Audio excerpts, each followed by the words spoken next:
Although Lin Xiaojun was wrong, old Zhao's hitting people was even worse. That day, it wasn't old Gu. Old Xiao was almost to the point of killing someone. I took the child to the clinic, and old Xiao, upon hearing the news, suddenly collapsed on the playground. It was old Gu and another soldier helping him to the clinic. Knowing the child was badly hurt, old Xiao was sure the child wouldn't die, so he rushed back. Then, the commissar called old Gu over. Sigh. Liang Xingyue also sighed and said, "Actually, forced things don't turn out well." Qiu Guoyang responded, "That's what the commissar and I think too, but old Zhao's two children have no one to rely on." Because he was worried about Lin Xiaojun, he asked her to stay here and take care of the children. Do you know? Dia wasn't born with health problems that made her unable to walk. It was because Lin Xiaojun didn't like that she was a girl. Several times, she wanted to send her away, but didn't want to raise her properly. Luckily, her mother sometimes helped take care of her, or she wouldn't have survived to now. Old Xiao said that Dia got sick, but Lin Xiaojun didn't take her to see a doctor. She just bore it on her own. No one knows how, but she still can't walk. Even now, the doctor says she's healthy, but she just won't walk. Liang Xinyue's eyes widened. Then why did they have a second child? What if that one's a girl too? Qiu Guoyang wiped his nose and said, old Xiao took leave to visit the children. When he found out how she was raising Dia, he decided to bring her to the military with him, hoping it would get better under his watch. Lin Xiaojun didn't come at first, but later, after they talked, old Xiao promised to give her another son. So, she came pregnant again, no matter if it's a boy or girl she's expecting. Only then did Liang Xinyue realize that old Xiao and Lin Xiaojun still had so many old issues. But wasn't he the one who chased after Lin Xiaojun first? Liang Xinyue asked him this. Qiu Guoyang sighed and replied, some young women think positively, believing that marrying a soldier is a way to show their own strength. But once they become military wives, they realize how hard it really is. Long separation, women have to care for children and work, and husbands can't help much. If they follow the soldiers, they might lose their jobs, and living conditions here are not as good as in the city. Plus, military families have to follow rules and regulations. Lin Xiaojun was praised because she took care of old Xiao, but then she felt her life was not as good as her colleagues. Comparing herself, she became resentful. In any era, military wives deserve some special treatment. However, compared to the privileges they receive, they often give more. While other families enjoy harmony and happiness, military wives are busy caring for children and elderly family members alone. When others get tired from caring for children, they can rest or switch shifts, but military wives often don't have that luxury, especially when they are sick. If they encounter difficulties, they can't easily complain because some people are always watching, waiting to see what they're enjoying. When they're tired, they don't dare to complain to their husbands, out of concern. In peacetime, things are easier. But during special times, like when there is news of soldiers being sent to flood relief or disaster areas, a military wife's heart is always tight with worry. Yet, she still forces herself to smile and encourages her husband. Every medal of military honor also belongs to her halfway. This is no exaggeration. Liang Xinyue came here and, especially after learning about Lin Xiaoji's situation, truly understood the meaning of that saying. This military unit is far from the crowds, living almost like an isolated island. Because of this, the affairs at the family compound are also of great concern to the political commissar. Moreover, the incident involving old Zhao's family was a big event. The commissar specifically visited during noon to gather all the family members for a meeting in his yard. His yard is usually empty, unoccupied. Coming to this meeting, Liang Xinyue finally got to meet everyone in the family compound. There aren't many families there, only a few households. There are 2 battalion leaders and one who is unmarried, with Lin Xiaojie being the only woman. The wives of the 2 deputy battalion commanders are Fu Chunhua and a woman named Huang Ying, who is plump. The quartermaster Lu's wife, Yang Depan, seems older. Her hair looks streaked with gray. The wife of logistics director Wang Yong, Tian Mingfang, appears to be around the same age as Liang Xinyue. Liang Xinyue sat with Fu Chunhua, holding Xiao Er, little too, as she came to the meeting. Of course, Dong Dong and Lan Lan followed behind. The other children look to be around 3 or 4 years old. Only Tian Mingfang is holding a smaller child than Xiao Er. The adults are inside the main hall holding the meeting, while the children play outside in the yard. Dong Dong is the oldest among the children here. The political commissar looked at them and said, "Sorry to trouble everyone, but we need to have a meeting. As you all know, some issues have recently arisen. Our problem is that we haven't done a good job with ideological work. We didn't resolve conflicts between officers and families in time." Commissar Su led with some self-criticism. "You have come with your men to live in our unit, and the conditions are tough. You have worked hard and suffered here, and we all understand. Thank you all for supporting our military development. This time, when the conflict between Commander Xiao and Sister Lin Xiaoju arose, you handled it well. You took care of their children and helped look after Sister Lin Xiaoju. On behalf of our comrades, I thank you all. Once again, I want to praise everyone." With that, Commissar Su stood up and bowed to everyone. The women were all surprised and quickly stood up to return the bow. "Today, I gathered you here for a meeting. First, to learn lessons from this incident. The country is very important, and our soldiers are here to protect it. But the small, everyday matters are also very important. Your support helps our soldiers serve the country better. Second, this afternoon, Commander Xiao and the others will return from the city. Daya has 6 broken bones, so she will need careful care from now on. It seems unlikely she can be entrusted to Sister Lin Xiaoju since she also has her own injuries and needs care. So, I discussed with the squad leader and made the following arrangements. When Xiaodaya returns, she will be cared for by Xiao Liang, who is from the squad leader's family. Xiao Liang doesn't have children yet, so she might lack some experience in caregiving. You, fellow comrades, can help by sharing ideas and offering assistance. After Daya is with Xiao Liang, Xiao Er will stay with Xiao Fu. Your family has 2 older children who can play with Xiao Er. That way, you might find it easier. For the other comrades, we also need your help. Please take turns caring for Sister Lin Xiaoju because she still has injuries and needs someone to look after her. Our entire family courtyard is accessible through one big gate. We are like one family. We should care for and help each other." Wow. Before the commissar finished his words, Tian Mingfang's child started crying. Tian Mingfang turned around holding the child, sat behind Huang Ying, and gently unbuttoned her coat to feed the baby. Commissar Su glanced over uncomfortably. Liang Xinyue moved her chair closer to Huang Ying, sitting next to her, blocking the commissar from view.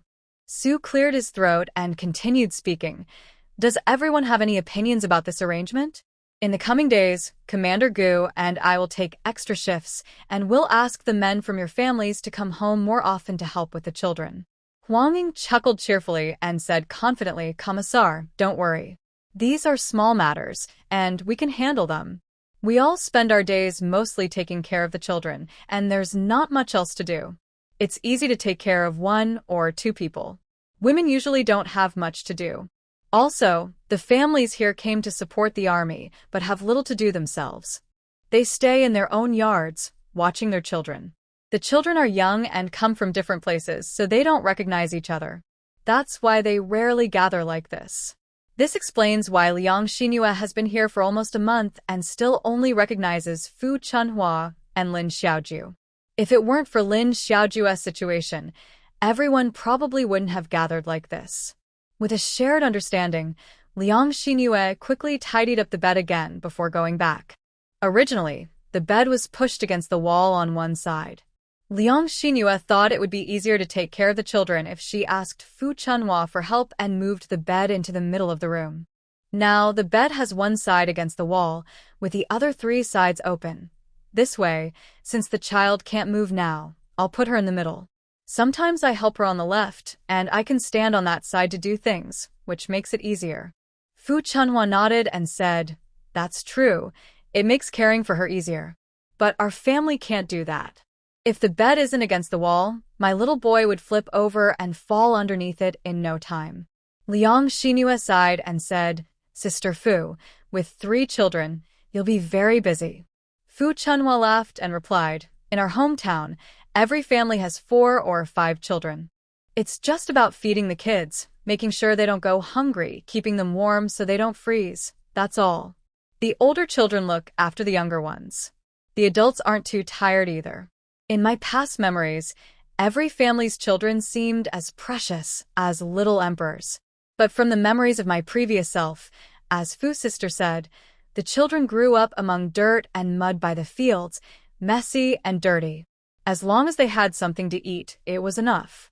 The adults were busy trying to survive. Living was good enough. It had been announced that they would return today, but they didn't come back until it was dark. Finally, Zhou Guoliang was worried and sent 2 squad leaders and some men to meet them on the road. They only returned around 9 at night. They carried the child on a stretcher. Walking the mountain path with a child was difficult, so they tied the child to the stretcher. The child was fixed in several places with wooden sticks by the doctor to treat multiple fractures. There were no good plaster casts yet. The fractures were stabilized with special wooden sticks. Big girl has a fractured thigh bone, a broken left lower leg, a broken right upper arm, a broken small finger on the left hand, and a fractured tailbone.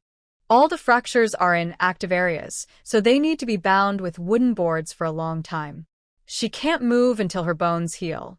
For a young child, she can't move at all, not even turn over. It's very uncomfortable and painful. Big girl is different from other children, which makes her care even more difficult. When several men, sweaty and dirty, carried the dirty child to Liang Xinhua, she was momentarily stunned.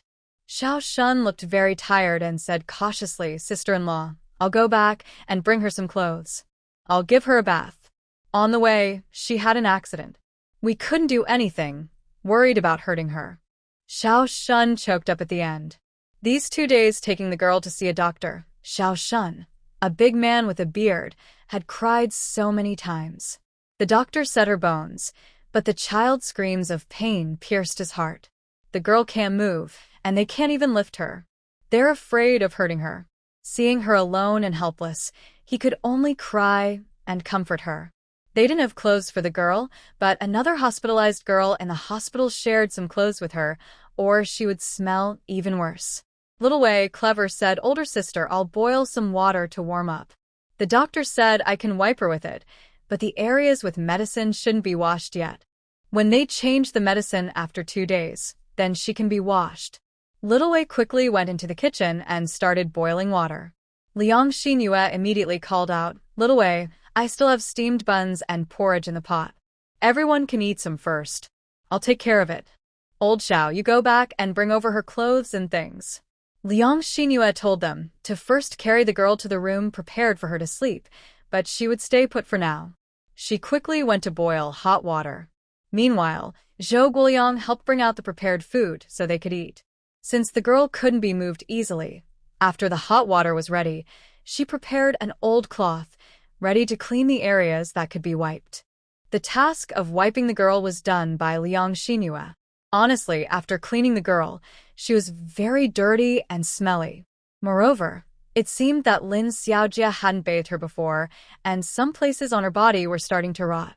Father Xiao Shun probably hadn't noticed. But during the cleaning, he cried again, because some swollen, red spots hurt when touched, and the girl cried and fussed. It was because she was in pain. Fu Chunhua, who came to see the girl after hearing the news, was moved to tears seeing her condition. Liang Xinhua changed 4 basins of water before finally washing the child clean. Seeing how thin the child was, barely more than skin and bones, she was truly afraid she might hurt her if she hugged her. Liang Xinhua washed the child while crying. Knowing that the child sometimes wet the bed, she had prepared a few plastic sheets, which she also got from the steward, Old Lu. She laid the plastic sheets on the bed and then put a diaper on top. 3 people carefully moved the child onto the bed. Fu Chunhua gently set the child's head down and said with a sigh, "Xinhua, you thought everything through well. Arranging the bed like this makes it easier to lift the child, and both sides can take care of her." Dia was awake. Besides her father, the other women felt unfamiliar to her. She might have seen them once or twice, but had no real contact. She was a bit scared, and her eyes kept following Xiao Shun. Children are very sensitive. At home, only her father treats her well, so she knew she could only rely on him. Xiao Shun watched Liang Xingyue cover his daughter with a new quilt. Sister-in-law, since she is medicine and wets the bed, I'll get an old quilt for her to use, he said. Fu Chunhua nudged Liang Xingyue, who quickly responded, no need, no need. It's not exactly new, and we've all used it. Liang Xingyue remembered the comments Fu Chunhua made in the kitchen that morning. TSK Xingyue, you don't know how dirty their house is. That Lin Xiaojie said she's from the city. That quilt on the bed isn't even cleaner than my cloth rag. I guess that's where Dia sleeps. I haven't been inside the house, so I don't know more. Lin Xiaojie always spoke in a sarcastic way when meeting others, so she hadn't really interacted with her relatives. No one went to her house because they knew she had a sick child, and they could hear her scolding and hitting the child several times a day. Naturally, nobody ever went. Now they knew what the child's life was really like. Xiao Shun decided not to go and get the quilt. He reached out gently to touch his daughter's small face. Yaya, are you hungry? Auntie Xingyue cooked some porridge. I'll feed you, okay? I steamed an egg custard for her. Guoyang, go bring the egg custard from the small pot, he said. Zhou Guoyang quickly poured the last basin of water, then went to fetch the egg custard. It was still warm. Liang Xingyue sat on the bed with a gentle smile. Yaya, I'm Aunt Xingyue. I'll feed you the egg custard, okay? The child looked at Xiao Shun. Seeing her father nod, she quietly replied, Who says this child is silly? She's not at all. Liang Xingyue gently fed the child with small spoonfuls. After the child ate twice, she wanted more and lifted her neck slightly to get the spoon. Liang Xingyue continued to feed her spoon by spoon. The child was very happy and finished eating quickly. While feeding the child, Xiao Shun noticed and quietly took the dirty clothes to wash them. The child's clothes are not many, and they can be cleaned if dirty. If lost, they can't be replaced. Zhou Guoyang stepped forward quietly and said, I need to go to the team. I'll see if I can come back later night. They might have a meeting, so they called Gu Sanding and Xiao Shun to leave. Fu Chunhua also went back home, as there are 3 more people at her house. Liang Xingyue closed the door, returned to the room, and sat on the bed, watching the somewhat uneasy older girl.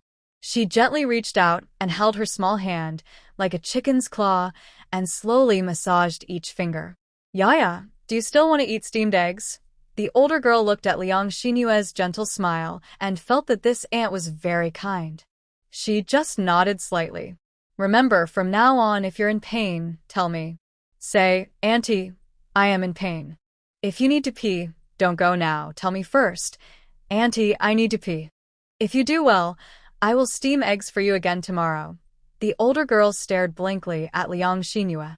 In her entire memory, her mother had never spoken to her so gently. She heard clearly and understood well, unlike her mother's way of talking, which was usually shouting, sometimes with slaps, ear pulls, or pinches. When her mother spoke, she was always tense, and the more tense she was, the harder it was to understand what she was saying. Because she couldn't hear clearly, she often made mistakes like bedwetting, and then got hit again. But Auntie didn't scold her.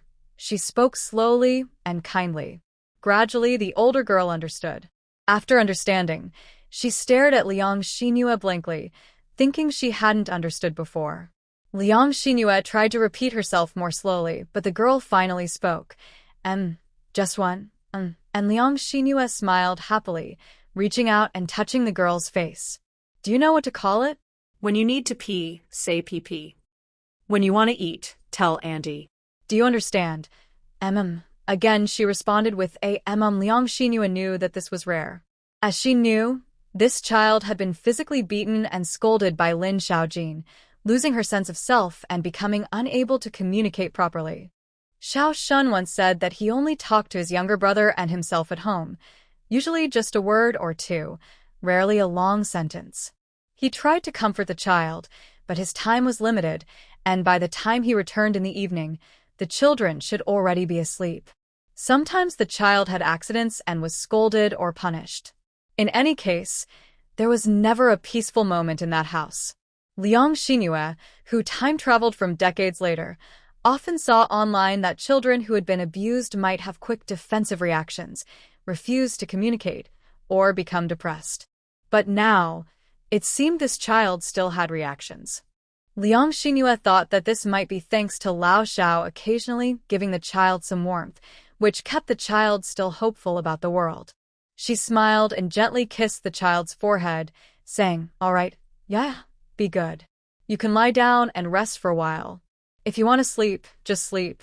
I'll wash the dishes and then come back to stay with you, okay?" Yaya nodded, watching Liang Xinhua leave. She then looked eagerly at the door. She had met this Annie before, but she thought she was very kind. Liang Xinhua quickly tidied the kitchen, closed the door, then returned to her room, locked the main door, and grabbed some yarn to stay with Daya, planning to knit a sweater while keeping her company. As soon as she entered, she saw Daya staring at her with wide eyes. Go to sleep now. Rest for a while. When you need to pee, just call for Auntie. I'll be right here, I won't leave, she said gently. Daya wasn't sure if the auntie was telling the truth, if she really wouldn't leave. She closed her eyes for a moment, then opened them again, feeling insecure. Liang Xinhua gave a gentle smile and said, "Okay, Yaya, I'll sing you a song while you sleep." Thinking back, she remembered a simple nursery rhyme, "Twinkle, Twinkle, Little Star," and began singing it. The song was easy, and she could sing it repeatedly. So, she knitted with one hand while singing softly, perfectly combining both. Maybe hearing the singing, the little girl finally fell asleep. Later, in the middle of the night, Zhou Guoyang returned. Liang Xinhua opened the door and saw Xiao Shun, along with Dr. Liao and Zhou Guoyang. She signaled, "The child is sleeping." Everyone stepped carefully, hoping not to wake the little girl. Dr. Liao brought some medicine, saying, "This is pain relief. If the child is in strong pain, give her half a tablet, no more than one per day. Let her sleep well. Children's bones grow best during deep sleep." Dr. Liao was sent out and then reminded, "The child's health is very poor. Please try to get the child to eat more so they can get stronger and build immunity." Liang Xinhua nodded, thinking the same way. However, there's only 2 wild eggs at home. If someone recently went to the county town to buy vegetables, they could buy some meat and eggs.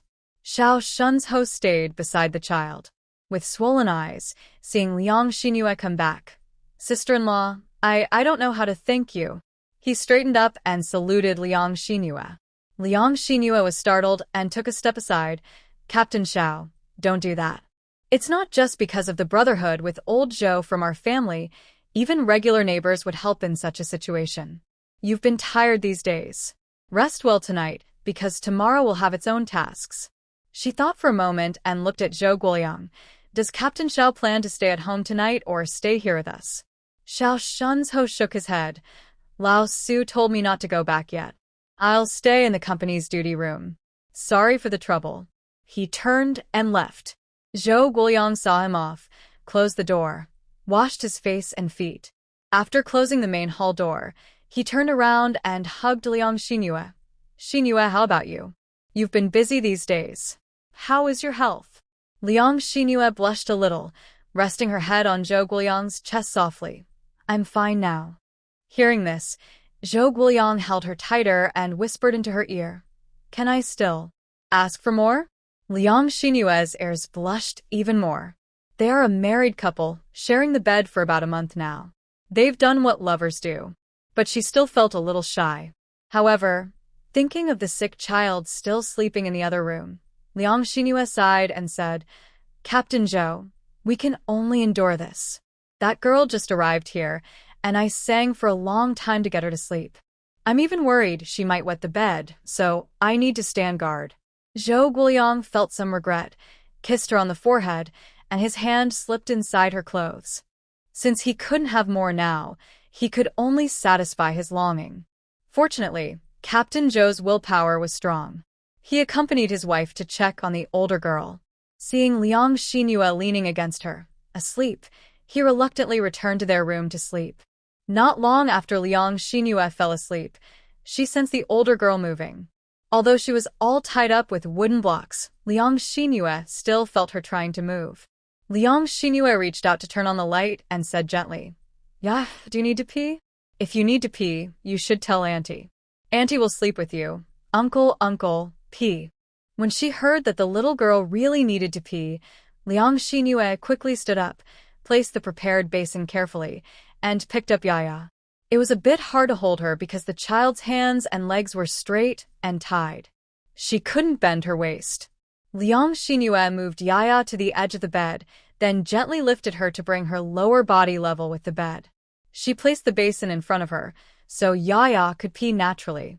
Though it was a little troublesome, it worked well. Yaya, you're so good. You didn't wet the bed. Next time, just call Annie if you need to pee. When Yaya gets better, she can pee on her own. Good girl. After receiving caring attention and feeling tired, the little girl fell asleep again after Liang Xinyue placed her back in her original spot. Liang Xinyue also felt at ease and went to sleep. It seemed she would need to wait until dawn to go to the bathroom. In the morning, Zhou Guoliang woke up first. He saw Liang Xinyue sleeping beside the bed, worried he might squeeze the small girl. The blanket wasn't properly covering her. He gently helped her cover herself again, but suddenly Liang Xinyue woke. What time is it? Are you going out for exercise? Yes, I am. Please close the door after you go out, then come back and rest a bit longer. Liang Xinyue was still a little confused, having slept poorly last night. She was worried about accidentally touching the child because her injury was on her bones, and any accidental bump would hurt. She turned to get up and close the door, but forgot. She had slept on the edge of the bed and almost fell off.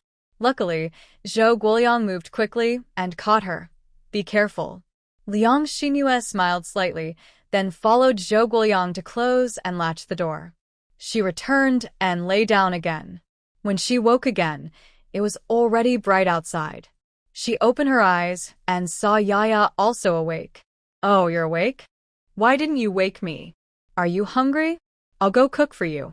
Yaya looked at Liang Xinyue with a slightly scared expression. Liang Xinyue's heart clenched. Did you pee?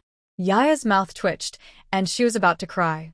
At home, if a mother knew her child had wet the bed, she would often get angry at herself. Seeing that Yaya was about to cry, Liang Xinyue slowed her voice. Be good. I'm not here to scold you. Annie just wants to ask. If you pee in bed, we need to change the wet clothes and put dry ones on. That way, you'll sleep comfortably. Big sister's tears were starting to fall. Hearing Liang Xinyue's words, her eyes widened. Tears slipped down her face again. Liang Xinyue gently wiped the tears from the child's face first. Yesterday, when you returned from the hospital, your clothes were dirtier. Auntie washed you up. Washed and clean, it should make you feel better, right? Big sister did not speak. Liang Xinyue continued calmly. Yaya, you're still small, so you can't control yourself when you need to go. We can learn slowly. Last night, you were very good and only went after Annie asked you. Now, Annie has changed the wet clothes for you. If it hurts a little when Annie holds you, just tell me, okay? As she spoke softly, Liang Xinyue gently lifted the blanket. Fortunately, she was asleep last night, and she had covered the child with an old shirt under the blanket. Now she saw that the shirt was slightly wet. The blanket wasn't soaked yet, but even though there was plastic underneath, some of it soaked through. Liang Xinyue first laid a clean cloth on the other side, then slowly moved the child. When moving the child's bottom, she used warm water to wipe her gently, as she couldn't bathe the child alone right now. She could only wipe her and then move her to a clean spot to lie down. While working, she talked to Big Sister, not caring if the child responded. Liang Xinyue finished tidying up the bed and asked if the child needed to go to the bathroom again or pee. Seeing no response, she said, Then you lie down, I'll go cook. When the food is ready, I'll come back to feed you. Liang Xinyue opened the door to the kitchen and saw a pot covered with porridge and a few steamed buns, plus 2 small buns. She touched them. They were still warm, suitable to eat right away. So Liang Xinyue brought them over and sat on the side of the bed to eat with Big Sister. Since the child couldn't sit up or be held, she could only lie down. Liang Xinyue spooned the porridge into her mouth and fed her half a bowl. She also gave her half a bun. When the child ate the bun, her eyes gleamed with excitement. Actually, the bun only had a little meat inside, but eating it made her feel like she was tasting a delicacy. She ate while staring wide-eyed at Liang Xinhua. Liang Xinhua smiled and said, "This is a bun with meat inside.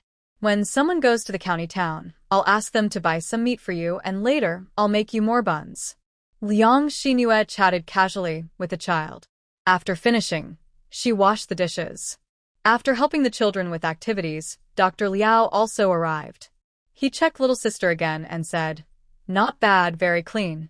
Dr. Liao changed the clip and, naturally, caused her some pain. The young girl kept crying softly, but she did not make loud noises. Fu Chunhua also brought the children over to play, wanting to see if Liang Xinhua slept well. It was her first time taking children out, and one of them was sick. She held Xiao Er, with two others following behind. The children all gathered near the bed to look at Dia. After a moment, Xiao Er looked and recognized her older sister. He slightly pulled his mouth and called out, "Sister." Dia, who was watching Lon Lon, turned to look at her brother when she heard him call her. And then, Xiao Er, seeing his sister, seemed to remember his mother and started crying loudly, searching for her. Fu Chunhua quickly comforted him by taking him outside, then directly took him to Xiao Shun's house. When she arrived, she found the door tightly closed. Fu Chunhua thought, wasn't the political officer supposed to have someone guarding her? Why was no one around? She pushed the door, and it opened easily, but the house was empty. She called out twice but received no response, feeling a little panicked. She ran outside, calling, "Xinhua, Xinhua." Liang Xinhua was standing in the yard and responded, "What's wrong? Where is everyone?" Lin Xiaoju is missing. Huang Ying, who lived on the other side of Lin Xiaoju's house, peeked over the wall and said, "After the morning practice, Major Xiao came back once, and then took her away. Do you know where they went?" Since Xiao Shun was the one who took her, Liang Xinhua still felt worried. "No, I don't know." Liang Xinhua and Fu Chunhua looked at each other helplessly. Now no one knew anything. Fu Chunhua still held Xiao Er, watching the children play near the bed. While they played, she quietly leaned close to Liang Xinhua and whispered, "Are they going to get divorced?" "I don't know. I still don't know they've left. Who do you think the kids will go to if they divorce?" Thinking of Zhou Guoliang's words, Liang Xinhua replied seriously, "Old Xiao will definitely want the kids." Fu Chunhua sighed and said, "If he wants them, how can he take care of them? His parents are both gone. No one to help look after the children. Otherwise, why do you think old Xiao hasn't divorced her yet?" But now, not divorcing is no longer an option. Their arguing has hurt the children the most. Liang Xinhua strongly agreed with this. She also knew that children who grew up in such fights are often affected. Fu Chunhua softly said, "I'm more afraid she'll never come back. We both have a child to raise, and if that happens, there won't be anywhere to return." Hearing Fu Chunhua's words, Liang Xinhua also felt a shiver. They looked at each other, both worried. Lalun ran out and called, "Annie, sister needs to pee." Liang Xinhua put down what she was holding and hurried inside. Dia looked like she was about to cry. Meanwhile, Dongdong was playing outside in the backyard with Shower. Liang Xinhua went over to comfort her. "Be good, don't cry. Did you pee?" She was prepared that if she had, she would need to change her again. The bed might be a bit wet on this side, so they moved her slightly. They decided to turn her over and sleep on the other side. Unexpectedly, Dia shook her head. Liang Xinhua smiled. "Do you feel like you need to pee?" "No problem, Andy will help you. Yaya is good. She'll call out early." As she spoke, Liang Xinhua took a urine basin and placed it beside the bed. Just like last night, she shifted the child to the edge of the bed and gently raised her legs to help her urinate. Fu Chunhua, who came in smiling, said, "You're quite clever at thinking of ways. I have no choice. I can't carry her. I can only do it this way." She fetched warm water and cleaned the child, then laid her back in the quilt. Lalun also leaned by the bed to talk to Yaya. Usually, at home, Lalun only played with her brother. Among the children of the women accompanying the army, there were only 3 girls, Dia, who was 5, Lalun, who was 3, and a 1-year-old girl named Wang Ju, the youngest daughter of Tian Mingfang. Lalun mainly played with her brother, but now having a little sister to play with, she found it all quite fun and exciting. Luckily, Lalun was a friendly girl. more outgoing by nature. Even if Dia didn't talk much, Lalun could find ways to chat with her. Dia looked at Lalun with envy. Lalun had picked up a yellow leaf from outside and brought it in, while Dia watched eagerly. Both girls had their arms tied with medical bindings, one on her arm and the other on her finger. Her finger was injured, but she could still lift or bend her hand. She tried to reach for the leaf, but couldn't quite get it. Lalun kindly placed it directly into her hand. Fu Chunhua quickly said, "Lalun, you shouldn't touch the bindings on the sister's arms. It might hurt her." Lalun obediently responded, "Okay." Lalun ran from one side of the bed to the other, her eyes following Lalun's movement. Liang Xingyue poured out the water and washed the urine basin before coming back with a smile. Lanlan is here playing with Sister Yaya. Yaya, if you need to pee just like before, you can call Sister Lanlan to tell Annie, okay? Me too. I can do it also. Dong Dong just came in at this moment. Yaya looked again at the bunch of dogtail grass in Dong Dong's hand. Liang Xingyue thought about making dough now for lunchtime to cook some noodle soup. Small children eat noodles easily for digestion. She finally persuaded Fu Chunhua to stay here and eat with the 3 children, mainly because Little Wei had brought over 10 jin of flour from the group. It was agreed within the group that they would give financial support to the siblings' daily needs. They decided to raise them in these 2 families so the children would have enough to eat. Older sister Fu, I'll split this flour in half. You take one part, said Liang Xingyue. She said she would give Fu Chunhua more than half, and Fu Chunhua clearly noticed. No, I'll leave it with you. These 2 children are siblings. When I have free time during the day, I bring them here, so they can be together. It's better for the siblings. But it means you'll be busy, making extra meals for one more kid. Liang Xingyue smiled and said, That's not good. Then let's keep all 4 children here to eat. It makes them happy. Look, with Lanlan here, Yaya is smiling too. And for Lanlan to help call for bathroom breaks, that's even better. I can relax a bit more. No need to guard by the bed, right? Without hesitation, Fu Chunhua went back to fetch a small bag of flour from her own home. Here, take it. The children will eat here these days, and I'll feel easier. So, the 4 children stayed together and ate at Liang Xinyue's place for now. For lunch, Liang Xingyue made noodle soup for the children. Because they were small, she cut the noodles into tiny pieces, which made the soup very smooth. The children enjoyed eating very much. At noon, Zhou Guoliang came back, and unexpectedly, Commissar Su also arrived. They had just finished eating in the food group's cafeteria before coming here. Seeing the lively scene in the house, Liang Xingyue slightly patted Yaya's pillow for easy feeding. She sat by the bed feeding Yaya. On a small stool in front of the bed sat Xiao'er, and Fu Chunhua was sitting near the foot of the bed also feeding Xiao'er. At the end of the bed, there was a long bench. Lanlan sat on a small stool. Dong Dong was sitting on an overturned basin, with their bowls placed on the bench. All 4 children were eating nicely. The 2 adults were feeding them. Commissioner Su saw the scene and suddenly felt hot in his eyes. He quickly turned around, took a deep breath, then looked back and smiled. You've all worked hard. The 4 children are very well behaved. Zhou Guoliang returned home, looked around the front and backyards, and then saw Liang Xingyue in the kitchen saving leftover dishwater in an old bucket. He helped carry it to the bathroom to pour it out. Xingyue said that over time, it would add up, and when there was free time, they could throw in some cut grass roots, which would help create compost. That way, they could have fertilizer for planting crops later. After pouring out the water, he rinsed the bucket and then spilled the cleaned water onto the dry grass where Liang Xingyue had spread hay. Hey, Xingyue, the seeds you sowed have sprouted, and the garlic planted over here is also showing shoots. After watering, some light yellow and green little shoots appeared. A careful look showed they were fresh sprouts. Liang Xingyue smiled and said, I saw it yesterday. Dong Dong and Lon Lon, hearing that the seeds sprouted, abandoned their meals and ran to see the sprouts.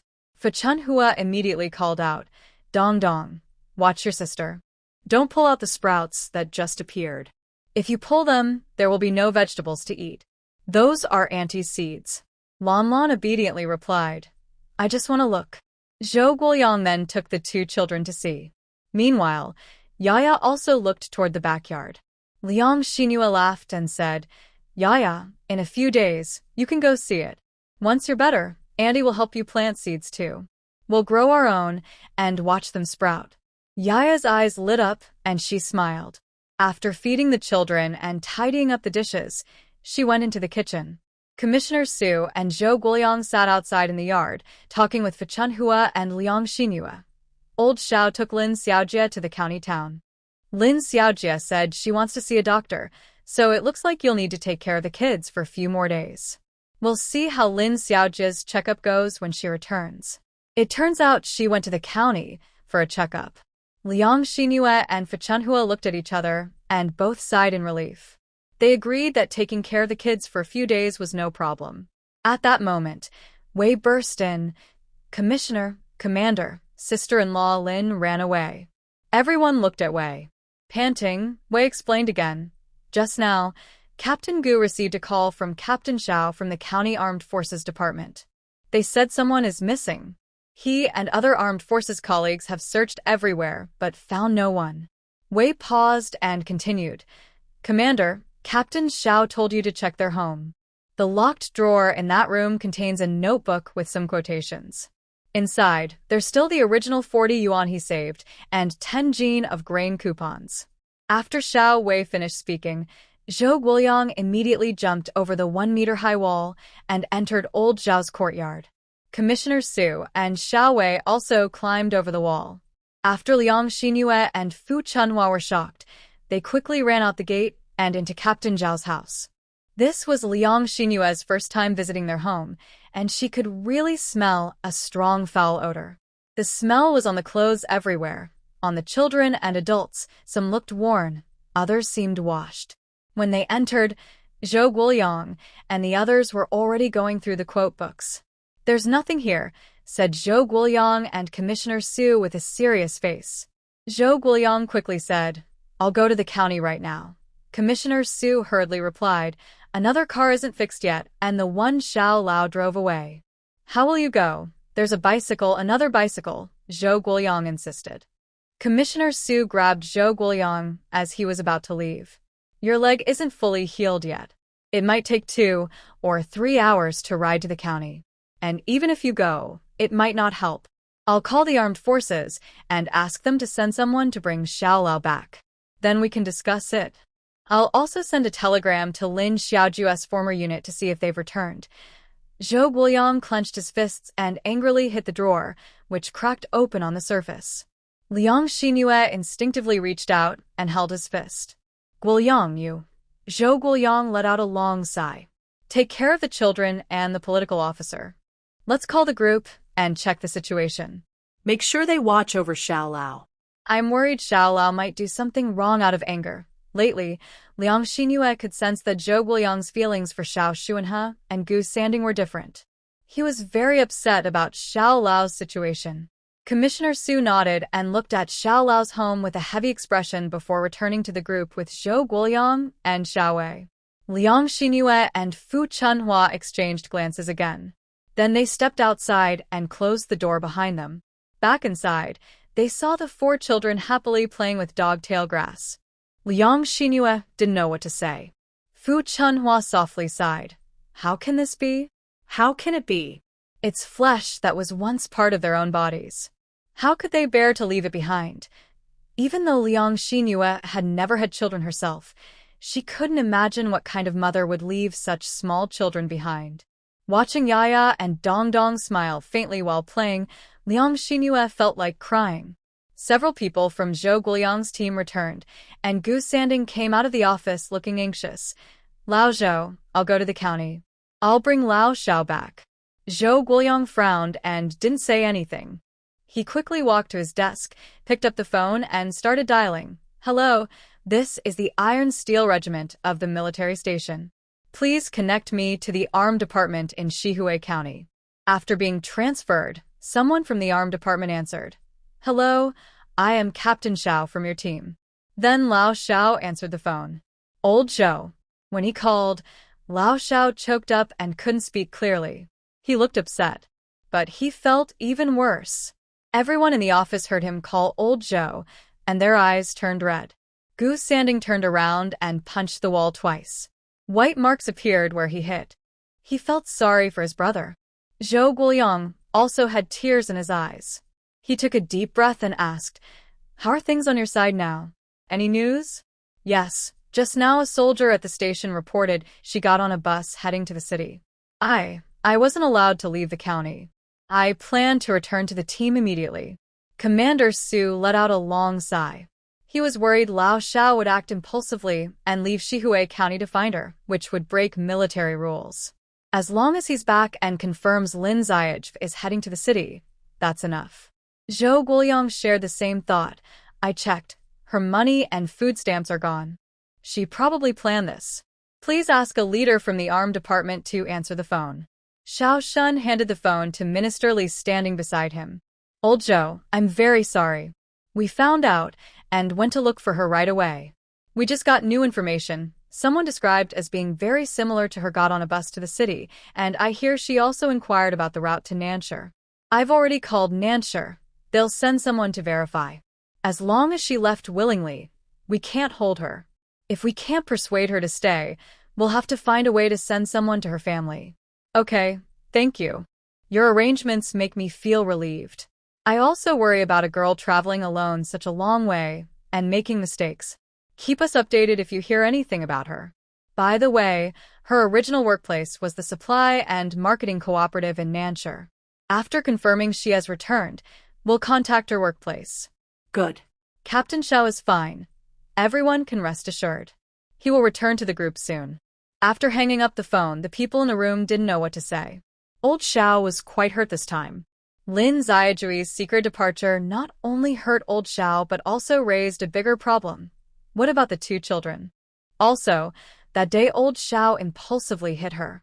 If she reports this, it will become a serious issue. Old Xiao should not have hit her, and Commissar Su was also planning to give Old Xiao a warning.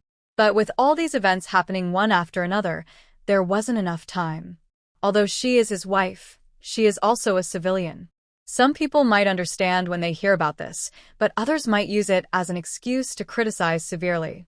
Today, Old Xiao took Lin Ziajui to the hospital, which was meant to help them both calm down.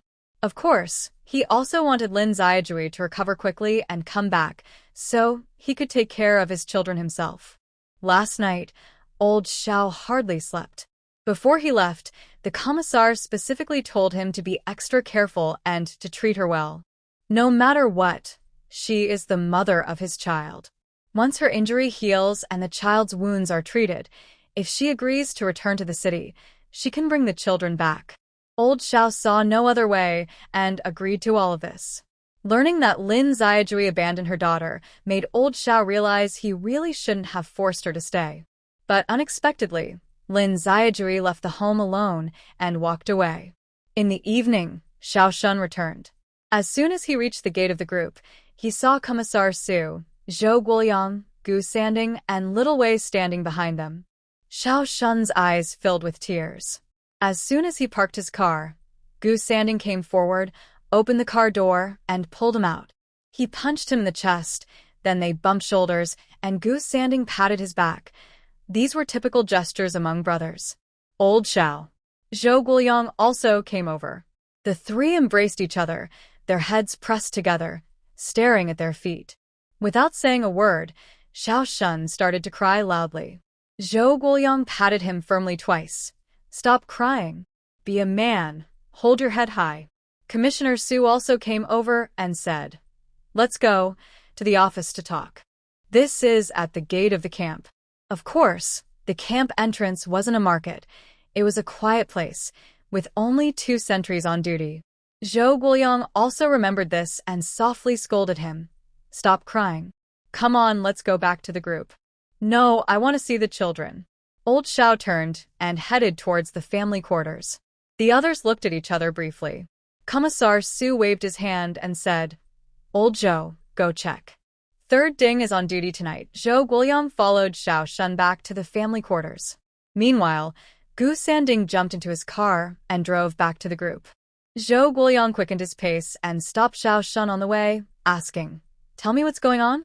Xiao Shun looked at the distant mountains and sniffed. Zhou Guoyang looked at Xiao Shun's current state, frowned, and noticed he hadn't taken care of himself lately. His normally stubbled face looked rougher than usual. The stress from recent events had left him crying and tired, and he seemed very worn out. Xiao Shun looked at the distance, then kicked a small stone on the road, and finally spoke hoarsely. I still think the kid is young. Later, I want to take better care of Daya. As long as she likes Xiao Er, just take good care of him. We still need to go on. So, on the way to the city, I apologized to her. I promised I'll try to handle more at home. I won't hit her anymore, but she can't hit Daya first. I told her I would retire after a few more years and go back to the city with her. Now that the kids are still young, someone needs to take care of them. Maybe she should take care of the kids, I said a lot, kept talking until we reached the county hospital, but she didn't say anything. I thought she agreed. When we got there around 10 at night, I took her to see a doctor. Today was a busy market day in town. I told her after the appointment, we'd go to the market and buy some things for home. There were many people for the doctor today. I went to find a doctor. She said she needed to use the toilet. I saw her turn into the toilet on the first floor. I only found a gynecologist on the third floor afterward. Then I came down to find her. I thought she was still in the toilet. I waited outside for a while, but she didn't come out.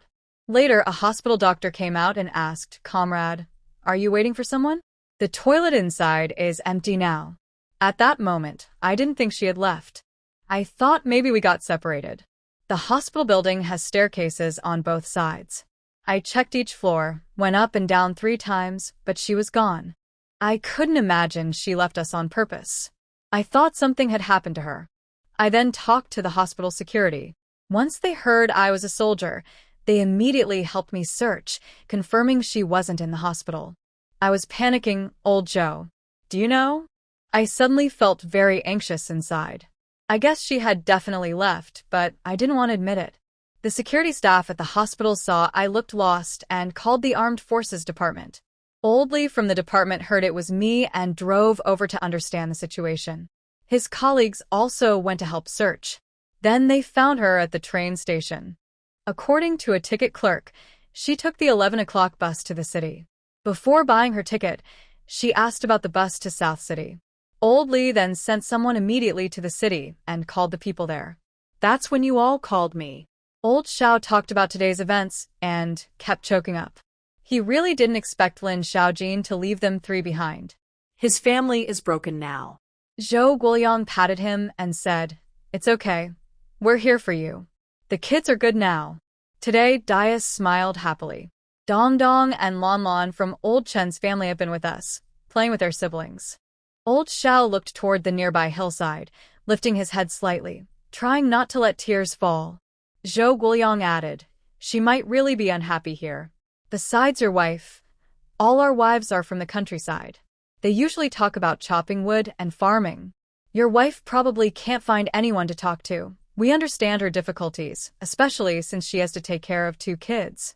Daya's situation is different too. So I told Old Lee that if they find her in the city and she doesn't want to come back, don't persuade her. Just let her take a break. She's a mother. Getting mad this time is normal. When she misses her children and you, she'll come back, right? Let's go home now. Wash yourself, shave your beard. Look at yourself. Your current state could scare the kids." Zhou Guoyang accompanied Xiao Shun back home. Xiao Shun looked around the messy house and smiled bitterly. "A home without people isn't really a home," he said.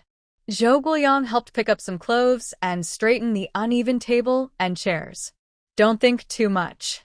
Hurry up and boil some hot water for a wash. I'll go back and make some pancakes. Remember, no more crying, and shave that beard clean." Zhou Guoyang patted his back and turned around, climbing back over the wall into his own house. The 4 kids were already eating dinner. Tonight, they had simple noodle pancakes, something they liked. Liang Xinhua added some shredded potatoes to the night's noodles. Seeing Zhou Guoyang return, Liang Xinhua said, "There's still some in the pot.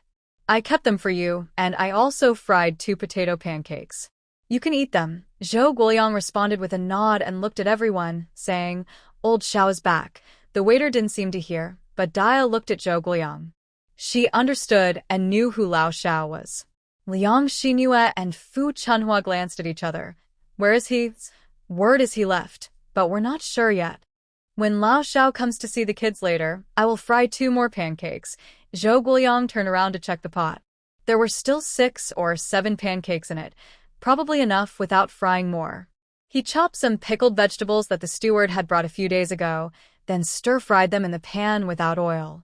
Just stir-fry until ready, to be packed in pancakes and eaten later, which tastes very good. Lao Xiao really came back after washing up and shaved, looking much younger. He wore an old military uniform. When he arrived, Dia had just finished eating, and Fu Chunhua was still feeding the waiter. Seeing him come in, Dia's eyes lit up, but she didn't call anyone. Liang Xingyue teased her. Yaya, who is this? Do you recognize him? Did he shave his beard? Do you not recognize him now? Dad, Yaya whispered. Xiao Shun heard that and immediately felt overwhelmed with emotion. He couldn't bring himself to speak, afraid he might cry. He could only nod with his nose, not opening his mouth. While the waiter took a bite and suddenly seemed to recognize the person, he stood up from his small stool and jumped, calling out, Dad, Dad, Dad. He jumped, called out happily, then leaned his mouth toward Fu Chunhua's bowl. Signaling he wanted to eat more. Everyone burst into laughter. Xiao Shun reached out and ruffled the waiter's head before walking over to see his daughter, helping her comb a strand of hair.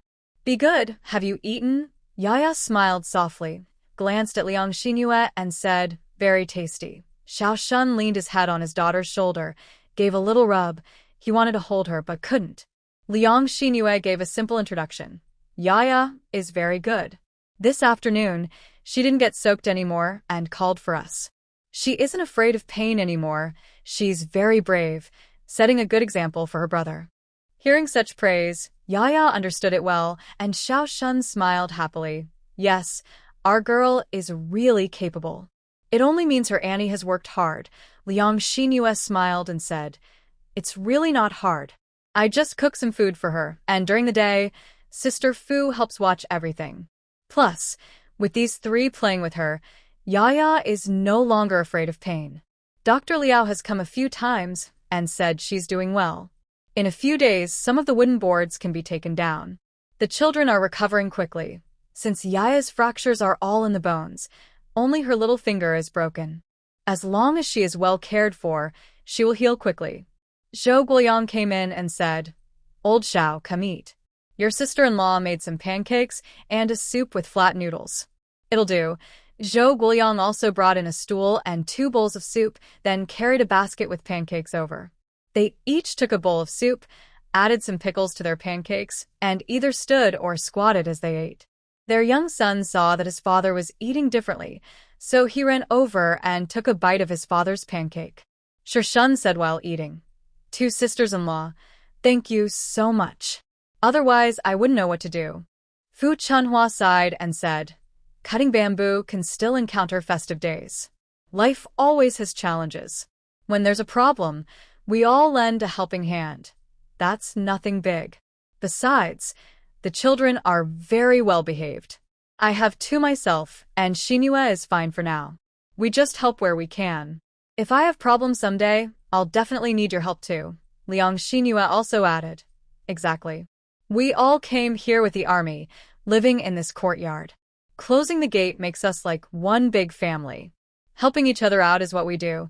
The men ate quickly. 7 or 8 pancakes disappeared in no time. When they finished, Liang Xingyue washed the bowls. After going into the kitchen, Zhou Guoliang said, Xingyue, we might need to take the children with us for a while. We haven't heard any news yet.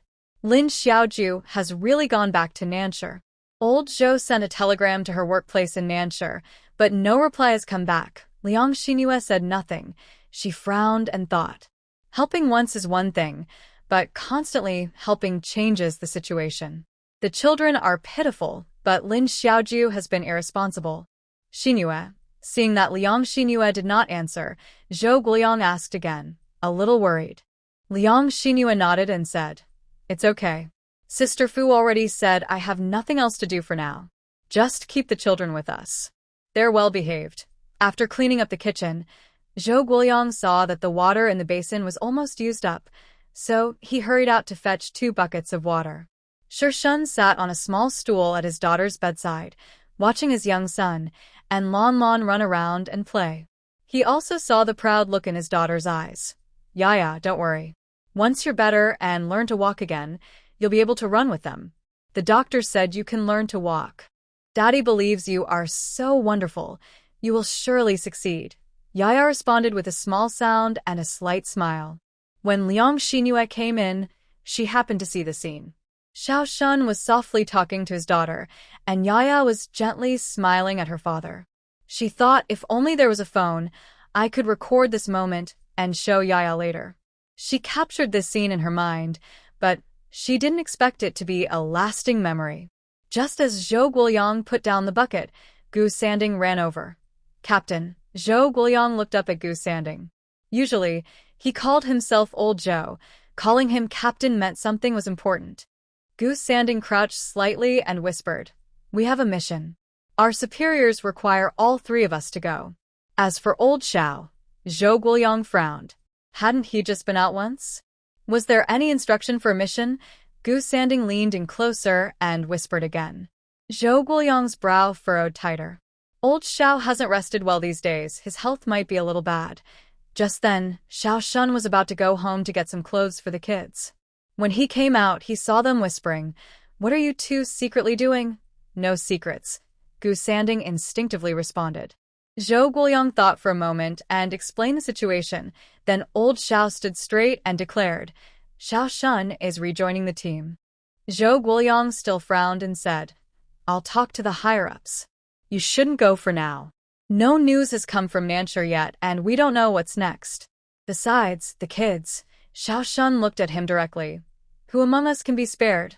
Yes, the 3 of them had fought side by side many times, working perfectly together. For some special tasks, the higher-ups would directly assign them without hesitation. Others might need signals to coordinate, but the 3 of them just need a look to know what to do next. They were brothers who completely trusted each other to have each other's backs. Zhou Guoyang fell silent. Shun turned around again, calling Liang Xinyu. "Sister-in-law, I need to go on a mission with the captain. This is our house key. If you need any clothes later, just go get them. We don't keep secrets at home. You can take anything." Liang Xinyu looked at Zhou Guoyang with some surprise. Zhou Guoyang silently nodded. "Where are you going this time?" Liang Xinyu asked casually. Zhou Guoyang replied, "Things that shouldn't be asked about, shouldn't be asked. But you'll have to work a bit harder next." Shun also said, "Sister-in-law, thank you for your hard work. I trust you with the children." Liang Xinyu really wanted to say, "You can rest easy," but she was worried about them going out.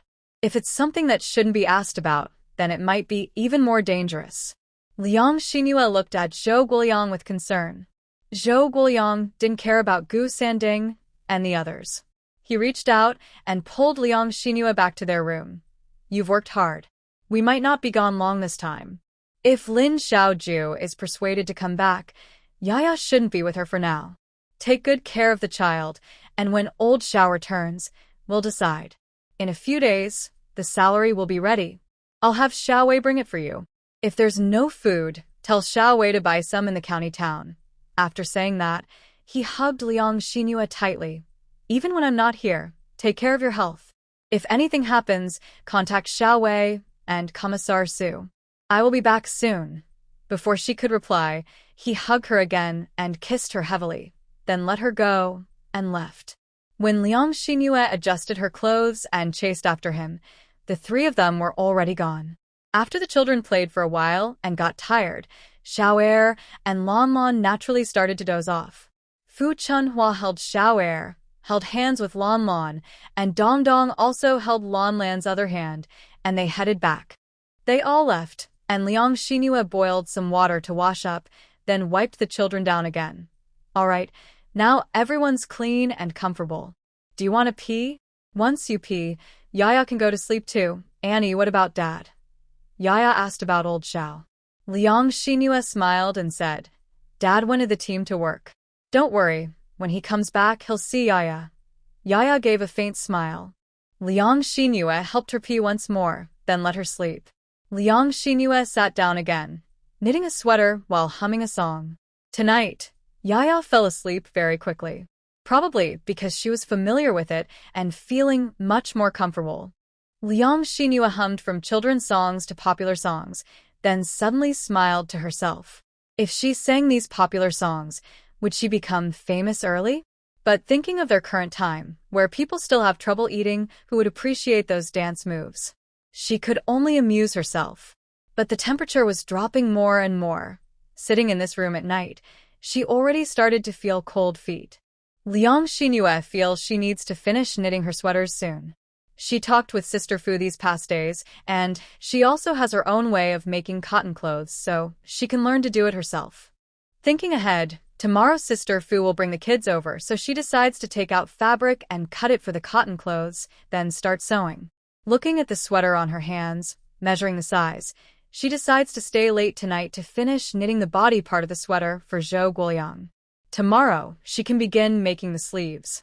Liang Xinhua finishes knitting the yarn, checks the size again, and feels confident it will be fine.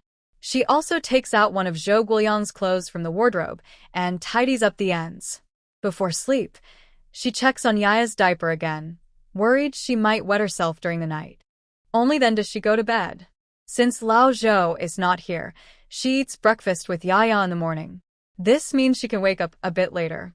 When she goes to the kitchen, she sees a pot of warm porridge and steamed buns, probably brought over by Little Wei. The keys to their kitchen are with Zhou Guoliang, Xiao Wei, and herself. Liang Xinhua boils some hot water for washing up, then cares for Yaya's needs. She changes her diaper and also helps her with the bowel movement. Luckily, she has experience with this, so she handles everything alone. After cleaning Yaya, she prepares to feed her porridge and steamed buns when she hears Dong Dong and Lon calling out, "Auntie," as they rush into the yard. Following them is Fu Chunhua, holding Xiao Er's hand. "Oh, I simply couldn't stop them. They insisted on coming to you early in the morning. I told them to have breakfast first since they couldn't wait. Look, I brought it here," she says with a smile, holding up a small basket with a little aluminum pot inside, probably filled with porridge. "That's perfect.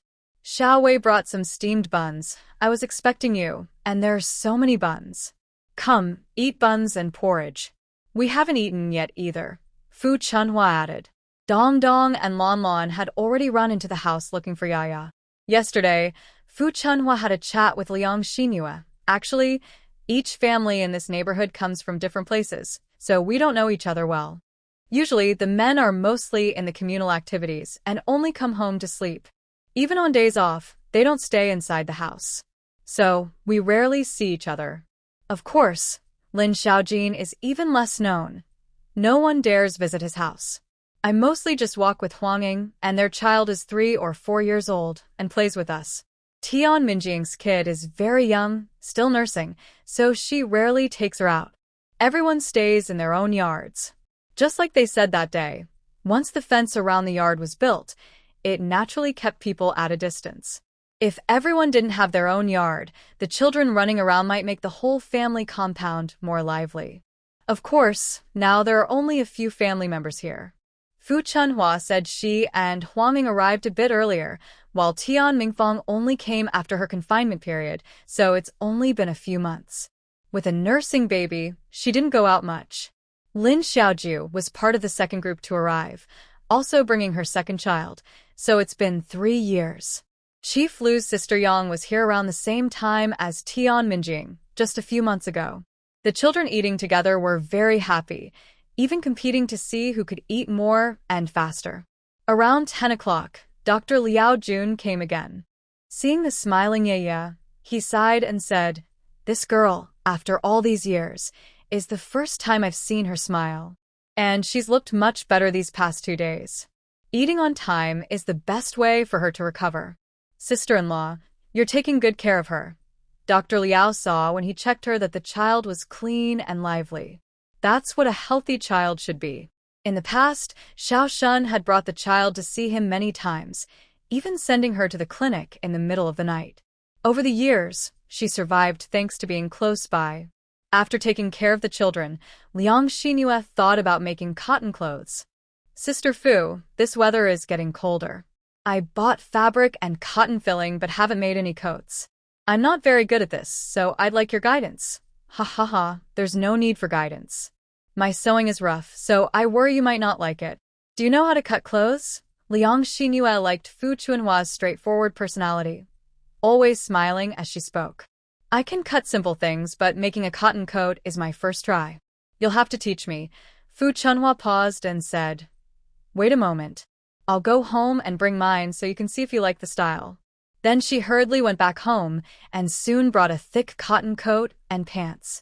Liang Xinhua opened them and saw that it was a style with diagonal buttons. Fu Chunhua put it on directly and explained, See, that's how it's buttoned. Not with double buttons. Double buttons aren't as warm. This covers the belly. As women, we can't afford to get cold in the stomach. As Fu Chunhua demonstrated and pointed out the special parts of the coat, she said, The most special part is the double layer on the stomach area. Like ancient clothes that button on the right inside and the left outside, with a single fastener, it's hard to see there's an extra layer inside. However, it definitely helps keep the stomach warm. Spring Blossom smiled and said, I don't make my cotton-padded clothes bigger like others. They say you need to wear a small jacket underneath, but I don't. I just wear a thermal shirt, put on this cotton-padded coat, and then a coat over it. Easy. She chuckled again. But, little sister, I have plenty of fat to keep warm. You're too skinny. You should knit a sweater. Then, you can wear a sweater inside, and that will be warm. That's exactly what I was thinking, said Liang Xinhua. Honestly, she really liked Spring Blossom's way of making her cotton-padded coat.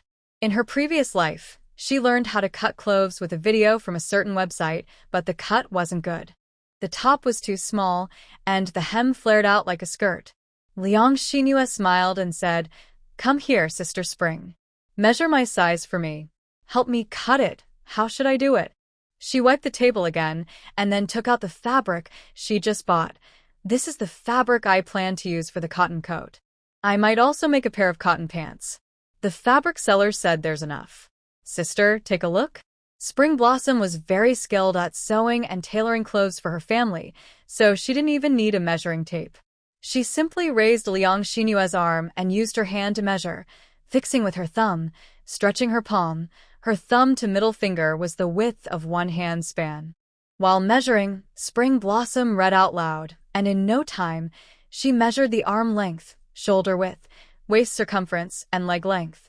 Then she took scissors and started drawing on the ground, moving quickly.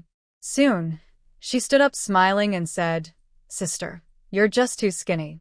If you had a little more flesh, men like to look at slim women, but they enjoy hugging women with more curves. Liang Xinhua chuckled softly and, leaning close to Spring Blossom's ear, said, So, does your Captain Chin like to hug you?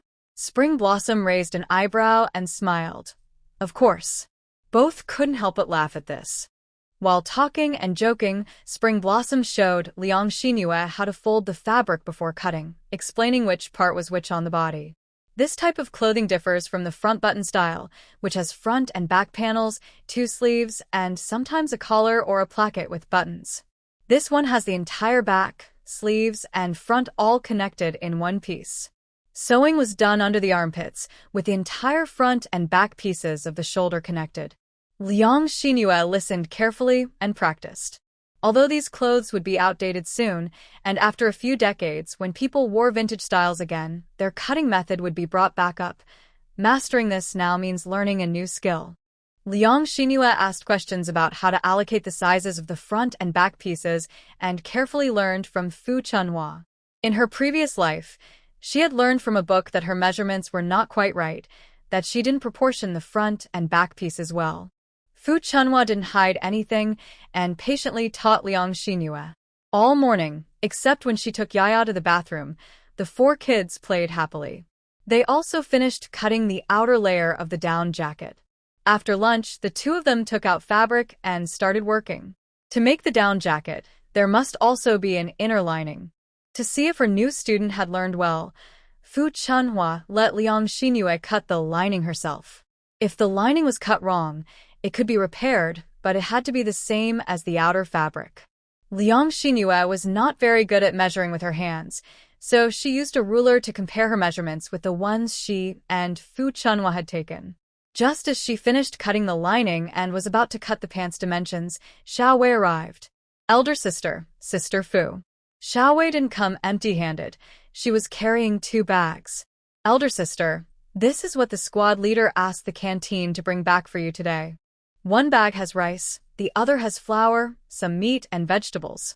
Right, the political commissar said if you need any vegetables, make a list for me, and I'll ask the canteen to buy them for you. Liang Xingyue quickly looked inside. There was quite a bit of pork, whole pork ribs. Luckily, the spare ribs hadn't been removed, which she liked best. But the weather here was strange, sunny during the day, but very cold at night. They couldn't just leave the meat unrefrigerated, so they needed some simple storage methods.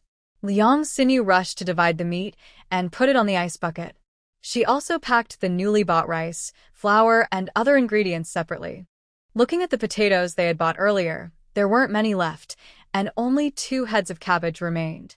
Xiao Wei, how much do I owe the canteen for all these? You'd better calculate it carefully. I can't cheat the canteen, or the squad leader will criticize me later. Xiao Wei smiled and said, don't worry about that. In our squad, nobody can cheat the team's resources. Little Wei whispered. Our logistics officer, Director Wang, and Chief Liu are both watching closely, and they are very stingy. They are the people the political commissar and the group leaders specially kept here because they are so careful with money.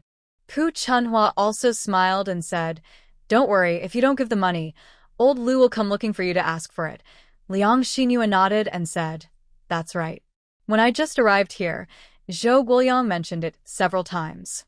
Actually, even before we reached here, he said it on the way, don't think just because I am the group leader, I can do whatever I want in the group. That's absolutely not allowed. Liang Xinyu spoke in Zhou Guoyang's tone, making everyone laugh. Little Wei said, sis, don't worry. The group leader's salary already includes this deduction, I signed it. When the wages are paid tomorrow, it will be deducted, and I'll bring the rest to you. Fu Chunhua smiled and replied, sister, our group leader thinks of everything to consider you carefully. It's because he cares about you. Our old Chun is just careless. If I don't remind him, he probably won't remember, Little Wei cheerfully added. Speaking of Captain Chen, he will be back the day after tomorrow. Today I overheard the political commissar talking on the phone with him. Fu Chunhua clicked her tongue twice and said, this person, when he comes back, feels like he's found something valuable. When he leaves, it's like he lost something. He probably won't remember to bring us a message. Liang Xinyu could see this clearly. She spoke dismissively with her words, but her face was filled with a happy smile. The outer layer of the cotton clothes has been cut out. Now it's time to sew the cotton clothes. The cotton bought was still compressed and not very fluffy, so it needed to be torn apart slowly by hand. A few children saw her and the other tearing cotton and found it fun, so they wanted to help. Liang Xinyu stopped them with her hand. Stop, stop. Look at your hands, and look at my cotton. The older children, Dong Dong and Air, looked at their hands then at the cotton and burst into laughter. They had just played with mud. Xiao Air was still crawling on the ground, with hands covered in dirt or ash. Only Lan Lan's hands were a little cleaner, but because she played with dogtail grass, she had grass seeds on her fingers, making them all greenish. The 3 children looked at each other and laughed. Xiao Air even sat on the ground, wanting to roll over. Liang Xinyu quickly grabbed him. See, the ground is full of dust. If you sit like that, your pants and clothes will get dirty. When you're dirty, you're not allowed to eat plain bread. The little guy immediately clapped his hands. Buzang, buzang. Not dirty, not dirty. Auntie, it's not dirty. Liang Xinyu knew that several children wanted to play with cotton, so she took them to wash their hands. Each child had a small stool, sitting around a basket. Dia watched enviously from the bed. Liang Xinyu reached out and gave her a bit of cotton to hold in her palm. Try squeezing it, isn't it soft?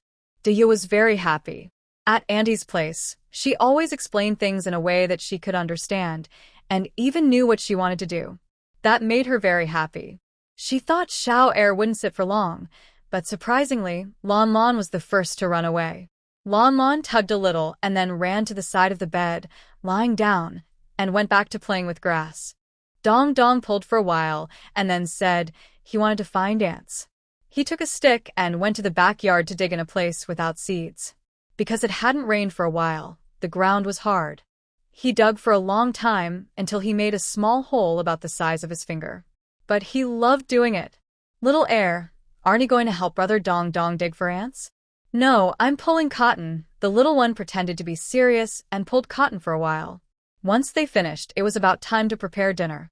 With the meat brought by Xiao Wei, Liang Xinhua wanted to make something tasty for the children. When they arrived at the army camp, their family had packed some dried salted vegetables, similar to pickled vegetables but soaked in salt water. After eating lunch, she soaked the vegetables.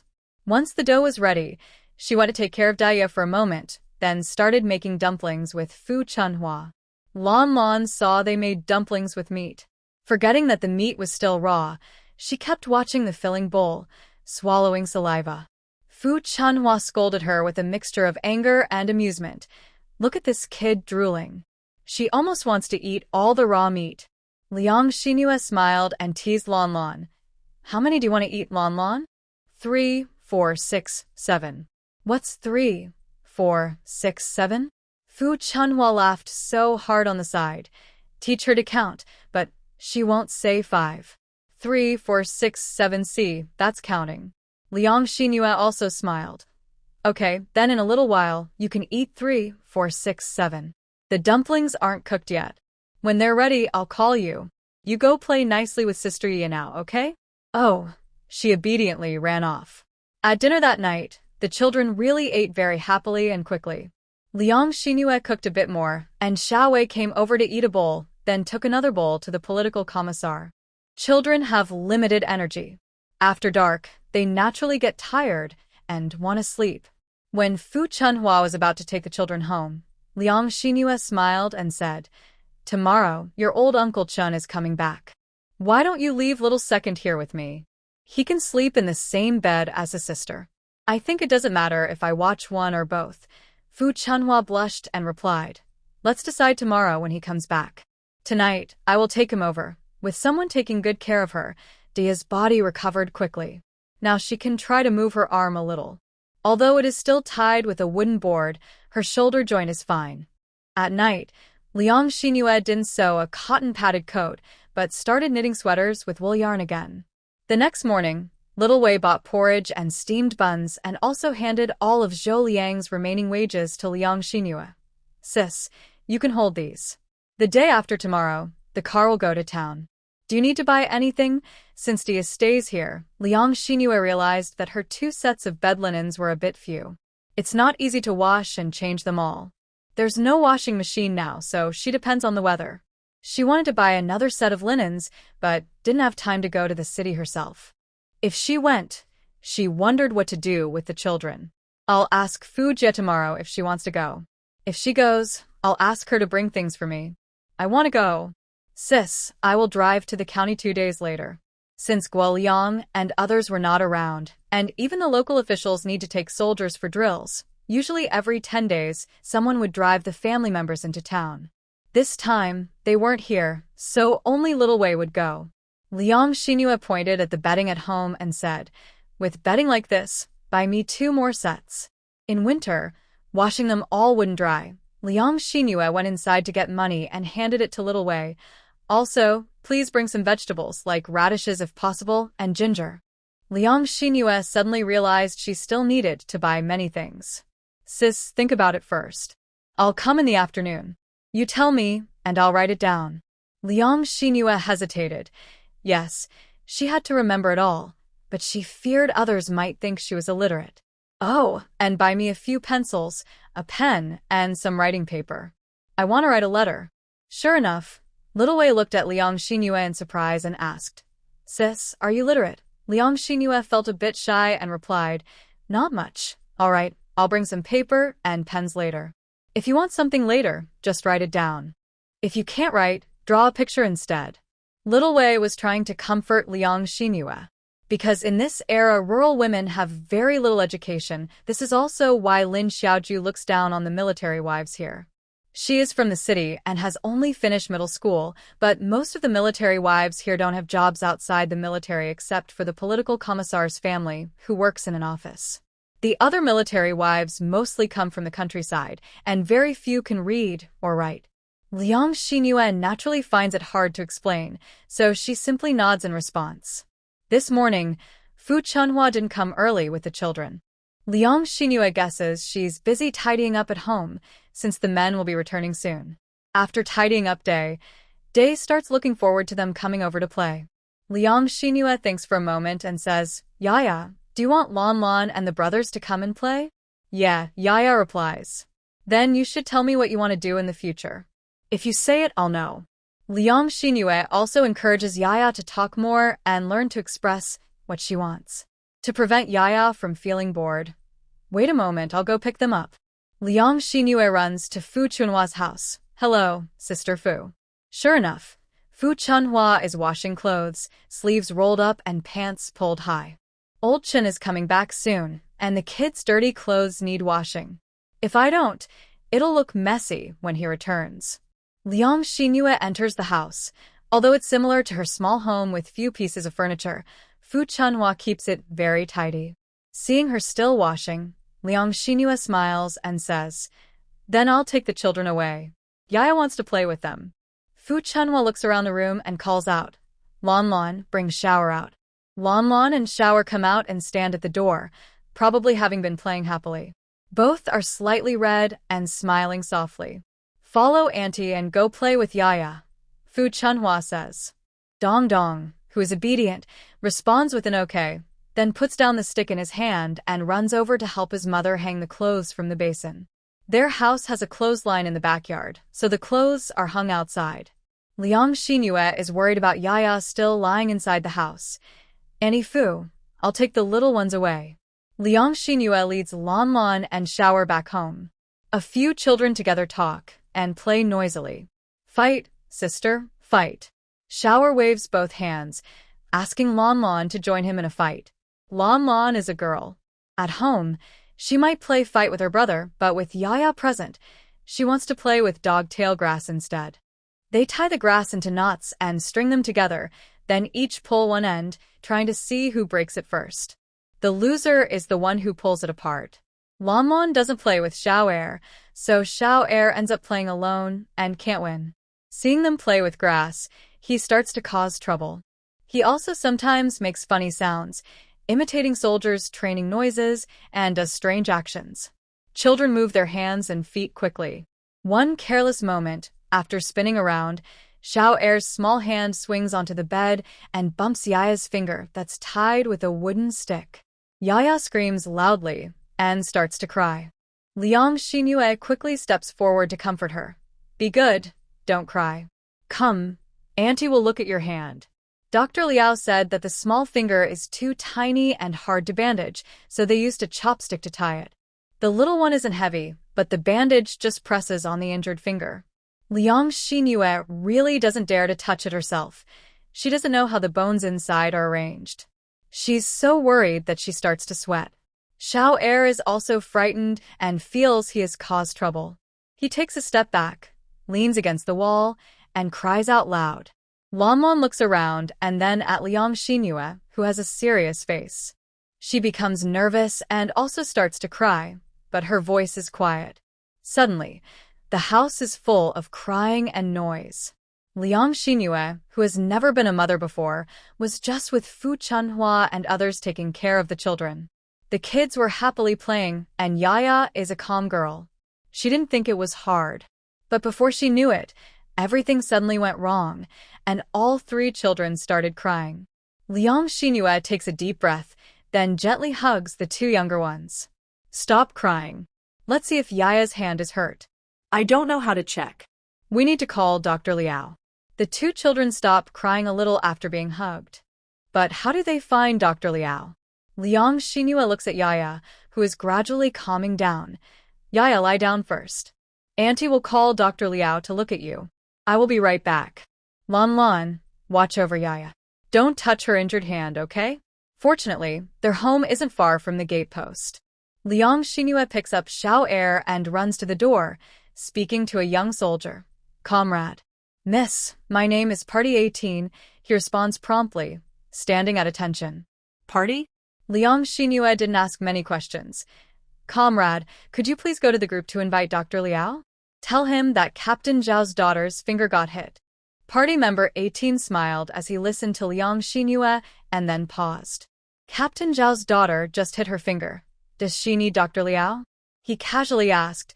Is she hurt? Liang Xinyue was about to leave, thinking she'd just sent a message. When he asked that, she suddenly remembered he was just a little soldier and might not know the details. She has a fracture. Just tell Dr. Liao.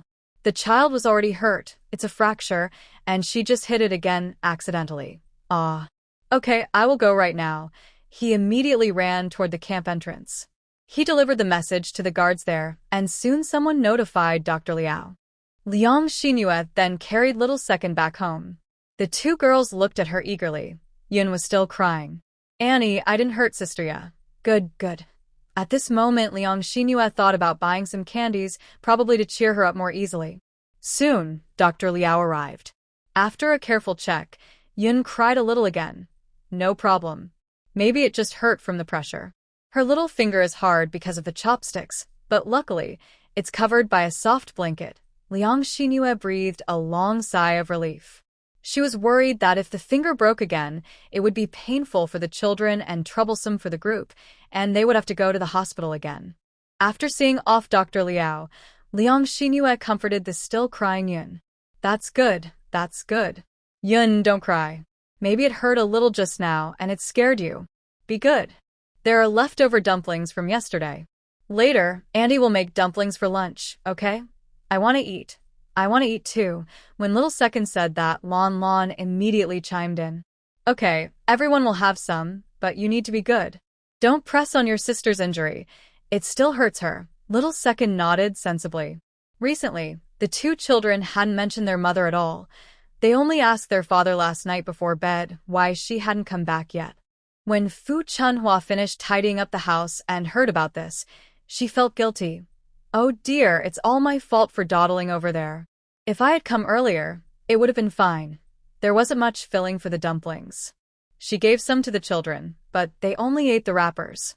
After dinner, Liang Xinyue was ready to make a new cotton jacket. First, she spread out the ripped cotton on a piece of fabric, placing it slowly and carefully. She had to distribute the cotton evenly, making some parts thicker and others thinner, all under Fu Chunhua's guidance, completing the second half of the jacket. Once the cotton was spread, she covered it with another piece of cloth, then sewed it neatly with needle and thread to flatten the cotton and prevent it from shifting or bunching up later. They made the cotton jackets inside the main hall, only occasionally checking on the four children. After a small mishap, the other three children were now afraid to approach Big Sister. Fu Chunhua and Liang Xinyue sewed the jacket while chatting. Suddenly, Liang Xinyue chuckled quietly. Fu Chunhua looked puzzled, asking, Why are you laughing? Liang Xinyue smiled and said, I'm laughing at you, Sister Fu, for watching the door while sewing. Are you afraid Captain Chen will pass by and you won't see him? To get to Fu Chunhua's home from the family courtyard gate, you have to pass by Liang Xinyue's yard. The gate was always open, so anyone passing by would definitely see her. Fu Chunhua's face blushed from Liang Xinyue's teasing, but she admitted openly, Yes, I have the key in my pocket. If he comes back and doesn't see me here, he won't be able to open the door. Besides, when you guys come back, he's usually not home. He doesn't even know that the squad leader and I are married. Indeed, only the men from the nearby families had not yet seen Deputy Captain Chen himself. While they finished sewing the jacket and connecting all the corners, Captain Chen finally returned. Liang Xinyue saw someone walking past the gate, while Fu Chunhua went inside to check on the children. Sister Fu, go check. Do you think that person just now was Captain Chen? Fu Chunhua and Dong Dong quickly ran out. Over the wall near Gu Sodding's yard, they finally spotted the person passing through the gate outside Gu Sodding's house. Old Chen. Dad. Oh, Dad's back. Dad's back. Fu Chunhua called out happily, and Dong Dong cheerfully ran outside too. When Captain Chen heard the voices, he turned around, just as he was approaching Liang Xinyue's house and hugged his rushing son. Daddy. Dong Dong seems to have grown a bit taller. Of course. We've been eating with Commander Zhou every day, always getting meat, so of course he's grown, Fu Chunhua said with a smile, walking closer. Captain Chenhua, smiling foolishly, looked at Fu Chunhua with excitement and happiness. He reached out and gently embraced Fu Chunhua. My wife. Fu Chunhua cried out in surprise. You. There are people here. Liang Xinyue stood under the eaves, laughing and saying, I didn't see anything. You two can continue. Fu Chunhua patted Captain Chen's shoulder softly and said, Someone should watch the situation. Captain Chen looked at Liang Xinyue. Fu Chunhua quickly introduced, This is Captain Zhou's wife. Captain Chen's eyes brightened. Finally, the captain has found someone? And Captain Zhou's wife is quite pretty. Sister-in-law. In the military camp, brothers usually call the wives of the highest-ranking officers sister-in-law. So, even though Captain Chen is 2 years older than Zhou Guoliang and naturally older than Liang Xinyue, he still calls Liang Xinyue sister-in-law. Liang Xinyue smiled and said, Big sister Fu has been waiting eagerly for your return. She's so happy you're back. Lanlan also ran out. Dad. Hey, Lanlan, come here. Dad will hug you, followed by Little Air, who also came out. But Liang Xinyue quickly hugged Xiao Air. Sister Fu, you two can go back now. Can I stay with you? It's okay. Tomorrow, Dong Dong and Lanlan can come over and play. Captain Chen didn't understand what was happening and looked at them with confusion. Okay, we'll go back now. Captain Chen held both his son and daughter in his arms and carried them away. After they left, Liang Xinyue went to close the door, afraid she might lose sight of the children. Then she took Xiao Air back into the house. Since she couldn't make cotton clothes anymore, she picked up her knitting to make sweaters.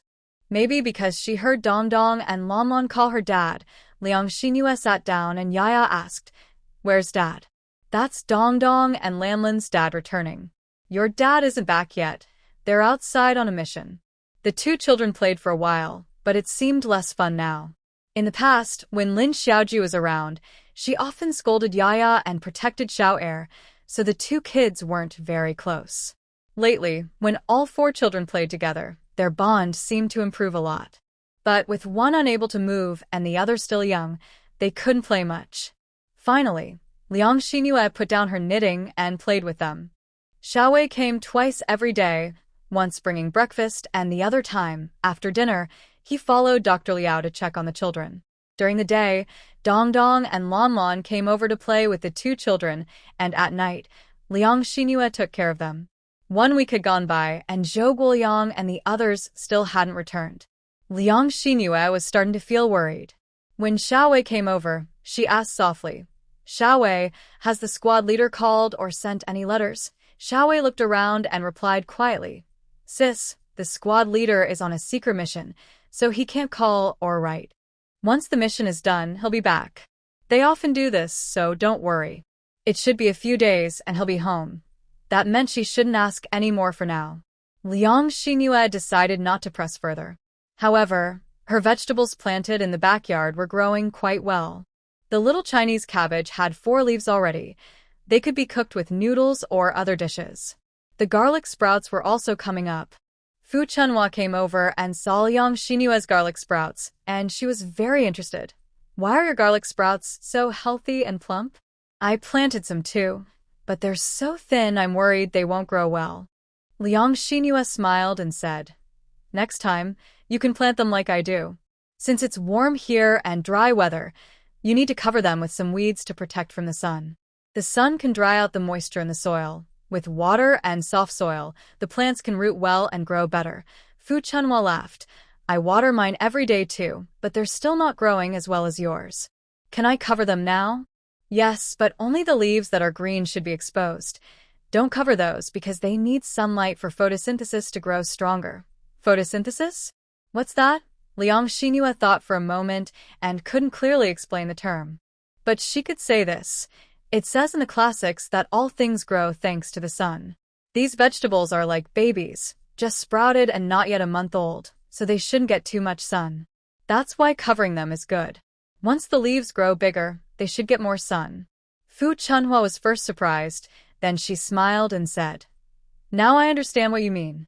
We're farming according to instructions. I'll go back and gather some dry grass to cover them." Suddenly, Liang Xinhua asked, "Hey, Sister Fu, I wanted to ask you last time but forgot.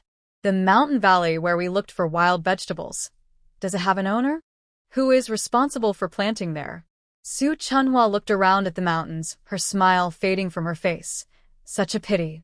These mountains grow here, but there's hardly any grass. If they were in our hometown, they wouldn't be left this empty. She turned to Liang Xinhua and asked, "Have you ever farmed at home?" "When I was at home, I never let our land be empty. I feel uneasy when I see empty fields. You have to plant something. Our team members are very hardworking. Even on the mountain, there's no empty land. Planting a bit of wheat means we'll get a better harvest." Liang Xinhua nodded and said, "I farm at home too." Thinking to herself, Liang Xinhua realized she would probably stay with Shou Guoyang here, waiting at home every day for a man to return. That life was too boring. "Yuan, let's dig out that patch of land where we pick wild vegetables. When spring comes, we can plant anything." Su Chunhua's eyes lit up. "Oh, sister, I've always felt I get along with you right away. We're alike. I've thought about doing something too, but Lao Chen always says the children are still young, so I should focus on caring for them. Now he provides the food himself and buys some cheap grains.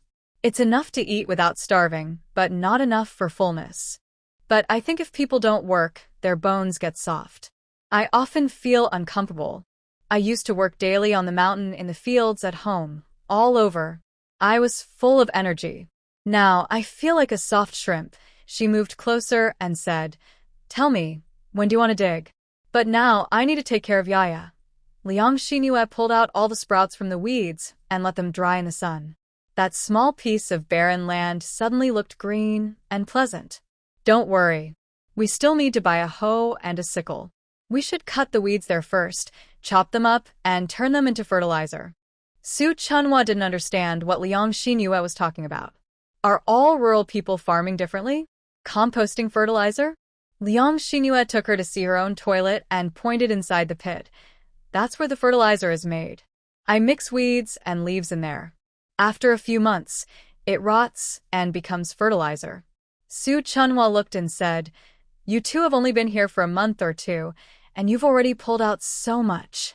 "Haha, I told you it's just weeds and leaves that are chopped up." 2 weeks had passed. After Dr. Liao untied the wooden board that held Yaya, she was able to sit up on her own. "Don't worry, sister-in-law. Children recover better, and you've taken good care of her. Besides her little finger, which needs more attention, everything else is fine. Just be careful not to use too much force." Dr. Liao carefully moved each joint in Yaya's body and then gently said, "Yaya, you can start learning to walk now. Look, your legs are so long, longer than your brother's. You can walk faster than him." Yaya raised her hand and looked at Liang Xinhua. "Auntie, dog's tail." She spoke unclearly, but Liang Xinhua understood her meaning. "Yes, once you learn to walk, you can play with dog grass, pull it yourself, go up the mountain to look around. There are more fun grasses than dog tails. There are wild vegetables and wild fruits, lots of interesting things." Yaya's eyes brightened. The weather was turning late autumn, getting colder. Liang Xinhua went next door to check the winter clothes for the two children. Xiao Er's clothes were well packed and neatly stored in the cabinet, but Yaya's were not. Wasn't it said that Yaya had been here through 2 or 3 winters? In such cold weather, the child didn't even have a winter coat? Later, she found out from Fu Chunhua that it was because they never let Yaya out in winter. So, Yaya stayed under blankets all winter. But speaking of blankets, Liang Xinhua thought they were disgusting. The blanket Lin Xiaoju used for Yaya was very stinky. On it, there were some dry, hard yellow patches or something dark in color. When they went in together to clean it, Fu Chunhua was cursing while she cleaned. If Lin Xiaoju could sense it, her ears must be turning red, and she'd be sneezing non-stop. Reluctantly, they found a few clothes that could barely be used. After washing them several times, some stains still wouldn't come out. Fu Chunhua said the stains might be blood. Fortunately, Liang Xinhua had bought enough cotton, and when Xiao Wei and the others went to town, they brought back some colorful cloth suitable for children. Liang Xinhua and Fu Chunhua worked together to make 2 new sets of cotton clothes and pants for Yaya, and also one for Lanlan.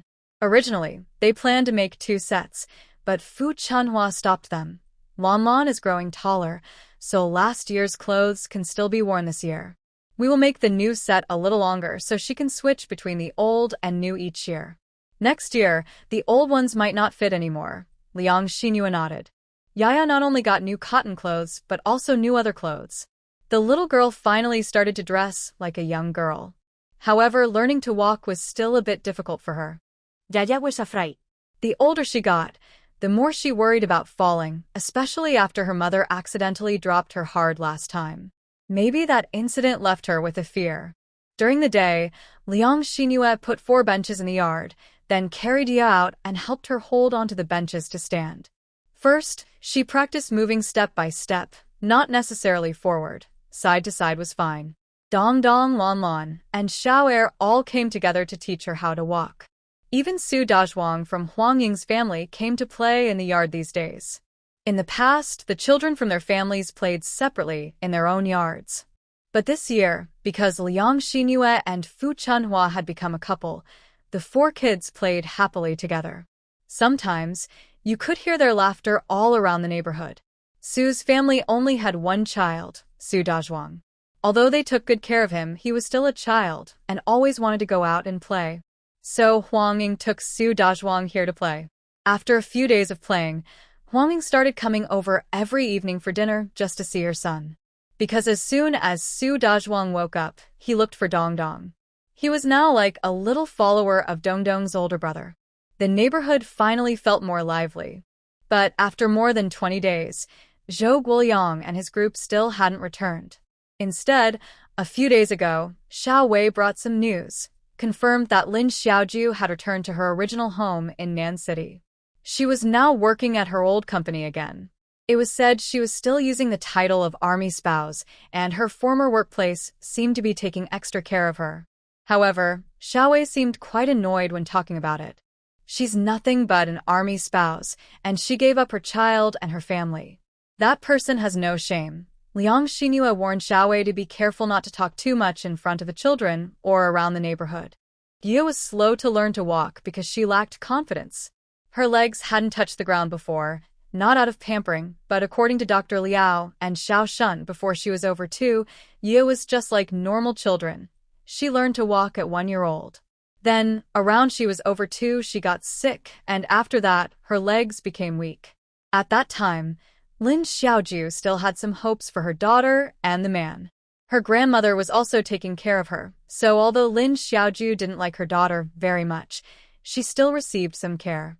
But from the moment she fell ill, Lin Xiaoju started to see her as a burden, and she would scold her without checking what was really happening. Xiao Shun was in the army then and only wrote letters to remind her to take care of the girl. Later, I received a letter from my grandmother and learned that my daughter was very sick, almost paralyzed. Xiao Shun finally took leave to go back. At that time, Lin Xiaoju seemed like a different person. Xiao Shun followed her and agreed with her plan to have a son, so she agreed to have another baby. After she was pregnant, she finally agreed to follow Xiao Shun to serve in the army. Mostly because my grandmother was also ill and there was no one to take care of Yaya, so she wrote to Xiao Shun. Xiao Shun always thought that once he took her in, Lin Xiaoju only took care of the kids and things wouldn't be too hard. He thought it would be fine. But he didn't expect things to turn out like this. Even though Yaya sat in bed for 3 years, she lost the chance to learn to walk. Now she is over 5 years old, but she is afraid to walk. She leans on a stool to stand, her legs shaking. If Dong Dong and the others weren't with her, she might cry.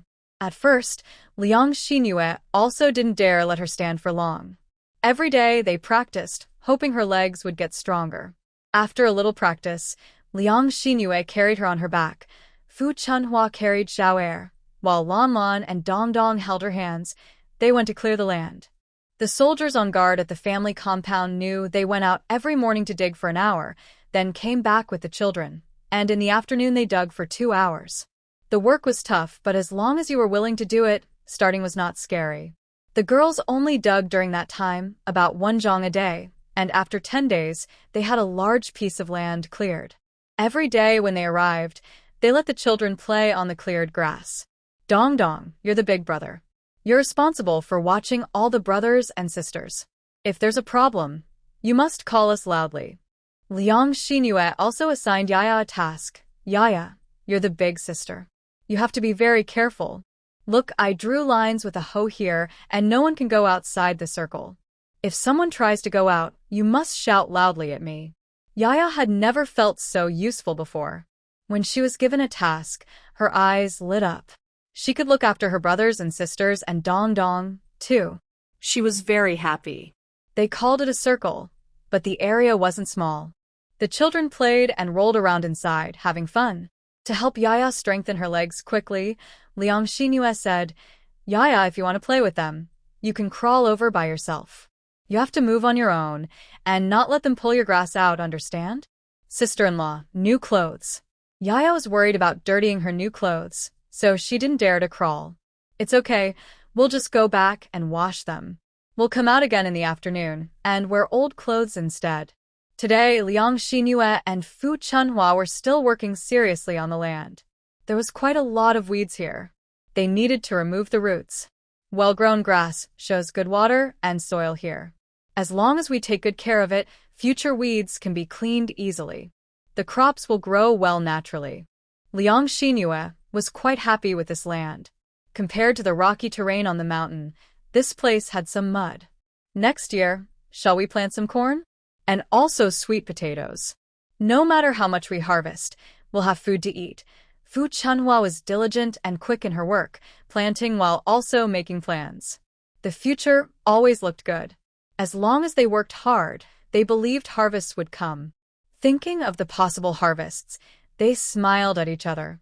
Mom, Auntie, come quickly. While working, they heard Lon Lon calling.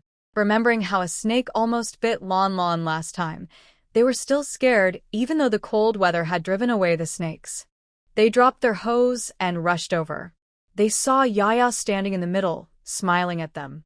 Yaya, you can stand now. They hadn't brought a stool, and since Yaya couldn't hold on, she hadn't dared to stand or walk. That's why they encouraged her to crawl. But now she was standing there. Auntie, Yaya is standing up by herself, Dong Dong said excitedly. He was very happy, like a little brother. He watched nervously behind Yaya, with his small arms stretched out to both sides just in case she lost her balance. If Yaya fell, he could catch her right away. Xiao Er and Lon Lon cheered and clapped. Big sister can stand now. She's so great. Yaya, you're so amazing. Liang Xinyue had taught them to praise Yaya often so she would have the confidence to stand. Yaya was also very happy, surprised that she could do it. Liang Xinyue stepped forward a few steps and encouraged her. Come on, Yaya. Try to lift your legs and walk over here. Auntie will catch you. Xiao Er was still practicing how to walk. Yaya walked like this. Yaya was smiling, but her legs were slightly trembling. Then her body tilted, and she lifted her right leg. She raised her arms to balance herself. Her right leg pressed down hard, but she managed to steady herself. She had successfully stood.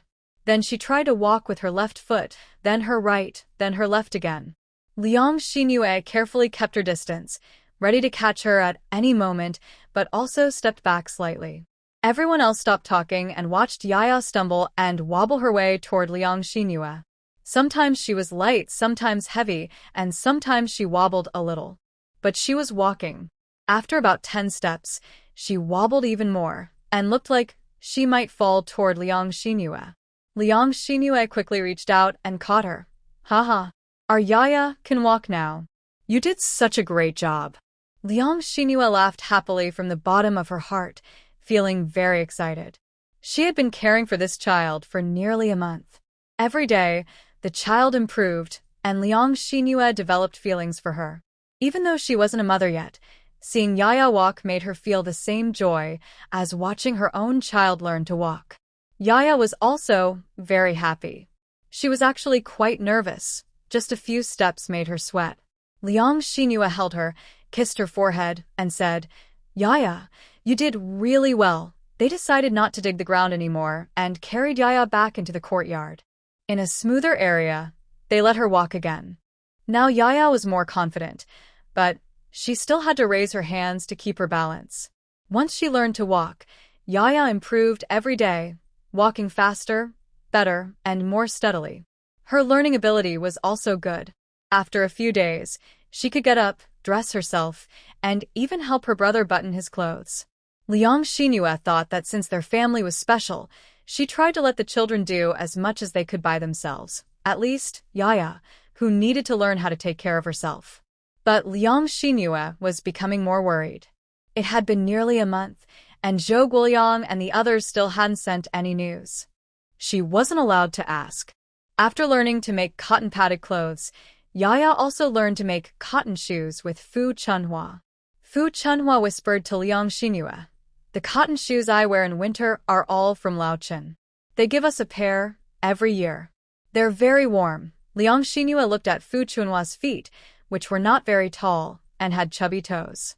Fu Chunhua smiled and said, "Our Lao Chun wears size 43. I can't wear those, but I wear size 36. So Lao Chun gets size 43 every other year and the smallest size 38 on the other years. I can add an extra insole, and then I can wear them." Liang Xinua's eyes brightened. That was a good idea. Honestly, a pair of cotton shoes wouldn't wear out in a year. The army was very thoughtful about their soldiers and always issued them. She wasn't sure what size Zhou Guoliang wore. Maybe she could ask him when he returned. Liang Xinhua still plans to make 2 pairs of shoes for Yaya. Yaya doesn't have any shoes, neither for winter nor summer. Recently, Yaya has been learning to walk, but the shoes she wears are too old and not suitable, so she keeps them for Lan. However, they're too small because Yaya is very thin. Fu Chunhua stays most of the day at Liang Xinua's place, and they do everything together, coming in and out. Sometimes Huangming also comes over with her children to join the fun, but after she was involved in digging, Huangming did not participate anymore. Later, as the new year approached, Liang Xinhua found out the truth. Huangming was pregnant. The weather grew colder. Mornings sometimes had fog, and they stayed indoors with the children. Liang Xinhua originally wanted to wait for Zhou Guoliang to come back before preparing the Kong, a heated brick bed, but it was getting colder. So, she asked Xiao Wei. The next day, Xiao Wei brought the team leader Lao Liang to help prepare the Kong. Lao Liang looked at the house and suggested, "Sister-in-law, I have a suggestion for you. I think if you build the Kong in this small room, it will be too tight. Once you finish building it, there won't be any space left." Lao Liang entered the house, pointed to Yaya's room, and said, "This room can be used for the Kong. It's big enough. Even if you build the Kong on half of it, the other half can be used for storage. Plus, since this room connects to the small house over there, you can move the stove here and turn the other part into a storage room." Liang Xinhua was surprised. That meant a lot of work. They would have to rebuild the stove and remove the existing one. It also meant preparing sand, stones, and other materials. She asked Xiao Wei about the details, and he said it wasn't a problem. When they built the house, there were many leftover stones and bricks, piled outside the perimeter wall in a vacant lot, all available for use. Liang Xinhua then asked if Lao Liang would have free time, and Xiao Wei smiled, saying, "The political commissar said that if you're sure about doing it, Lao Liang can handle the work. He only joins the morning exercises and comes back in the afternoon to work." Liang Xinua's eyes lit up at this, thinking it would be good to start soon to keep warm. She quickly decided to proceed and asked Lao Liang to go see the bricks and stones there. "Lao Liang, look at these materials. Find the ones you can use, and I'll move them in advance, so you can start as soon as you arrive." Lao Liang looked and nodded with a smile, saying, "Young lady, you can't move these stones on your own. I'll handle it. The green bricks should be useful." He then silently calculated in his mind for a moment, saying, "It might take hundreds of bricks, and I'll bring a few more stones later. Do you need the pile of sand? And should we buy some cement?" "Probably, we should buy a bit of cement." In the end, the task of buying cement was given to Xiao Wei since it was his turn to drive into town. Buying cement requires approval, so he needed to ask Commissar Su for support. At first, Liang Xingyue was worried that Commissar Su might not agree, but unexpectedly, he called a meeting with a few family members. After they agreed everyone was willing to build a kong, a traditional heated bed, he handed the matter over to old Liang. Commissar Su then contacted the county's armed forces department to request some assistance with cement. Most of the military wives here are from the south. Although they came from different southern places, the cold here is something they had never experienced before. However, some of them didn't even know what a kong was used for. For example, Tian Minjing asked if a kong was used to store things. Liang Xingyue patiently explained the purpose of a kong, and they were all very surprised. They knew Liang Xingyue was from the south too. They wondered why she knew so much about a kong. Liang Xingyue explained that some young people from the northeast had come to their team.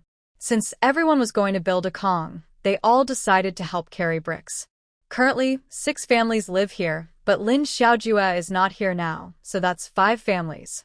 Tian Minjing's child is only 1 year old and can't be carried or held by anyone, so they didn't force her to help. No one was pressured. Revolution depends on everyone's own initiative. Liang Xingyue asked Dong Dong to play with some of the children. As usual, Dong Dong, who is the big brother of the courtyard, is responsible for their safety. Yaya, who is the older sister among the children in the team, watches over them so they don't run out of the courtyard. Both Dong Dong and Yaya have learned how to take care of children. They help look after 2 more kids, Su Daong, who is 3, and Wang Ji, who is 4.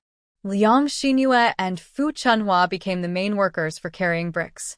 At first, they didn't have a good method and really used their hands to carry the bricks. It was very painful, especially because it was cold and their hands were frozen. The rough bricks rubbed against their frozen hands, which made it hurt a lot. They couldn't carry many bricks at once. Those blue bricks were quite large. Liang Xingyue initially could carry 3 at a time, but after a few trips, she couldn't continue and could only carry 2. This work was too slow. At noon, Xiaowei came and saw them carrying bricks by hand. He quickly called a stop. "Ladies, doing it like this will make your hands bloodied by tonight." "That won't do," he said. After thinking for a moment, Xiaowei said, "Wait a little, I'll bring you something." Little Wei quickly ran to gather the group. Soon after, she pushed out a cart. This was a very useful item. With the cart, it saved a lot of effort for the women. They stacked bricks onto the cart and prepared to move it, but they couldn't get it to budge. Fu Chunhua saw that Liang Xingyue wasn't able to move it either, so she quickly came over to help pull, only to realize that too many bricks had been loaded, making it too heavy to lift. A few women looked at each other and laughed happily. This made everyone feel more friendly and close. They took some bricks off the cart, making it lighter so they could finally move it. Liang Xingyue decided to assign tasks to everyone. Tian Minjing, because she was carrying a young child, would have to bend down carefully, as the child might slip off her back with each movement. She was worried the child might fall, so Liang Xingyue told Tian Minjing to wait inside the yard, put the child down in a cozy little nest they usually made for the baby. This nest was just a basket with a cloth inside, with an old quilt on top. The baby stayed warm and safe from falling. Once the cart arrived, she would be responsible for unloading the bricks. Because Huanging was pregnant, she couldn't lift heavy bricks, so she was assigned to transfer bricks onto the cart. Meanwhile, Liang Xingyue, Fu Chunhua, and Yang Depan worked together, each doing different parts. Some pulled the cart, others pushed. Everyone worked happily, chatting and joking as they went. By the afternoon, Lao Liang finished training and everyone had loaded bricks for 2 households.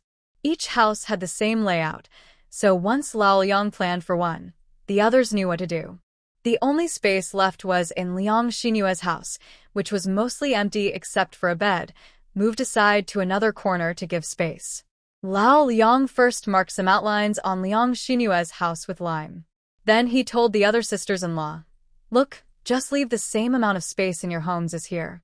Once the cement arrives, I'll start working." They all came to see Liang Xingyue's house, which was already filled with many items. The earlier they arrived, the more they had stored. In the evening, Each family tidied up their belongings. Liang Xinhua did call Fu Chunhua to help lift the bed Yaya was sleeping on, so now it was pushed against the wall. The two children slept inside that night, each on one side. Liang Xinhua hugged her own quilt and slept outside, almost like a real mother with her two children. The next day, they moved bricks from several households. Liang Xinhua's hands were blistered and sore. She even joked with Fu Chunhua, saying, "Am I being delicate? My palms used to be calloused. It's only been 2 or 3 months since I stopped working, and I've already got blisters from moving bricks." Fu Chunhua laughed and said, "That's right. When we don't work, our skin gets soft. I feel better now, digging and moving bricks. Doing some work upsets the dullness, and I feel more energetic. Actually, I think you look even prettier than when you first arrived," she added with a smile. Fu Chunhua laughed again and said, "The first time I saw you, you were so thin. I wondered where the team leader found such a skinny girl. Now, seeing your face, it has a bit more flesh and you look much nicer." Liang Xinhua couldn't help but smile. Although life here has been a bit harsh, Zhou Guoliang has truly been kind to her, making her life as good as it could be during this time. Others struggle to get food, but she now eats enough, mostly white rice and flour. She can even have meat every other day. She does nothing all day, so she wonders why she's gaining weight. She knows she's getting chubbier, and her new pair of small underwear, made at the guest house, is starting to feel tight. They women moved bricks and sand, while some stones for building the stove were brought by Lao Liang and a few soldiers. All preparations were made. Only water cement was missing when Zhou Guoliang and his team finally returned. It had been exactly a month and 4 days since they left. Liang Xinhua was eating with the two children when she saw a scruffy, dirty man with a beard and ragged clothes enter the door. She nearly didn't recognize Zhou Guoliang. "Xinhua," he said with a smile, showing his white teeth, wiping his dirty face. Hearing his voice, Liang Xinhua was sure it was really Zhou Guoliang. But seeing how he looked now, tears started to well up in her eyes. She couldn't tell if it was longing, sadness for him, or just missing him so much she thought she was dreaming. Suddenly, Liang Xinhua's emotions overwhelmed her. Tears rolled down her cheeks as she hurriedly ran to hug Zhou Guoliang, crying loudly. Zhou Guoliang was stunned but quickly embraced her, feeling distressed. He gently comforted her. "What's wrong?" "Sorry I came back late." Liang Xinhua couldn't clearly explain what she was feeling inside. She just felt very wronged and wanted to cry. Zhou Guoliang also didn't speak, just held Liang Xinhua tightly and gently patted her back. After a long while, even Liang Xinhua felt too embarrassed to continue. Once she calmed down, she remembered there were two children behind her. Liang Xinhua raised her fist and lightly punched Zhou Guoliang's chest. "You've been gone a bit too long this time." Zhou Guoliang nodded, hugging Liang Xinhua as they returned to the room. The two children stared blankly at this tall, strong man in black. In their current memory, they didn't recognize him at all, especially because they couldn't tell his eyes from his eyebrows. They simply saw that their favorite Annie, who loved them most recently, was holding this person, which meant she liked him. He must be a good person. So, the two children kept observing Zhou Guoliang quietly. When Zhou Guoliang entered and saw the two children, his glance paused briefly and his expression stiffened. Liang Xinhua, being held close to him, naturally felt his sudden stiffness. "What's wrong?" As she asked, she thought about the possible outcome and felt nervous. She wanted to hear Zhou Guoliang's answer, but was also afraid of what he might say. Seeing the children, suddenly, Liang Xinhua lost her courage and pushed Zhou Guoliang gently, saying, "You're so dirty this time. You scared the kids.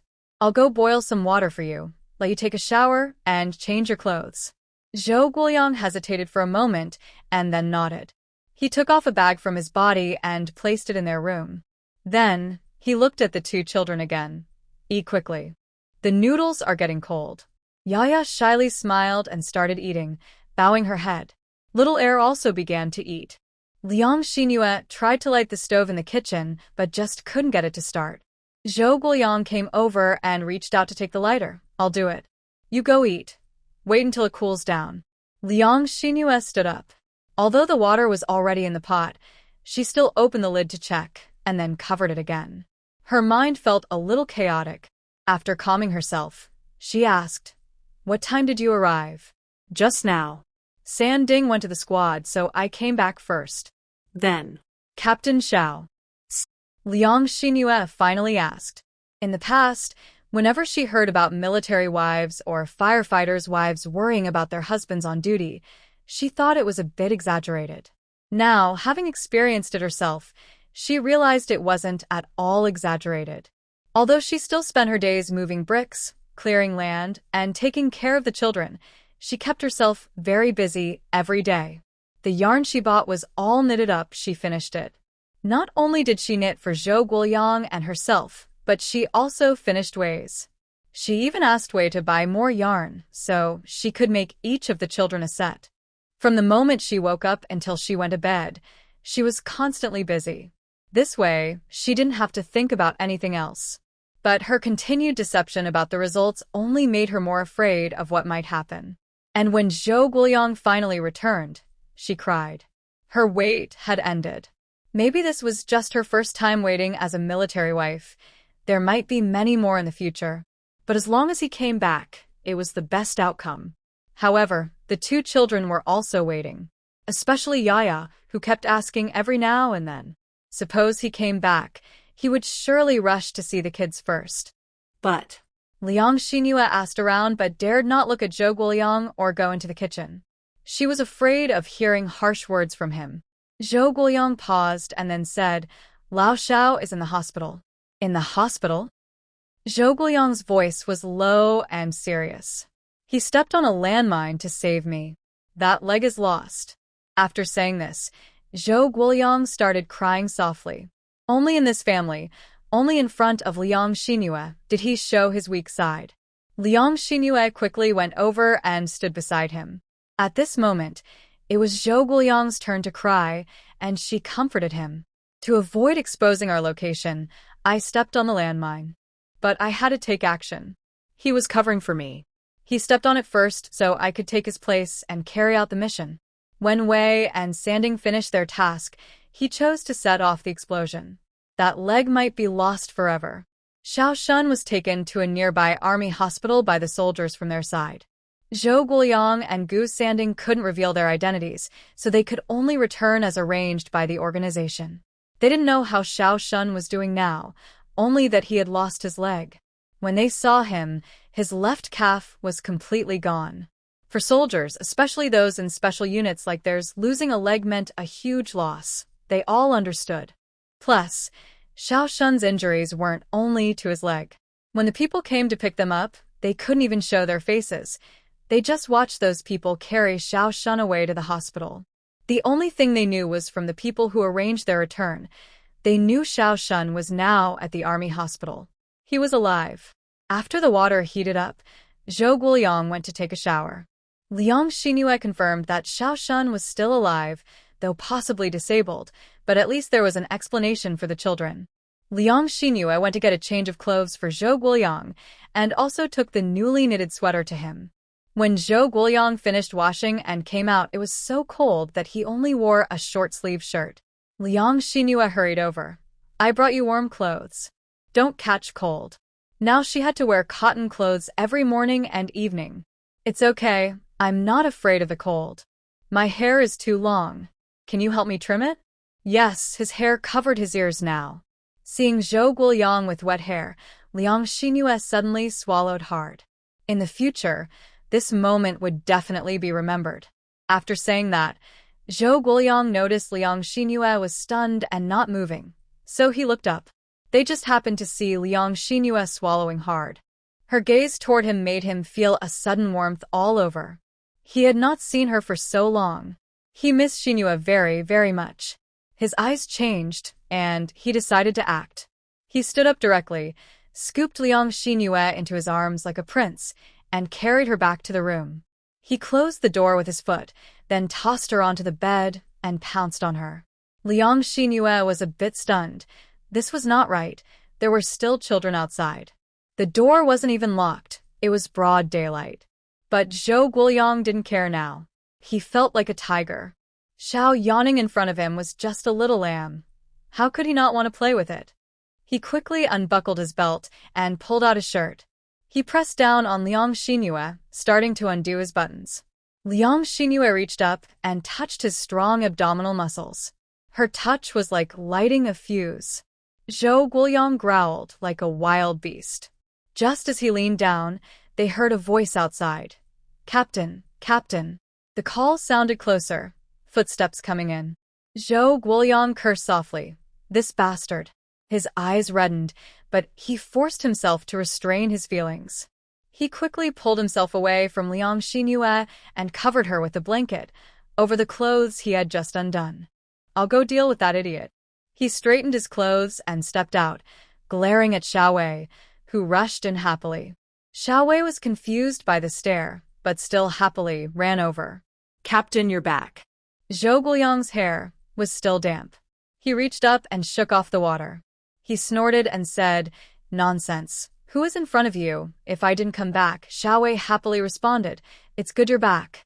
I kept asking my sister about it. I was worried about you." Xiao Wei felt he should tell Zhou Guoyang about Liang Xinyue's thoughts. Zhou Guoyang thought to himself, if you hadn't come, I was about to tell you how deep my feelings are." "You little guy." Shaking his hair, he looked up at Xiao Wei. "So? Are you just here to tell me that?" Xiao Wei smiled foolishly and was about to nod when he suddenly remembered his task. "The political officer asked you to come." Zhou Guoyang lifted his foot, about to kick, annoyed that this kid forgot important things. Xiao Wei reacted quickly and ran outside. "Captain Gu is here too." Then he ran out. Liang Xingyue, who had calmed down, stood up and put on her clothes, helping Zhou Guoyang get dressed. Especially after Zhou Guoyang finished putting on his sweater, Liang Xingyue smiled and said, "I was worried it wouldn't fit. I finished knitting it, but you weren't here, so I couldn't try it on you." It fit very well, the length and size were just right. Once he put on his military uniform, no one could tell he was wearing a sweater underneath, but it kept him very warm. Liang Xingyue also mentioned, "I knitted a sweater for Xiao Wei too." He didn't dare to wear it, saying he only wears it when you do. Zhou Guoyang was unhappy about Xiao Wei interrupting his enthusiasm. "Don't be nice to him in the future. Don't knit him sweaters." TSK, was this jealousy? After Zhou Guoyang finished dressing, he reached out and hugged Liang Xingyue, giving her a firm kiss. He whispered in her ear, "Tonight, when I return, I will love you properly." Hearing this, Liang Xingyue felt a little nervous, but also secretly happy inside. Zhou Guoyang exhaled slowly. If he didn't leave now, he might not want to. He picked up his military cap, put on while walking out, and as he left the door, he suddenly looked back at the two children standing outside the kitchen door in the yard. Honestly, since he came back, Liang Xingyue had been on his mind all the time. These two children. Yes, these two children. Especially when he saw Yaya holding her little brother's hand, Zhou Guoyang quietly turned around again. He walked softly over to them and softly asked, "Are you Big Yaya? Are you small heir?" The two children just stared at him blankly. They probably felt he was familiar, but couldn't remember his name. Zhou Guoyang looked at Liang Xingyue and, with a choked voice, said, "Big Yaya. Can you stand up now?"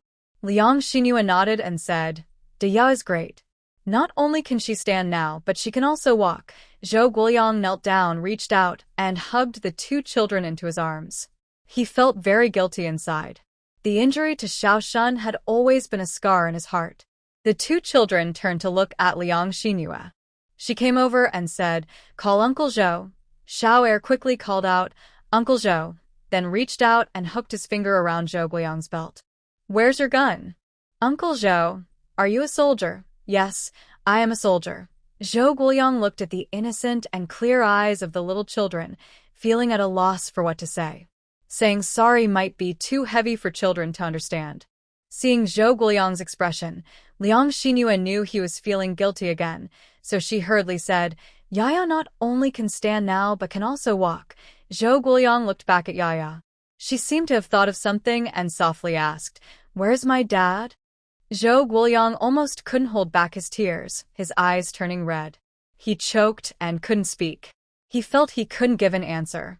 Liang Xingyue stepped forward and gently brought the children from Zhou Guoliang's embrace, standing behind them. Commissar is looking for you. You should go quickly. Only then did Zhou Guoliang stand up, fix his hat, and hurried out of the yard. Yaya looked up at Liang Xingyue. Liang Xingyue, knowing she wasn't hiding anything, softly said, "Dad is injured. There are doctors and nurses treating his wounds. Once he's healed, he'll come back." The children were too young to understand much. They only saw Zhou Guoliang and thought of Xiao Shun. Turning around, Xiao Er ran ahead again. "Big sister, let's go find Dong Dong. He said he would take us to see the ant nest this afternoon. He just wanted to go see the ant nest." Yaya hesitated for a moment but still followed. "Yaya, be careful with your fingers. You can only watch, not touch, okay? And no running or jumping. Remember, just walk slowly. Okay." Yaya was very obedient. After this incident, she felt Liang Xinyue's kindness toward her and listened carefully to her. She followed Liang Xinyue's instructions without hesitation. Liang Xinyue was busy washing Zhou Guoliang's recently changed clothes, but after some thought, she decided to take the two children to Fu Chuanhua's place. "Fu Jia, can you watch these two for me? I need to wash the clothes." Leaving the children here, Liang Xinyue went back to do the laundry. "I just realized that this guy's clothes seem to have been worn for a long time, likely going out repeatedly. Besides the smell, some parts are so dirty they can't be cleaned. So I use soap and a brush to scrub them hard. The clothes outside are also full of holes. Are these people crawling through the forest?"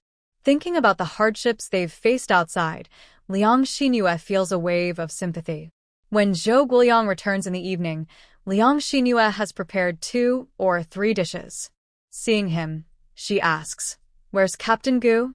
You should invite him to eat with us." "I already called him, but he didn't come, he's asleep," Zhou Guoliang replies, pausing.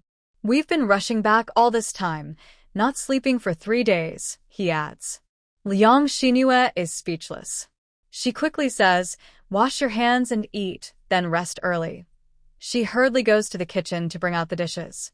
Zhou Guoliang immediately rushes in. "No, I want to sleep with you."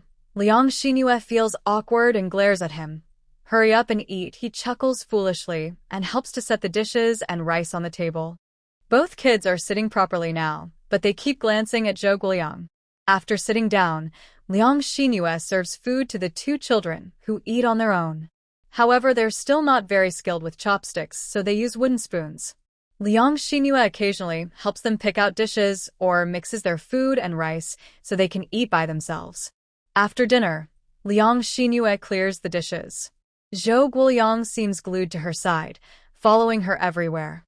Liang Xinyue boils water to wash the children's faces and feet.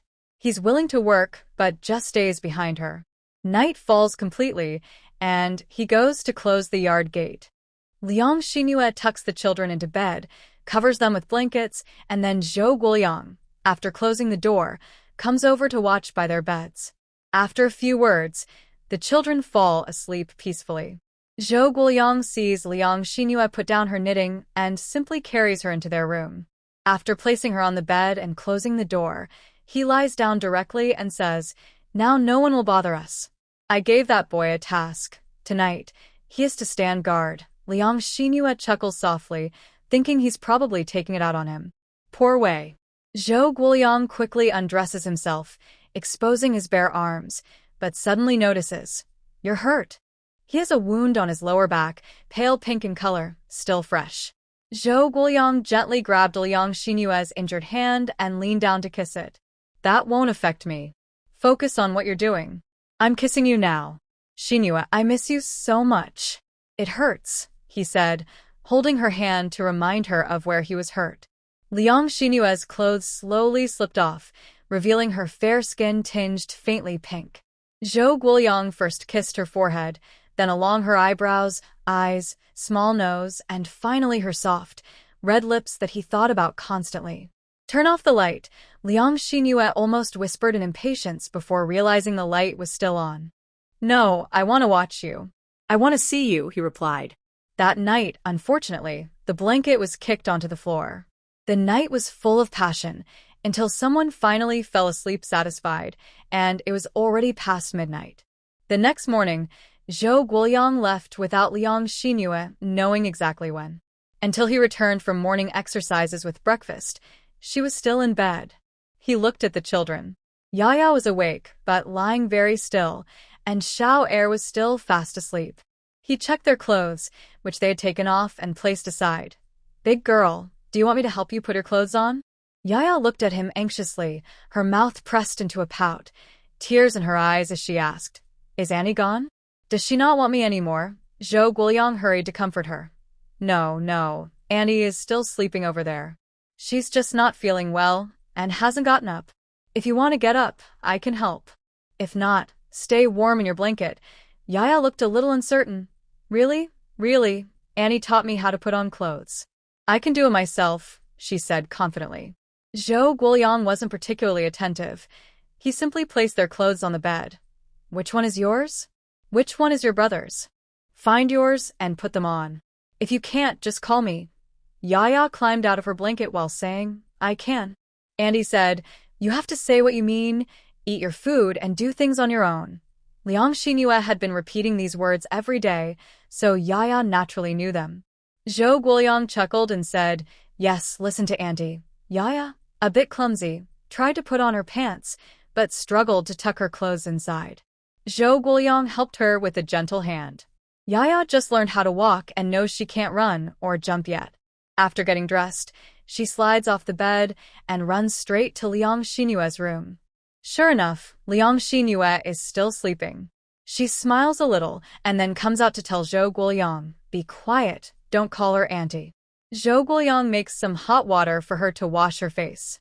Then he brings her porridge and steamed buns, saying, "Eat first, and when Annie wakes up, she and her brother can eat too."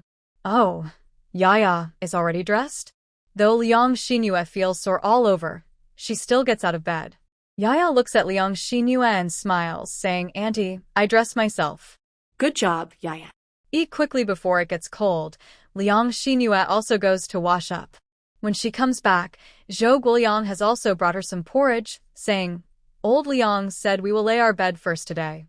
Liang Xinyue laughs and says, "That's fine. Let's do ours first." In the past 2 days, the arm department delivered cement. Everything is ready, and now Dongfeng has arrived. It's time to start the work.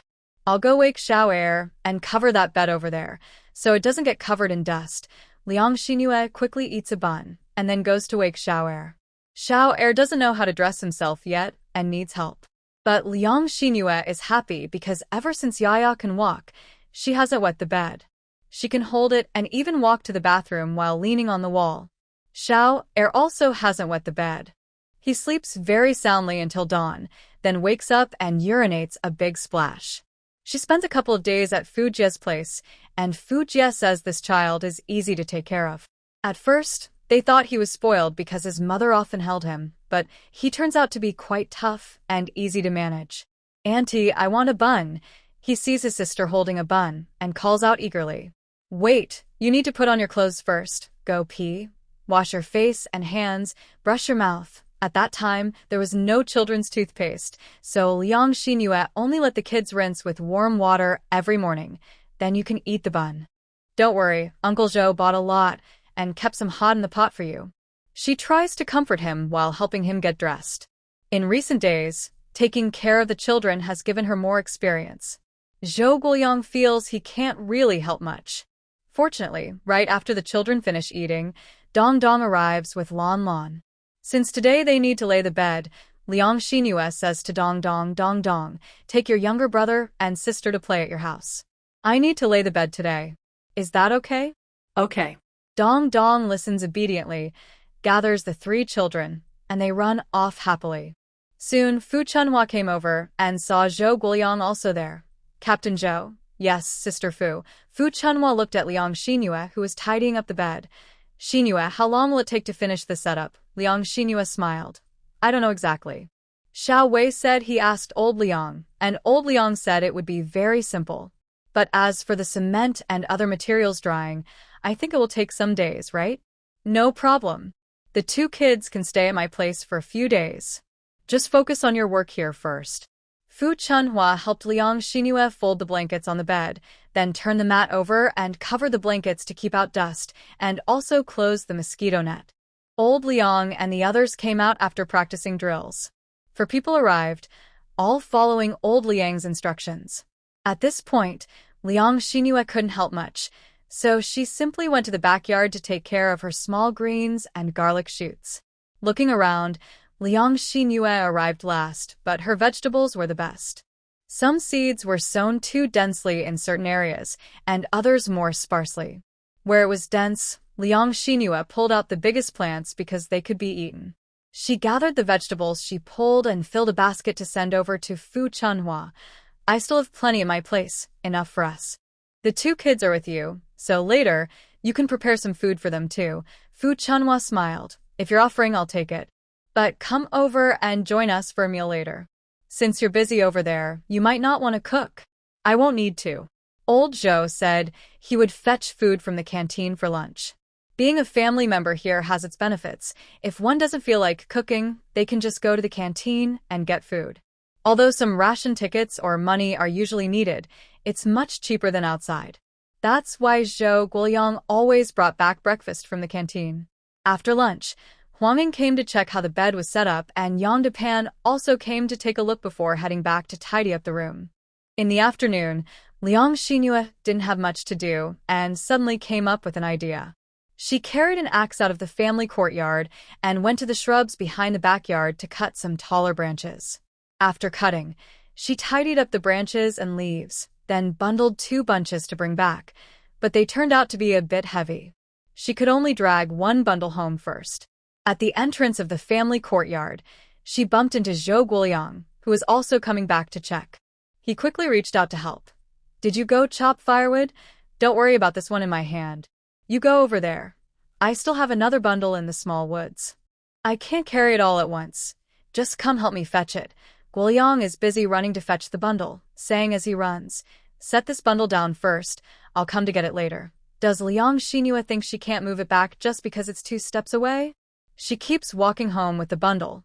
At the doorstep, she runs into Sister Fu, who comes to take a look.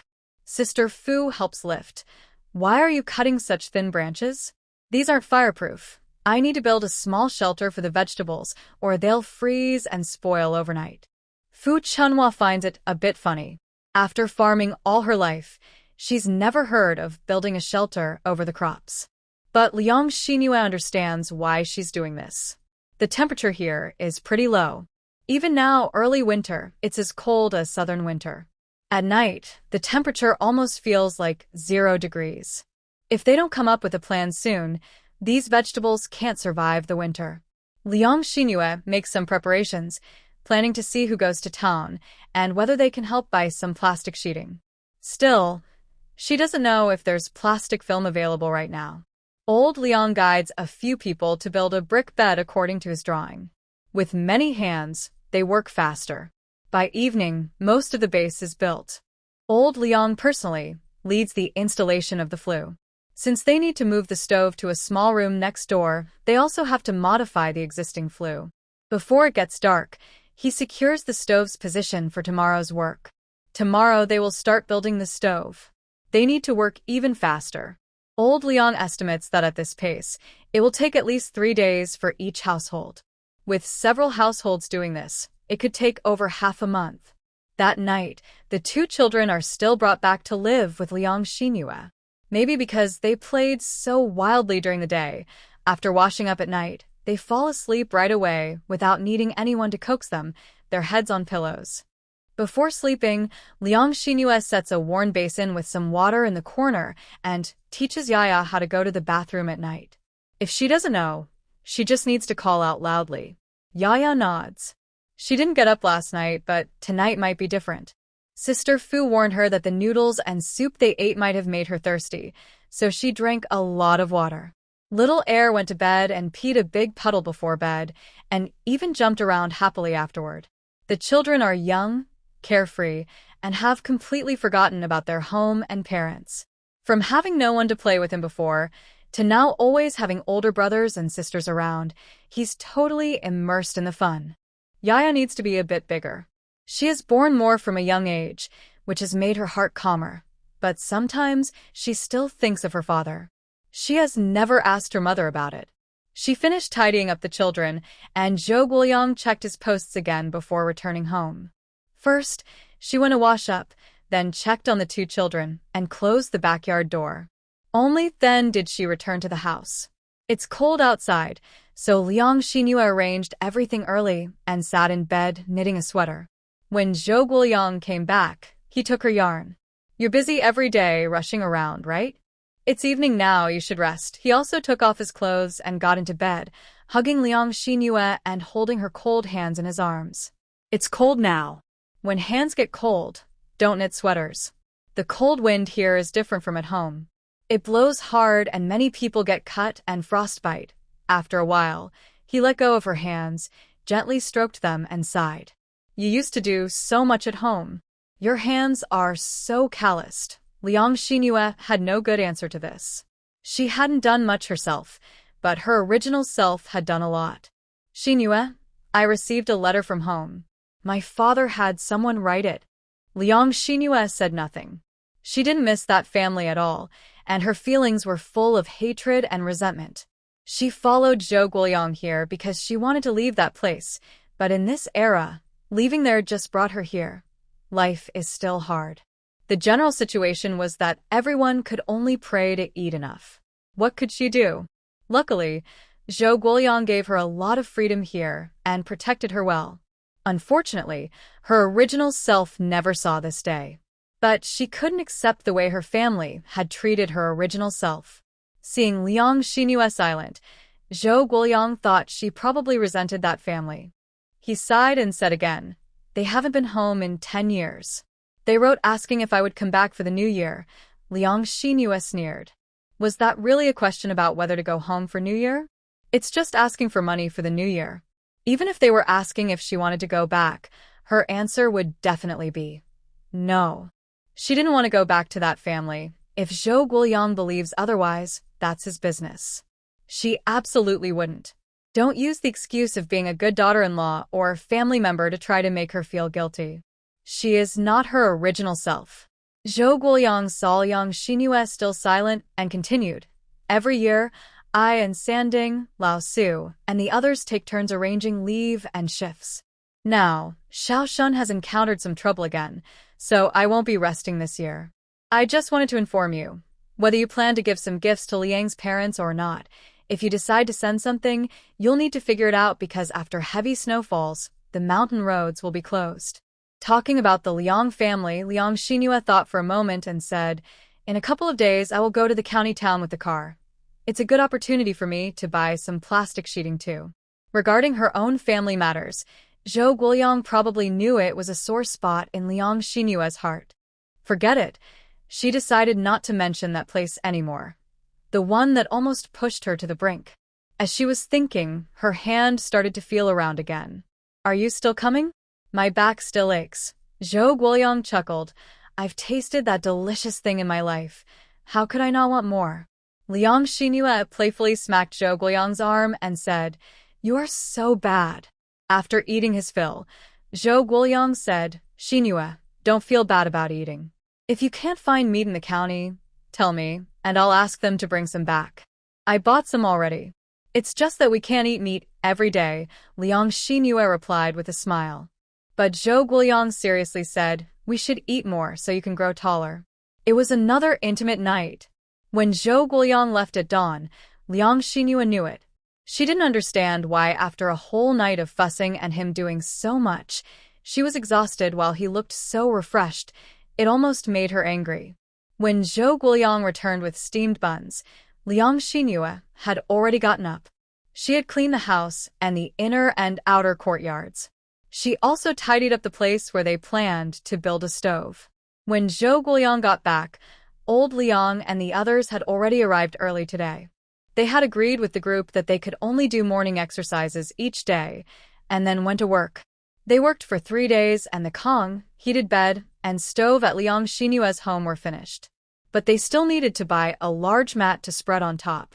Liang Xinyu measured it and thought one mat might not be enough. She'd need 2. Later, She planned to wrap the edges and corners with fabric to connect the pieces. While working on Tian Minjing's house, it was time to go to the county again. This time, Xiao Wei's car was used. Liang Xingyue needed to go to town, so she left the two kids in the care of Sis Fu. Sis Fu also wanted to buy some things, so Liang Xingyue helped her buy some wool. She also wanted to buy some yarn. The sweater Liang Xingyue knitted for Zhou Guoliang was now being shown off at the group office. Apparently, someone in the group deliberately said, "Oh, today's morning exercise was a bit hot, huh?" Then he took off his military jacket. He walked back and forth in the office, constantly fiddling with his clothes and glancing at others to gauge their reactions. He looked like a peacock about to display his feathers, truly proud of his treasure. Everyone knew what he was doing, but he still needed others to act along. Under repeated glances and encouragement from Gu Sanding, he finally asked, "Hey, Commander, you got a new sweater? It looks great. Where did you buy it?" Zhou Guoliang felt pleased and cooperative, knowing he was among his friends. He quickly smiled and said, "Where did I buy it? You can't find this anywhere. My wife knitted it for me. How does it look? Nice, right? She knows my size even when I'm not home. See, the fit is perfect, and it's just right for sports. The color is just right, too. TSK, I can't find a single flaw." His words immediately drew everyone in the office into a warm, friendly atmosphere. That night, Commissar Su called his wife, who was in Beijing. On the phone, he loudly criticized Zhou Guoliang, just showing off, really. Far away in Beijing, Li Jie looked on with a knowing expression, but he continued listening as Su said, "But I understand, he's just married," still full of excitement. "Remember when we were like that? Haha. Oh, old Li, I recall you bought me a wool vest a few years ago. Did I bring it? How about you send it to me? It's gotten a bit cold here." Li Jie smiled helplessly at his son sitting beside him, understanding his wife's implication. "See, that's your dad for you." Li Jie turned and said, "Don't worry, old Su, you'll get a new sweater too. I've just started knitting one for you. Ask your son, this is the color you like best. Xiao Huang at my work now knows how to knit. He just taught me a new style. I'll send it to you later.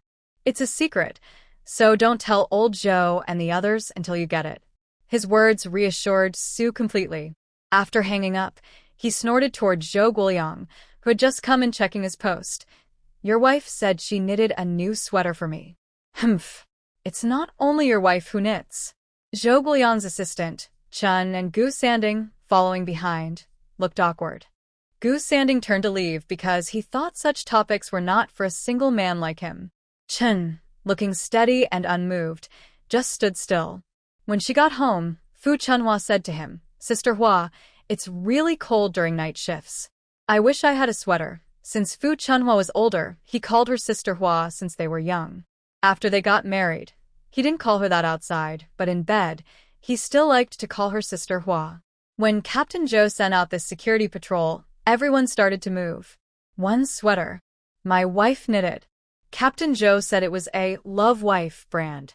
This time, Liang Xingyue went to the county town bringing along yarn for Fu Chunhua, yarn for Su Deputy Commander from Huanging, and yarn for Director Wang from Tian Mingfang. Yang Depan didn't let Liang Xingyue bring yarn for her, because she went to the county town too, and kept asking Liang Xingyue to help her pick yarn. When they stopped at the county supply and marketing cooperative to buy yarn, they ended up using a big sack to carry a whole bag of yarn. The yarn counter at the cooperative was suddenly mostly emptied. Liang Xingyue also bought several colors. Xiao Wei asked, "Sister, aren't you buying all the officers' allowances for yarn?" Liang Xingyue admitted, "Yes, I'm knitting a few sweaters for my family to send back. They haven't worn them yet. Anyway, I don't do farm work now, so I have plenty of time." Although it's not as cold at home in winter, and heavy cotton clothes are still needed, having a sweater inside makes it even warmer. Besides, her older brother is healthy, and the two younger ones, plus her parents and sister-in-law, are not in great health. Wearing an extra layer keeps her warm. Zhou Guoliang once mentioned, and the family discussed the new year, probably just to ask Zhou Guoliang to send money home. Liang Xingyue didn't know if Zhou Guoliang had other money, but she wouldn't give the yarn she had to those people. Sending money home to her parents might cause trouble for her relatives in the Zhou family. But knitting clothes herself and sending them back is different. She just couldn't find the right plastic sheet. However, with the shopkeeper's help, she bought a type of plastic bag used for making plastic pockets. These plastic bags are very large, big enough for even a man to carry. But she had to start using them once she bought them. The vegetables in the backyard have started to get a light frost in the mornings these days. If more frost forms, the veggies could get damaged. When she returned and delivered yarn to each family, everyone was happy with her chosen colors. Then everyone said, "I'm not very good at knitting yet, you still need to teach me." So Zhou Guoliang originally just wanted to show off his sweater, but this boomerang story ended up pointing back at Liang Xinyue. From the day after returning from the county, Liang Xinyue had a schedule of sessions every morning and afternoon. During these times, she sat and talked with others, teaching them how to knit sweaters. The hardest part was the beginning, how to start, divide, and arrange the patterns. She asked many questions to improve her skills. Eventually, when they returned from the army, everyone first went to Director Zhou's house to pick up their children and wives. Liang Xinyue also found some time to help. She pulled out a plastic sheet and cut it into a long piece of plastic. Then she used some branches she cut back, sharpened both ends, and bent them into arches to plant in the ground. She covered the arches with the plastic sheet. This way, the vegetables inside could still get sunlight and stay warm. The results were very good. The biggest difference was the chives from the leek field behind the dining hall, which had been frozen and wilted, but now they were growing well and even sprouting new shoots. Each bed had a small shelter, making it easy to pick vegetables, just open half of the shelter. Liang Xinyue's way of growing vegetables impressed the others who were learning to knit sweaters. They decided to copy her method, so they could have vegetables to eat in winter. She also planted carrots and radishes in another bed. Additionally, she tidied up the vegetables in Xiaoshun's backyard and built 2 small shelters there as well. Fu Chunhua mentioned several times that the current family compound felt more like a true family home. In the past, they barely exchanged greetings, and if someone ran out of rice, they didn't feel comfortable asking for some. Back then, men would borrow from the canteen and later return it when they went to the county to buy more. Now, things were different. When Liang Xinyue arrived, the children played together first, which brought the adults closer. They even started building stone beds, and some families still hadn't finished theirs yet. This encouraged everyone to visit each other's homes, see how others arrange things, and share ideas. The knitting project also helped break down barriers between families, making everyone feel more connected. As the weather grew colder, Liang Xinyue suggested one day, "Why don't we organize a meal together, just the neighbors, and have hot pot?" She learned about hot pot from Zhou Guoliang, who said that's how they used to call it in the group. According to Liang Xinyue, it was simply eating hot pot. Eating hot pot in cold weather sounded excellent. So on their next trip to the county, Liang Xinyue went again, this time bringing ingredients from each family's collection, so everyone could enjoy a good meal together. Currently, there are not many varieties of vegetables available, unlike decades ago when choices were more abundant. However, beef and lamb are quite common in this town. So, Liang Xinyue decided to make lamb soup, which kids can also enjoy. After buying the vegetables, she went to buy some other items for the new year at home. Liang Xinyue feels she is not a good housewife. Although she uses the money Zhou Guoliang gives her carefully, most of it is spent, and she can hardly save any. Living conditions are already quite low in this era. If she can manage to treat herself better, she will do so. That's her idea. Moreover, many things are missing in this era, such as sanitary pads, which makes Liang Xinyue very uncomfortable. Her first period here happened just when Zhou Guoliang was away on a mission. She had to use some rough paper based on her memories. Later, she met Fu Chunhua and learned that most people now use rough paper or folded toilet paper with sanitary strips, which they buy and are more expensive than rough paper. Because she stayed at home with health issues, she didn't have regular periods before. After Liang Xinyue arrived, she became more attentive to her health and lifestyle, so her periods came regularly for 2 months in a row. This time, Liang Xingyue bought a pack of toilet paper and some sanitary strips, anticipating her period might be coming soon. After buying everything, she arranged for a big pot borrowed from the canteen to be placed in her yard, built on some extra bricks, to cook simple meals. Everyone would eat there. One evening, while Liang Xingyue was organizing her new purchases, Zhou Guoyang returned. He saw the paper box with white and pink packaging and asked, "What's this?" He opened it to look. Out came a cloth strip with some soft material on it. Liang Xingyue, who had just finished putting away some yarn, noticed him holding the sanitary strip and waving it, unsure what it was for. Her face immediately turned red. She quickly stepped forward, grabbed it back, and blushed, saying, "This isn't for you men to mess with." Zhou Guoyang's mind immediately thought of the kind of clothes Liang Xingyue wears underneath. Her face grew even redder. She reached out and gently swatted his hand. "You wouldn't want to have this," she said. Zhou Guoyang lowered his head and gently kissed her ear, asking, "Oh, what's this for?" "It's for when I have my period." Liang Xingyue gave a direct answer. Zhou Guoyang paused and smiled as he looked down, saying, "That's really not something I like to use. Now I only need you." He then casually picked her up and placed her on the bed. Zhou Guoyang felt that with Yaya and the two children at home, he had become much more restrained. Sometimes, when he returned home, there was nothing he wanted more than to hold Xingyue and kiss her gently, to love her deeply. He had been controlling these feelings, afraid of hurting her or scaring her. But at night, he truly wanted to enjoy every moment of intimacy with her. Xingyue was becoming more and more charming. After another deep exchange, Zhou Guoyang saw the sanitary belt that Xingyue had left beside her. The next day was a planned gathering for dinner, but they agreed to eat in the evening because they had worked during the day. After lunch, Fu Chunhua brought the children over to help, washing vegetables and chopping them. Meanwhile, Xiao Wei and Lao Lu carried a large pot to Liang Xinyue's courtyard after lunch. The simple stove was right in the center of the yard. They placed the pot down and tested its weight. Still okay. Xiao Wei initially wanted to stay and help but saw many sisters-in-law busy here, so he couldn't really contribute much. Only Liang Xinyue instructed everyone to bring over chairs and stools from each house. Once everything was set, she shooed them away, saying, "Remember to tell Lao Su and the others, as long as they're off duty, everyone can come and eat. We've prepared plenty." Usually very few people could come and go freely in the unit. They were soldiers and had to follow orders. Liang Xinyue started boiling the broth around 2 p.m. There was a large pot with red soup base, and she also prepared a small pot for cooking in her kitchen.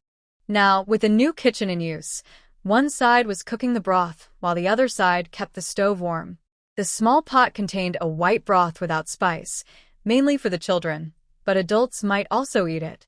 Liang Xinyue boiled a big pot of lamb bones and set some aside as backup. As it got darker, Zhou Guoyang returned with Gu Sanding and a few other company commanders and Deputy Battalion Chief Su. Liang Xinyue smiled and said, "Are you planning to eat in shifts?" "Yeah. Once they arrive, we'll eat some first." She also made preparations accordingly, splitting each dish into 2 parts. Even the soup was prepared separately. Liang Xinyue's stove was boiling soup, and she was cooking on Huang Ying's stove. When they saw everyone coming back, Liang Xinyue asked everyone to gather the children first. Zhou Guoyang and his group sat together, the children sat together, and their mothers each fed their own kids. Zhou Guoyang also brought Xiao Air to stay close to him, and Yaya followed Fu Chunhua. Liang Xinyue ran around serving everyone with food and drinks. It was lively and busy. Unexpectedly, among the people coming back for a meal, Zhou Guoyang also returned. Deputy Su smiled and said, "Xiao Liang, you take care of the children and rest. When we eat, old Zhou will be in charge. You and the others who are taking care of children, go back and rest. We'll handle the matters here." The women from other families also took their children to bed. It's getting late and colder now. Yaya and Xiao Air also went to wash up under Liang Xinyue's care, then prepared to go to bed. The warm bed was very useful, and the 2 children didn't need to worry about catching cold. Liang Xinyue had no experience taking care of children herself. Plus, winter here is cold, and she was worried she might accidentally let the kids get frozen. If old Xiao came back, it would be hard to explain. Seeing the two children politely greet everyone before going to sleep, Lao Su said with emotion, "Honestly, these two kids have been well taken care of by little Liang over the past month. They've gained weight. I didn't expect the girl could actually walk." Everyone sat down together. Zhou Guoyang followed Liang Xinyue's instructions, replaced the soup base, and took out fresh vegetables. He added more firewood to the stove. Everyone sat around the pot, eating without feeling cold, cooking by the fire. After arranging the children to sleep, Liang Xinyue went outside again. She just overheard Lao Su and others talking about Lin Xiaojun. They said the unit has responded and arranged work for her. They also said they solved her worries about future plans. I was thinking about Lao Xiao. I didn't mention that she left the children. Lao Su sighed and looked at Liang Xinyue. "Xiao Liang, you have really worked hard. We'll see how things go when Lao Xiao returns." Liang Xinyue didn't think it was that hard. Since she arrived here, she hadn't found much to do. Taking care of the two kids made her days feel full. But thinking about the poor children, Liang Xinyue still asked, "How is Lao Xiao doing now?" As soon as she asked, Liang Xinyue felt she might have asked the wrong question. Zhou Guoyang and Lao Su both put down their chopsticks. After a while, old Su said, "It's probably impossible to return this year. If he does come back, it'll probably be after the new year." Actually, Liang Xinyue still wanted to ask if he told Lin Xiaojia. But after thinking about it, she decided not to speak. Zhou Guoyang asked, "Have you been able to contact them over there?" Old Su nodded and replied, "Not yet, still unconscious." Not yet conscious. These words felt very heavy. Zhou Guoyang and the others had been back for a few days, but he still hadn't woken up. Old Su looked at everyone, who were all watching him, and said, "Don't worry." The leaders visited him and said his life is not in danger, but they had to amputate one leg. He's now back at the military hospital, where the facilities are better. The leaders went to pick him up personally. Zhou Guoyang put down his chopsticks. Liang Xinyue called over the others and Xiaowei, saying, "Xiaowei, make sure your table is well taken care of. There's enough food, rice, and steamed buns." "They're hot." Seeing everyone wasn't in a very good mood, Liang Xinyue changed the subject and asked, "By the way, Commissar, I want to ask you something." Commissioner Su looked up and said, "Go ahead." "It's about the end of our family housing wall. There's a small valley there, and I want to know, behind that valley, is it our unit's land?" Zhou Guoyang asked. Why do you want to know about that? He had just returned and was busy with things. Liang Xinyue hadn't yet mentioned that she had cleared the land and made it usable. But since she was having dinner with the commissar tonight, she just thought to ask. "I want a farm there. I looked at the land in that valley. It's much better than outside, perfect for growing grains. Fufu and I have already cleared a part of the hillside for farming. When spring comes after the new year, we can start planting." Old Su frowned slightly. "That land does belong to our group, and around 10 kilometers radius around the group center is managed by us. It's originally meant to build the group's headquarters in that valley, but it wasn't flat enough. The construction was too big, so we moved out." Commissioner Su smiled again and said, "But if you want to farm there, that's fine too. Just be careful, because the forests still have some security risks." Xiaowei chimed in. "Don't worry, Commissar. Sister Xinyue, we're good. Last time we cleared the land, we caught a snake and cooked it with chicken. You didn't forget, right?" Everyone in the military camp knew about that. Liang Xinyue felt a little embarrassed and said, It's just how we make use of the land around us, taking what's available." Everyone laughed again. Liang Xinyue then said, "Although only a few families live in our yard, as women, we mostly just take care of children and do chores every day. That's not enough. I thought we could try planting crops ourselves. If we succeed, next year we can harvest more." Old Su smiled and said, "That works. You can plant as much as you want. The valley is open for you to clear land, but safety is important." Someone added, "The land here is different from the south. It freezes in winter and there's snow. The soil isn't very good and the harvest is low." Xiaowei said, "Sister Xinyue's land is different. She plants winter crops that can be eaten. Look at these vegetables. They're fresh." This one was grown in her backyard. Xiaowei continued, Political Commissar, Sister Shinue, can have vegetables to eat all winter. Commissioner Su was surprised and asked, really? They had been here for a few years. In winter, even if they could go out by vehicle, they couldn't buy fresh vegetables. Farmers could only eat dried or salted vegetables preserved from spring and summer. Potatoes could last through the winter. The temperature here isn't suitable for growing vegetables. But Liang Xinyu managed to grow winter vegetables? Liang Xinyu smiled and said, I'm just trying it out. It should work. If it does, next year we'll grow more in the valley, so all the soldiers in the brigade can eat fresh vegetables. Commissioner Su put down his chopsticks and said, let me see how you grow them. Everyone wanted to go see the backyard but was worried about waking up the two children. Anyway, they had practice. One by one, they skillfully climbed over the wall at Zhao's house, opened the front and backyard gates, then crawled back over from the backyard. Liang Xinyu quietly left her own house and showed them her planting method with a flashlight. I was thinking when people get cold, they stay inside. So I built a small greenhouse for these vegetables. The plastic sheeting is a bit thick, but it's okay. It lets in light, blocks the wind, and keeps warm. So look inside, these vegetables are green. They haven't wilted from frost. Indeed, the vegetables inside looked healthy, with scallions nearly ready to cook. They looked so tempting.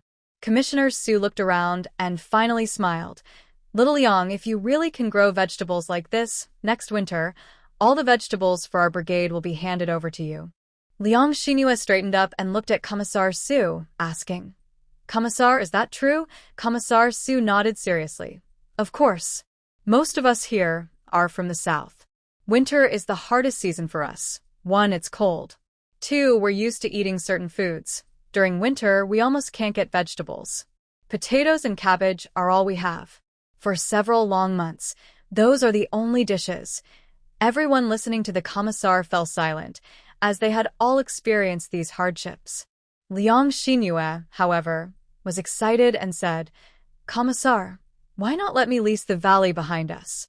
I'll set a price, and every year I'll exchange crops or vegetables for it with the group, but any amount above the set price, the group has to buy from me. When Zhou Guoyang heard this, he wondered what this woman was planning and couldn't quite understand her words.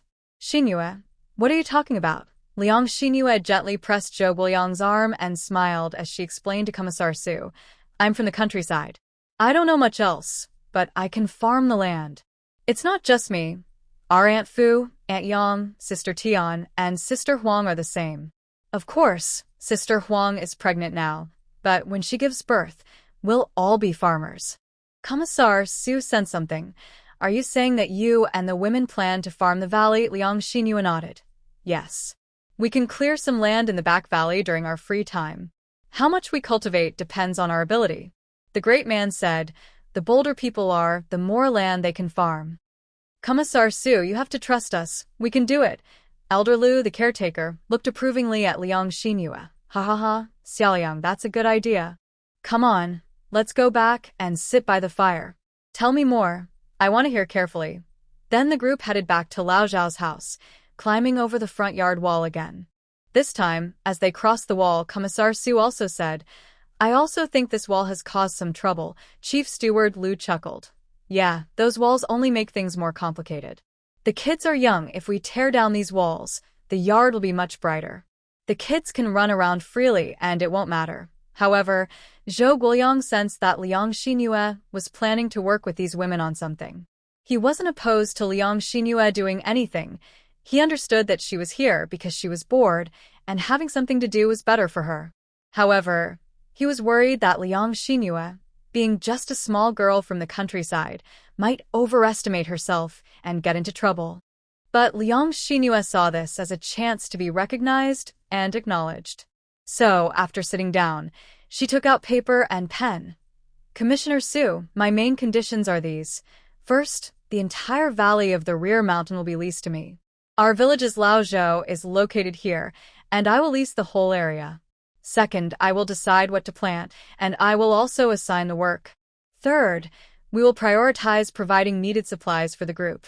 For anything remaining, we will buy at market prices. Commissioner Su was even more surprised. As far as he knew, Young Liang had little education, and watching her speak, she was very assertive. Oh, Liang, how did you learn to set such rules and conditions? Our team's educated youth. Anyway, blaming the educated youth wasn't something new. Plus, young educated youth are knowledgeable. They probably don't understand these principles, which is quite normal. In fact, Zhou Guoyang even suspected, why would Liang Xinhua be so close with the educated youth? Are you aware that clearing the land where crops have been grown before isn't easy? The rear mountain valley has thorns, wild bushes, and some poisonous snakes. It might be very difficult to develop. If it's just a small plot for vegetables for our group, that's fine, but our group has over 1,000 people. That means we'd need several large bags of potatoes just to feed everyone. Liang Xinhua smiled and said, don't worry. I've already discussed with Sister Fu, and we managed to secure a plot of about 2 acres. We still have nearly a year before next winter. Even if we can't develop the entire valley, even half would be good. You see, it's just a year, then 2 years, if not enough, 3 years.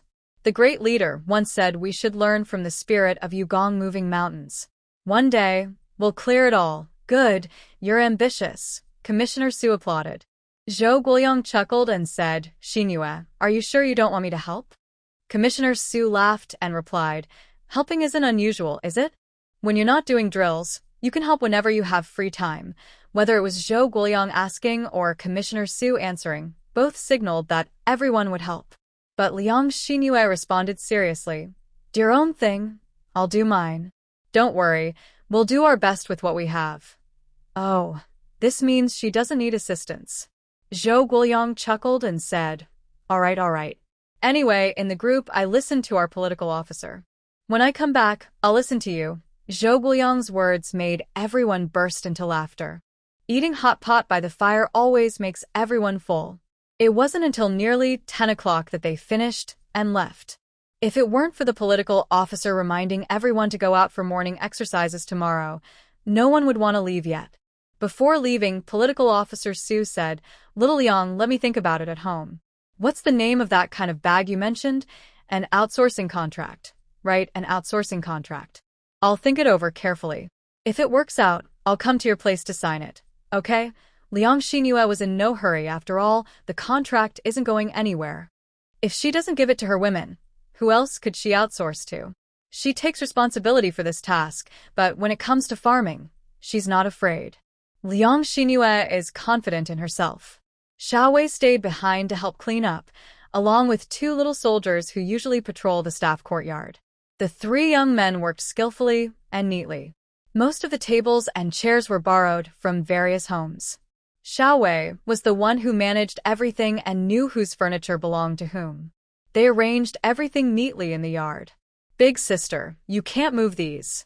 When I bring breakfast tomorrow morning, I'll move them back to the owners.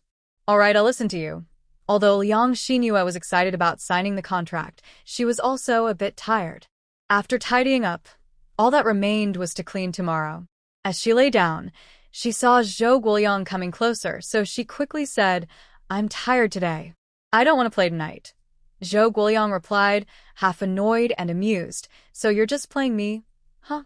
There's another chapter this afternoon. Having a goal gives you motivation. Although it was cold, now they had a heated bed. Liang Xinhua, who came from the south, was experiencing her first winter here and was indeed feeling cold.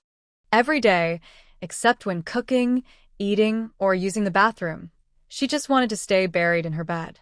Even with a new padded coat, she still felt cold. The children, however, weren't afraid. Every day, Dong Dong would bring Lon Lon over to play with Yaya and the others. Sometimes Su Deong would join. Sometimes Yaya and Xiao Er would go to Dong Dong's house, but wherever they were, they always played in the warmest room with the heated bed. At least, it was warmer there. Fa Chunhua sometimes carried wool balls over to ask about knitting techniques. Liang Xinhua also discussed with her how to take over the entire valley to plant crops. Fu Chunhua was surprised and said, Girl, your heart is really big. The entire valley, we've looked at it. If they level it all out, it would be over 1,000 acres. That valley isn't small. Liang Xinhua nodded and said, Yes, I am making a plan. We not only need to clear the land but also decide what to plant and how much? While speaking, Liang Xingyue drew a plan on a small table on the Kong, a traditional bed for Fu Chunhua. Look, if this is the valley, our current cleared land is here. Over here, I want to make a road. The road can't be small because later we will need it to go into the valley. As she explained her plan, Liang Xingyue kept some details to herself. She wanted to make the road wider, mainly to allow vehicles to enter in the future. She had asked Zhou Guoliang about it, and he said that, with no surprises, he could stay here for 20 years. What Zhou Guoliang hadn't said was that this place looked like an ordinary village committee, but they carried the task of selecting seed soldiers. Every 3 years, they would select some soldiers, who would start training in the new recruits platoon, then gradually be sent away without attracting attention. Zhou Guoliang also had other tasks, which is why he often went on missions. If he could stay here for 20 years, Liang Xingyue had made a 20-year plan. According to her memory, in 20 years, the whole country would enter a new era. While drawing and explaining, Liang Xingyue spoke, and Fu Chunhua listened intently, forgetting to weave her yarn. Finally, she exclaimed, "Xingyue, you really don't seem like someone from the countryside. You know so much more than Lin Xiaojin. You're amazing. And you can write." Liang Xingyue paused for a moment. She hadn't realized this herself. But she quickly said, "When I was little, my brother went to a school and he was classmates with Zhou Guoliang then. No one watched me at home, so my brother secretly took me to study. Although my brother didn't learn much, I can read and write." Fu Chunhua didn't doubt her at all and agreed. "Yes, I'm the oldest at home. My parents said I'm a girl, and our third brother is the only son. My second sister and I do the work, and only third brother went to school. Later, we had a fourth sister, and third brother took her to school too. Our family can't read or write. Just me and second sister. Sai, not knowing how to read is really not good. I want Dongdong and Lanlan to study, but right now Dongdong will be 6 after the new year. There are no places for reading here and I am worried. I am thinking that I probably won't stay long here and will have to take Dongdong back to study." Liang Xingyue hadn't thought much about this before, but now with Fu Chunhua mentioning it, she really started to consider the problem. What will happen to the children here in the future? They are still young, and in a few years, the first batch of children will need to start school. This place is so far from outside schools. At night, Liang Xingyue talked about this with Zhou Guoliang. Zhou Guoliang also fell silent. Probably, he hadn't thought about this problem either, since he isn't a father yet and no one had brought it up to him. "I'll discuss it with the political officer later. We need to find a solution. Even though there aren't many children in our family compound, those who are of school age should still go to school. By the way, Xingyue, this year we won't go back as decided by the team today. Before the new year, the political officer will visit family for a month. After the new year, Ding will visit family for 2 months. Commander Chen said he doesn't need to go back. His elders are no longer alive, only his brother and younger siblings. Each family has their own. Vice Commander Su also won't go back. Sister Huang is pregnant and worried about travel. Old Liu and his wife from the logistics department are returning home, and Director Wang and his wife as well. Old Xiao probably can't come back for the new year, so we will spend the holiday with the 2 children." Zhou Guoliang roughly explained the holiday plan for the team. "Day after tomorrow, I'll go to the county town for a meeting." "Do you want to bring anything?" Liang Xingyue asked. "How long does it take to send things home?" "I still need to finish knitting the sweaters for my parents. It's about a month, so mailing it half a month in advance should do. You can finish knitting and then send it." Zhou Guoliang thought about sending some things home when he goes to the county town, but knew Liang Xingyue probably wouldn't want to hear or be happy about it. He stood up, took out a remittance slip from his clothes, and showed it to her. "Look at this. It was transferred to me by Lao Li." Liang Xingyue took it and saw a postal remittance slip. The amount wasn't big, 357 yuan, with some odd cents. Lao Li? She quickly couldn't recall who this was. Seeing her confused expression, Zhou Guoliang explained, "Li Wu, from our county's armed forces department. You've met him before." "Oh, I remember now. So, what's this money for?" Zhou Guoliang smiled and said, "That's the military allowance for family members. They didn't announce that I was a soldier before. Military families get a subsidy. This is for you. I plan to cash it out the day after tomorrow and give it to you." When I think about home, it just comes to mind. More than 300 yuan, Liang Xinhua smiled. Is this compensation for the suffering endured by her predecessor over 3 years? Financially, she probably feels it's not enough, but to others who don't know her now, it's a form of recompense. Liang Xinhua smiled with tears in her eyes, took a deep breath, handed the remittance slip to Zhou Guoliang, said nothing, and pulled the covers over herself, leaving her back visible to Zhou Guoliang. Zhou Guoliang was stunned. He thought Liang Xinhua would be happy. But she couldn't feel joyful. She felt the money was too heavy to hold. Inside, she couldn't let go of the past suffering. She could only imagine what her predecessor went through, but now she couldn't offer any more compensation. Zhou Guoliang suddenly remembered the first time he saw Liang Xinhua. He seemed to understand what she was going through. He got into bed, reached out, and embraced her. Sorry, I won't bring up the past anymore. If you don't want to go back in the future, we won't.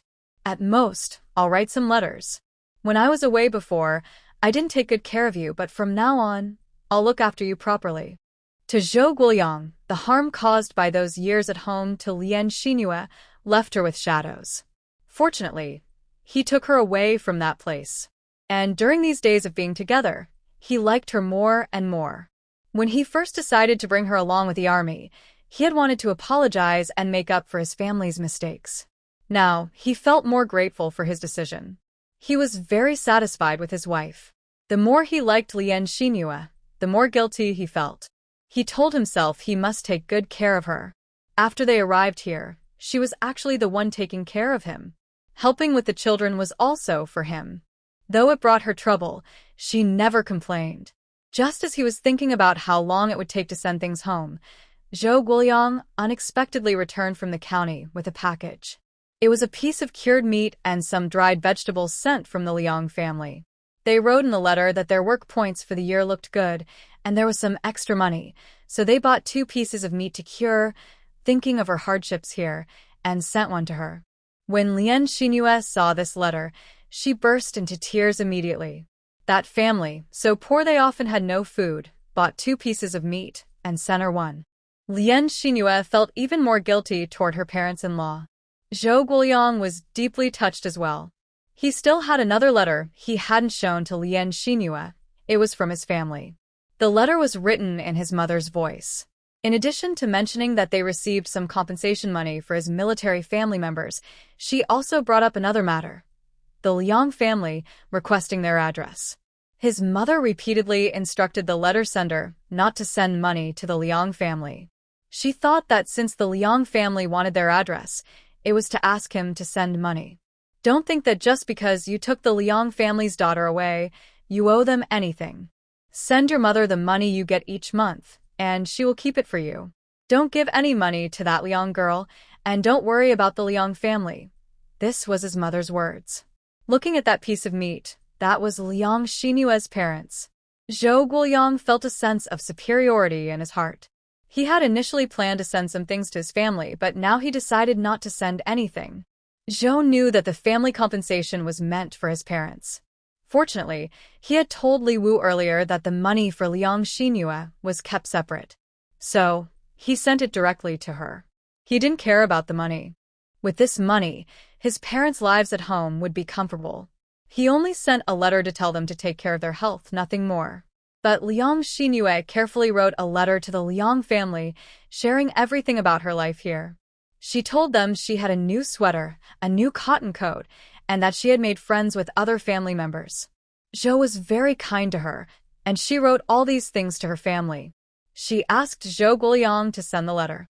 Along with the letter, she also sent the sweater she had knitted for her parents, plus one for each of the 2 children, saying she was still making another for her brother and sister-in-law. Once finished, she would send those back too. Zhou Guoliang handed over more than 300 yuan to Liang Xinhua. Liang Xinhua felt she didn't deserve to use this money. She planned to pack it in a parcel and send it to the Liang family, but was stopped by Zhou Guoliang. Xinhua, it's not that I won't give it to them. My father is the team leader, and this parcel might not get to your family first. Maybe my father will find out about it first. If so, they might cause trouble for you. It seemed Zhou understood his family's personality quite well. Either you keep the money for now, and when we can go back, you can give it to them, or I can ask someone from Li Wu's group to deliver it. Hearing this, Liang Xinyue's face darkened. She could imagine that if the parcel arrived at Zhou's house first, the Liang family definitely wouldn't get anything. How could she send the sweater? Liang Xinyue suddenly felt a bit frustrated. Originally, Zhou Guoliang agreed she could send it, but after receiving the family's letter and knowing her mother's attitude, he said, "All right, hand it to me, and I'll send it to the comrades at the Armed Forces Bureau to help with the delivery." Liang Xinyue looked a bit sad and said, "Isn't this bad? If we do this, people will just know about our family." Zhou Guoliang replied, "Xinyue, you're overthinking. Actually, this is better. Have Li Wu and his colleagues send it once." As officials, they wouldn't dare to mess around. Thinking that they only sent 2 pieces of meat, with 1 piece sent to them, Zhou Guoliang felt that if he didn't send back some items, he wouldn't feel at ease. Zhou Guoliang took away the letter, money, and the knitted sweater. At this time, there were only 20 days left before the new year. The day before Commissar Su was leaving, Zhou Guoliang asked Liang Xinyue to cook 2 dishes and called Gu Sanding to join them. The 3 of them talked and ate together. Watching the 2 children sleep, Commissar Su said in a low voice, "Old Xiao has woken up. The higher-ups plan to transfer him, to give him a new job. Losing a leg, it's not very convenient for him to stay in the army for work. He's not a civilian staff member. Honestly, his education isn't high, just elementary school. When he goes back home, only his brother is left. His brother has a family of his own. Xiao is taking care of his 2 children and is now injured." Old Su sighed heavily. "We have also contacted Lin Ziage for that. She only said one thing. She wouldn't report if Xiao hit her. She wouldn't take care of him either. Moreover, Xiao and I talked on the phone. He thinks that after he heals, he'll go through the retirement process, but he asked me to file for divorce while he's still a soldier. In other words, Xiao wants to get a divorce." Zhou Guoliang paused, then punched the wall behind him, leaving a few blood marks. Liang Xinyue quickly reached out and held his hand. "Guoliang," Zhou Guoliang spoke bitterly. "That woman." He couldn't really blame her. Everyone has their own choices. He only felt sorry for his brother. Besides, Xiao hurt his leg while saving him. Commissar Su also hurriedly said, "You're a veteran, so you understand these things. None of us can do much. As comrades, the best we can do is follow his wishes. If he wants to leave, honestly, it might be for the best. But his 2 children are still young, and he's injured. What will happen to him in the future?" Gu Sanding asked, "Do you know what the higher authorities have arranged for his transfer?" Commissar Su replied, "In our line of work, most transferred officers go to the Public Security Bureau." "What does that bureau do?" "You all know it's mainly about changing uniforms, doing similar work. But in Zhao's current condition, can he catch thieves? Probably no police station wants to accept him." He paused briefly before speaking. "Even if everyone accepts that he's a hero, can he really have a good life in the future? Since he can't work in office jobs, what's the difference between being here or in the police station?" Commissioner Su sighed before saying, "There's another option, which is to work in a state-owned company like the Supply and Marketing Cooperative or some factories. Old Xiao is a good soldier, but besides that, I really can't think of any other good roles for him." Everyone looked down. "No matter what kind of job it is, you have to do it yourself.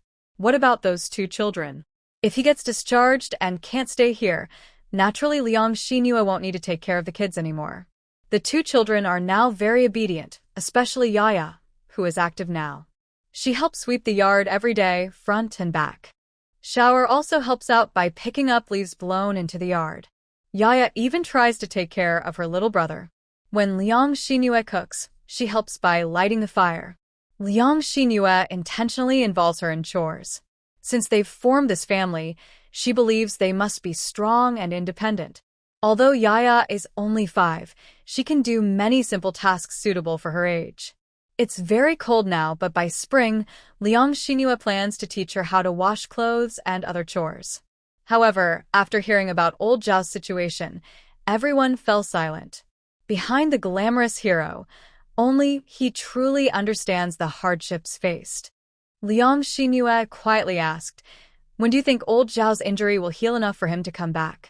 Commissioner Su shook his head and said, probably after the new year. That's my plan. Before I go back to my team after the holiday, I'll visit him.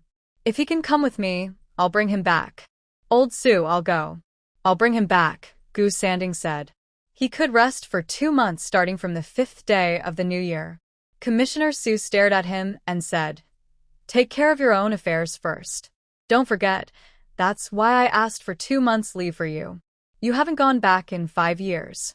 And this time, you must settle things with your family. It'll make our big compound livelier. You're not young anymore. I've known you all for 5 or 6 years.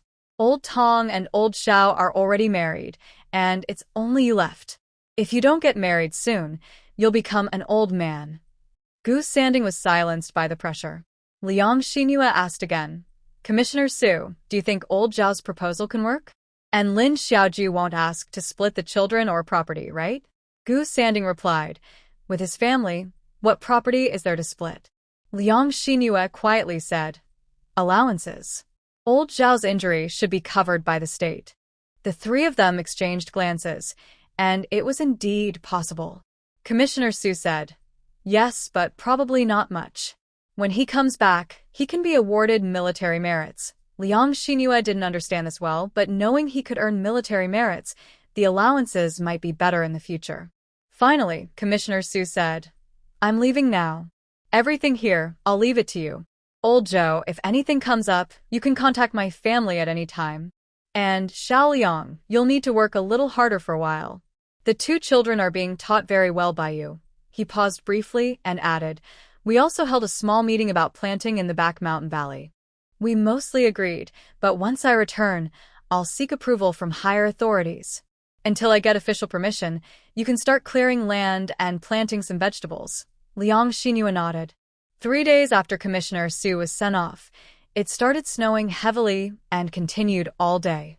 Xiao Wei went out and came back to say that the mountain was closed off.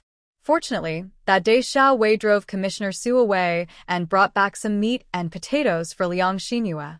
Plus, the small vegetables in the backyard, so they should be fine through the winter. Zhou Guoliang also started working again. Since Gu Sanding was still here, he and Gu Sanding took turns on duty. So, on the nights Zhou Guoliang wasn't home, Liang Xinhua moved her bedding to sleep on the kong with the children, keeping them warm. Xiao Wei, carrying the meat back, learned from Chu Chunhua how to make cured meat to store. Every day, she steamed a piece to eat, sometimes stir-fried. One day, Liang Xinhua made steamed pork with potatoes, which made several children in the yard drool with jealousy. Even Su Deong came over to eat. Actually, there wasn't much meat, but the potatoes were plentiful, and Liang Xinhua added some minced garlic shoots, making it very delicious. Each child was given an extra bowl, and they didn't even want rice, just the dish.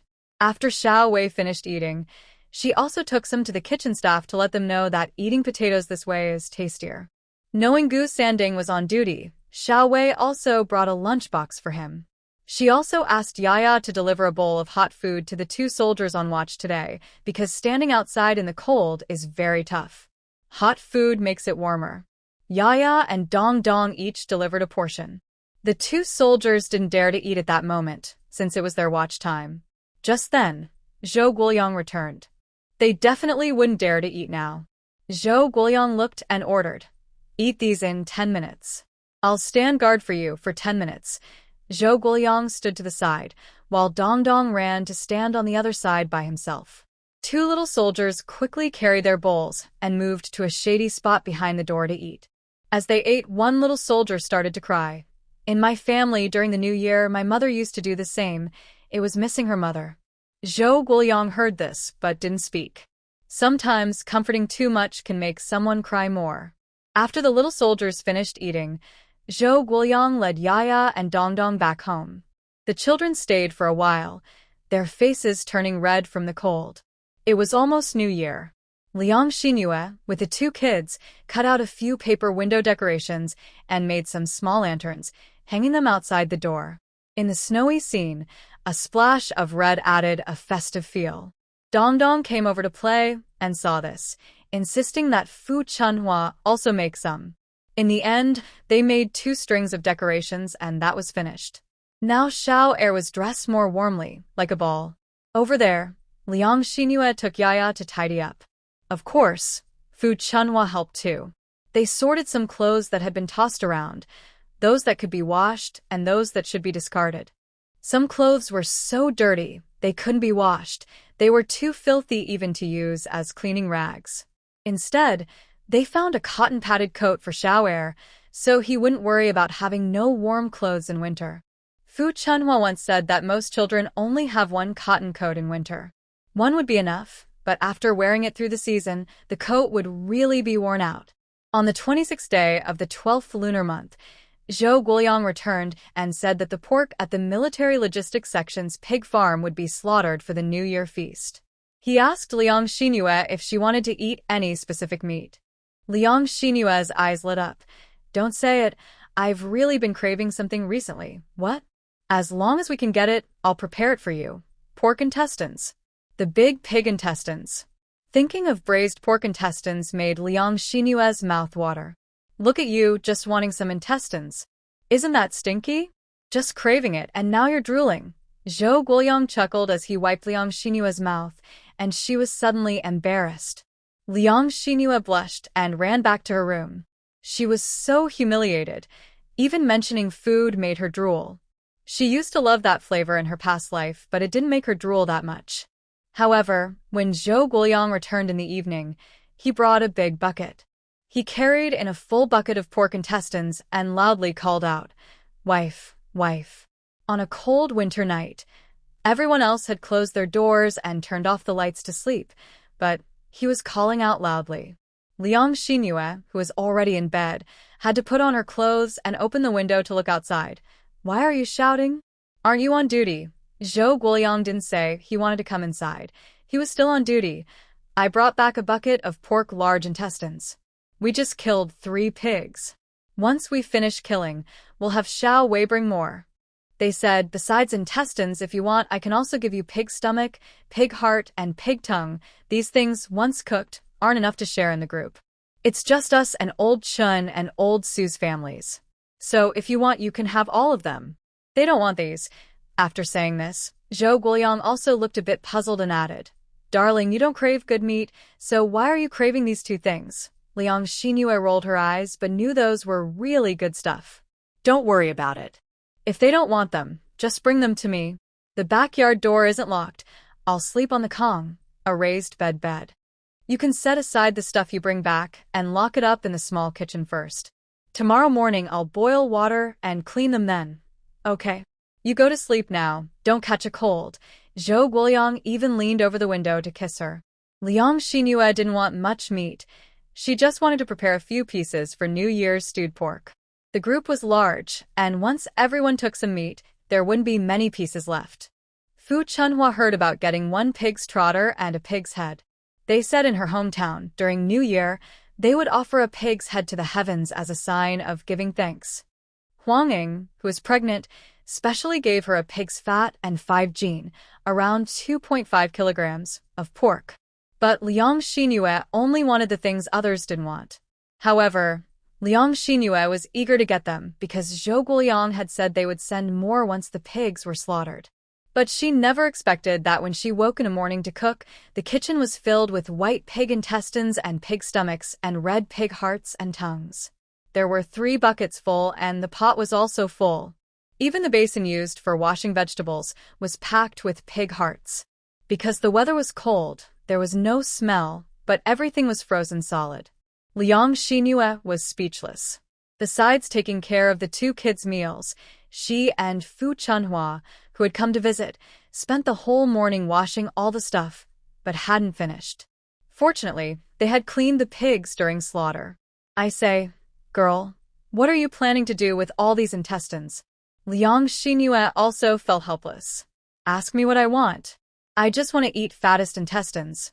In the end, Lao Zhou brought back so much for me, saying that the cooks at the cafeteria all said these were not needed. "Do you want some? Whatever you want, take it. I'll ask Sister Huang if she wants some. If she does, I'll wash it and bring it to her." Fu Chunhua quickly pressed Liang Xinua's hand and whispered, "Listen, Don't bring this up. I don't want it. If you're fine with it, I'll just have a small taste. Liang Xinhua was taken aback. Was there something to consider? Seeing how Liang Xinhua looked confused, Fu Chunhua whispered, she's now pregnant and has special needs. There are things she can't eat. For example, we wanted pig's head meat, but when they're pregnant, they don't eat it, saying that eating pig's brains makes the baby slow. It was the first time Liang Xinhua heard such a thing. She couldn't help but laugh softly. You'd better check if you're pregnant.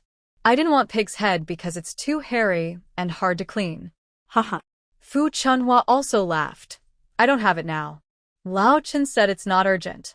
If it happens, it happens. If not, it's fine. We already have a son and a daughter. She looked at Liang Xinhua and said, you need to be more careful.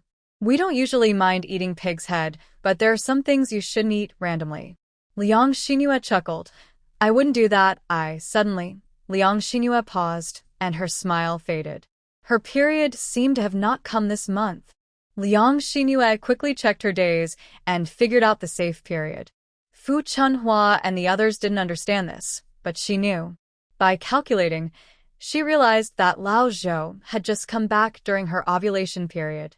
Because she was too happy about his return and overwhelmed with everything that happened, she didn't think about it at the time.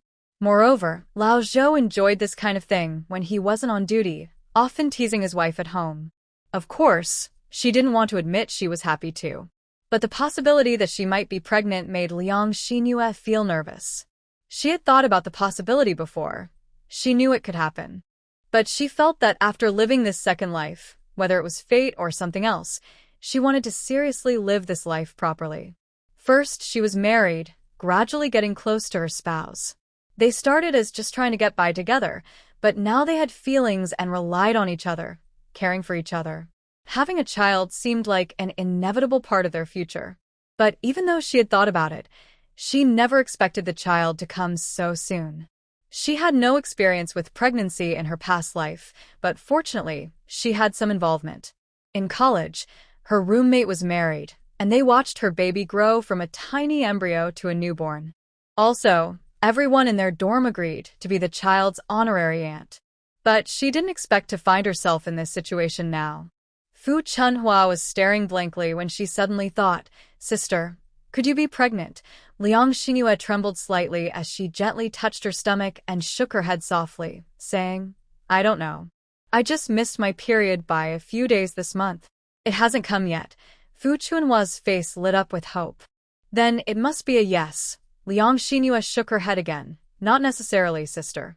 I wasn't regular before. Sometimes it took 2 or 3 months for my period to return.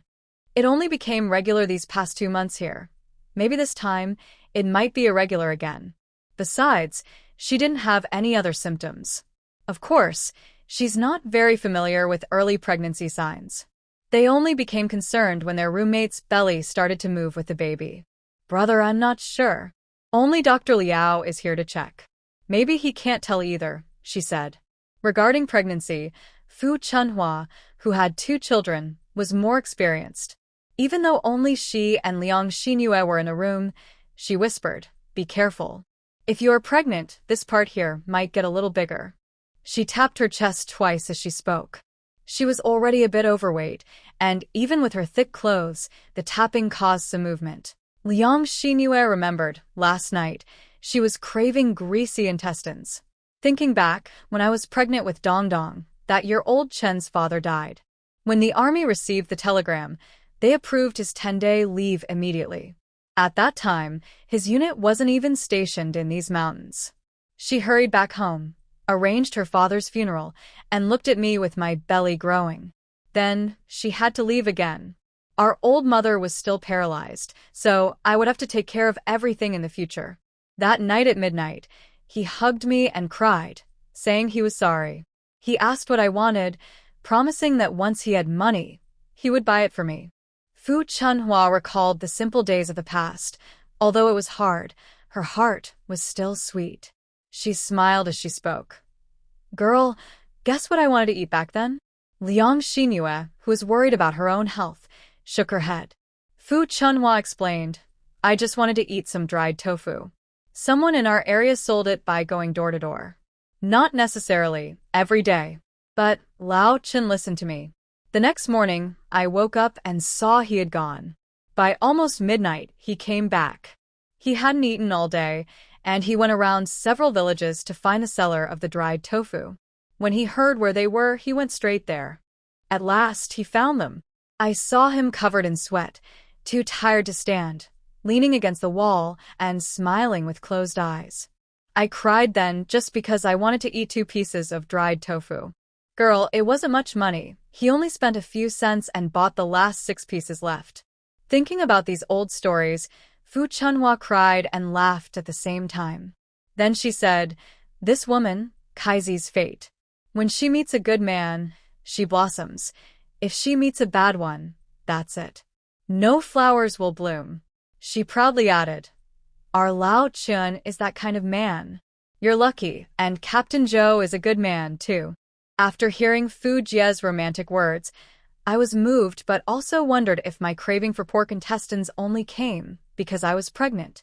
Thinking about eating pork intestines made my mouth suddenly water uncontrollably, and I ached to eat them right away. I looked down at the shiny, white intestines and had an impulse to bite into them, even if they were raw. Liang Xingyue put down the intestines and ran outside, vomiting by the wall. She didn't throw up anything, only a little sour water. Fu Chunhua rushed out and patted her forehead, asking, "Oh, my girl, you must be pregnant. Let's call Dr. Liao to check soon." Liang Xingyue wasn't certain she was pregnant, but it seemed likely. Her heart pounded with excitement, and she felt her stomach flutter. She especially wanted to eat intestines now. "Big sister, I just want to eat spicy intestines. Let's cook some today." "Sure, what would you like to eat?" There happened to be some right in front of us, so today is the best day. We didn't have to spend the whole day looking for 6 pieces of dried tofu, like Old Chen did. With that, Fu Chunhua turned back into the kitchen to start boiling water. "Girl, how should I cook it so you like it? If you can't stand the smell, just wait a bit. Once I finish, you can come and eat." Liang Xingyue took a few breaths and smiled back. "I'm really tempted by this. Once I tried some made by a talented youth worker, and it was so delicious. Sister, I'm not afraid of taste. Today, I won't go back home to eat. I'll make something for you, and I promise you'll taste flavors you've never had before. After that, you won't dislike these things anymore." While cleaning the remaining ingredients, Liang Xingyue also picked out some fatty intestines to prepare a special luncheon, stir-fried intestines and stewed intestines. Just then, a package arrived with dried long beans and other beans. Thinking of this, Liang Xingyue took them out to soak in water first. Both of them started working in the kitchen. By noon, Xiao Wei came back running. "Sister, tonight the dining hall is making dumplings. The squad leader said you and Sister Fu should help with the making. The kids will be brought to the squad later." I came to see the children. Fu Chunhua was about to refuse, but Liang Xingyue smiled and said, "Okay, you can eat at home this noon. I'll prepare some good food." Xiao Wei trusted Liang Xingyue unconditionally and was happily waiting to eat. After helping to shovel some snow into the backyard and making the children laugh out loud, he came out and looked at the table filled with different dishes, all with meat. "Sister, what's special today?" Suddenly, he asked. "Could it be your birthday today?" No, sit down and eat." Because the squad had slaughtered a pig, they all stayed to eat at the group. Fu Chunhua then brought the 2 children over to eat at Liang Xinyue's place. Liang Xinyue also served some of the dishes into bowls to give to Huang Ying. "Huang's sister-in-law, I don't know if you'll eat this. If you don't, you can save it for Commander Su. This is my homemade pork intestines." Huang Ying laughed and said, "I'll eat it. How could I not? I've been smelling your delicious cooking all morning. If it weren't for the ice outside making slipping dangerous, I'd come and see how you made this." "All right, I'll teach you next time when it's convenient." Liang Xinyue made quite a bit, even saving some for Gu Sending and Qin Xiangqian who are still in the army, as well as Zhou Guoyang. If they plan to eat at the dining hall tonight, they can save it for tomorrow. Fu Chunhua said while washing dishes, "You're still unsure now, but be careful not to overexert yourself. When you get back to the group, don't rush to do heavy work. If we ask us to help with dumpling making, just sit and fold them. You can't do other chores." Okay, sister, I'll listen to you. I'll also ask Dr. Liao to see if it can be confirmed. If not, I'll wait 2 more months. Dr. Liao mainly treats injuries and bones and has some skills there, but probably isn't as good with gynecology. Liang Xinhua privately suspects this. Her suspicion turns out to be correct. In the afternoon, they brought the children and followed Xiao Wei into the military camp. Children outside can have a lot of fun, but they find the inside mysterious because they hear the military bugle every day, but have never seen inside. They feel very surprised. Their activities are limited, so Xiao Wei directly took them to the dining hall. The dining hall, capable of serving over 1,000 people, is very large. Today, they weren't really short on people for dumpling making, they just wanted the children to come and eat meat together. For the soldiers, celebrating the new year with pig slaughter and meat is the happiest part of the year. There were also some dishes prepared in the hall today. When they arrived, they saw several chefs busy working. The large wok for stir-frying is probably 2 meters wide. The spatula inside is huge, more like a big iron shovel, probably too heavy to lift without strength. A chubby chef carried out a bowl of filling and a bowl of prepared dough, then set up a table using tables outside for eating. 2 sisters-in-law, here's our prepared filling and dough. Do you want to make the wrappers yourselves, or should we prepare them for you? Honestly, making dumplings here isn't easy. Just the work of rolling out the skins by hand takes a lot of effort. They saw some people inside starting to make dumplings. Thinking they came with children, they decided not to trouble others too much. We'll roll them ourselves. So, they gathered together, and Liang Xinhua was about to pick up the rolling pin when Fu Chunhua snatched it away. Sit down. You make the dumplings, I'll do the rolling. Liang Xinhua knew she was caring for her, so she told several children to sit down. When they arrived, everyone had washed their hands, and sitting down, they wanted to help. Liang Xinhua didn't limit them and taught them step by step.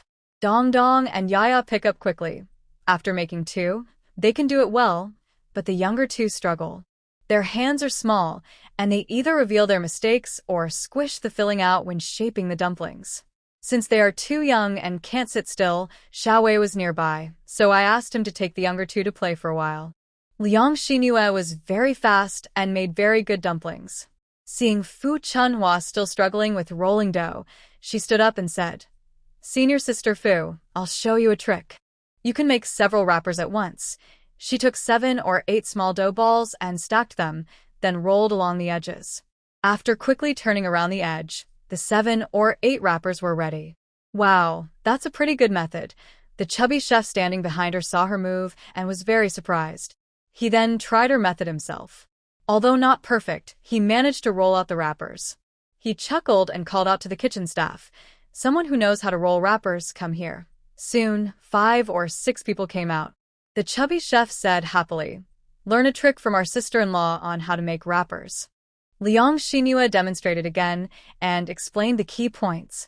Everyone watched as they quickly made 7 or 8 uniformly thin wrappers. Their speed surely improved. They then started practicing, and soon some reported failure, saying they only managed to make 1 big wrapper out of several pieces, or didn't get the thickness right. Liang Xinhua pointed out the mistakes individually. At this point, the people making dumplings became anxious. They couldn't keep up. The chubby chef also saw Liang Xinhua pinching the dumpling skins with 2 fingers and sealing them perfectly. He tried a few himself and found it quite good. So, everyone inside started to change their method and followed Liang Xinhua's new way. Initially, everyone was very slow. A couple of them accidentally pinched the wrappers too hard or made mistakes. But after practicing a few more times, they found the right feel and their efficiency improved. While they were making dumplings, Zhou Guoliang and some officials came to check on the kitchen's preparations. They saw Liang Xinhua instructing everyone on how to make dumplings. They joined in and started learning to fold dumplings too. Zhou Guoliang had made dumplings a couple of times at home with Liang Xinhua. He was quick to learn and confidently guided others. The big, cheerful chef looked at everyone helping out and smiled warmly. These people, when did they last come to the kitchen to cook? Now they are all here helping under Captain Zhou. This is really the meaning of celebrating the new year. But all of this is thanks to Captain Zhou's sister-in-law. She looks so young. The chef was happy and wanted to show off the delicious food he had prepared. Actually, if you ask how good it is, it's naturally good. It's a kind of canned food from above. This was brought back by the political officer after his last training. He asked to keep it away, saying that if anyone was given a task later, they could take it out and eat it. In fact, it's just a kind of seafood can. The chef brought out a box, selected a few cans, and said, "Today, I'll use this to make a dish for sister-in-law and the children." The chef deliberately showed off his treasure by opening one can for Zhou Guoyang and the others to see. Zhou Guoyang happily took it but hadn't even smelled it when Liang Xinyu's face suddenly changed. She turned and rushed out of the dining hall. Then at the corner outside, she vomited loudly on the wall. Zhou Guoyang's face changed. He put down the can and ran after her, gently patting her back. "What's wrong with you?" Xinyu? Then he turned and shouted, "Xiaowei, bring some water." Xiaowei hurriedly poured a bowl of warm water and handed it over. Zhou Guoyang wiped Liang Xinyu's mouth, helped her rinse, then gently picked her up. "Xiaowei, call Lao Liao to my office." Liang Xinyu felt like she was really getting sick. She reached out and patted Zhou Guoyang, asking him to put her down. Fu Chunhua also came over worriedly and said, "Sister? Is it still sour stomach or throwing up acid?" Liang Xinyu nodded. Fu Chunhua smiled and said, "Then it must be that." Liang Xinyu pushed Zhou Guoyang aside, a little excited but also nervous, and said, "I just smelled that can." Ugh. The smell. It was fishy. Zhou Guoyang saw them talking mysteriously but grew increasingly anxious. "Xinyu, call Dr. Liao to check if you have a stomach illness." Fu Chunhua smiled and said, "Captain, you're going to be a dad." With experience, Chen Xiangqian walked over carrying Xiao Shower and laughed. Zhou Guoyang immediately froze, staring blankly at Liang Xinyu, asking in a daze, "Really? Xinyu?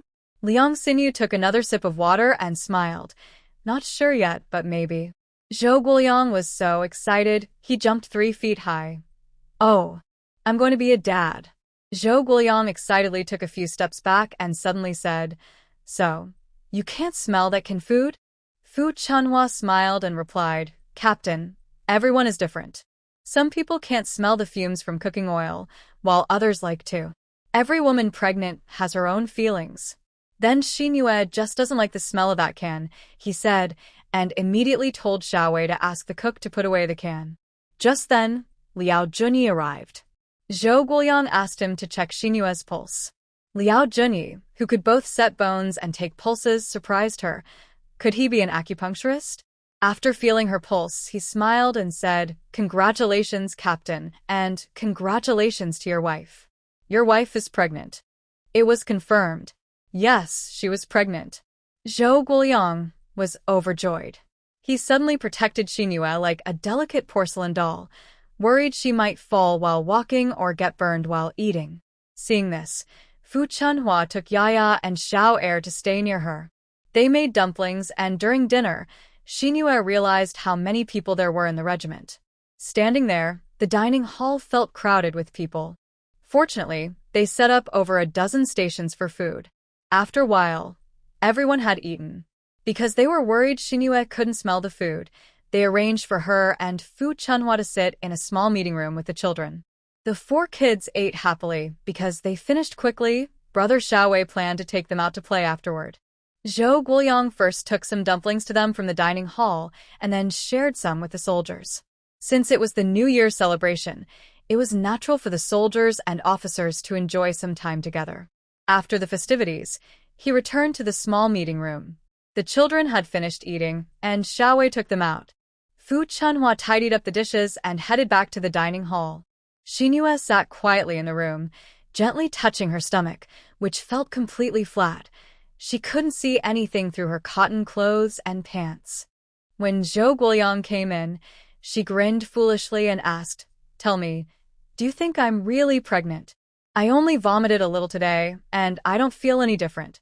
Zhou Guoyang stepped closer, squatted down, and placed his hand on her belly. "I'm sure you're pregnant. It must be my effort paying off." Xinyue nearly froze. What kind of wolfish words were those? Because of this matter, Zhou Guoyang, scheduled for night duty tonight, was sent home by Gu Sanding, who covered for him. Alone under the blanket at night, Zhou Guoyang carefully felt his flat belly. He didn't press too hard, afraid of hurting the baby, but otherwise, it felt just like every other day. However, Liang Xinhue pushed him away. Dr. Liao said, "No rough handling during the first 3 months." Zhou Guoyang felt very sad. Does having a son mean no more fatherly love? Liang Xinhue turned over to sleep. Zhou Guoyang wrapped his arms around her from behind, feeling wronged and saying, "I didn't say I wanted to do anything, but I want to hold you. I promise. Even if I have a loaded gun, I won't shoot. I'll just hold the gun close, okay?" Liang Xinhue really wanted to reply, "Holding like that can easily cause accidents, and it looks uncomfortable for both of you." He wouldn't feel good either. But thinking about it, she decided not to bother him and let him do as he pleased. Since Liang Xinhue was pregnant, Fu Chunhua arrived a bit earlier in the morning. When she brought the 2 children in, Liang Xinhue was having breakfast. Yaya and Xiao Er had just finished eating too. The children started playing games on the Kong bed. Liang Xinhue and Fu Chunhua sat nearby, each holding a ball of yarn, preventing the kids from falling off the bed. "Back when we prepared the Kong, Old Chin said to follow your design, but I think the kids are grown, and a Kong for sleeping is enough. So I didn't make it very large," Liang Xinhue said. Now she regretted her choice, as she had expanded the Kong to accommodate 6 families, taking up almost half the room. Everyone else kept their Kong about 2 meters wide, just enough for their own family to sleep sideways. But looking at Liang Xinhue's big Kong, with 4 kids playing blind man's buff on it, it seemed more spacious with the 2 adults sitting on the edges to block out the play. Liang Xinhue asked about precautions during pregnancy. Fu Chunhua chuckled. "The first thing is, don't let Captain Zhou do reckless things." Liang Xinhue blushed, thinking of last night. She fell asleep quickly, but Zhou Guoyang probably didn't sleep well. And also, Fu Chunhua continued, "Be careful not to press things against your stomach. For example, when cooking, don't keep your belly close to the stove." Huh.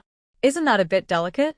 Seeing Liang Xinhue's disbelief, Fu Chunhua earnestly explained, "Really, don't underestimate these small things.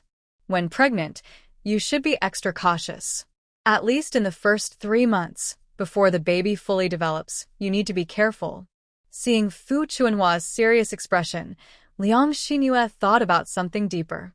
Yes, in this era, there aren't many good obstetric and gynecological facilities, especially in the mountains, where even experienced doctors are hard to find.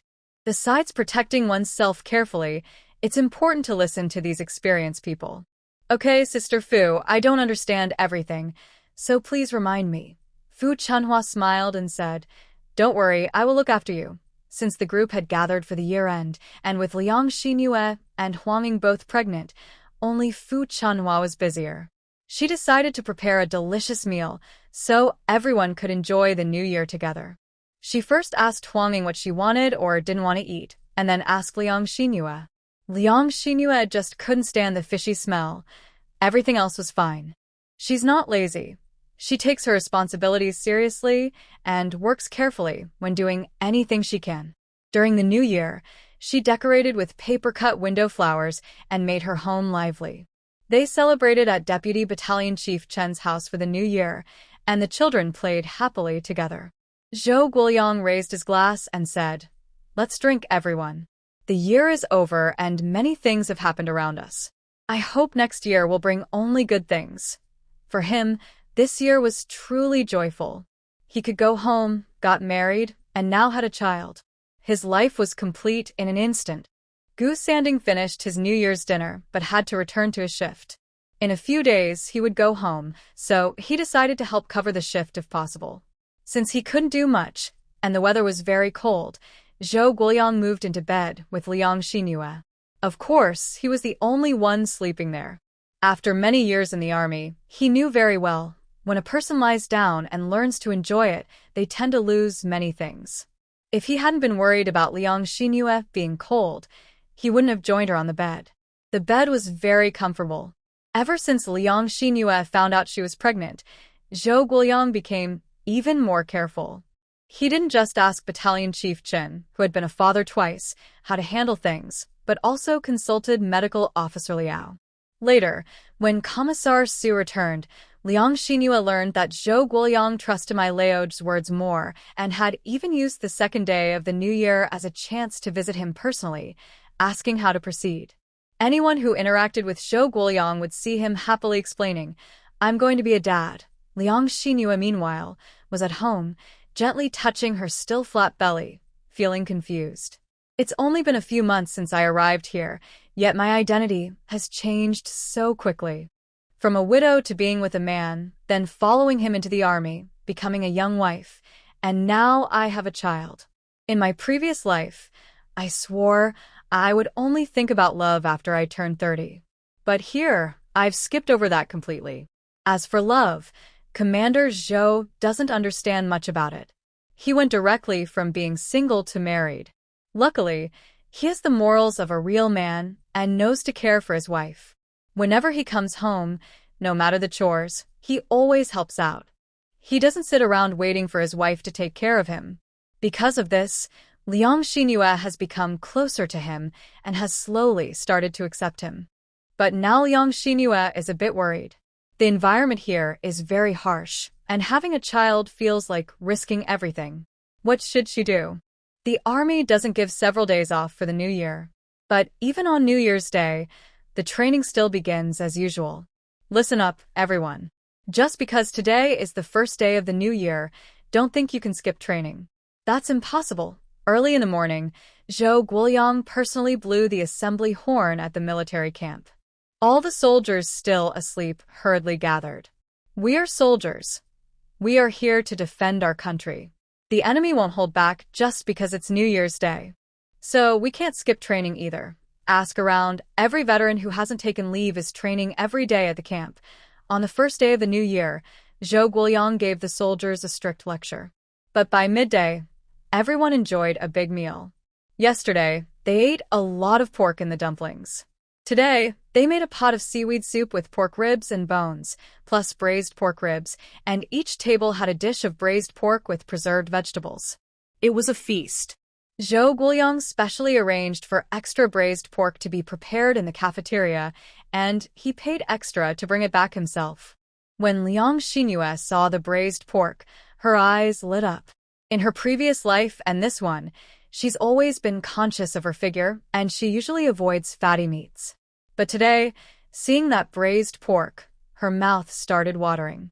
She couldn't wait for Zhou Guoyang to bring the dish to the table before reaching out and grabbing a piece from the side, muttering, "Let me try it." Zhou Guoyang watched as she wrapped her small mouth around the seemingly sizable piece of meat, looking like her lips were stained with oil.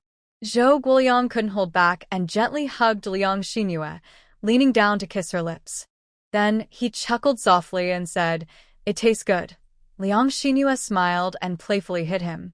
After dinner, Liang Xinhua went for a short nap. Yaya obediently took her younger brother to play on the other side of the Kong, a traditional bed.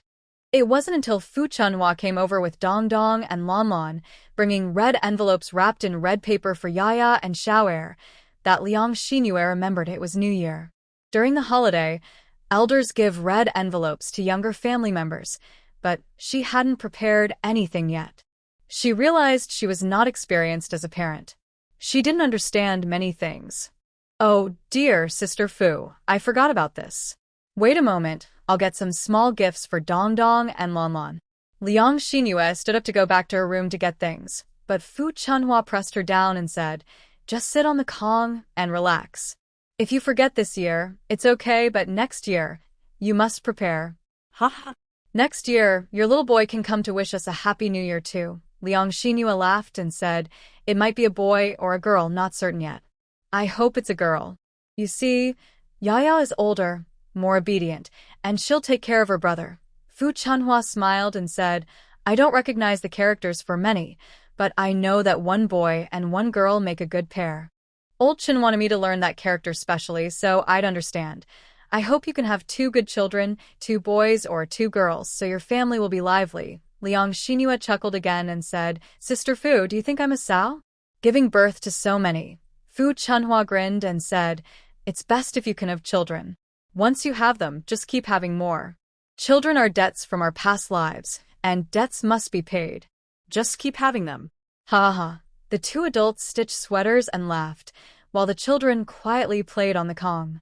Zhou Guoyang specially told the children, "Now, your aunt is pregnant, so don't bother her, especially Xiao Er. Don't always want your aunt to hold you. If you want to be held, I'll do it when I come back at night." Yaya remembered these words and kept playing with her brother. Fu Chunhua quietly whispered to Liang Xinyue, "Do you think old Su will really bring old Xiao back when he returns?" "I think so." Old Su said he'd bring him back, Liang Xinyue replied. Fu Chunhua sighed and said, "Old Chun is sighing at home. He says old Xiao was born to be a soldier, a hero. When he comes back, he'll probably be transferred out." Liang Xinyue also knew about this matter. Zhou Guoyang was sighing in his home. "Do you think Xiao Shirao will go straight to Lin Xiaojie for a divorce when he returns?" Liang Xinyue also wanted to know this. In the past, she thought that Lin Xiaojie was causing trouble and that it might be better to divorce her. But now, with Xiao Shirao like this, if they divorce, how will they raise the two kids in the future? Also, changing jobs requires a unit to accept him. Xiao Shirao's parents are both dead, and he only has an older brother. If he returns home, he can only be a farmer. If Lin Xiaojie's unit accepts him, he could become a city person. Zhou Guoyang analyzed that if Xiao Shirao is transferred by a military arrangement, he might not do well. Whether working as a police officer or a worker, Xiao Shirao's current situation isn't good. Thinking about these things, the two remained silent for a while. On the 5th day of the Lunar New Year, Gu Sanding, who was on leave, left the army. Although it was still snowing outside, and the cars couldn't go out, who was Gu Sanding? He was the best soldier king in Zhou Guoyang's words. From here to the county town, which is dozens of miles away, he walked directly. There will be another chapter in the afternoon. His departure meant Lao Su would return. However, Lao Su's phone call was returned, saying he had arrived at Xiao Shirao's place and saw Xiao Shirao, who seemed to be recovering well. He had lost only one leg, and it said that his left thigh was only half intact. But because the mountain was still blocked by heavy snow, they couldn't leave alone like Gu Sanding. They had to follow the vehicle back.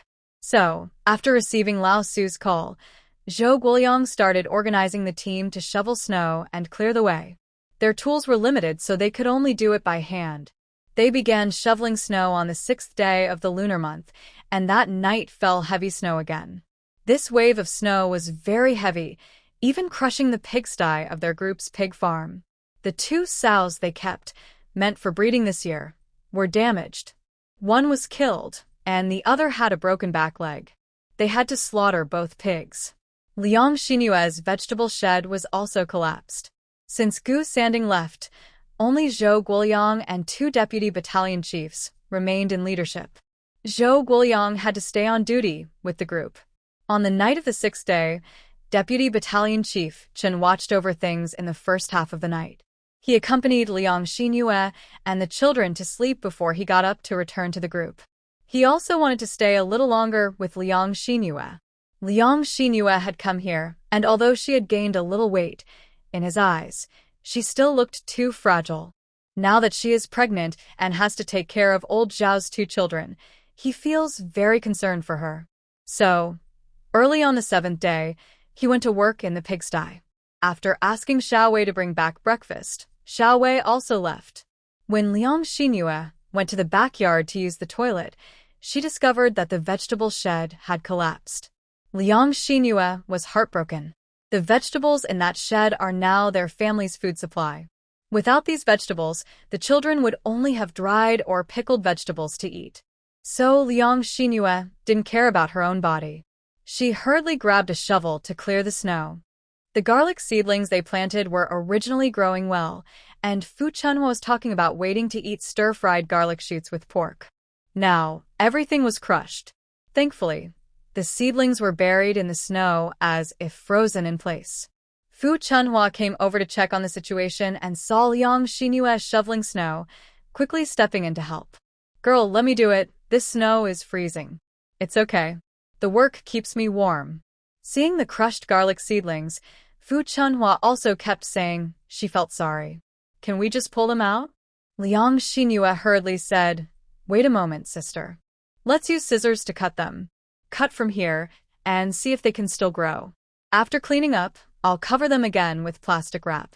Can these still sprout? Fu Chunhua had also grown vegetables in the countryside.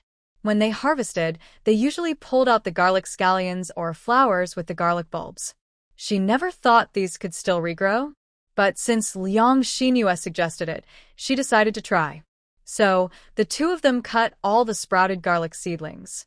Liang Xinhua tidied up the undamaged parts of the plastic covering and put it back. Looking at the sky, which was now clear, she figured it wouldn't snow for a while. Meanwhile, the radishes were much easier to handle. Covering radishes with snow actually makes them taste better. They just needed to remove the damaged leaves. The ones most affected were the bok choy and celery. Although some could be cleaned up, most had to be discarded. They had a little leftover plastic wrap and some usable pieces. They repaired and patched it, covering the vegetable patch again. They worked all day to clear the entire garden. But the snow in the backyard still needed shoveling. Otherwise, it would melt or turn into ice, and the children might slip and fall. Of course, adults also had to be careful. Fu Chunhua kept reminding Liang Xinhua to be careful. Liang Xinhua asked her children not to go outside. She wanted to clear all the snow and ice before they could go out. With the help of Fu Chunhua, all the snow in the front and backyards was pushed aside. In the evening, Zhou Guoliang returned and saw that the snow around the house had been cleared. He also learned that the vegetable shed had collapsed. He reached out and gave Liang Xinhua a hug. Xinhua, from now on, some things you leave to me. The most important thing for you now is to take care of your health. It's okay, Sister Fu helped me a lot. She wouldn't let me do certain things, and I mostly let her handle everything, Liang Xinhua said. But we still need to clean up the accumulated snow properly. I looked around, and the yards of the other families should also be cleared. The snow at the back of the house might melt and cause water to flow into the houses. He wondered how the builders had thought when they didn't leave a gutter at the back. Plus, the backyard was slightly higher than the front yard. If all the snow melted, water might flow into people's homes. Zhou Guoliang also checked. Some families had people at home and could clear the snow, like the Xiao family, Gu Sanding's family, and Political Commissar Su's house, where snow was still piled up. He quickly called 3 squads of soldiers to help remove the safety hazards in the residence courtyard. He also asked 2 people skilled at roof cleaning to check if anyone's roof was damaged. All this work took until after 10 p.m. again. Zhou Guoliang advised Liang Xinhua to get to bed early, so she wouldn't freeze. Everyone knew that snow itself isn't cold, but melting snow is. Sleep well. I'll lock the door from outside, and I'll bring breakfast tomorrow morning. Liang Xinhua and the children slept on the Kong, a type of bed, and it was very warm. No cold at all. However, the work of clearing snow outside turned out to be pointless because more snow had piled up again, covering the roads leading to the regiment. They had to start clearing from the regiment gate outward. By midday the next day, Fu Chunhua arrived with her 2 children, wiping her breath from the cold. Although it didn't snow today, it's freezing. Look at my face. Do I have frostbite forming? Fu Chunhua was normally plump, with red patches on her round face, but now some bluish-purple spots appeared. Big sister, pull your hat down more and wrap your scarf higher around your face so it doesn't freeze. Frostbite is really uncomfortable, she advised. Yes, I'm glad you suggested it. The regiment made this bed for us, or else we'd probably get frostbite this winter. Look at the kids, they're so happy now, she said. At noon, Liang Xinhua left her family at home to have lunch together. They made fish-shaped noodles with some green vegetable leaves rescued from the fields yesterday. The aroma was very nice. Cleaning the snow, however, was not as easy.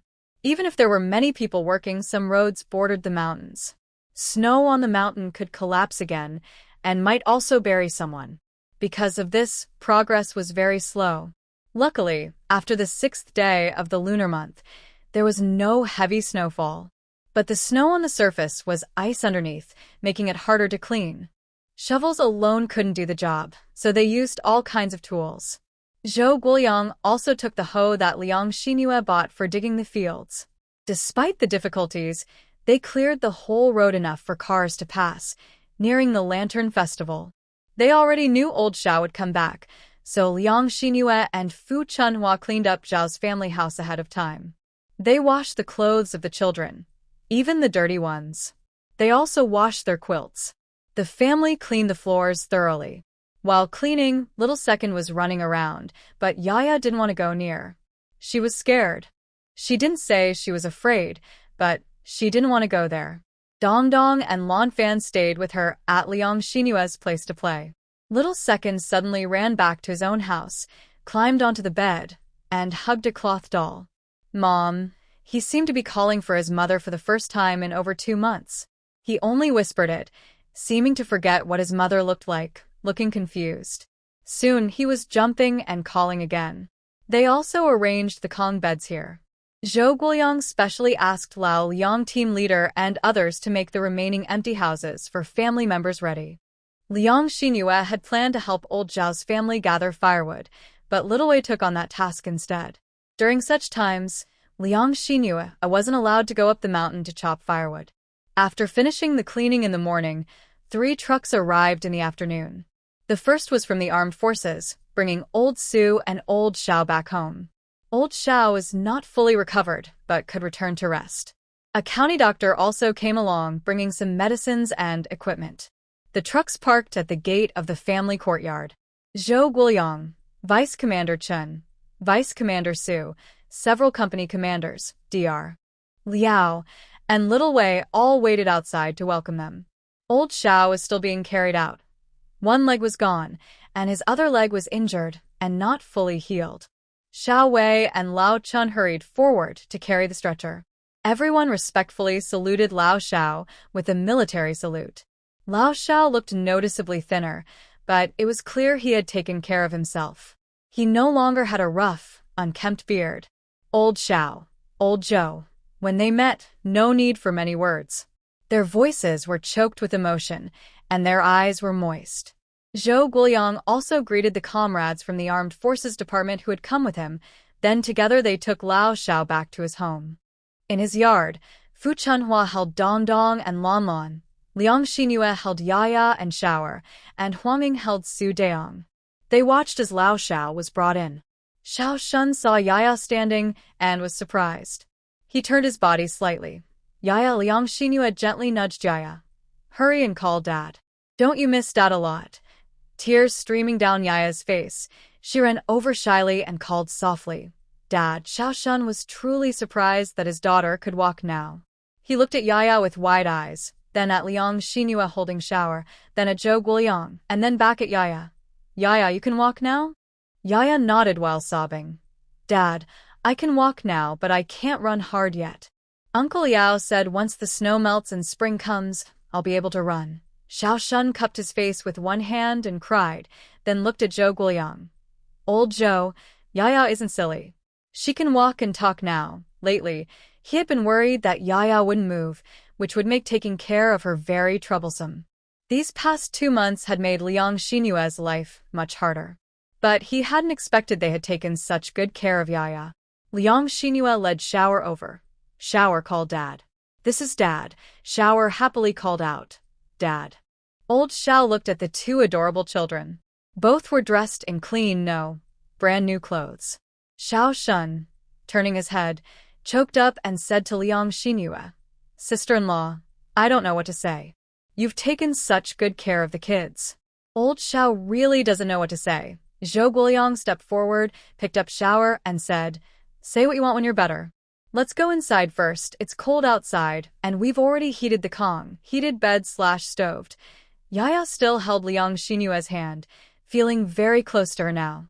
Everyone carried Xiao Shun into the house and settled him on the Kong. The doctors from the county town all smiled and said, It's really good to have a Kong. They don't even have one in the county town. This house is warm all around. The doctor explained clearly to Dr. Liao the medicines he brought, how to use them, and some important precautions. Dr. Liao took out a notebook and carefully noted everything. Zhou Guoliang reminded Xiao Wei, Next, I'm assigning 3 soldiers to you. You'll be here to take care of Lao Xiao. So you need to know these precautions. Yes. Xiao Wei also came forward to ask what to pay attention to in daily care. After the doctor finished giving instructions, he had to leave with the armed forces vehicle. Zhou Guoliang and his team went into the military camp and exchanged some work-related matters. Then they left. After they went to the team, Liang Xinyue and a few others took the children to the warm bed. Xiao Shun was getting 4 fluids, but kept turning his head and smiling at the 2 children. Xiao Er then skillfully climbed onto the bed and sat next to his father, as if suddenly realizing that his father's leg was missing. He asked in surprise, "Dad, where is your leg?" Yaya seemed to understand that her father was injured and missing a leg. She was crying and tears kept flowing. Xiao Shun still had a bandage on his other hand, indicating he was also hurt there. But he raised his hand to try to wipe Yaya's tears. Yaya moved closer to his hand, understanding, and let her father wipe her tears. Despite this, tears still streamed down her face as she choked and called out, "Daddy." Liang Xinyue gently motioned for others to quietly leave, giving the father and children some time alone. "Dad, does it hurt?" "No, it doesn't hurt anymore." "Be good, don't cry." "It must hurt, I know. Last time I hurt myself, it hurt a lot." Auntie said if it hurts, you should cry out, and then it won't hurt so much. "Dad, you can cry out, too." Yaya comforted her father. Suddenly, Xiao Er said, "Dad, will your leg grow longer again?" Annie said if you exercise, your legs will grow long, and then you'll be tall. Shun didn't know how to explain to a 2-year-old that his leg wouldn't grow back. He just raised his bandaged hand and touched Xiao Er's head. "Did you listen to what Annie said?" Yes. "Auntie said I'm the youngest, and I should listen to my older brother, sister, uncle, and aunt." Yaya also said nearby, "Dad, Auntie is very kind. When I hurt, Auntie held me while I ate and slept. She didn't scold me when I wet the bed. Annie teaches me how to walk, and she teaches me how to talk. She said if I don't say things, others won't know." Little Second quickly said, "Look, Dad, Ani made us new cotton clothes, and there are also new woolen clothes inside." The brother and sister each showed something, and Xiao Shun smiled and nodded. Liang Xinyue appreciated how well-behaved the children were. He kept that in mind. If Lin Xiaoju had also taken care of the children like this, and the kids had behaved so kindly, the family wouldn't be in such a state now. They both happily praised their aunt. Xiao Shun listened carefully, feeling reassured about recent worries. The second vehicle was a support truck from local units to the army, filled with rice, flour, oil, vegetables, completely full. Zhou Guoliang and Old Su, who had just arrived, came out to meet it, shaking hands with the local leaders. Everyone went into the meeting room and exchanged a few words of comfort. After the soldiers outside unloaded the supplies, they left. The third vehicle was from the county post office.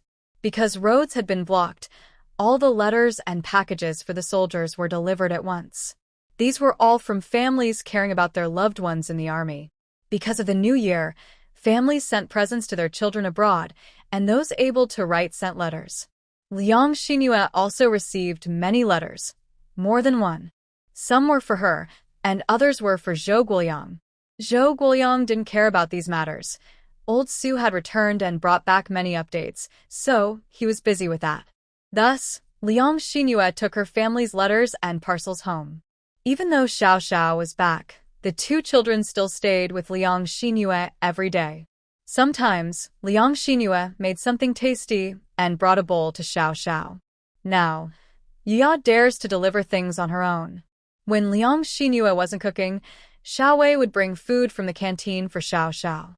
Xiao Wei, with his 3 soldiers, took turns caring for him. During the day, the children came over to play, sometimes bringing Dong Dong and Lon Lon. They played happily. Xiao Wei was very talkative. Whenever Xiao Shun mentioned something, he would talk about it again. So, old Xiao also found out that Liang Xinyue was now pregnant. Not only Liang Xinyue, but Deputy Commander Su's wife was also expecting. When the children visited, he reminded them not to bump into Liang Xinyue. The children smiled and said, "Uncle Zhou already told us. We know that aunt has a little baby in her stomach. We can't bump into her. We can only hold her hand and walk carefully. Xiao Second explained everything clearly and logically. Xiao Shun repeatedly thanked Liang Xinyue in his heart. Liang Xinyue, however, was very angry now. She was reading a letter in her hand. In the letter, Liang Jun wrote that everyone at home was well, that the armed forces had come to visit and left them some money, and that Liang Xinyue had sent a new sweater. He mentioned that the two old people looked good in it, but also subtly mentioned that Lu Jinxiu had come to cause trouble at their house. The money wasn't taken, but the sweater she knitted for her mother was ripped apart by her. She also frightened Zhou Xiaoying to tears and even cut one of Zhou Xiaoying's braids. There was a quarrel between the two families. It all started because the armed forces sent some items to their house, and they found out about it. Liang Xinyue remembered Zhou Guoliang saying that the comrades from the armed forces would go secretly, but now it was all exposed. When Zhou Guoliang returned in the evening and saw those letters, he was very furious. Liang Xinyue didn't open the letter written to Zhou Guoliang from their family. He opened it himself for a look and became even angrier, pounding his fist on the table. The letter was written in his mother's tone. It said that they would give the Liang family twice the amount of money they had received. If they didn't, she would directly go to the army to ask Zhou Guoliang for it. It also mentioned that his eldest sister-in-law, Zhang Lianhua, had given birth to a girl and said that this child was supposed to be given to Zhou Guoliang long ago.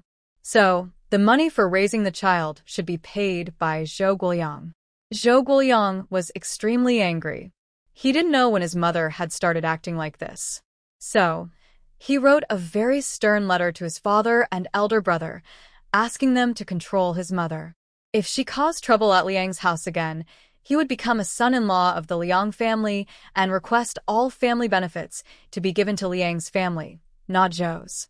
He also very seriously threatened that he would write to the local commune and armed forces. If Lu Jinxiu caused trouble in the army, their family's benefits and care would be cancelled. Moreover, he said he would ask the commune not to appoint his father as team leader anymore. His father had been the team leader for years, gaining quite a few advantages. Their family could hardly give up this position. Zhou Guoliang's letter was quite long. He also wrote another letter to Liang Jun naturally. He apologized for causing trouble with his mother and asked Liang Jun to let them know if Zhou's family caused problems again, especially if his family caused trouble so they wouldn't hide it from them.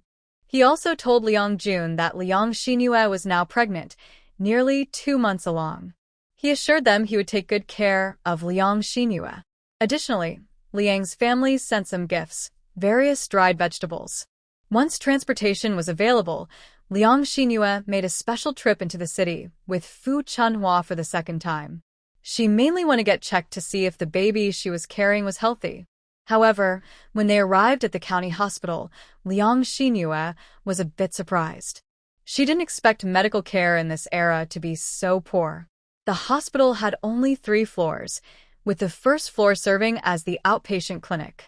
In one office, there were several doctors sitting together. The departments were not as detailed as in her previous life. In her previous life, there were ENT and facial departments, but here there were only 2 main categories: internal medicine and surgery. For pregnancy checkups, it was handled by the internal medicine department. A kind old female doctor was performing Liang Xinyue's checkup. She seemed very gentle. She looked like a seasoned expert. But when Liang Xinyue saw the tools they used, she still felt a bit worried about whether illnesses could be effectively treated in this era. They relied solely on their hands to do the examinations. After the checkup, Liang Xinyue and Fu Chunhua went shopping together. They walked to the side of the hospital where a primary school was located. School hadn't started yet, so the place was quiet, with no guards, and they could go in freely. A few children were playing inside the classroom, probably local kids from the neighborhood.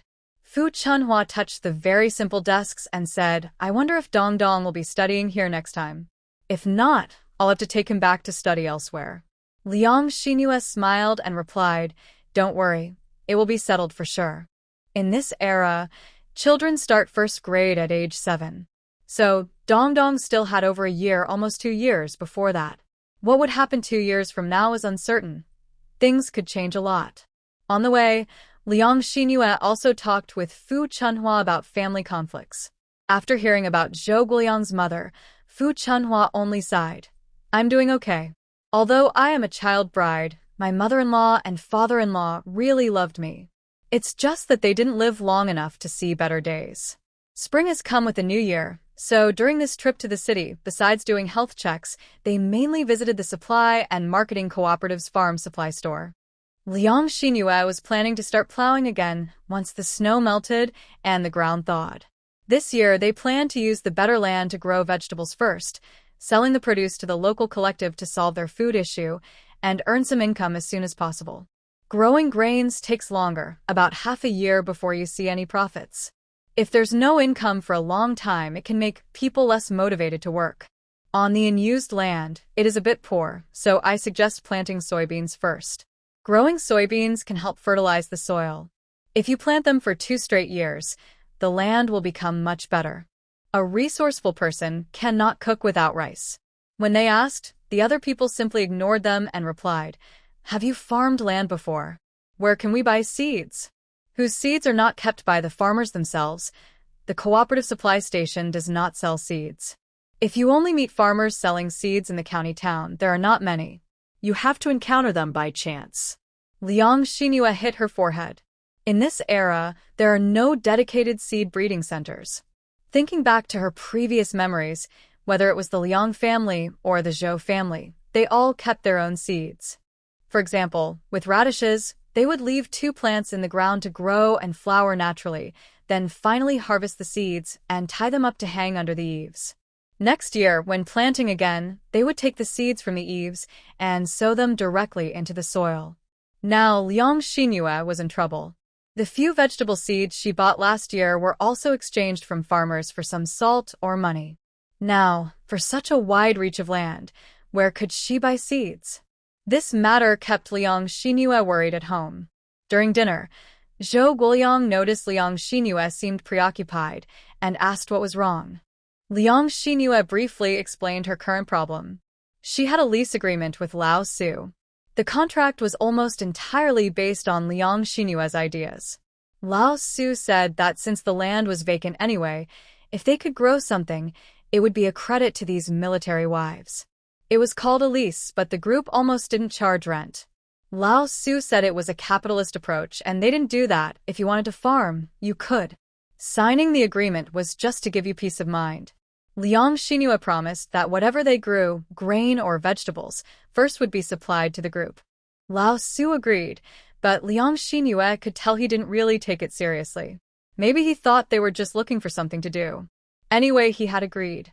But Liang Xinyue was determined to produce some results herself. If her vegetables in the backyard hadn't been damaged by snow, she could have kept some seeds. But now, that was no longer possible.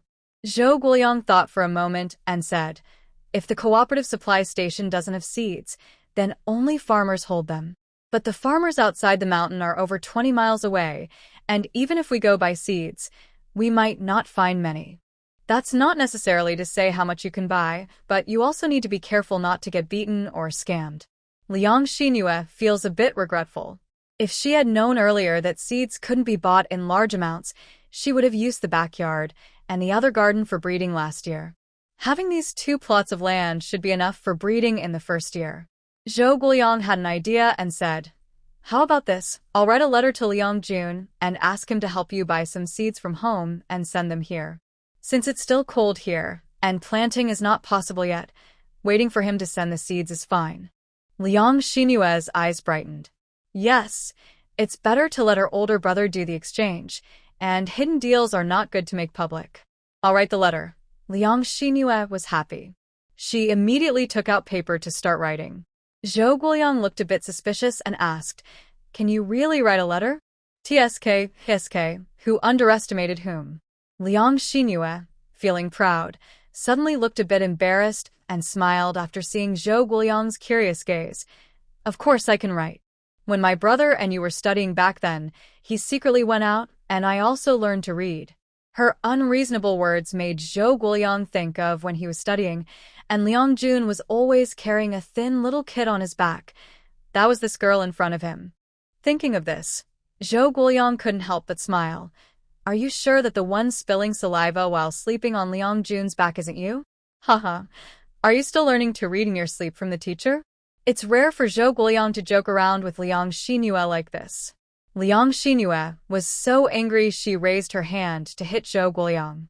Xiao Er also joined in with teasing and ran over to hold Zhou Guoyang's leg like an ornament, calling out, "Don't bully Auntie." Yaya was also upset, snorting and saying, "Uncle Zhou, Auntie can read too, and she's told us stories about studying." Seeing he had caused a fuss, Zhou Guoyang quickly reached out and hugged Liang Xinhue, fearing she might hurt herself if she moved too fiercely. He said soothingly, "Be good, I didn't laugh at you. I just thought of when I was a kid." Then he said to Yaya and Xiao Er, "Your auntie was very obedient when she was little, very well behaved." Yaya immediately said, "I'm also very obedient." That's right, Yaya obeys well. Very good indeed. Liang Xinhue felt a bit shy and struggled. "Let go. I want to write the letter." Zhou Guoyang held her and, with the little ornament in his arms, returned to the table. Come. You write now." Only then did Xiao Er let go of Zhou Guoyang and hurriedly climbed onto the Kong bed seat. "Auntie, come here and write on this small table. It's warm here." Two small, neat children climbed onto the Kong bed. Liang Xinhue also took a pencil and some stationery and got onto the bed. Zhou Guoyang looked at the hanging lamp in the middle of the room. "Maybe I can pull the wire of this lamp over to make it brighter here." Zhou Guoyang quickly acted. He pulled over a long stool and started guiding the lamp wire to directly face the bed. Then he asked Yaya to bring a hammer and nailed the wire onto a wooden board. After finishing this, he looked down at Liang Xinhue, who was carefully writing a letter. Seeing her work, Zhou Guoyang was amazed. "Not bad, Xinhue. You don't seem like someone who only learned from Liang Jun. Her handwriting was clearly learned and careful." Zhou Guoyang confidently said that, aside from a few educated people in the secret road office and Deputy Su, she wrote the best. It wasn't that he looked down on women. He thought she was the most talented woman he'd seen. Zhou Guoyang was stunned. "No, Xinhue, you don't seem like someone who only read with Liang Jun. Her handwriting was clearly learned and careful." Liang Xinhue snorted. "Don't only remember me drooling on my brother's back. I also know how to read and write." Zhou Guoyang chuckled. After all, Xinhue was 5 or 6 years younger than him. When he grew up, the young men wouldn't pay attention to little girls, only to grown-up girls. He had left his hometown at 17 and didn't know much about her background. But now, discovering that his wife could write so well, Zhou Guoyang felt like he received a happy surprise. Liang Xinhue wrote her letter carefully, making her wishes clear and listing the seeds she wanted. She also briefly explained their situation. She asked her older brother to help exchange some vegetable seeds from each family, regardless of what kind they were. She wanted him to sort and package them by type. Liang Xinhue also asked her eldest brother to get some good quality soybean seeds. When La Chunhua heard Liang Xinhue's plan, she wrote a letter back to their hometown and sent it to her closest cousin. The day after they sent the letter was the Lantern Festival. But for them, it was just a day of eating some meat. Instead, Liang Xinhue used red paper to teach the children how to fold lanterns. Each child carried a small lantern outside, running around in the yard. Zhou Guoyang visited Xiao Shun every day. Now he was at home recovering, waiting for his wounds to heal before starting rehabilitation exercises. Little Wei took 3 young soldiers outside daily to let him get some sun. Sometimes they just watch the kids run around wildly.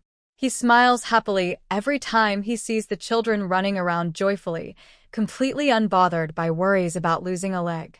He feels happy watching his son and daughter run around healthy and energetic. In the past 2 or 3 months, the children have clearly gained weight. Yaya is no longer thin and bony. Her face is chubby and full. Also, Liang Xinhue keeps changing her hairstyles in different ways. During the new year, she bought a red ribbon and a pink ribbon, both decorated with flowers, specifically for styling her hair. Sometimes she has a red flower in her hair, sometimes a red ribbon flowing with her hair, and sometimes a pink one. Whichever it is, They all look very beautiful. Of course, Liang Xinyue also bought ribbons for Lanla, but since her hair is short and hard to style, she can only tie a small ponytail at the top. From then on, Fu Chunhua is not allowed to cut her hair anymore. She wants her to look as pretty as Yaya. Yaya hasn't dared to run around wildly yet, but she walks without any problem now. During the new year, Lin Xiaoju didn't think about sending anything to the children either. But both children have now completely forgotten the mother who used to argue at home every day. No one mentions her anymore. Liang Xinyue takes good care of the children's lives. She even makes the kids in the whole neighborhood more lively and cheerful. Fu Chunhua said, "Our children in this big yard at least all manage to eat well. In the past, everyone was gloomy and dull, but now everyone is happy." By the end of the month, Tian Mingfang and Yang Depan's families also returned. But this time, Yang Depan brought his 2 sons with him. It's said that Lu Liang and Lu Hong used to live at home with their uncle and grandfather, studying in their hometown. One of them reached the 4th grade, the other the 2nd grade. They only started school when they were 8. Now, their second uncle has a second wife, who is pregnant, and he always complains that the 2.5 boys at home eat a lot. They often knock over pots and dishes and criticize others day and night. So after their Uncle Lu took a vacation and returned home, he and Yang Depan took both boys to the army camp.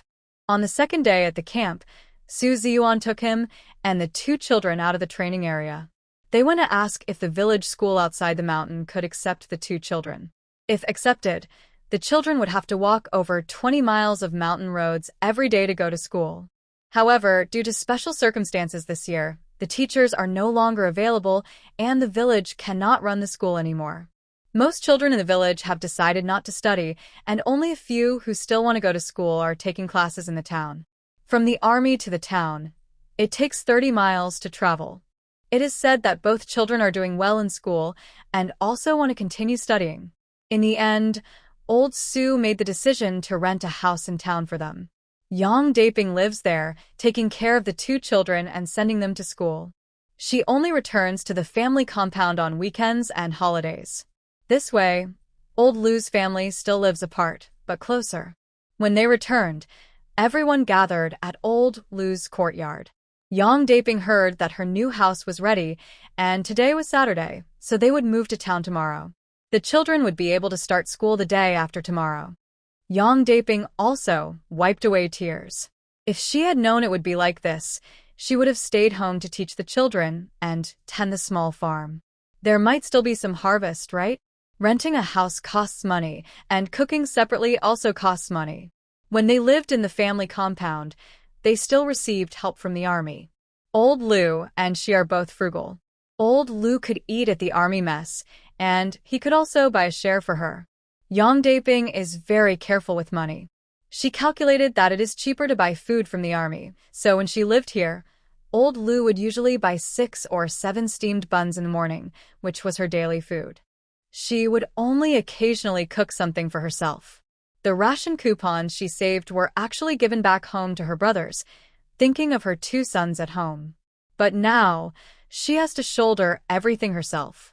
Her second aunt also said it was understandable. Her 2 boys are at the age where they should eat well. Seeing her wipe tears, Liang Xinyue advised, "Big sister Yang, it's really not that bad. You can come back on weekends. Later, old Lu can buy a bicycle. He can ride early and late to see you. That's fine." Pu Chunhua added, "Big sister Yang, your 2 boys are very sensible and can take care of themselves now. Actually, you could start going out more often. In the future, you might just go see them occasionally. I think the brothers look out for each other." Tian Mingfang also encouraged her. Yes. You could take turns going. 1 week, you spend 3 days with your sons and 4 days with your husband. That would be something new, wouldn't it? Her advice made everyone laugh. Yang Daping couldn't help but smile too. Since you say that, it might work. Yes, I can go back and forth. Then Pu Chunhua mentioned the plans for the valley behind the mountain. A few of us came here from different places, and we don't have other relatives nearby. We can treat each other like sisters. Xinyue is smart, and I want to work with her. Whether we can make money or not, I just want to have something to do. Would you like to join us and work together? Yang Depan immediately said, I want to join, but He looked up at Liang Xinyue and asked, Girl, sometimes I need to go see my son. Is that okay? How can it not be? We are living here just to make things better for the children. We are only a few people, so there's not much work. When you are free, just come and work. I'll calculate the time for you, and we'll share the earnings based on how much work you do. What do you think? Most of the women were from the countryside. Since they arrived here, they had been spending every day in this yard. If they wanted to go beyond the mountain, it was dozens of miles away to find a house. There were many people in the army camp, but they weren't allowed to enter. It was only after coming here that they realized they had little work but enough to eat. However, being idle for so long made their bodies ache. Fortunately, Liang Xinyue arrived now. She was a person with ideas. As soon as she came, she planned to work together with everyone. They didn't mind doing other things, but none of these women complained about farming. With the start of the new year in spring, everyone felt they had new goals. Even Huang Ying, who was over 5 months pregnant, was still full of enthusiasm because there was no ice anymore. I can work for 2 or 3 more months, then I'll have my baby. I'll rest after that. Fu Chunhua smiled and said, That's perfect. Once you've rested, it's about the time when Xinyue will be in. Liang Xinyue smiled and replied, I still have some time. I think after a couple of days of sunshine, the temperature on the back mountain will go up. We can go gather some firewood and clear some land. Ladies, we are staying here for the long run. So we don't need to work a lot, just do what we can. It's also a way to pass the idle time. With Liang Xinyue leading, Fu Chunhua chimed in, giving everyone a sense of unity. Liang Xinyue wasn't just talking casually, she had real plans and arrangements. The next day, Yang Depan took his 2 sons, some belongings they had packed, and old Lu, riding in a car driven by Commissar Su. Commissar Su personally drove them to the rented house, and also went to see the school principal to make sure the children were properly settled. Then he returned with old Lu, leaving the mother and children to start their new life. On the way back, Commissar Su comforted old Lu and said, I contacted the county people yesterday and asked them to help us get a bicycle. Don't worry, the armed department definitely has one. When the time comes, you can ride it in and out. As a commissar, he thought of more things, but I want to remind you, you need to follow military discipline. After leaving the army, you'll meet more people. No matter who approaches you, you have to be alert. Commander taught us to stay vigilant at all times to avoid falling for enemy tricks. Yes, Commissar, I understand. I don't need to go out often. Old Yang said yesterday that he's arranged for 2 kids, and once they know where to buy food, I can come back. Old Yang will also participate in the cooperative formed by Comrade Xiao Liang. What kind of cooperative? While driving, Su Commissar asked. He didn't know about this yet. Old Lu chuckled and said, I don't know for sure. I heard that you know more about it. Apparently, Comrade Xiao Liang signed some contract with you to farm on the hill behind. She's leading it, and the women in our yard are following her. They're getting ready to farm the land. Hearing that, Su Commissar laughed and said, Oh, so that's what it is. No problem. Xiao Liang told me that starting this year, she will supply our vegetables. I think if she really can grow enough, why not? How much does our army eat every year? We buy outside, or even from her. She offers us a good price too. Old Lu also smiled and said, I think they'd be lucky if they could grow enough for everyone in the yard. To supply over 1,000 people? That's really talking big. But let them do it. They don't have much to do anyway, and are just bored. That Lin Xiaoju is part of it, right? When mentioning Lin Xiaoju, everyone sighed. Old Zhao's situation is now everyone's concern.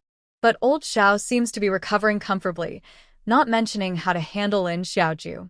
Old Lu added, By the way, Xiao Liang and her 2 kids really made a splash this time. That girl, I've barely seen her a few times. Now she can run around freely. I used to think she'd be disabled. Old Su nodded and said, Old Xiao is the happiest now that his daughter can walk and run. And she's not as problematic as Lin Xiaoju used to say. She looks pretty smart to me.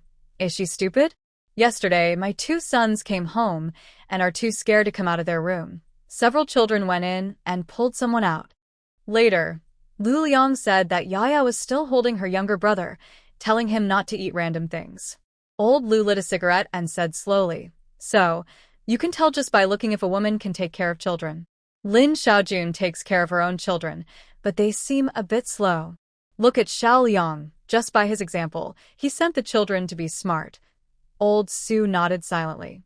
Actually, he had a feeling that Liang Xinhua didn't seem like an ordinary village woman. He had heard old Zhou mention Liang Xinhua and her affairs before, but now it looked like they almost turned a smart girl into something else. Yang Dapian stayed in the town for 2 days and then returned home. Usually, the 2 children at her original home are quite independent. Now, the house they rent is next to a police officer's home, an elderly woman who is very kind. Knowing Yang Dapian is a soldier's family member, they take good care of her and her children, sometimes bringing pickled vegetables, sometimes fruits. It doesn't matter whether the fruits are good or not.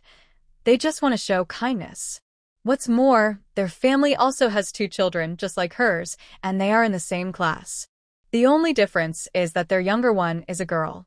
So, Yang Dapian briefly explained that she planned to return to the army for farm work. The old lady offered to look after her children.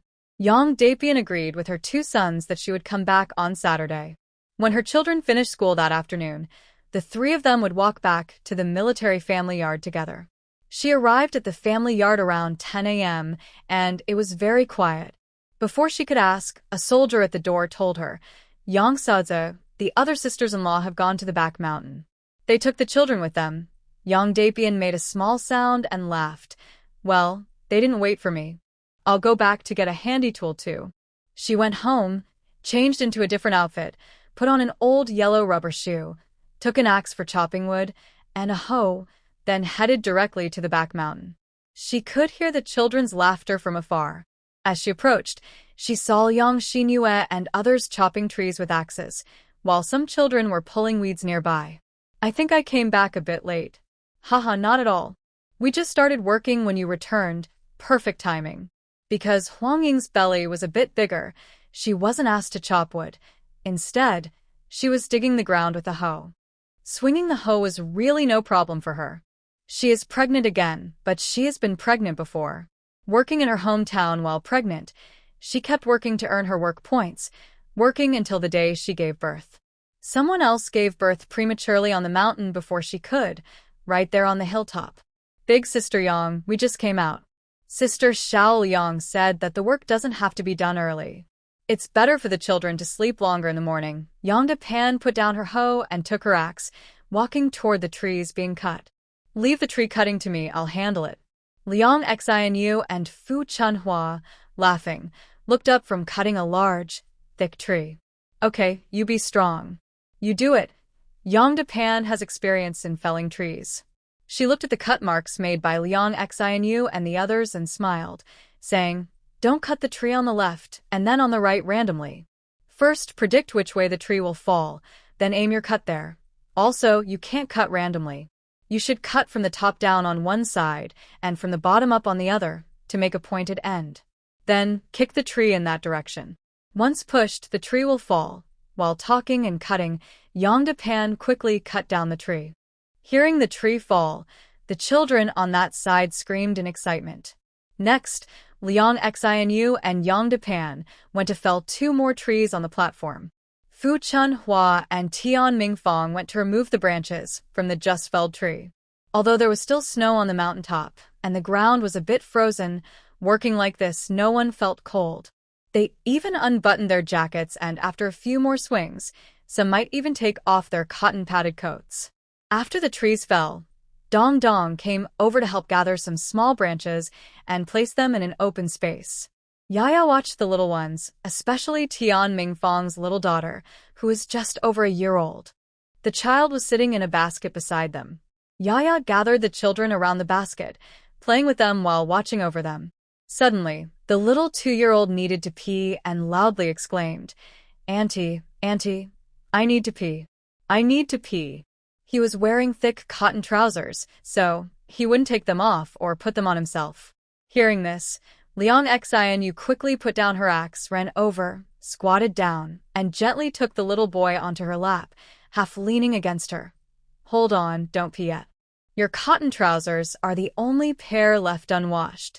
Okay, the little boy obediently responded, lying in her lap. Once Liang Xianyu helped him take off his trousers, she picked him up again, took him aside to urinate, and then put his trousers back on. From the beginning, Liang Xinhua helped him take off, and then put on his clothes comfortably. He was happily playing with Liang Xinhua's braid while talking. Annie, didn't you say we should pee at home in the outdoor toilet to make fertilizer in the future? Urinating here also makes fertilizer. When we grow vegetables here, your pee will become fertilizer. What is fertilizer for? Fertilizer helps the vegetables grow faster. When the seedlings absorb the fertilizer, they will turn into big green vegetables we can eat. Uncle, can I plant seedlings too? Yes, you can help later. Right now, go watch little Wang Ju and teach her to call you Big Brother. Understand? I am also a big brother now. The little one twisted and ran back, circling around little Wang Ju to teach her to call him Big Brother. Wang Ju already had an older brother and was used to calling him that, but the little boy taught her twice more. The little boy was very happy. Annie, I taught little Ju to call me Big Brother. Now I am a big brother. The adults all smiled at this, and the little boy was even happier. By noon, they had knocked down 3 trees, but couldn't carry them back yet. In the end, the children either carried the branches or held the children. Those without children carried 2 bundles of branches home. The yard was spacious, so when they brought everything back, they spread it out to dry. When they returned home, each family started cooking again. The little boy happily ran to tell old Xiao, Dad, I am a big brother now. He paused and told about teaching little Ju to call him Big Brother, very happily. I'm not the youngest anymore. I am a big brother too. Yaya was sensible and followed Liang Xinhua into the house to help start the fire. It was just right for someone to watch the fire. Liang Xinhua kept an eye on it so it wouldn't go out. Once seated, Yaya said, Auntie, I also want to help you plant vegetables. I can do it too. I am older than Xiao. I also wanted to pee on the field to add fertilizer, but you said I couldn't pee outside, so I went back to pee. Liang Xinhua, while kneading dough, said, You're different from your brother. You're a girl. I'm a girl too, and girls shouldn't pee in public. Of course, boys shouldn't either, but your brother is still little. When you grow up, remember you can't let others see your bottom, and definitely not let anyone touch it. This made Yaya unsure what to say, but she nodded thoughtfully. Kneading the dough to let it rise, Liang Xinhua saw this as a good chance to teach her child a little bit. She sat by the fire and quietly talked to Yaya. Girls have their own secret gardens, places others shouldn't see. That's why we can't pee outside, or others will laugh at us. Liang Xinhua shared some small knowledge with Yaya. Of course, she didn't tell too much, since the child wouldn't understand it all. She just said what a young girl should know, mainly about safety and self-protection. Yaya listened carefully and nodded wisely, responding, Yes, Auntie. I will remember. At noon, Xiao surprisingly didn't come to eat. Instead, he was over with Xiao Wei eating steamed buns. Because he heard that Xiao Wei had become a big brother. Xiao Wei teased him, You can't even eat well, and you're already pretending to be a big brother. Let's see if you can eat by yourself. If you can, then you're a good big brother. Otherwise, little Ju wouldn't want to play with you. So, Xiao fell for the trick. I can eat by myself. Annie taught me how to hold chopsticks. Then you will eat with me today. I want to see if you've really become a little man. The meal prepared by Xiao Wei was already enough for everyone. A little more wouldn't make much difference. So Xiao Wei took him and old Xiao to eat together. They say they ate quickly and a lot. If Xiao Wei hadn't intentionally let him win, he could have eaten 2 more bowls. The 2 children from old Lu's family are very well behaved and sensible. The brothers take good care of each other. When they return home, they can cook for themselves, no one needs to worry. After Commissioner Su found out they mostly stayed there alone, he arranged a truck to go to the county every 10 days. Each time, he checked on those 2 children. He brought some things when he could. When he couldn't, at least he made sure others knew the kids couldn't be bullied easily. With the help of kind neighbors, the children were completely no longer a worry. Yang Depan was very good at work. To count, only Liang Xinua's work was slightly behind. She had less strength. But Xinhua more often used her mind. They didn't have to leave early every day. They finished tidying their homes, sent the men out to work, and then took their children along, each carrying a military-style water bottle and tools, heading out to work. In the field, the older children help the younger ones, while the adults only watch and assist with tasks like watering. Anyway, every child's childhood is spent playing in the mud. At worst, they end up with mud all over their face and hands, but they can simply wash up and go back to eating and sleeping. After a few days, the children are very happy. The older ones know how to take care of the younger ones, and the younger ones know not to look for their mothers. Their hard work has also paid off. The whole piece of land has been cleared. Liang Xinyue is especially pleased to find a natural pit. Without it, she would have had to dig a hole to compost fertilizer.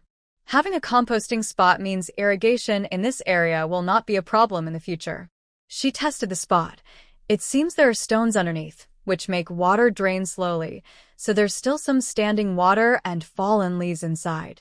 Worried that the children might play there, she first warned Yaya to watch and told Dong Dong not to let the little ones run over.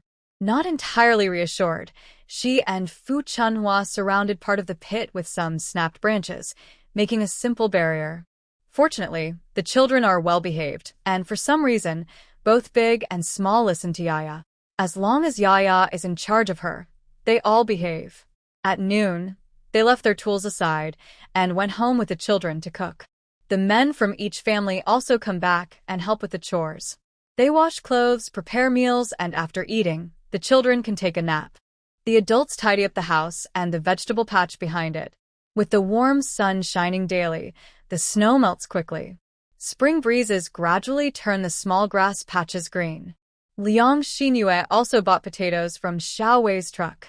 Her first plan is to plant the potatoes, not only on the cleared land but also in her backyard, Lao Xiao's yard, and Gu Sanding's backyard. When Lao Su heard about this, he took the opportunity to clear the weeds in his own yard and handed it over to Liang Xinyue to manage. She can plant whatever she wants, anything at all. Therefore, Fu Chunhua also came to help with deep tilling. When Zhou Guoliang returned from digging in his backyard, he also helped out, despite feeling sorry for Liang Xinyue, who was pregnant and taking care of Lao Xiao and the two children while working.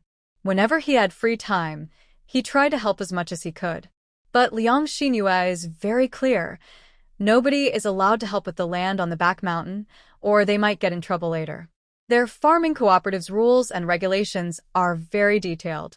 Liang Xinyue explained how the money was divided, how the work was shared, and what kind of discipline to follow.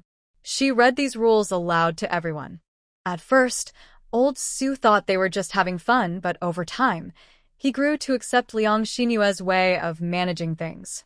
Though it wasn't officially encouraged, he didn't think it was wrong. Old Su also thought some management methods were quite good. But there are some things they can't openly discuss, so they pretend not to notice. After all, it's just a few women working together. On this piece of land, a few of them can still support these women and protect them. 20 days have passed. Their land is not small anymore. Liang Xinyue became a bit anxious. It's already mid-February. Some vegetables should have been planted long ago, but she hasn't received any reply from her brother yet. Liang Xinyue and a few women are cutting potatoes. In that era, they called them foreign yams, but I'll call them potatoes because it's easier. Only Timing Fang has planted potatoes before, but she only planted a small amount, mostly grown by her elders. She just harvests them. The others are listening to Liang Xinyue's instructions. Liang Xinyue teaches them to cut the potatoes into pieces, making sure each piece has 2 sprouting spots. They then throw the cut potatoes into a pile of charcoal ash. It's not just ash, they add some fine sand to the ash. Since deciding to farm, Liang Xinyue has asked everyone to save the daily used ash from cooking and heating. She also asked Xiao Wei and others to help carry some ash from the kitchen. Most of the ash in the kitchen comes from coal, but sometimes they also use firewood. They mix some fine sand with the ash, coat each potato piece with it, and then plant them into the field. This helps protect the cut surface from rotting, provides some fertilizer, and may prevent pests. After preparing a pile, they put the potato pieces into baskets. In the afternoon, they will plant these pieces.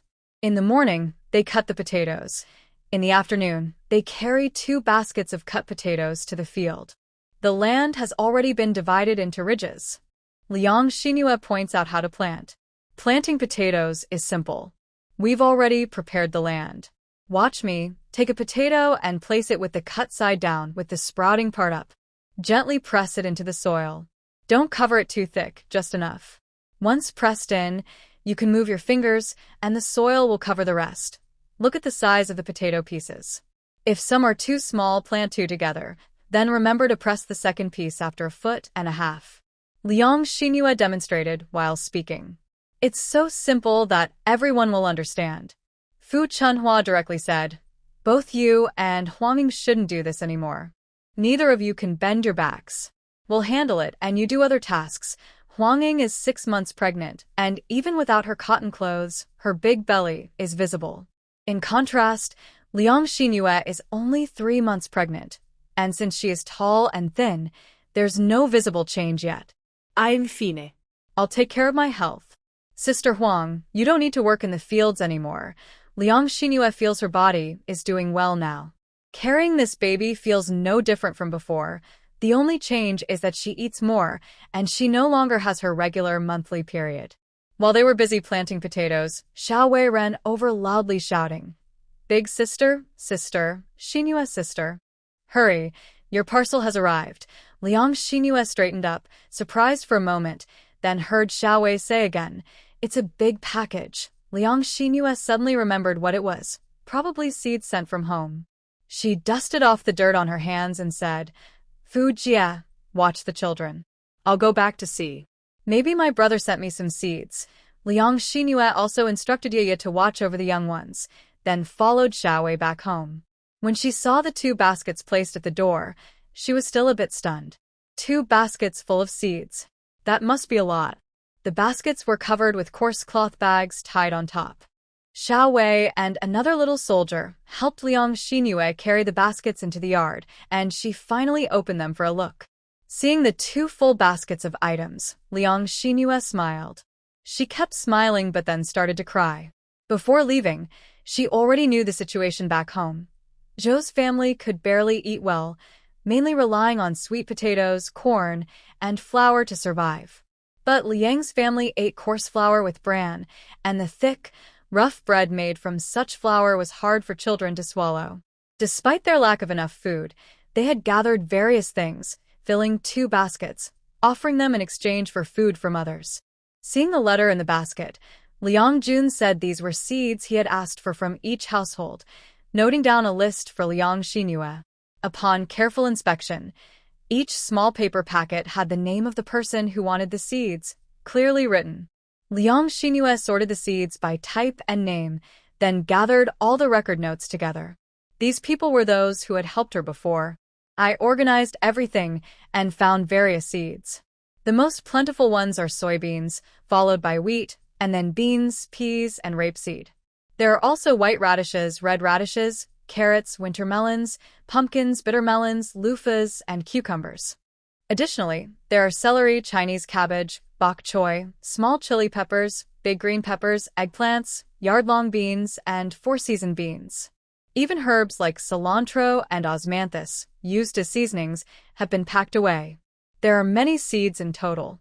While cleaning, Liang Xinhua kept wiping tears.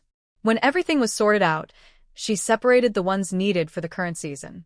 In the next couple of days, they planned to plant potatoes first.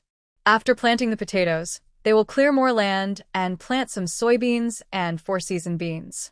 These vegetables will be their main dishes during the summer and are high-yield crops. They also plan to grow various melons. Liang Xinhua went back to the field and gathered all the seeds she had just received. There's a lot of seeds, so don't worry. If we open up 3 more wide plots like this, we'll still have enough to plant. Xinhua, we probably don't need to plant pumpkins and winter melons here in the soil. I think we can plant them along the hillside or on the embankments of the path, Tian Mingfang said. In their hometown, pumpkins, winter melons, and loofahs are usually planted in forests or along the roadside and field corners, as they need space to climb and grow well. Okay, Liang Xinhua agreed. For loofahs, we can plant them along these trees, which saves us from building trellises. Above the land they haven't cultivated yet, there are many trees yet to be cut down. Under these trees, branches can be connected to form a row of trellises, making it easier for climbing plants to grow. The trees are not very tall, so they don't block much sunlight. Since the west-facing area gets sun from noon to afternoon, there's plenty of sunlight here. Tian Mingfang looked up and said, I can climb trees. We can cut the branches facing this way, and then we can plant loofahs, winter melons, yard-long beans, and four-season beans in rows. Although she said she could climb trees, Liang Xinyue was still hesitant to let her do it. In the end, they decided that when some of the men are free, they will ask one of the men to help trim the branches. This will also help the trees grow taller. The shrubs below still need clearing. The further down into the valley, the flatter the land, and the richer and softer the soil. There is enough moisture there. They can grow water-loving vegetables, and even some corn. Several women took turns sharing their plans. As they looked at the weeds and shrubs in the valley, they seemed to see a bountiful harvest. Each person's planting blueprint for the valley was imprinted in everyone's mind. The more they thought about it, the more confident they became. If they could truly plant the entire valley, Liang Xinyue's idea of supplying vegetables for the whole army could become real. This made everyone more eager to work.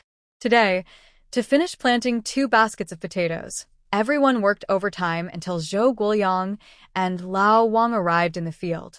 They wanted to help, but Liang Xinyue refused. Don't. You should take the children home first and cook dinner. We only have a little bit left, and we'll be back soon. By the way, Sister Huang, you should go home too. You haven't sat down all afternoon. Rest first. We can finish in just an hour and a half. While speaking, Liang Xinyue was also bending down, pressing each potato into the soil. Zhou Guoyang helplessly carried Xiao'er, and Lao Wang helped carry Wang Ju, leading his son Wang Ji, and called out to Su Deong. All right, we'll head back first.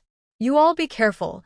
It gets dark easily. It won't get dark yet, don't worry. While Liang Xinyue and the others continued working, Chen Xiangqian arrived, and Lao Lu also came quickly without a sound. What's going on? Are you all planning to stay here overnight? If you can't speak properly, don't speak. Go on, say, 3 times. Yang Depan glared at her husband, while Lao Lu scratched his head, wondering what he had said wrong. Standing beside him, Chen Xiangqian chuckled softly and reminded him, Who plans to stay in the field? Lao Lu was awakened and quickly apologized. Oh, everyone, you are heroes. Sorry for my rudeness. Everyone laughed again. They each took their children home to cook. Liang Xinyue said, Actually, I have an idea. Let's build a small shelter here to store our tools.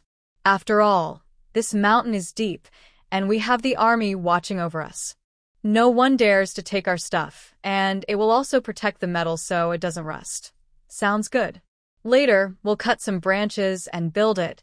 They worked quickly and finished, then went home together. Back at home, Liang Xinyue washed her hands and lay down on the bed. What's wrong? If you're tired, don't do too much. You said yourself that things should be done step by step, so don't rush. Don't lie down flat. Don't you feel uncomfortable lying down? Zhou Guoyang entered and said. Liang Xinyue looked a little sad and said, Not letting me lie down flat. You're just worried about your child, aren't you? Zhou Guoyang, being a straightforward man, didn't understand the complex meaning behind her words and simply answered, Yeah, think about it. If you're lying flat, your child is pressed down by you. That can't be comfortable for him. While talking, Zhou Guoyang casually served the food and drinks. Hearing this, Liang Xinyue's feelings of frustration overwhelmed her. I worked hard while pregnant. I wanted to lie down for a moment. I'm still working. I'm really tired. And all he cares about is his child. For some reason, tears suddenly flooded her eyes. Liang Xinyue kicked off her shoes and got into bed, pulling the blanket over her head to cry quietly inside. Zhou Guoyang brought the steamed egg custard from the kitchen. Yaya, with her younger brother, washed her hands and called Liang Xinyue to come eat. But as soon as she entered the room, she heard Liang Xinyue crying behind the blanket. That sound was familiar. She often cried in silence. But why was Auntie crying? And once she heard Auntie crying, Yaya couldn't hold back her tears either. When Xiao'er came running in, He saw a lump on the bed trembling and crying softly, with someone standing nearby wiping tears and sobbing. Xiao Er was confused. He didn't understand why she was crying but felt like crying himself.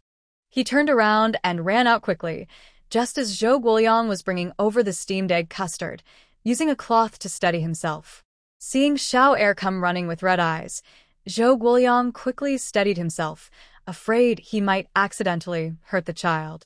Xiao Er ran over and hugged Zhou Guoliang's leg, bursting into tears. Zhou Guoliang quickly took a few steps forward, placing the egg custard on the table, then bent down to pick up Xiao Er and hold him tightly, speaking sternly. "What did I say?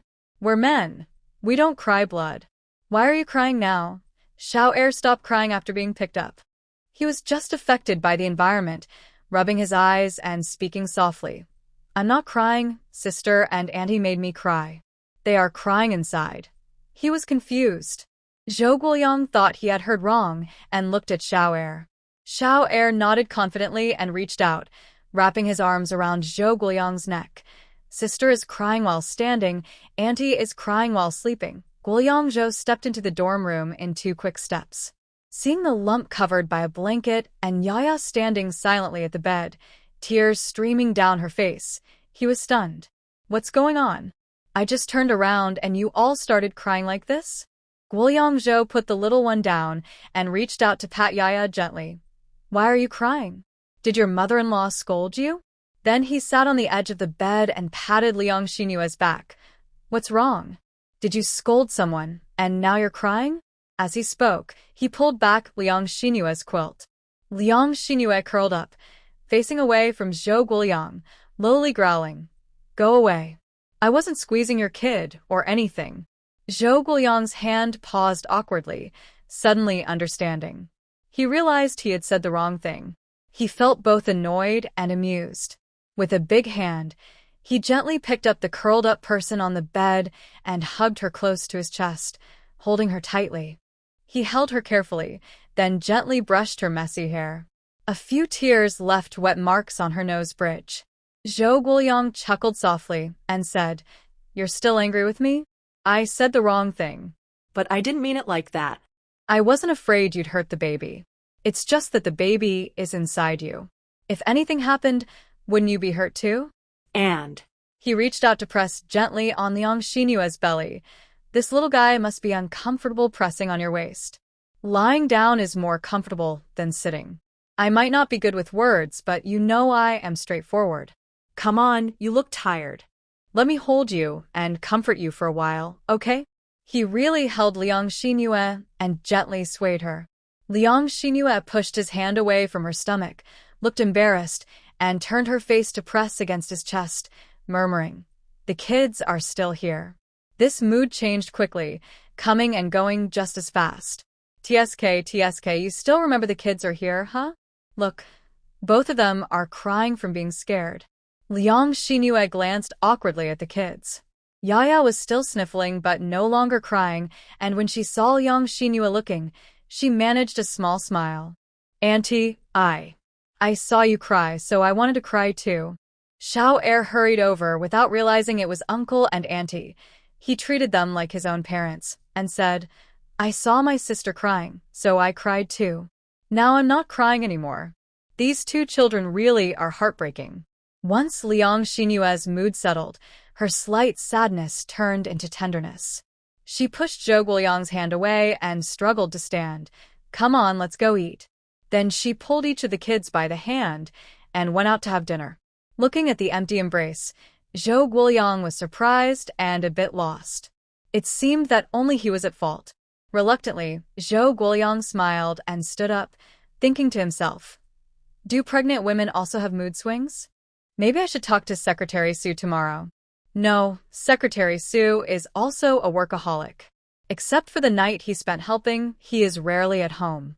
His older sister Lee had her children in her hometown, and she took care of everything herself. I heard his second child didn't see his father until he was 2 years old. Now, it's often said that the 2 children in the Sue family are not very close to him because he's been away for so many years. That's just the life of a soldier. Should I talk to old Chin? It seems old Chen also wasn't involved when Fu Jia had her children. She also gave birth in her hometown. So, only old Su remains. Anyway, he has a big belly now. Zhou Guoyang feels like he's found the right direction. When he went out to eat, he was smiling happily. The steamed egg custard, with 3 eggs, and Liang Xinhua served 2 children. Yaya only took a small spoonful. I've grown up. I don't want to eat this anymore. I have teeth now and can eat vegetables. Ani, you should eat more so my little brothers and sisters can eat too. Yaya was very sensible. He looked at Er and Xiao and also used his little spoon to return some of his food to Liang Xinhua. But his little hand was unsteady. It shook as he reached out and dropped some on the table. Auntie, I want to feed my brothers and sisters too. Liang Xinhua quickly stopped his hand. Put it down first. Both children were so considerate. They were adorable. Liang Xinhua smiled and said, since we're 4 eating together, why don't we divide this bowl of egg into 4 parts? Each person eats a piece, okay? She drew a cross in the middle of the egg with a spoon and counted out loud, then distributed the portions, 1 for each. The 2 younger children found this acceptable and obediently ate their assigned parts. But Zhou Guoyang said, I'm a soldier. I have the highest position at home, and I don't need to eat eggs to grow taller. So I'll divide my part into 3 portions, and each of you help me finish 1. Without room for argument, he directly scooped out the remaining egg custard and divided it into 3 parts for them. However, Xiao was a bit mischievous and gave less to the 2 children and more to Liang Xinhua. It's not that Zhou Guoyang didn't care about the 2 children, but he saw that Liang Xinhua had divided the first portion he scooped out into her own share, so she actually didn't eat much. The 2 children are still young, so I can't figure it out myself, but I am watching. There aren't many eggs, but now that Crescent Moon is pregnant and working every day, her health must come first. It's not just the eggs. The small amount of meat used for stir-fry is usually only the seasoning and some side dishes. The meat is either given to Liang Crescent Moon or divided between the 2 children. In fact, every little moment in life shows the love within our family. After splitting the steamed eggs, Liang Crescent Moon and Zhou Guoyang exchanged a smile. After the meal, Zhou Guoyang asked Crescent Moon, who was about to get up and clean up, sit down first. I'll handle these. I have to work tonight, so I won't be back. I'll boil some hot water and bring it to you outside so you can take a bath. Be careful, okay? Crescent Moon obediently listened to the plan. Yaya, along with Little Second, ran back to old Zhao's place from the small path in the backyard. They checked if Dad had eaten and talked with him for a while. Little Second, with his big mouth, kept talking about Yaya and Crescent Moon crying. Old Xiao didn't know what had happened, so he sent Little Wei to ask. Later, after learning the reason, Old Xiao nearly choked on his laughter. And when he heard about them sharing steamed eggs, the next day he asked Little Wei for help. He took his allowance and some subsidies to buy eggs in the city and directly bought 3 laying hens. After bringing them back, he handed them to Zhou Guoyang and told him, I'm telling you, my sister-in-law is pregnant now, so she needs eggs to boost her nutrition. When she gives birth, she'll need to rest and eat old hen chicken soup to recover, so you should raise some chickens early. The leftover food from the cafeteria is sent over to feed the pigs. You can give a bowl of it to raise chickens in the backyard. Hearing this advice from his senior, Zhou Guoyang also felt he should raise some chickens. Let me think, do I need to prepare anything else? He really had no experience with this matter, but Old Xiao was experienced. Little Second was born here. Old Xiao thought for a moment and said, just take good care of your sister-in-law and pamper her a little. Don't let her get upset. I heard that when adults aren't in a good mood, it can affect the children. If she says a few words, just bear with her. That's how it is for pregnant women. Later, if she has cramps at night, you'll need to take care of her. Zhou Guoyang looked at Old Xiao with surprise. Old Xiao awkwardly added, really, I used to comfort her like that, but her mind isn't here anymore. There's nothing I can do. Old Xiao sighed heavily. Zhou Guoyang also couldn't say much to comfort him. Old Zhao's recovery was not very good because he lost a lot of blood, and the rescue was not timely, almost failing to save him. Now his health was naturally worse, and his leg injury still hadn't fully healed. Other minor wounds on his body had healed. Old Xiao sat in silence for a moment and then said, Old Joe, when I'm able to leave, I will report it. I'll transfer to a different unit. Or no, I'll just retire. There's nowhere for me to transfer now. Zhou Guoyang shook his head and said, Nonsense. Old Su has been calling and sending telegrams these days, trying to help you find something. Don't worry. Xiao Shun's eyes turned red. He calmed himself and said, I'm telling the truth. I want to retire and go back to my hometown. I could do light work in the team and maybe get some wages. Zhou Guoyang replied, Do you know how things are divided in the hometown team right now? They need to go work in the fields. Your body can't handle that now. Plus, you have 2 small children. How can you manage?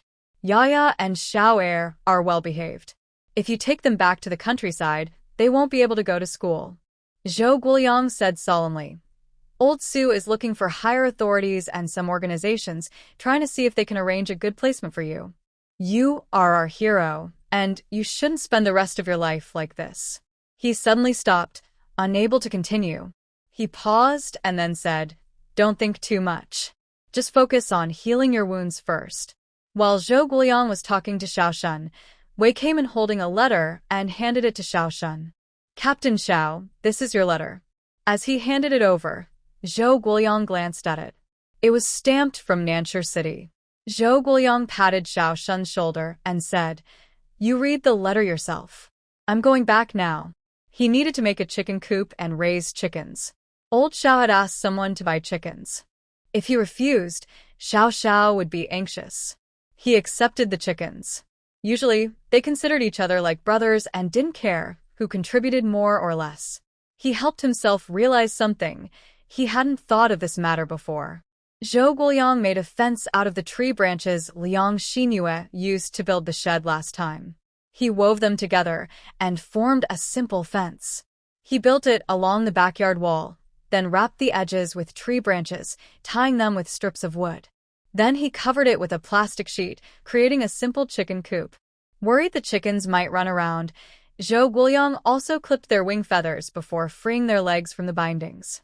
This way, they could only walk, they couldn't fly away. I asked around and found out that Old Su's family also keeps a few chickens, which they get from leftover food from the community kitchen. Zhou Guoyang also looked into how to raise chickens. He heard they need rice bran, so he got some rice bran from someone. Not only that, he took advantage of a day when he was driving out to buy a small flock of young chickens from a local farm. Actually, he traded for them using some cloth coupons and meat coupons. Suddenly, their home had more than 10 chickens of different sizes. Yaya took charge of raising the chickens. With Liang Xinyue's help, she learned to clean the henhouse and feed the chickens, caring for each one very carefully. They worked very diligently. The work of Liang Xinyue's small team is now clearly showing results. Their first batch of potatoes has begun to sprout. Also, some soybeans planted along the potato rows are emerging. They built trellises between trees and planted cucumbers, winter melons, squash, and gourds, which are starting to sprout too. Some plants are not growing very well, but at least they have some sprouts. While they finish planting here, they're clearing land on another side. Next, they plan to grow corn seedlings. But they need a lot of manure, so they went back to Zhou Guoyang. They plan to get some manure from the pig farm on the community's eastern side. Getting the manure isn't the main issue, it's how the women will carry it back. Tonight at 12:20, there are 2 more chapters. Carrying a bucket of manure might not be a problem for them, since everyone in their hometown has experience farming and handling manure. But the pig farm is on the east side of the community, and their fields are in the valley on the west side. They'd have to walk nearly 3 miles to bring it back, which isn't a short distance, especially since the distance is quite long. But people are smart and have solutions. Liang Xinyue and the others found a good spot to build a manure pit while clearing land. Now they have 2 manure pits as backups, and they let the children spread some weeds they cut when weeding to dry in the sun. They also gather leaves and sweep up other available debris, stacking it in one pile. When needed, Liang Xinyue places these materials at the bottom of the pits. Moving manure isn't just about effort. It also requires some planning. So Liang Xinyue thought of using a cart. She went to town again and bought some very large plastic bags, People who have spent time in the countryside during that era should recognize them. They are big enough to hold a few grown men and are used for storing green feed. For example, in the South during summer harvest, after collecting sweet potato vines, people would cut them into pieces, seal them in these bags, and store them for winter pig feed when fresh vegetables were unavailable. She also bought a thick plastic sheet that could be used as a tent cover. After returning home, she and Fu Chunhua figured out how to borrow an old cart from the military that was no longer in use. They added wooden slats around the sides to make a fence. The back of the fence, like a truck's tailgate, could be opened. This design made it easier to dump the manure. They laid down a thick plastic sheet on the bottom, with a thinner plastic sheet on top. Honestly, the smell from the pig pen was very bad. Because of being there for many years, the manure was mostly dry and only sometimes a bit wet. They had to shovel the manure into the prepared cart, one scoop at a time, using an iron shovel. On their first trip, they didn't load much, just half a cart. The first people to load the cart were Liang Xingyue, Fu Chunhua, and Yang Depan. Fu Chunhua and Yang Depan didn't let Liang Xingyue come too close, fearing she might get sick from the smell. Actually, the smell was already carried by the wind from quite a distance. Liang Xingyue prepared a mask, and inside it, she had put slices of ginger from the night before. Once she put the mask on, there was no strange smell, only the scent of ginger. Liang Xingyue gave each of them a mask.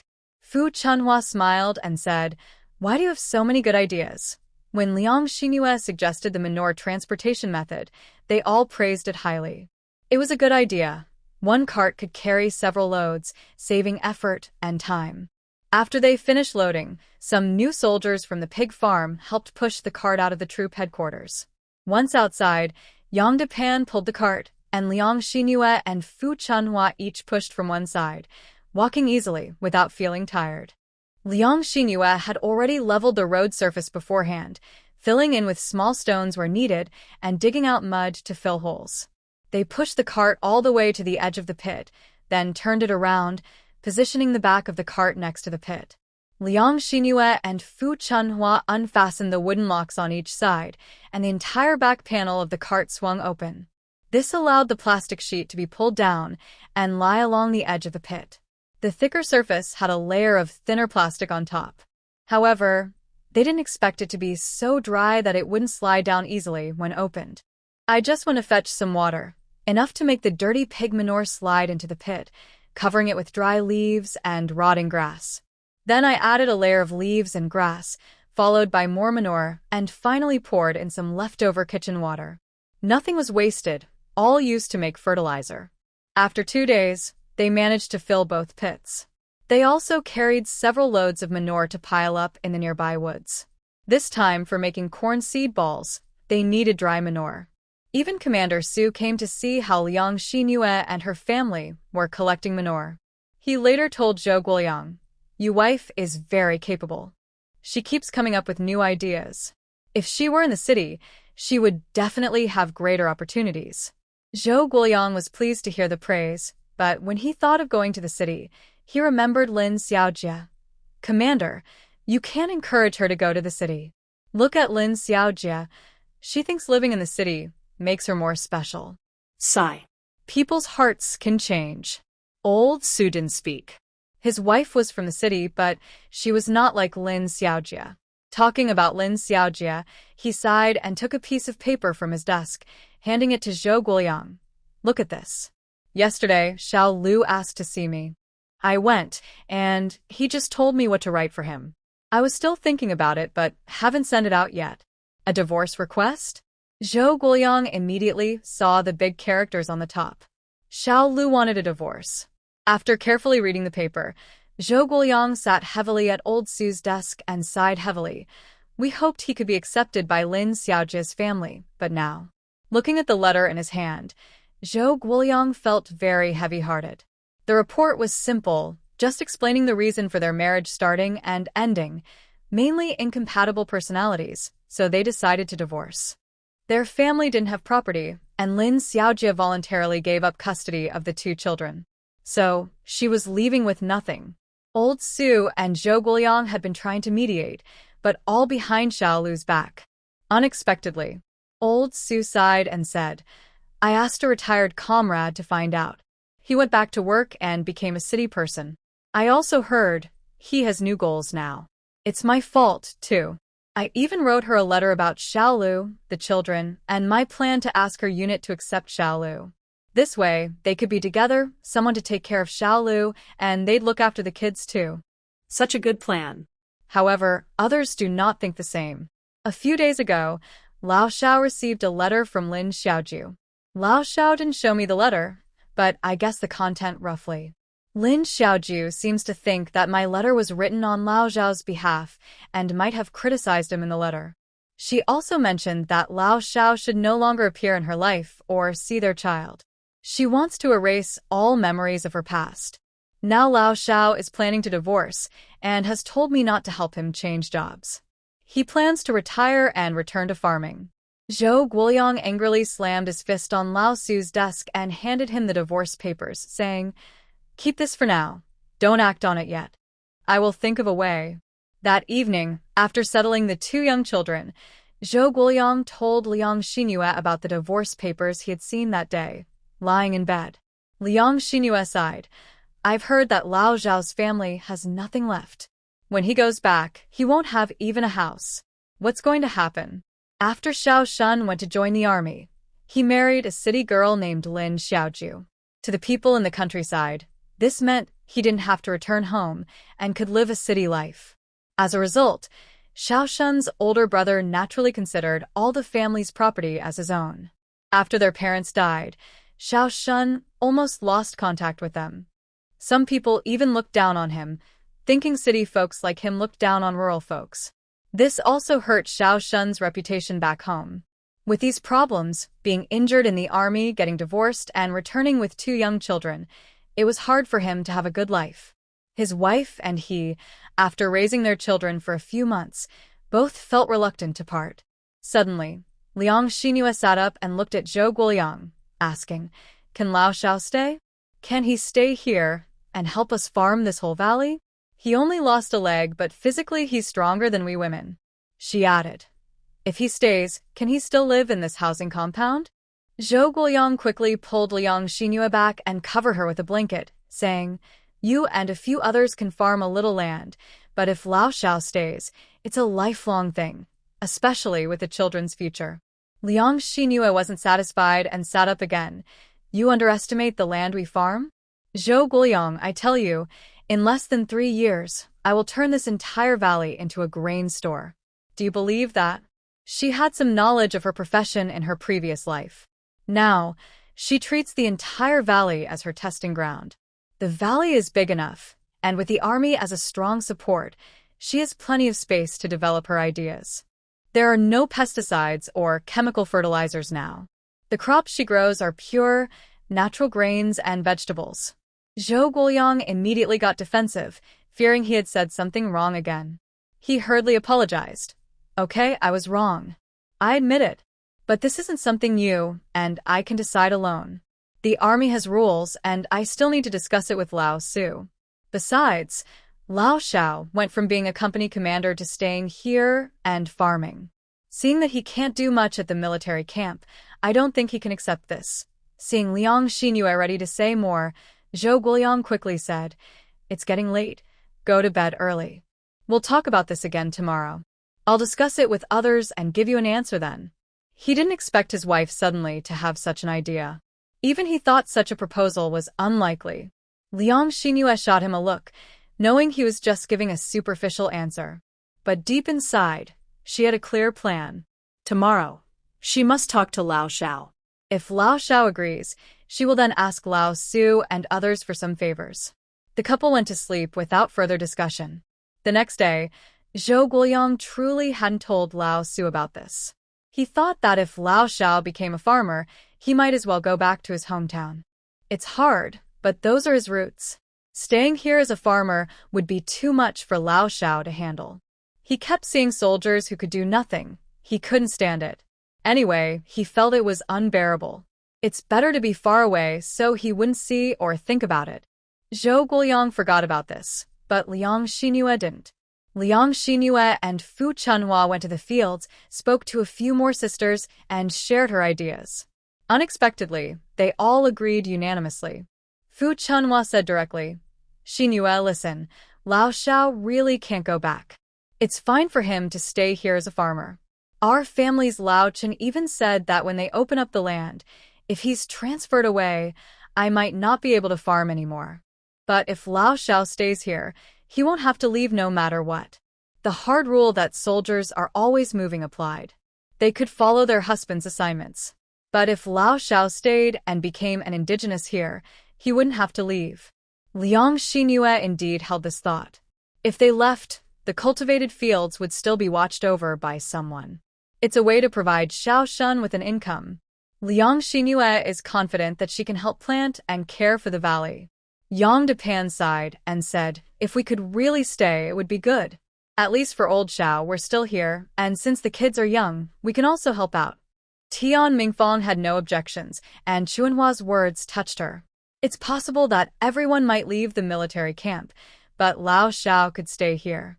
Since he plans to become a farmer, why not do it for this army right here? Once everyone agreed, Liang Xingyue put down her hoe and said, yours first, I'll go back and talk to Lao Xiao directly. I think this is a good plan. So, Liang Xingyue hurried back. Lao Xiao had just taken medicine and was outside, enjoying some sun with Little Wei and others. Liang Xingyue sat down on a nearby stool and said directly, old Xiao, I want to talk to you about your plans to leave. Little Wei was surprised. When did it become her decision whether Lao Xiao stays or goes? The military probably wouldn't agree. Last night, Zhou Guoyang told me about your plans. If you don't want to switch careers and just go back home, but if you could change to a different place to be a farmer, would you be willing? Lao Xiao looked at Liang Xingyue with surprise. He thought carefully about her words, then smiled and said, sister-in-law, I have nothing at home. It's the same wherever I go. Yes, after all, both options are farming. What difference does it make where he goes? Liang Xingyue got an affirmative reply and immediately said, then you stay. Will you stay with us? We've planted crops in the valley behind the mountain. Would you help us farm?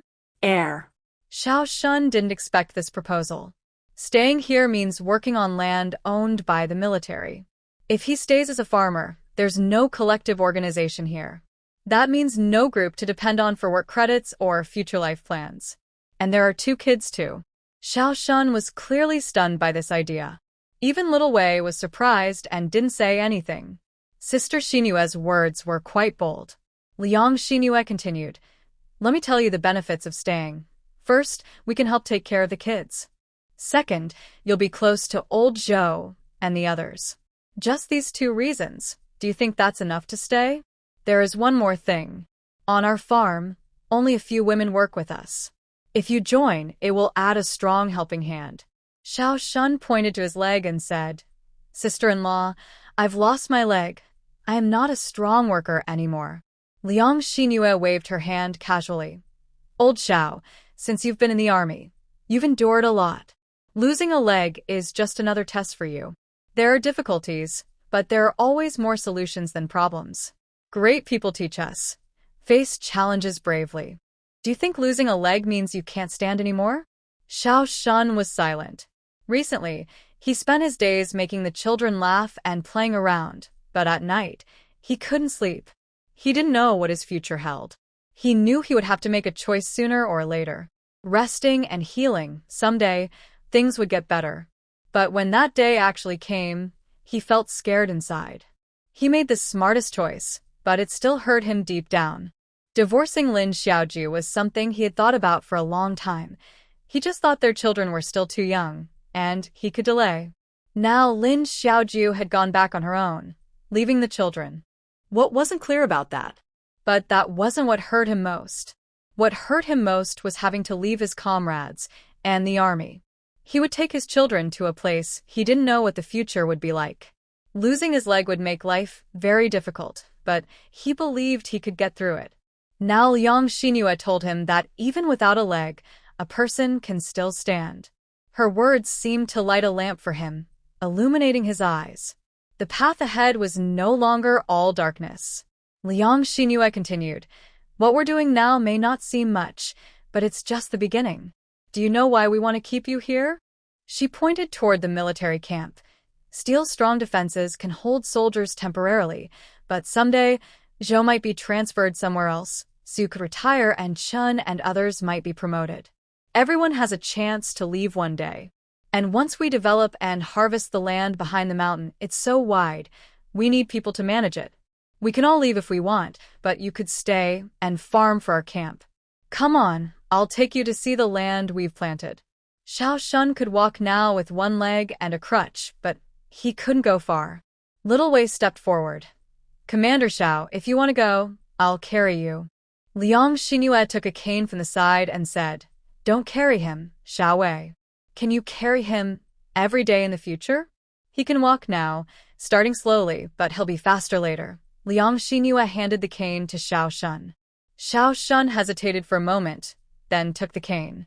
Although not very skilled, he slowly started to walk. Xiao Wei watched as Liang Xingyue really called Xiao Shun away. He stayed silent for a moment, then called a young soldier over and asked him to go back to the group to report the situation. He himself followed behind Xiao Shun. Xiao Shun was walking very slowly, first because he wasn't used to the cane, second because he still had some arm pain, and third because he hadn't moved much in a long time. He felt a bit short of breath after just a few steps. Liang Xingyue did not rush him, walking slowly behind him. Before they reached the valley in the back mountain, Zhou Guoyang and Commissar Su arrived. Zhou Guoyang frowned. He hadn't really taken seriously what Liang Xingyue said last night. He was just pretending to go along with her, but today, he hadn't even discussed it with Commissar Su, and Liang Xingyue arrived first to find Xiao Shun. Xingyue, he called out. Before he could ask what was going on, Liang Xingyue saw Commissar Su coming and started explaining her plans to him. Commissar Su looked at Xiao Shun and asked, What are you thinking? You really don't want to change careers and go to work. Xiao Shun forced a smile and said, Commissar, my family has been farmers for 3 generations. My grandfather was a tenant farmer. Whether I work in a factory or some other unit, I feel more at ease in the countryside. I know I might not have the skills to earn a living, and I'm not a hero, more like an ordinary person.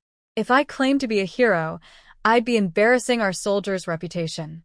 Commissar Su didn't reply. Liang Xingyue, standing nearby, hurriedly said, You're a hero. As the old saying goes, everyone can become a top expert in their own field. The great leaders told us to learn from Dazai and agriculture, and the land behind our military camp is even better than Dazai's. Don't worry. After you see the land we've cleared after climbing the mountain, you'll know I'm not lying to you. Since they started farming, they hadn't let these big officials see the land they farmed. Liang Xingyue believed that actions spoke louder than words.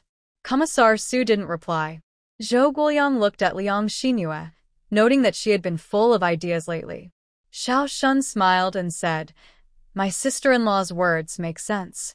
I'll come take a look. Commissar Su thought for a moment and said, All right, let's all go see. Xiao Liang and his family have been farming for a long time, and we haven't visited their land yet. So, the group went around the mountain pass and looked back. Not only Xiao Shun, but also Commissar Su and Zhou Guoyang were very surprised. They had been to this back valley before, but now it looked very different. Nearly 10 acres of land had been cleared and reclaimed. Everything was neat and clean. Straight rows of furrows lined up perfectly. They were very familiar with this formation. Seeing neat rows made them feel comfortable. Little Wei was surprised and said, Big sister, I didn't know you could farm like this. Liang Xingyue confidently explained about the reclaimed land. We are farming while we clear the land. Over there, you see those white plastic covers? They are for growing potatoes. The first area was planted earlier. Look, there are 4 leaves already. Things are growing quickly. Starting from here over there, those were just planted a few days ago. It took us 13 days to clear this land, 6 days to plant, and altogether 15 days. Little Wei immediately pointed out, Sis, 13 days plus 6 days is 19 days. Liang Xingyue smiled and said, No, it's 15 days because we cleared and planted at the same time. Me and Sister Huang don't bend over much. We dig the furrows. Sister Fu and Sister Yang handle cutting grass and removing big branches and shrubs. Sister Tian plants the crops, and then we cover them with plastic.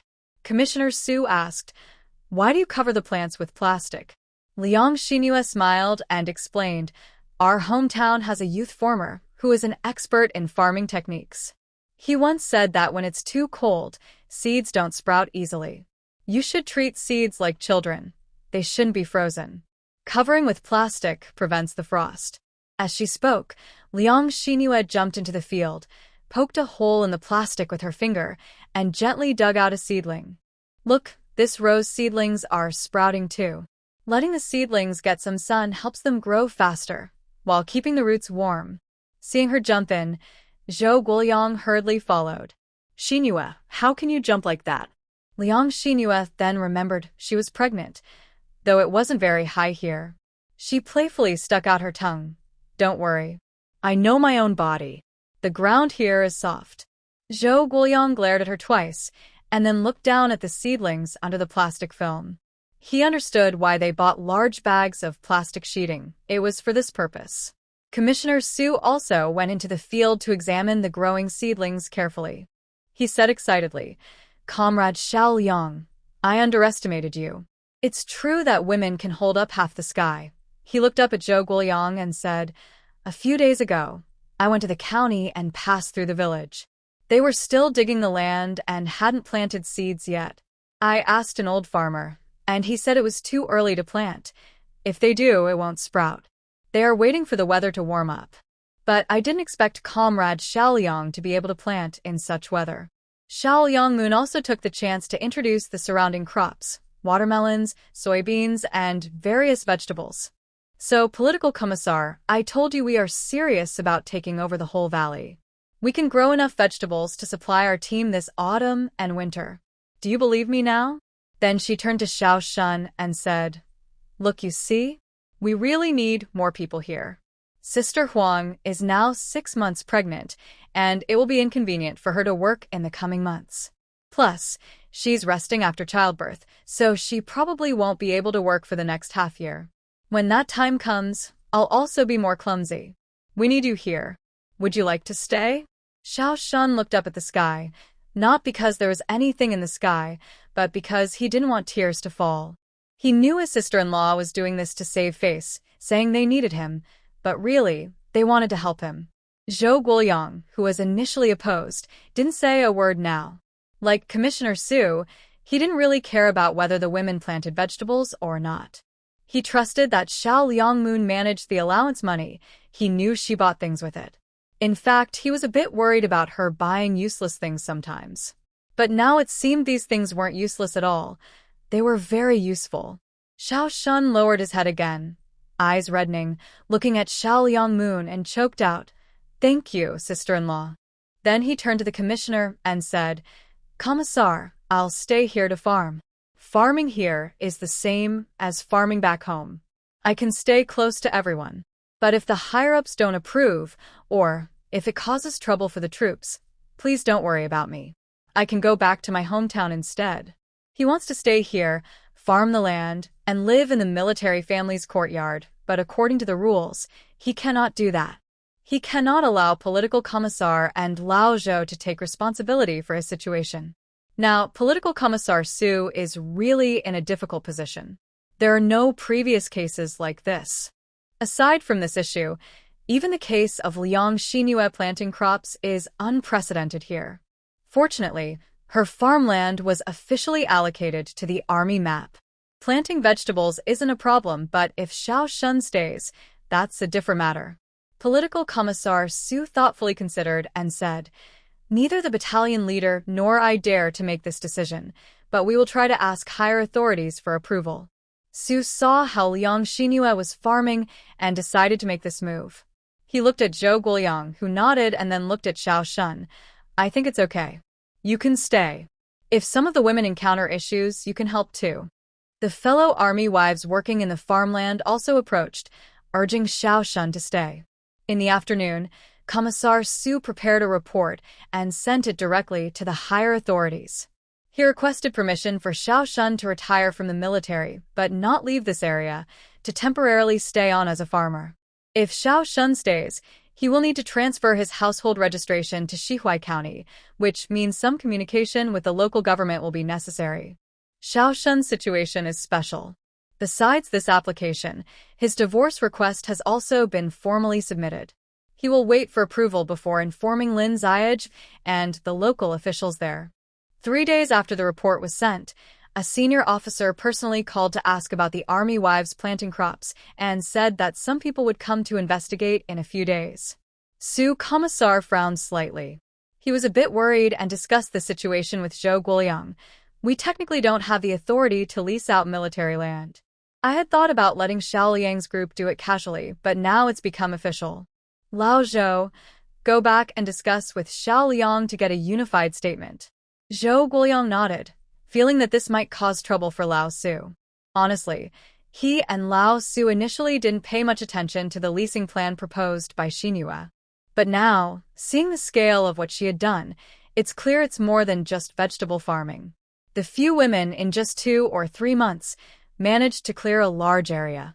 Honestly, Zhou Guoliang really admires them. No wonder Xinhua comes home so exhausted she can barely stand. My concern for her is still too little. That night, Zhou Guoliang gently massaged Liang Xinhua's leg and quietly said, "Xinhua, maybe the higher-ups will come to investigate your farming work." Liang Xinhua, feeling sensitive, looked up. What? Did we violate some rules? Actually, Zhou Guoliang couldn't quite say what rules might have been broken. As before, there are no precedents. The phrase "no precedent" is flexible. Either it means there's nothing to follow or to set. If there are no precedents, we can treat this as starting a new path. But that depends on the leaders' agreement. If they approve, then it's breaking new ground. However, if the leaders oppose any innovation, then it would be breaking the rules. Liang Xinhua fell silent. Previously, she thought that under Zhou Guoliang and Commissar Su's management, they hadn't done anything wrong, and things could still develop in the future. Now, she realized the situation might cause them trouble. Liang Xinhua understood that these were the limitations of this era, but she couldn't change everything on her own. Let's just wait for the inspection. It's unlikely they'll pull up all the crops we've planted. If they truly won't let us grow anything more, we'll stop expanding and just harvest this season. But what about Xiao Shun? For the women, not planting anymore simply meant sticking to their own backyard plots, returning to how life used to be. But for Xiao Shun, it was different. Zhou Guoliang paused briefly and said, "I don't know. If Xiao Shun can't stay, maybe we can ask the armed forces in Shihui for help and see if he can stay in a nearby village there. As for farming, just grow as usual.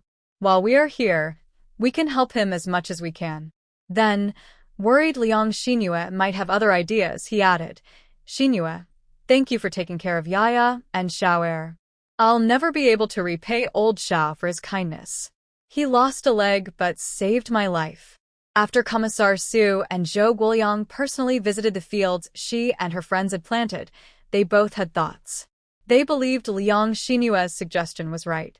Commissar Su wanted to solve the supply and demand issues for the future group's life, while Zhou Guoliang thought that not only could they address these needs, but also genuinely help Xiao Shun. That night, as he and Liang Xinhua discussed how to thank him, Liang Xinhua said, "Right now, our group doesn't have an official name. I think, in the future, we can manage it as a formal organization. I am now pregnant, so in the future, I might not have as much energy to care for the children. Xiao Shun can handle some things.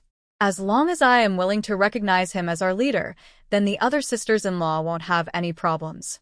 If your leader comes to inspect and decides to establish our farm, let Xiao Shun manage it.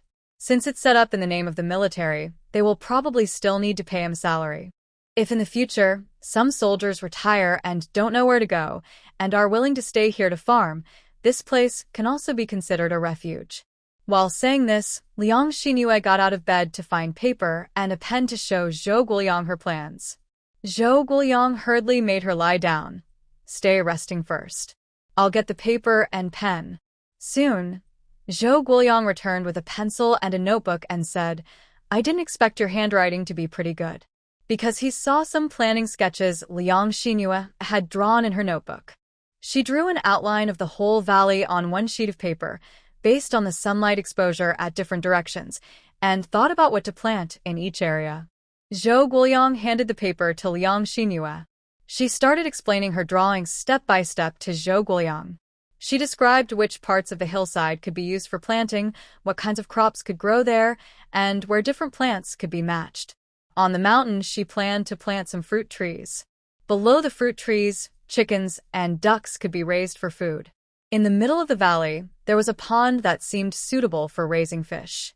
Her detailed plan from top to bottom impressed Zhou Guoyang greatly. He looked at her with shining eyes and even imagined how, if they followed Liang Xinyue's plan, within 3 years, their entire unit wouldn't need to buy grain from outside. They could live just on the food from the cooperative. There was meat too. If they managed the harvest for the entire troop, following this plan could solve their self-sufficiency problem. Wow, Xinyue, how did your brain work like this? Do you think about these things every day at home? I really think you are a big talent. Remember what you've explained tonight, and when the leaders come, you can tell them all about it. Zhou Guoyang thought this plan had potential. He reached out and hugged his wife excitedly, wanting to do something, but Liang Xingyue pushed him away gently. Wife, I don't feel well. It's been 3 months already. I just need to rest lightly, she said. Liang Xingyue didn't yet realize that whenever Zhou Guoyang agreed, he wouldn't hold back. When Liang Xingyue refused, Zhou Guoyang kept persuading her, even acting coquettishly. Finally received approval. Be good, I won't press on your belly. Liang Xingyue didn't expect that there are still many ways to solve problems. Zhou Guoyang gently caressed her belly, which hadn't yet bulged out. Inside, there was their child. Just thinking about it makes her happy. After some fuss, Liang Xingyue fibedesoa. From now on, don't sit against me. In the end, she obediently rolled into Zhou Guoyang's arms and fell asleep. He stayed awake, gently massaging her waist and legs. Maybe because of working hard recently, she didn't feel so tired or sore the next day, just a bit sleep-deprived. Zhou Guoyang received a few more disapproving looks and had to be very careful to take good care of her everywhere. Now, their meals are mostly arranged by Zhou Guoyang, either bought from the canteen or cooked when he hurried home. Yesterday, Xiao Shun went to the fields to check, and this morning, Dr. Liao came to examine the wound again. No more 4 fluids were needed. Next, it was his own rehabilitation training. Honestly, there wasn't even a formal term like rehabilitation training back then. Everyone just understood that it was about getting used to the new situation. In daily life, losing a leg isn't just losing a leg. It also means losing an arm because you'll need that arm to support yourself with a cane. The only working limb is now just one arm. Xiao Shun asked Xiao Wei to take the little soldier's back, so he could start taking care of himself. The pants on his left leg were loose, and hanging wasn't convenient, so Xiao Shun cut the part below his knee with scissors. Then, he wrapped the remaining stub. Losing a part was hard to accept, but he had to face the reality. After breakfast brought by Xiao Wei, Xiao Shun tried walking around the yard and felt pretty good. Then, he heard laughter from the neighbor's yard. Yaya and little Air were playing. He walked over to the wall to watch the kids run around in the yard. Liang Xingyue came out holding a comb, and Yaya approached her. Liang Xingyue helped Yaya braid 2 small braids and tied red ribbons on them. Little Air ran around in all directions and suddenly looked back and saw Xiao Shun. Dad. Hey. The morning sun cast a gentle light into the yard. Watching the kids' happy faces, he felt a fresh new day full of energy. Sister-in-law, wait, I want to go to the fields with you later, Xiao Shun said to Liang Xingyue. He watched the 2 children happily leave through the main gate and then come back into his yard. Xiao Shun laughed and said, maybe we should remove this wall. Liang Xingyue tidied up the house briefly, then locked the door.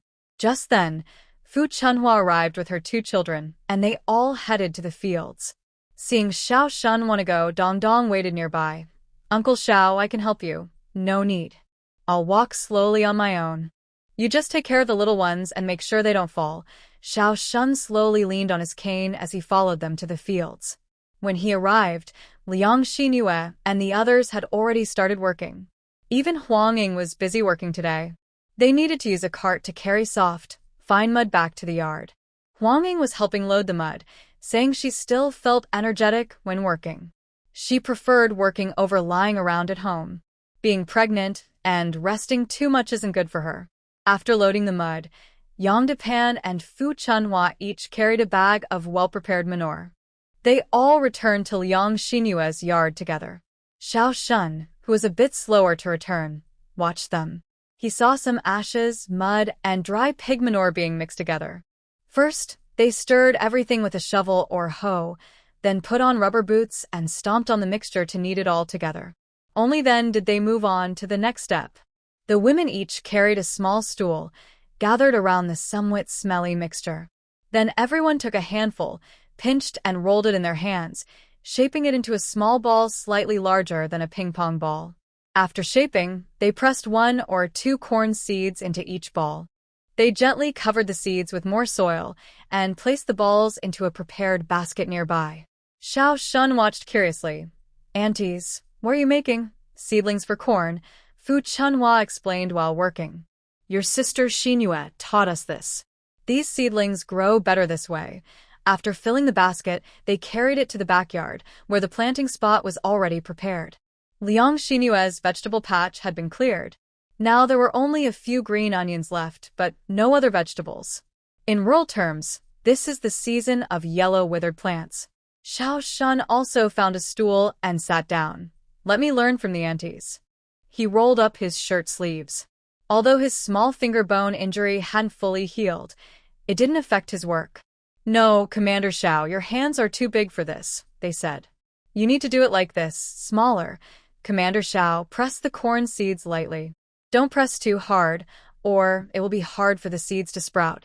Captain Xiao, when placing the seeds, make sure the corn seed side faces up. Everyone was working and reminding Xiao Shun at the same time. At first, their actions were clumsy, but later they became more skillful. Their speed improved. Fu Chunhua and Liang Xinyue were responsible for carrying the seedlings to the back and arranging them one by one. They made a simple small sandbox in the backyard vegetable patch to neatly place the mud balls. Their planned and reserved spots were almost the same. When there were extra mud balls in a dustpan, they added a circle around, fitting perfectly. Xiao Shun also looked at the work. Liang Xinyue explained while covering the seedlings with fine gauze soil. "This soil has enough nutrients for these seedlings to grow. We also pour some water to keep it moist. This place is different from the south. The temperature difference is bigger here, especially in the mornings and evenings, which can be a bit cold. So, we cover it with a film. Around 11 a.m., we uncover it to let it get some sun. Around 4 p.m., we cover it again. Every morning, water it once. After a few days, the seedlings will sprout. When they grow 3 to 4 leaves, we can transplant them." Xiao Shun listened carefully and watched Liang Xinyue organize everyone's tasks. He remembered when he first went to pick up soldiers and saw this sister-in-law for the first time, thought she might be a burden to the team leader. She looked thin and weak. Now, it seems she might be even stronger than any other sister-in-law here. Surely, the team leader has good judgment. People who are capable can excel in whatever they do. Looking at this sister-in-law, the way she farms makes her land seem extraordinary. Not only is it neatly organized, but it's also logical. Where they plant, the extra layers of soil have reasons for being there. At noon, Zhou Guoyang came back to cook and saw a large pile of mixed mud and sand in the yard. He asked, "What is this for?" Xiao Shun, carrying a bucket of water, explained, "Old Zhou, this is for making corn seedling nests." The sisters-in-law went to collect manure. "They'll be back soon." Zhou Guoyang joked with a smile. "They're even planting in the yard now?" Xiao Shun set the water aside and sighed with a smile. "I used to think I could still farm, but after working with my sister-in-law, I realize farming requires knowledge." "Old Zhou, you've hired a very capable sister-in-law. Honestly, I've never seen anyone grow crops with such care and discipline. Everything she says and does make sense." Last night, Liang Xinyue analyzed the entire valley, and Zhou Guoyang also understood deeply. She smiled and said, "Let's eat here at noon. After we finish, let her tell you about the planting plan she shared with me last night." You might realize there are many things you don't understand yet. Just as she was speaking, they returned from outside, still carrying manure for Yang Dapian and Fu Chunhua, so Liang Xinyu wasn't worried. Liang Xinyu followed behind. All right, both of you sisters-in-law look tired. Let's go back and rest. We won't start working until 3 p.m. It's too hot in the yard earlier. There's no need to rush. Today, just getting these things out is enough, and it will take about 2 or 3 hours. As Liang Xinyu spoke, Yang Dapian and Fu Chunhua finished packing up and took the children to leave. Liang Xinyu also went to wash her hands. Captain Xiao, we will eat together here later. Afterward, I want to talk to you about the valley planting project. While washing her hands, Liang Xinyu said this. Xiao Shun smiled and replied, Sure enough, you two are a team. What you said, Lao Zhou just mentioned it too. Exactly the same. All right, I'll go light the fire. I can do that. Yaya happily ran over. Daddy, I can also make fire.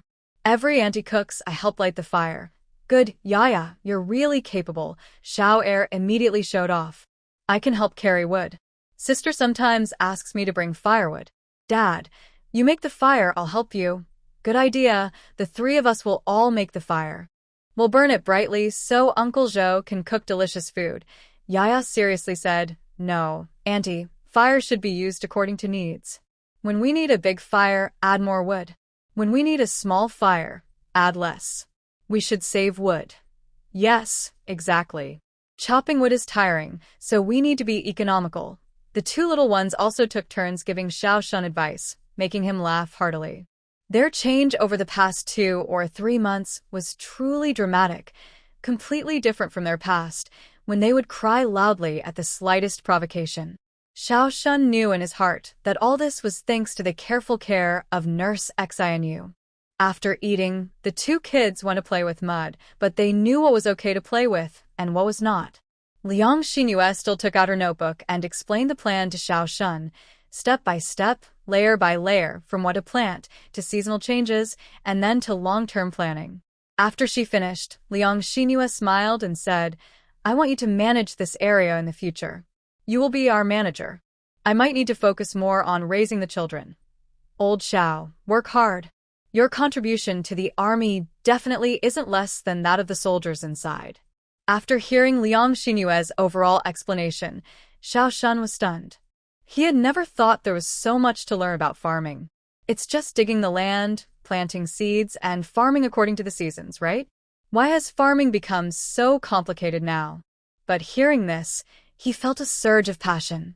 Indeed, as Liang Xinyu said, if the land can be farmed as she described, the entire group's food and vegetables would be solved. And doing it systematically would leave surplus grain. Isn't that contributing to the country? He always thought he was useless, that he just needed to endure hardships, live well, and raise the children. He had no grand goals anymore, no thought of contributing to the country. He just hoped not to burden it. But now, he realizes that's not true. Even with broken hands and feet, he can still be useful. Tears suddenly overflowed from Xiao Shun's eyes. He turned his head away, but the sobbing continued. Liang Xinyu understood he was overwhelmed with emotion. She didn't try to stop him, letting him feel his feelings for a moment. Although this was just a promise of future hope, the outcome still depends on planting success and inspection from higher-ups, but just the idea was enough to motivate him and rekindle hope. That was a good promise. Liang Xinyu believed that even though this was just a sketch, as long as they worked hard and practiced, they could make it happen. When Zhou Guoliang came back washing bowls and saw Xiao Shun still wiping tears, "What's wrong? Did your wife scold you?" "No, my wife is genuinely helping me." "Old Zhou, I don't know how to thank you and your wife enough." He had thought the child was hopeless, but they raised him well-behaved. He thought he was useless, but they helped him too. Xiao Shun's heart was clear like a mirror. He owed them a debt he could never repay. Zhou Guoliang raised his hand and punched Xiao Shun softly. "What are you talking about? No need to thank us or anything. Do you think we owe you gratitude? It's not just helping you, it's helping ourselves. Look, your wife's belly is getting bigger, and she's starting to find things difficult to do. Besides, it'll be harder for her to take care of the children later. If you take over this work, the biggest benefit is that you're helping us. Xiao Shun looked at Lao Zhou, understanding that Lao Zhou didn't want him to carry any worries or burden. Liang Xinhua chuckled and said, "Don't say these things, both of you. We're all working together now. If we have a good idea, let's just do our best to make it work. Come, Lao Xiao, take another look at these things. Remember, when the leaders come, you need to explain to them. Make sure they understand that we're opening up the back valley not for fun, but for the benefit of the troops." Liang Xinhua then reviewed the key points with him again. Xiao Shun also organized his thoughts, having already memorized these details. After he left, Zhou Guoyang put on his hat and said, "I'll go back to the team to find Lao Su. If we can apply to make this farm an affiliated farm of our group, it will be much easier in the future." Liang Xinhua thought for a moment and reminded him, "Remember, even as an affiliated farm of the group, it remains an independent unit. Lao Xiao must be able to manage it on his own. Also, he needs approval to accept agricultural experts from outside to help. It shouldn't be like your pig farm, which only serves the group. That's not good." Zhou Guoyang paused, listening to Liang Xinua's concerns, trying to understand what was wrong. "What's wrong with that? Come on, tell me, and I'll discuss it with Lao Su later," Liang Xinhua explained. "Take the pig farm as an example. Did you set a task? Before setting the task, did you plan to raise 15 pigs a year to ensure everyone has a good feast during the new year and also solve some leftover food problems? Did you think that was a well-planned arrangement?" When Zhou Guoyang heard this, he nodded. "That's the idea. The pigs are slaughtered once a year, enough for the whole group's soldiers to enjoy plenty of meat. It's lively and festive," Liang Xinhua continued. "If the pig farm raised pigs for me, with the leftover food, I could raise 30 pigs, allowing everyone to enjoy good meat twice a year." This piqued Zhou Guoyang's interest. "How do you do that? How you do it doesn't matter. The result is I'll only give you 15 pigs, since your task is 15. If you want more than that, you'll need to pay for them." Pay for them? Hearing this, Zhou Guoyang realized that exchanging pigs for money was a significant sum. He muttered quietly, "Don't say that. Be careful, people might accuse you of turning to capitalism. Daunting money to buy the pigs, which are raised using the remaining grain from the troops, that's not right. Why is that not acceptable? You only need 15 head of cattle, and I can find some additional green fodder myself. With the leftover food, I can raise up to 30 head. The 15 cattle are the result of my hard work, so where does capitalism fit into this? The kind of income you mention comes from exploiting others' labor, and that definitely isn't acceptable. That's reasonable." Even Zhou Guoyang thought so, too. How does this relate to planting in the back mountain valley? It's the same idea. If you set up a separate unit managed by Master Xiao, we could do our best to complete your tasks and even work extra hours. The crops we grow, aren't they the result of our labor? Could we get paid for it? Wouldn't that contribute to the country and help our families live better? If you establish a subsidiary, even if Master Xiao stays on to manage, you'll likely assign soldiers to do the work. They're different from us who carefully tend the land. They only need to complete a task. As long as they finish their task, they're not wrong, right? That makes sense." Zhou thought carefully. Liang Xinhua continued. "Then, once the unit is yours, you'll have the right to manage it. But if Zhou leaves and someone else becomes the leader, do you think Master Xiao can handle it?" Zhou Guoyang was silent. If he, Gu Sanding, and Lao Su weren't here, Master Xiao, a hero with disabilities, could be replaced. Especially if they really plant well in the valley, and it becomes quite prosperous. It would be hard to keep Master Xiao in place. So, because that land belongs to your unit, the higher-ups want it managed within the team. But if they can't control personnel and finances, keeping Master Xiao won't be useful. The best solution is to make the land independent. Master Xiao would become a local farmer, managing and operating it through long-term leasing. But first, he must meet the needs of the team. Even if the harvest is large, it should be sold to the country. Xiao Shanni will also appear at the wall. "Saozi, I need to go to the group for a bit. I'll come back later to help." Liang Xianyu naturally understood what he was going to do and nodded. Yang Depan said, "Is Lao Xiao going to handle that matter?" She slightly tilted her head toward the children as she spoke. Everyone understood she was talking about the divorce. Liang Xianyu thought about it. It was possible. I heard that Lao Su already submitted the divorce report. They are probably just waiting for approval. Yang Depan added. Honestly, she's not really a good mother, but if they divorce, it feels like she's lost her kids forever. What can be done? The children are still so young. Next to Tian Mingfang was a small basket with a wooden board underneath it. Below the board were two smooth round sticks. This was a simple cradle device, holding Wang Ju inside. The little one was still sleepy.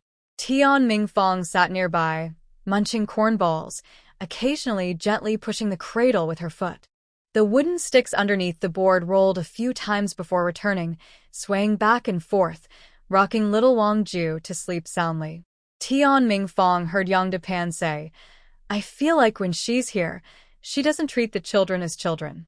Look at Sister Xianyu. She's never had kids, but she's been caring for them for a few months. The children have completely changed. Huang Ying smiled. Can she compare to Sister Xianyu? Anyway, my De Yong follows Dong Dong around looking for Xianyu. Sometimes he even comes back and tells me stories. Like washing hands before eating. If you don't, you might eat something dirty and get sick. After eating, you should walk around. If you don't, digestion won't be good. Sister Xianyu. Who did you learn these from? Liang Xianyu smiled. I didn't know anything before. Isn't it because of those educated youth? Lao Zhou's father is our team's leader. The educated youth station is not far from our home. Those youth occasionally come to talk to his father. Over time, we all became familiar. Whenever the team had a break from work, I liked listening to their stories. The girl educated youth came from the big city. She was very particular. Rural women mainly wipe sweat with a towel, or wear a straw hat or wrap her face with a scarf while working, trying to avoid getting dark from sun exposure. We get scolded, sure, but she's just a girl. Who doesn't want to be pretty? If she gets scolded this time, she'll keep trying next time. Liang Xinyu showed a longing expression and said, they read a lot and say things like, beautiful women are in books, and there are treasures in books. They understand many things that we overlook, but if we follow what they say, it really saves effort and works well. Yang Depan asked, who is Yen Ryu? Liang Xinyu also chuckled. Yang Jia, I asked the same thing when I heard it. Who is Yen Ryu? Why does she live in books? Those jokes about young workers make me laugh. We're not educated, so we don't understand, but when they talk, I feel like I understand. Can't say about everything, but take Commander Su and our brother Zhou Guoliang. If you look at both of them together, who would you look at more? Fu Chunhua blurted out. Definitely Commander Su. Just look at him. Every time he goes out, he's so tidy. Once, old Chin from our family came back from the group, and he found his clothes all mismatched. He said he took them off because he was heated, and later, he didn't notice when he put them on. I tell you, this kind of thing Commander Su would never do. Huang Ying quickly added, yes, our old Su is the same. Just like his name, he's as solid as a rock. One day after training, his white vest turned into his sweat towel. It stunk and was torn too. Tian Mingfang even teased the men. TSK, what you're talking about isn't even close. Once, my guy overslept and rushed out wearing his clothes to the group. When he came back at noon, he was very embarrassed. Turns out, he didn't notice that he had his son's diaper hanging from his waistband when he left in the morning. Some of the group members were really mean, just laughed, and no one told him. It was only when old Zhou came out for guard duty that he let him know. The women continued complaining among themselves, each one more unkind than the last. Liang Xinyu finally turned around and said, look, when talking about reading, maybe our men don't compare to Commander Su. I don't mean to look down on them, I'm just being honest. This is what beautiful women are in books really means. Yen Ryu isn't a person's name. It means that by reading more, people can learn a lot of things. With this knowledge, their manners and aura improve, and their overall presence becomes different. Just like Commander Su, standing there, you can tell he's well-educated, but when he wears his military uniform, he looks heroic. Don't you think? Don't say that it's true. Seeing those teachers, they are really different. Not to mention, even Commander Gu is not the same as our family's guy. I heard Commander Gu has read many books. Yes, those women are the same. They've studied. Even though their eyes are small, they seem to have light in their eyes. They look different when they look at people. And Lin Xiaoju, who claims to be from the city. I think she's far from being as beautiful as a jade, Yang Depan added. I think her saying she's from the city is less believable than Xianyu. I think Xianyu really looks like someone well-educated and beautiful. A few women continued chatting while working. Just then, someone outside said, "Hey, platoon leader, why don't you go in?" The laughter in the yard suddenly stopped. Soon after, Zhou Guoyang entered with Xiao Wei. He greeted everyone with a smile, but it was clear he looked a bit uncomfortable. He greeted them and hurried into the house. After a few steps, he said, "Xianyu, come here for a moment."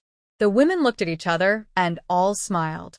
Liang Xianyu quickly brushed off the dust on her hands, washed them, and took off her apron before entering the room.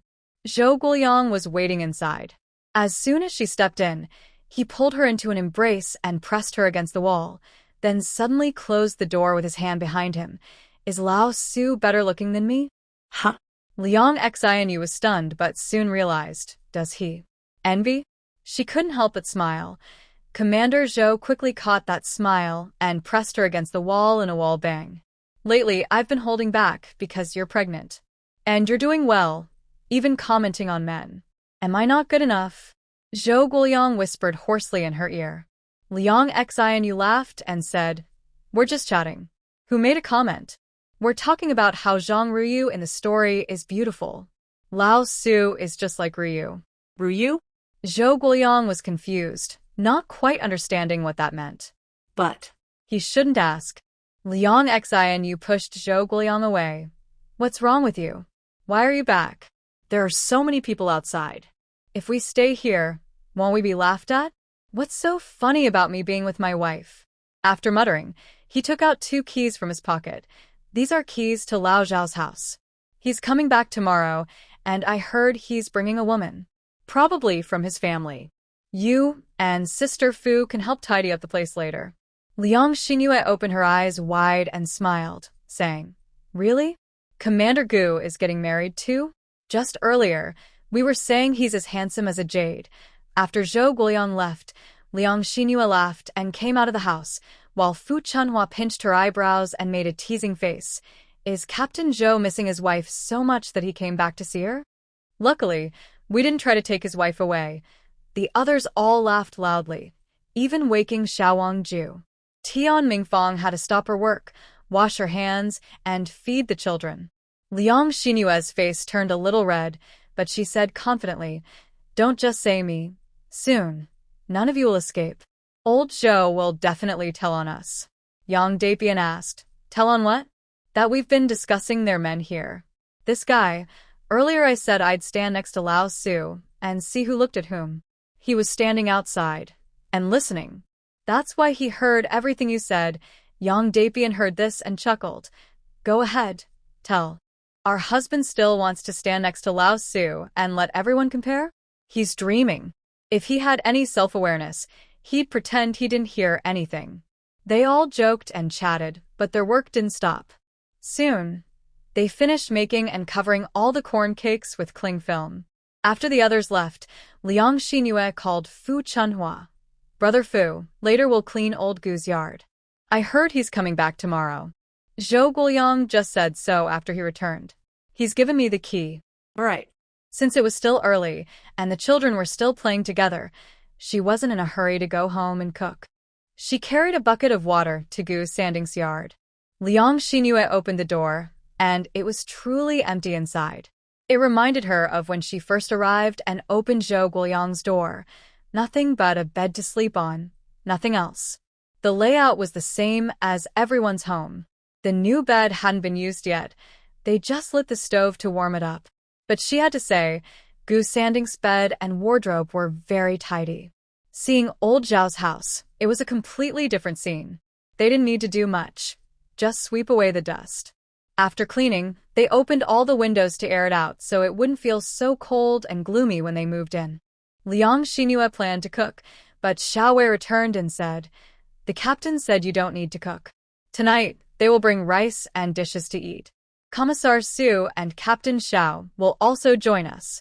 When turning around, he said, "Don't forget me, sis. So I don't have to do anything." "Yeah, nothing at all. I'll wait at the canteen. When it's ready, I'll bring it back." Xiaowei notified everyone and then ran off. Liang Xinyue quickly tidied up the house and also cleaned up the two mischievous children. Each of them carried a little thing and returned home. Commissioner Su entered the house laughing heartily. "Little Liang, where did you hear about Yen Ryu?" "Old Zhou has been asking me about it." Liang Xinyue. Zhou Guoliang's face turned bright red. "Old Su."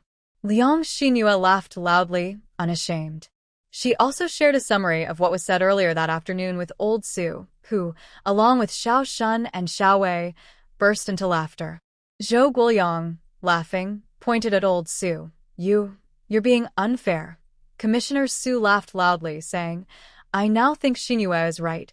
Studying really matters. Old Zhou, you've read some, but many soldiers haven't read much. Some don't even recognize many characters." They sat down to eat. Liang Xinyue carefully served food to her two children, while Old Zhou also served Liang Xinyue. Xiao Shun felt a bit sad watching this. This is the kind of family they should have. Although the children are hers, she feels like she's never experienced such family meals before. After eating, Old Su brought up serious matters. Xiao Wei became the dishwasher today. Yaya wisely took her brother to play by the bed. The remaining four sat around a square table. Old Su said, "Little Liang, I really find some of your ideas interesting. Especially this afternoon, Old Zhou and Old Xiao told me about your plan for the mountain valley. I was very excited listening to it. If it truly happens, our unit's food supply will be secure, we won't trouble the country, and we'll save some military expenses. Although it's not much, it's a contribution to the country." Commissioner Su spoke seriously. "These are things we've never thought of before. Our army usually asks the country for money and grain. Now that we can be self-sufficient, that's definitely good. But I understand your concern. Here's what I think. I want Old Xiao to stay in the army instead of retiring. He can remain here to manage this farm. We will apply to our superiors to have it become an affiliated unit of our regiment. Today I came to see you because I know this valley was originally opened by you. The contributions of your fellow soldiers' wives are well known. I want to hear your opinion." Liang Xinyue smiled and said, "This land was originally designated for the army, so naturally, the army has the final say. It's also our wish to settle Old Xiao properly. That would be best. We don't mind. Our family's small piece of land behind our houses is enough for us to work on. The vegetables we grow are enough for our own needs." In fact, Liang Xinyue's heart was bleeding because she knew how rare such a good valley was. Especially in the northwest, where the wind and sand are strong, this valley was formed by the surrounding mountains, making it ideal for planting. Is this the first time they are handing over their entrepreneurial efforts to the state? But whether in past or present, they are all people raised under the red flag. They know what's light and what's heavy. Liang Xinyue smiled and said, "There's no need to discuss this with me. You join the army as a dedicated soldier for the revolution. Wherever you're needed, you go. As family members, we can't hold you back. Commissioner Su, a few of us wives are working the land just to pass the time. In the future, if possible, we'd like to participate in planting. Of course, the food we have is not much. When we need supplies, we will buy them from the unit at the market price." Commissioner Su quickly responded, "No, that's not allowed. This land was cultivated by you. Even if it's taken back and used for planting in the future, people in the family compound can just go to the fields to pick what they want to eat. How much could you actually harvest?" After sending Commissioner Su away, Xiao Shun stood in the yard and said to Liang Xinyue, "Sister-in-law, I'm sorry. This has caused you trouble again. It was clearly your effort to cultivate this land, and you even made the plans. I feel quite guilty about it now." Liang Xinyue smiled and said, "There's really nothing to feel guilty about. The commissioner also said we can work there and still get vegetables from it. That's good enough. It saves us from having to buy vegetables outside. The produce from that land is so fresh." However, Xiao Shun felt very guilty. From Liang Xinyue's plans, It was clear she was truly committed to doing this well. But after he interfered, handed it back to the team, it seemed all her efforts beforehand were wasted.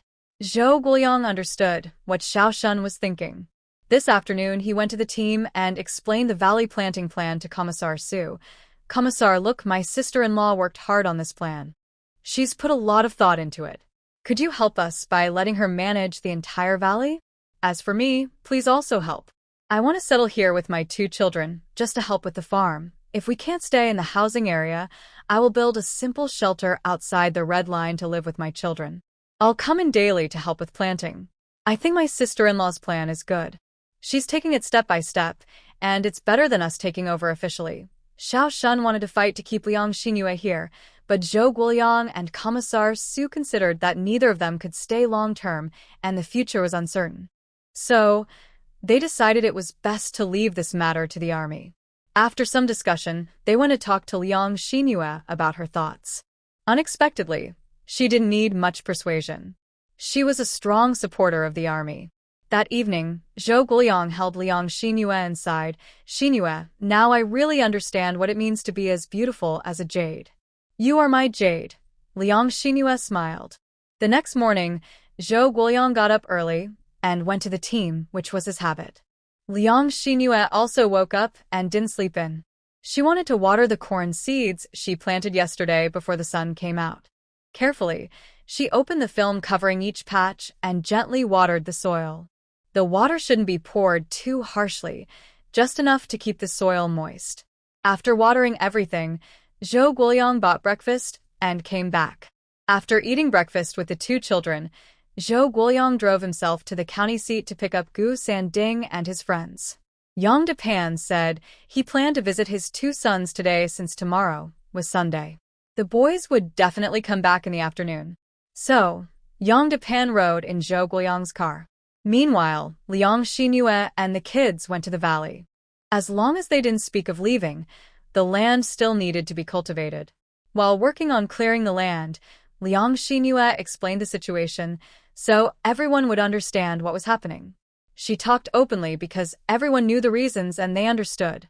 But seeing the land they worked so hard to develop being taken back by the team would really change their feelings. Liang Xingyue still said that everyone could come back and work here later. However, how they would be paid for their work would depend on the regulations from Commissar Su. Everyone is free to pick and eat vegetables here. Actually, this doesn't matter much to everyone. Each family can grow their own vegetables in their backyard. Usually, 2 or 3 family members stay at home, and most of the men in the military are eating in the group dining hall. The family members don't eat many vegetables at home. Tian Mingfang looked a bit sad and said, "What about the corn seedlings we planted yesterday? Will they give everything to others if they come?" "Sister Xingyue, we only worked here for a few days and you even spent a lot of money on these seeds. These seeds were bought with money." Yes, over there, everyone saw a patch of light green potatoes, but they were all planted with seeds bought by Liang Xingyue. Liang Xingyue smiled and said, "No need to worry about that. I've already kept track. I'll settle with them later. It won't cause me to lose as a woman." Fu Chunhua also looked a bit unhappy and sighed heavily, saying, "Seems like we're back to how things were before." Maybe everyone was in a bad mood, so today's work was not very energetic. The work done until noon was not very effective.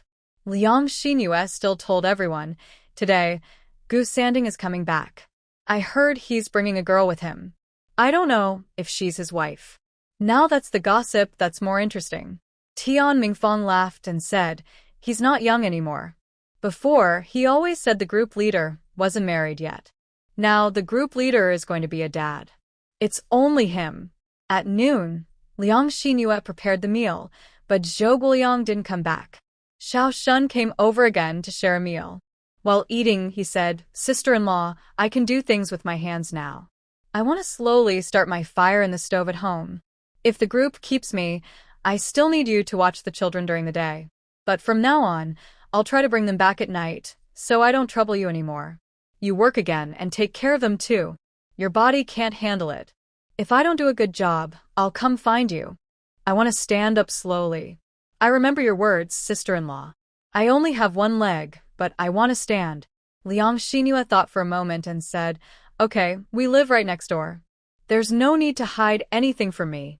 I really do worry about the kids. Just tell me if something happens." "I know. I also want to try my best to get up again."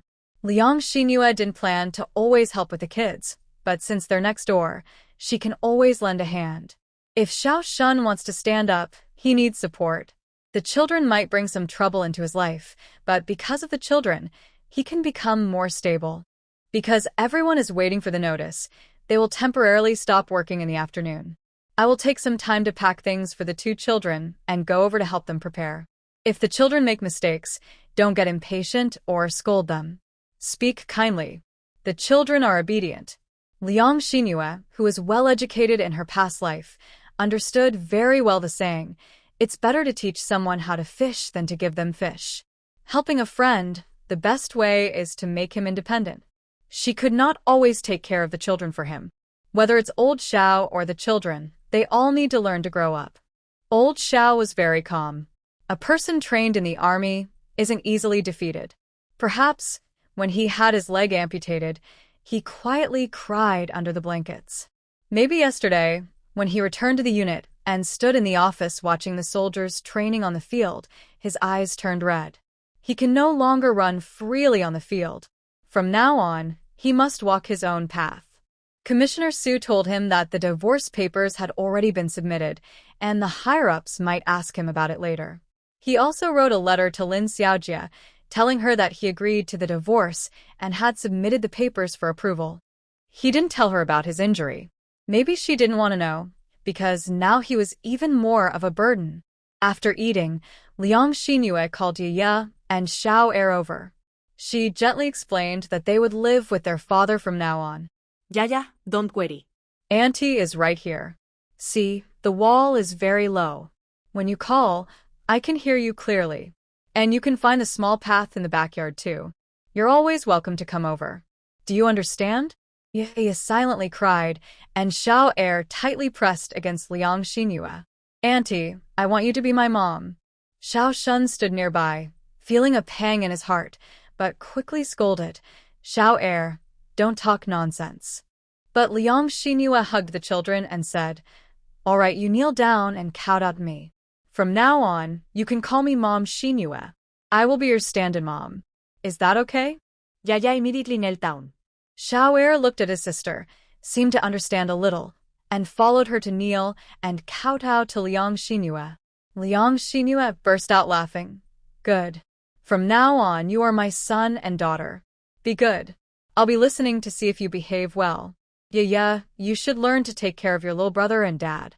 Little brother, you also need to learn to be obedient like your sister. Don't be too naughty. The two children were reluctant to leave. Yaya remembered the hurt caused by the family and was subconsciously afraid. Xiao Er, on the other hand, had completely forgotten about that place and only remembered Liang Xinhua. He was too young. Liang Xinhua helped them pack their belongings. Without packing, she wouldn't know how many clothes they had.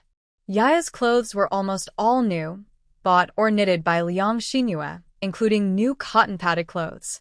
Xiao Er's clothes were a bit old, but she had already sorted through them. Most of his bigger clothes were gone. While packing, even Liang Xinhua couldn't help but get teary. She was so young, honestly. She didn't feel comfortable leaving her in charge of a big man. She packed while reminding Xiao Shun, this sweater can be worn in winter and autumn. Wear it under a cotton coat in winter, or put on a light shirt in spring and autumn, or wear it as a jacket. I bought this set of autumn clothes a bit big for Xiao Er. He won't wear it until next year. Just put it aside for now. We'll manage with the shorter one this year, and when summer passes, you can stop using it. This string is for your hairbands I bought for you. If you can't tie your hair in the morning, come find me. I'll help you tie it and make sure it looks nice. I really like tying girls' hair. And if you sweat every day, you need to change your clothes inside.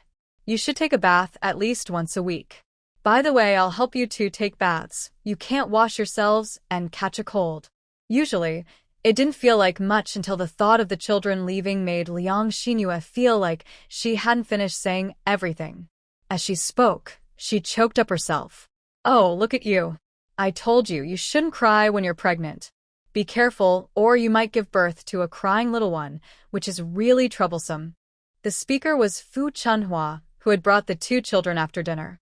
Seeing them packing their things, she understood what was happening. Hearing Liang Xinyue's tears, she stepped forward and patted her gently, saying, "This place isn't far. Honestly, even a fart can be heard here. Why worry so much? Just fold the clothes and carry them over. If the kids want to wear a certain piece, just call out, and you'll know what they want." It sounded reasonable, but thinking about the children moving away made Liang Xinyue's heart feel heavy. Recently, she felt her temper was hard to control, possibly because she was pregnant. Sometimes she was overwhelmed by feelings and got teary unexpectedly. With Fu Chunhua's help, the packing went smoothly. They moved the belongings of the two children to Xiao Shun's house. Since both houses have the same layout, they decided the children would sleep on the heated beds. Liang Xinyue and Fu Chunhua helped arrange the children's things just like they did at Liang Xinyue's place. Items that needed to go into the cabinet were placed in the cabinet, and reminders for Xiao Shun were given accordingly. The four children were running in and out, and all the sadness of moving had disappeared. Children tend to feel emotions quickly, and also let them go just as fast. Liang Xinyue and Fu Chunhua helped arrange the children's beds and then went to the kitchen to prepare food. Just as they finished tidying the kitchen, they heard a call from next door. "Xinyue, Xinyue." Liang Xinyue quickly responded, "I'm over at Lao Zhao's." Zhou Guoliang had already rushed back inside but then ran out again, leaning on the wall as he jumped over. Old Gu is back. It was clear he was very happy. Old Xiao, Lao Gu is back. Xiao Shun, leaning on his cane, had just come out of the house when he heard a loud bang at the door. It had been pushed open. Standing there was Gu Sanding, carrying a large bag on his back and holding several smaller bags. When Gu Sanding saw Xiao Shun standing in front of the door, he threw down his bag and running in, he also threw down the backpack on his back, hurried to the door and embraced Xiao Shun. Old Xiao. Xiao Shun was at a loss for words and choked up. Xiao Shun, however, remained calmer. His eyes reddened as he patted Gu Sanding on the back. "Don't worry, I can still stand." Gu Sanding dried his eyes, took a step back, reached out, and shook Xiao Shun's shoulder. "You're doing great. I heard from the squad leader. With us here, there's nothing to fear. That's what comradeship is." Then, Gu Sanding went to gather a few bags and brought them into Xiao Shun's house. "This is food for the children, some sunflower seeds, candies. This one is a new summer dress for Yaya. My mom searched many shops to find it. She also said a red flower should be worn. This is all for the kids." Once he brought out the children's items, the large bag on his back was significantly lighter. He took out more things. "This is for you. My mom said that injured places are often painful when cold, so she had someone make this for you. You can tie it around your leg." Seeing the items he brought out, Xiao Shun looked up at the sky again.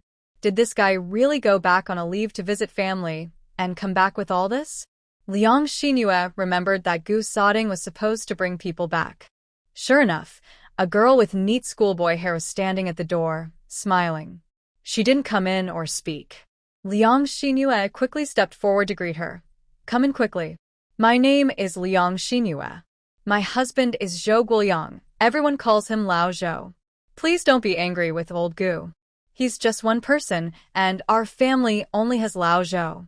Old Xiao is also here. If they are together, they might forget they have families." The girl was very pretty, with big, bright eyes and smooth, white skin. Liang Xinyue was worried about whether she could fit in here. She had no choice, but the girl still had options. The girl smiled and said, "My name is Zhou Wenqing. Sister-in-law, I heard about you from Sanding." Liang Xinyue reached out to take the bag she was holding, but Zhou Wenqing quickly refused. "It's a bit heavy now. I can't give it to you." Liang Xinyue's eyes flickered and she smiled. "Surely it's Lao Zhou. He always says everything." Zhou Wenqing also smiled and said, "Captain Zhou just told Gu Sanding when we arrived. Your sister-in-law is here, and I am going to be a mother. You've got a sort of godfather now." Liang Xinyue felt a little shy listening to this. After welcoming everyone inside, she called out, "Commander Gu, you really know how to entertain guests. This girl came a long way, but you just left her there? Gu Sodding, scratching his head, ran back to take Zhou Wenqing's bag. Wenqing, come in quickly. I told you, this is sister-in-law, our group leader's wife. She's very skillful. This sweater I'm wearing was knitted by her. This sister-in-law is our Chief Chen's wife, called Sister Fu. We all call her Sister Fu. Zhou Wenqing nodded softly and smiled, calling out, Sister Fu.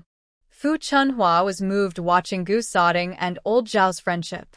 She quickly smiled and said, all right, if my sister-in-law finds anything inconvenient, just tell us directly. We'll help with anything we can. Gu Sodding then said, Lao Zhou, no need to introduce him. You already recognized him just now. He's another brother of mine, Xiao Shun, my comrade. Old Xiao, this is Zhou Wenqing, my wife. Hearing this, Zhou Wenqing's face instantly turned red. She raised her hand to hit Gu Sodding lightly. I haven't married you yet. Gu Sodding chuckled and said, come on, you're not getting away now. Zhou Wenqing still bowed seriously toward Xiao Shun and asked, Commander Xiao, hello. Although this is our first meeting, I've already heard a lot about you and Commander Zhou at home from Sodding. Zhou Guoyang chuckled and said, he definitely didn't say anything nice about us. Lao Xiao, we'll give him a beating later. Xiao Shun looked seriously at Zhou Wenqing and asked, did he talk bad about us? If he did, we'll punish him. No, Zhou Wenqing honestly replied. Xiao Shun looked a bit disappointed and said, can't beat him now. His wife hasn't even entered the family, but she's already defending him. Everyone burst out laughing. Zhou Wenqing's face turned red from the laughter. Zhou Guoyang said, hurry up and take your things. Go back to your yard to settle in. You still need to report to the group. Lao Qing is waiting for you. Gu Sinding quickly loaded his luggage onto himself, strapped it on, and called out to Liang Xinyue, sister-in-law, I bought some vegetables. Wait for you to cook, and we'll eat together. I miss your cooking. While speaking, he pulled Zhou Wenqing, and they ran off together. Zhou Wenqing could only turn back and smile as he ran. I'm leaving now. Zhou Guoyang looked at him with a look of dislike and said, see, still just a kid. Everyone laughed, and Zhou Guoyang then asked, why are you all here? Liang Xinyue smiled and said, we're bringing Yaya and little heir's things over. Lao Xiao said we should prepare to take good care of them. Zhou Guoyang frowned, and Xiao Shun quickly said, Lao Zhou, I brought this up. I've made plans. First, I need to learn to take care of the kids myself. So, I told my sister-in-law to bring the kids back. Old Zhou gave him a side glance. Can you take good care of them? Xiao Shun hesitated. Of course not as well as my sister-in-law, but she's right next to me. I should learn to take care of them. I can't keep making my sister-in-law tired. Soon, she'll need someone to look after her anyway. That's true. Xiao Shun looked over at Gu Sanding and secretly asked, is she really Lao Gu's wife? Zhou Guoyang shot him a look. What's real or fake? It has to be her. She's a college student. She's the first educated person in our courtyard. Xiao Shun chimed in. I think sister-in-law is the culture type. Liang Xinyue chuckled. I'm pretty good at joking. I tricked you, but I definitely can't fool Lao Zhou. He's my brother's classmate. I only studied for a few days and he knows. Zhou Guoyang casually said, exactly, I recognized her when she was wearing split pants. Zhou Guoyang. After Zhou Guoyang finished speaking, he immediately realized he had made a mistake. Hearing Liang Xinyue shout, his first reaction was to turn around, lean against the wall, and run back to his own courtyard. Seeing Liang Xinyue rush over with a red face, he quickly stepped forward to take the blame himself. Dear wife, be careful, be careful. You can't run, jump, or get too excited. I was wrong. If you want to hit me, that's fine. Hey, don't twist your waist, it hurts too much. Meanwhile, Fu Chunhua and Xiao Shun couldn't stop laughing. After tidying up here, Liang Xinyue went back to her own courtyard. Gu Sanding had bought a lot of vegetables. Zhou Guoyang suggested that Fu Chunhua join in cooking so that everyone in the entire courtyard could eat together later. Since there were fewer than 3 tables worth of people, everyone in the courtyard would be eating together. Dong Dong and Yaya then went around inviting people. Those who were invited, like Huang Yingtian and Ming Fong, happily came to help. Huang Yingtian's belly was big, so she could only sit and peel garlic or light the fire. Mingfang helped wash vegetables and kept an eye on her two little kids. Mainly, Liang Xingyue and Fu Chunhua handled most of the work. Liang Xingyue first planned how many dishes to make, about 6 dishes plus soup. Everyone then started working hard. By sunset, Yang Depan and his 2 sons had returned from a 30-mile journey. The 2 kids did well in school and were very sensible. People said they were well-liked by teachers. After arriving home, they heard there would be a meal here and came to greet everyone, helping to move tables and chairs from their home. With 2.5 boys helping, they weren't in a hurry. The boys set up 3 tables and started bringing out bowls from different houses to wash and prepare for the meal. By dinner time, Zhou Guoyang and Commissioner Su had arrived, while Qin Xiangqian was on duty at the camp. Everyone else had gathered. Gu Sanding also brought Zhou Wenqing to introduce everyone. When everyone sat down to eat, Old Su and Zhou Guoyang were guided to seats at the top, while the men sat together. The women helped serve dishes and settled the children first. Kids sat with their parents, while others found seats themselves. Fu Chunhua smiled happily and said loudly, "Our courtyard family used to look after each household on its own. Since our new moon sister moved in, we feel more like one big family. Honestly, I really like this. It's lively and fun." Yang Depan also has a big voice. "Yes, yes. I used to feel that I didn't know anything. When I came out to talk with you all, I was afraid I wouldn't understand anything. I'd cause embarrassment and shame for our old Lu, so I usually don't come out much," Liang Xingyue interjected. "Now, coming out to talk and do some work, we realize that these women are just as silly as me, right? If it's embarrassing, then let all the men at this table be the ones to feel ashamed." Everyone listened and laughed happily. Fu Chunhua playfully pinched Liang Xingyue and said, "If it weren't for thinking about your pregnancy, I might have scolded you. Your words really hit the point, talking about us honestly." Tian Mingfang chuckled. "Don't say Sister Yang thinks that way. I feel the same. We're from the countryside, and our place is very poor. We don't know much. The farthest I've been is here." Huang also agreed. "That's right, we're all thinking the same." Liang Xingyue pulled Zhou Wenqing over. "Come, little Zhou. The women in our housing area are all really capable. Once you get to know them, you'll see, they're all very able women." Zhou Wenqing smiled. "I know. After Gu Sanding gets home, he talks about army stuff every day, keeps mentioning how delicious the dishes from the army camp are, talks about the clever kid, and no matter what he sees at home, he always thinks of those things here. Therefore, even before I arrived, I already knew a lot about you. Sister Fu's fish is overcooked but not broken, Sister Yang's eggs are fluffy, Sister Tian's shredded meat is as fine as hair, and Sister Huang's steamed buns are tastier than those at the canteen." Turning around, she added, "And new Nanny Xingyue, your sweet potato ribs, and the double fish soup, the one you cook." He still keeps thinking about that double fish soup. Gu Sanding, sitting at another table and hearing Zhou Wenqing mention him, laughed and said, "That's just my hobby, and now you've exposed it." Everyone happily finished their meal, and the children finished early and went out to play in the yard. After eating, Zhou Wenqing offered to help clean up, but Liang Xingyue pushed her out of the kitchen. "From now on, with your cooking, today you can't do it. You've all traveled so far and are tired. Go home early, wash up, and rest. Oh, and if you want hot water to bathe, I have some here." Then she called out, Captain Gu." Captain Gu, who was talking to Zhou Guoyang and Xiao Shun, hurried over. Liang Xingyue said, "Little Zhou has traveled a long way, so he must be tired. Please bring over a bucket. I have clean hot water here. You can help little Zhou wash up." Fu Chunhua added, "The Kong bed at your place was heated yesterday. If you want to heat it again tonight, do you know how to light a fire? If not, I can do it for you." Gu Sanding looked at Zhou Wenqing and said, "Probably better to light a fire again. I'm worried you might not handle it well, as the nights here are very cold. Now that we have a Kong bed, it feels much better." Zhou Wenqing was straightforward. "Okay, please teach me how to do it, Sister Fu.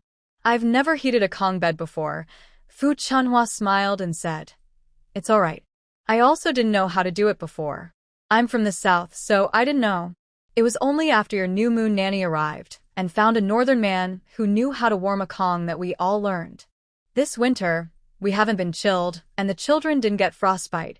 Gu Sanding quickly moved without entering or leaving. Climbing over the wall was faster. He brought a bucket, filled it with hot water, and carried it away through the main gate.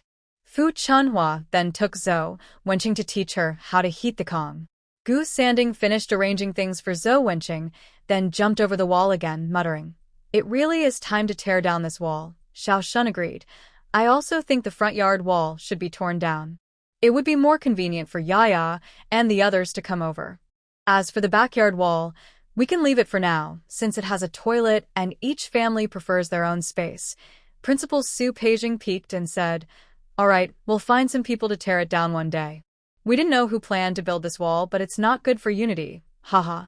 Liang Xingyue, Yang Daping, and his two sons quickly tidied up the table. The little boys knew which table belonged to which family, and they took the chairs, bowls, and utensils to return them properly. The children were sensible. After returning the tables, they saw Yang Daping sweeping the ground. The eldest immediately went to help. "Mom, let me sweep." The second son also helped. Seeing this, Liang Xingyue felt proud and said, "Sister Yang, your children are really well taught." Sister Yang sighed. "When they were young, I had to work every day, sometimes not knowing if I'd have enough food for the next meal. Sometimes I caught fish and shrimp in the river, sometimes I picked wild fruits in the mountains or gathered wild vegetables in the fields. Wherever I went, I brought the two children along. Grandma has been bedridden for years and couldn't help me care for the kids. I also had to take care of her. Their grandfather and second uncle had to go out to work in the fields, so I was responsible for everything at home. The two children were still very young, so they have been working with me since they were young. They learned by watching what I did. When the children turned 9, their grandmother passed away, and I contracted a kidney illness that caused my whole body to swell. Old Lu saw my condition and took me to the military unit. At the military, I benefited a little. Before, it wasn't Dr. Liao, but a military doctor named Hu. The test results showed I didn't have a kidney illness but was simply malnourished from not eating well for a long time. Initially, I wanted to go back home, but old Lu refused, saying I had suffered too much at home. He believed the children could take care of themselves now. I wrote a letter to their grandfather, saying I would stay here for 2 years to recover. In the past 2 years, I ate the same food as the soldiers. Old Lu also saved money to buy me nutritional drinks. Last year, my health improved greatly, and we finally returned home. However, people's feelings change. I took care of my brother's weddings myself, organizing everything. Now they have wives and look down on my 2 sons, saying we made them poor by feeding them at home. That's why we had to bring them here. Actually, old Lu's ration coupons, fabric tickets, and monthly allowance were all sent back home. Every day, old Lu went to the canteen to get me food and kept accounts. When the month was up, he paid for it, and the remaining money was sent home. They're still not satisfied. From now on, we will only send a little money to their grandfather each year. It's like separating the family. Just like old Xiao, we didn't ask for anything from our hometown, and only the few of us came here. Every family has its own difficulties. Liang Xingyue patted Sister Yang's shoulder and said, "You don't need to worry so much. Look at how grown up your son is now, able to take care of himself. As long as you do what you can, that's enough. The rest is up to old Lu." Sister Yang smiled and nodded. "Old Lu, though he doesn't look as good as Brother Zhou from your family, he's really good to me. He always remembers the years I cared for his mother and helped raise his brothers. He also had 2 sons. He knows how kind I am." Yes, in any family, when men see the wife's efforts and hardships, they understand more. Couples who understand and care for each other can live happily. Liang Xingyue nodded and said, "You're right. I have to remind our Zhou Guoyang to learn more from old Lu." "Learn what?" Suddenly, a voice came from behind. It was Zhou Guoyang standing right behind them. Liang Xingyue glared at him and said, "Captain, eavesdropping on others is not polite." "I didn't eavesdrop. I just listened openly. I came over to pour water and happened to hear you saying I should learn from others. I want to know what I did wrong, what I should learn. Big Sister Yang laughed loudly. Liang Xingyue disapproved and said, "We said you should learn from others." Old Lu treats Big Sister Yang very well, remembering the hardships she faced at their home, so he's kind to her. They also told the children to remember Big Sister Yang's kindness and be respectful to her. Zhou Guoyang immediately said, right in front of Big Sister, "I promise I will treat you well. You don't need to learn from old Lu. I will surely treat you kindly. As for the children, once you have a baby, I will teach him every day to respect his mother. If he's disrespectful, I'll make him run around the mountain." Hearing this, Liang Xinyue's face darkened. You dare. Are you trying to show off with the children I endured giving birth to? Making them run around the mountain? I'll make you run around the mountain. She reached out and twisted Zhou Guoyang's waist, who quickly jumped back. You woman, I said I'd teach the children to treat you well, and that's not wrong. You told me to learn from old Lu. But look, does old Lu ever beat his two sons to make them run around? Besides, if I don't have a son, I might have a daughter. Would you beat your daughter enough to make her run around? That's not acceptable. Daughters should be loved, just like you cherish Yaya. We should take care of them. Sons, if not disciplined, can cause trouble. You probably wouldn't want to hit them. When that happens, I'll be the bad guy and you'll be a good mother. Everyone burst into laughter at this conversation. Liang Xinyue didn't want to pay attention to him and went to help pour water, while Zhou Guoyang immediately took over. Let me do it, don't burn yourself. Seeing Zhou Guoyang, aside from the duty staff, Lao Su and Xiao Shungasanding, who were sitting there, couldn't stop laughing. Xiao Shun pointed at Zhou Guoyang and said to Gu Sanding, "Learn from him, you see, you just came along." Gu Sanding raised an eyebrow and whispered, "He's just here to watch." He hasn't agreed yet, but he hasn't refused either. Lao Su raised his hand and punched Gu Sanding. Are you stupid? The girl is with you now. How can she refuse? If it weren't for you, she wouldn't stay in this place where nothing happens. I tell you, kid, you better take good care of her. Treat her well, and don't chase away the special girl. Gu Sanding could only smile foolishly. Two children moved to Xiao Shun's place. They were very well behaved, and I didn't hear them cry. However, Zhou Guoyang was secretly told by Liang Xinyue to check on them. He came back saying the children had gone to sleep. Old Xiao had set up a bed in the room with a heated bed, so the children sleep there, and he sleeps on the bed, which allows him to stay with them. When Zhou Guoyang saw from the back door that the children were sleeping, he quietly opened the door and said, "Maybe sister-in-law is worried." "It's okay. Look, they're all asleep. Yaya will take care of his brother, and his brother only gets up when he needs to go to the bathroom. She even helps him take off his clothes, and they're folded neatly. I don't need to worry. Sister-in-law teaches them so well." Seeing how peacefully the children slept, Zhou Guoyang felt relieved. He whispered, "Exactly. She's worried about them not sleeping well. She wanted me to check. She's afraid that if she comes, the children might cry, and she won't be able to leave." Xiao Shun felt warm inside. The next morning, Liang Xinyue got up early to water the corn cake. Soon afterward, the two children appeared in the backyard. Little Second was still crying. "Sister Xinyue, I wet my pants." Boo. Liang Xinyue quickly looked over. Yaya explained, he must have drunk too much soup last night. When he woke up in the morning, he hadn't taken off his pants, and he wet himself. His pants are wet, but neither bed nor quilt is spoiled. Dad washed his pants. Liang Xinyue chuckled and went to hug Little Second, saying, "This isn't your fault. You probably didn't have time to take them off. Next time, remember to drink less water before bed. And don't drink too much soup either." She checked and found that the clean pants fit well. Go eat now. After you eat, we need to go to the field. Do you want to go? Yes. The two children ran out happily to eat. Liang Xinyue ate the bun Zhou Guoyang had brought back and drank the leftover soup from last night. After finishing her meal and tidying up the house, she grabbed her hoe and sickle to head out. Before she left, she heard Dong Dong calling outside, "Yaya, Little Second, wake up quick. We're going to the field." When she opened the door, she saw Liang Xinyue. Dong Dong was holding Lon Lon and called out, "Auntie, have Yaya and Little Second woken up yet?" They've woken up. But from now on, they won't be sleeping at my place. They're going home to sleep with their dad. They're over there now. Yaya heard the noise and shouted from over there. Dong dong, Lon Lon, we're here. I've finished eating. My brother still has a little bit left. I'm finishing up now, Little Second said enthusiastically. Liang Xingyue couldn't help but smile. Soon the Little Second called out, I've finished eating. Sister, let's go find Mother Xingyue. When they came over, Su Deong and Wang Ji also arrived. Annie, we've finished our meal. All right, she replied.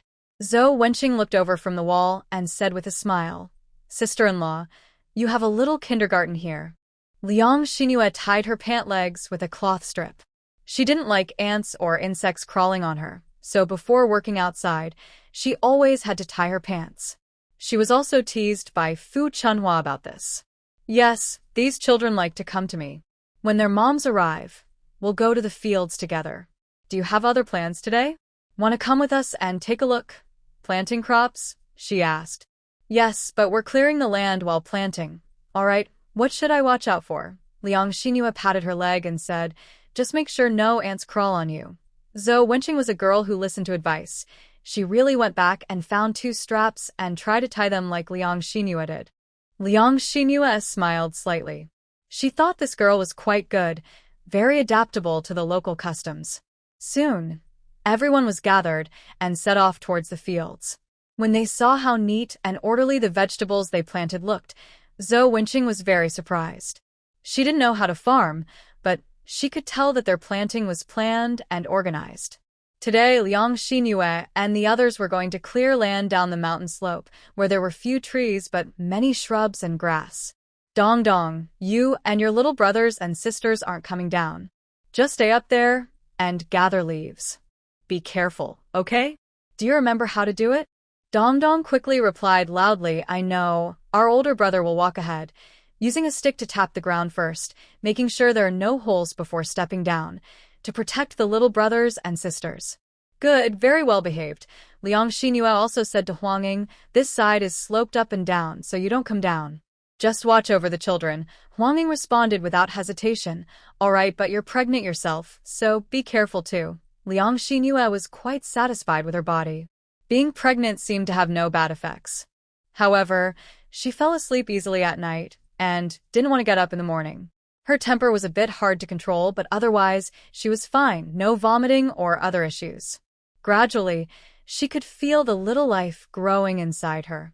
Fu Chunhua led the way, first clearing an area, then helped Liang Xingyue to settle down.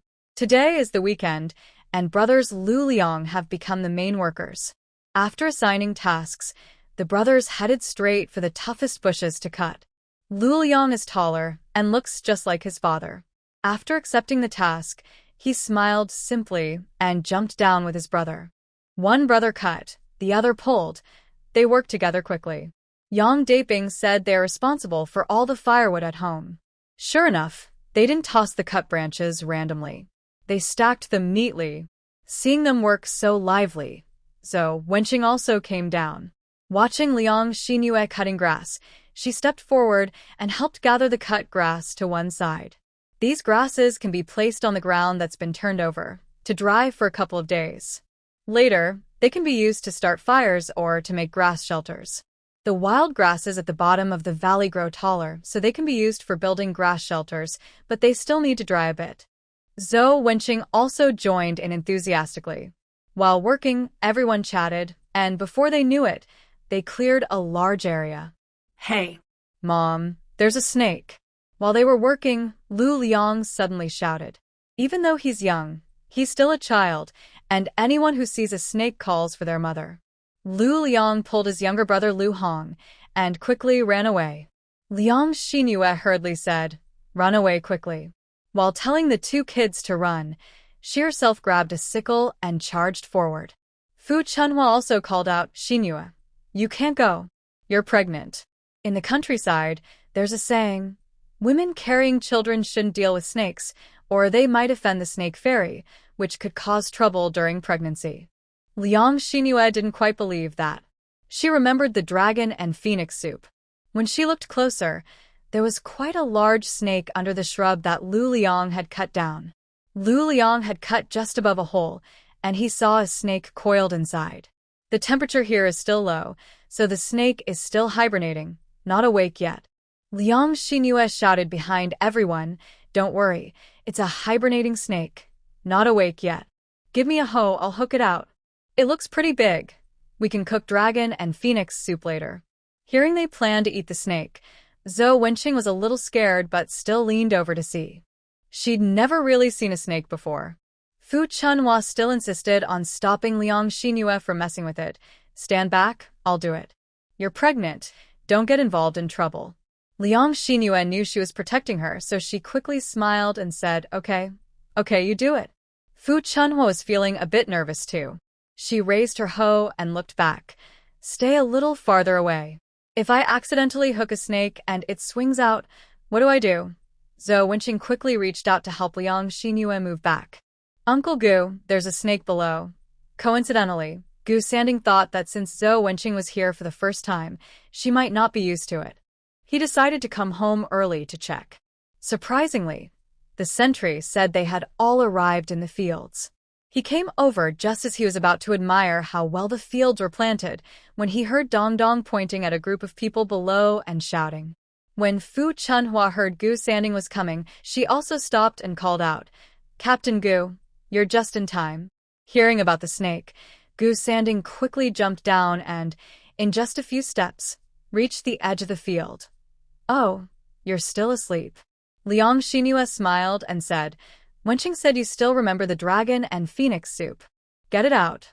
We'll have some again." Gu Sanding smiled and looked back at Zhou Wenqing. "Aren't you worried?" Zhou Wenqing felt a little excited. It was her first time seeing a snake, her first time catching one. With a shy face and shining eyes, she said, "I'm not afraid."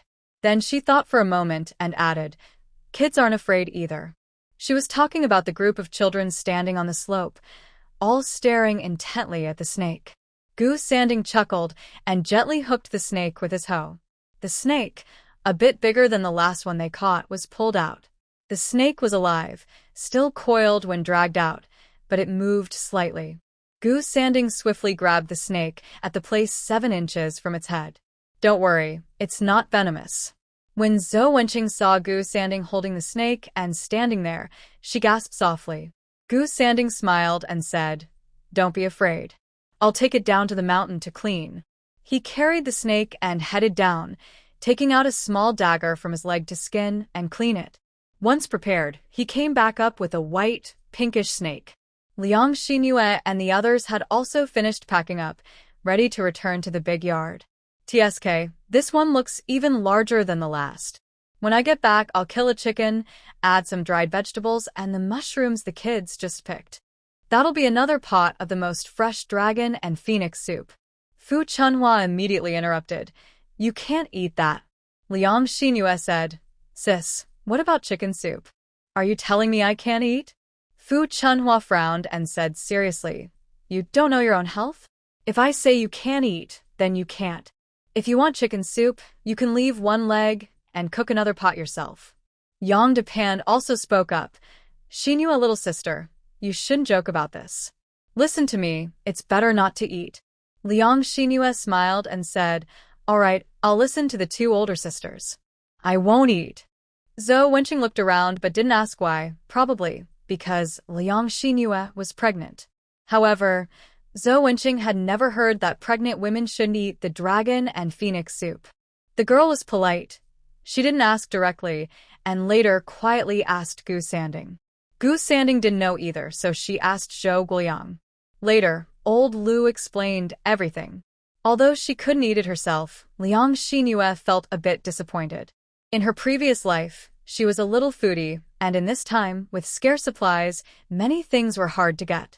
She had tried the soup once before and found it very tasty. Oh well, for the sake of the child, she could skip this time. Looking at the nearby mountains, she thought there should be enough of this ingredient here.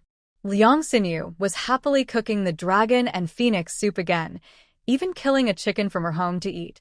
She didn't leave a chicken leg for herself to make another dish.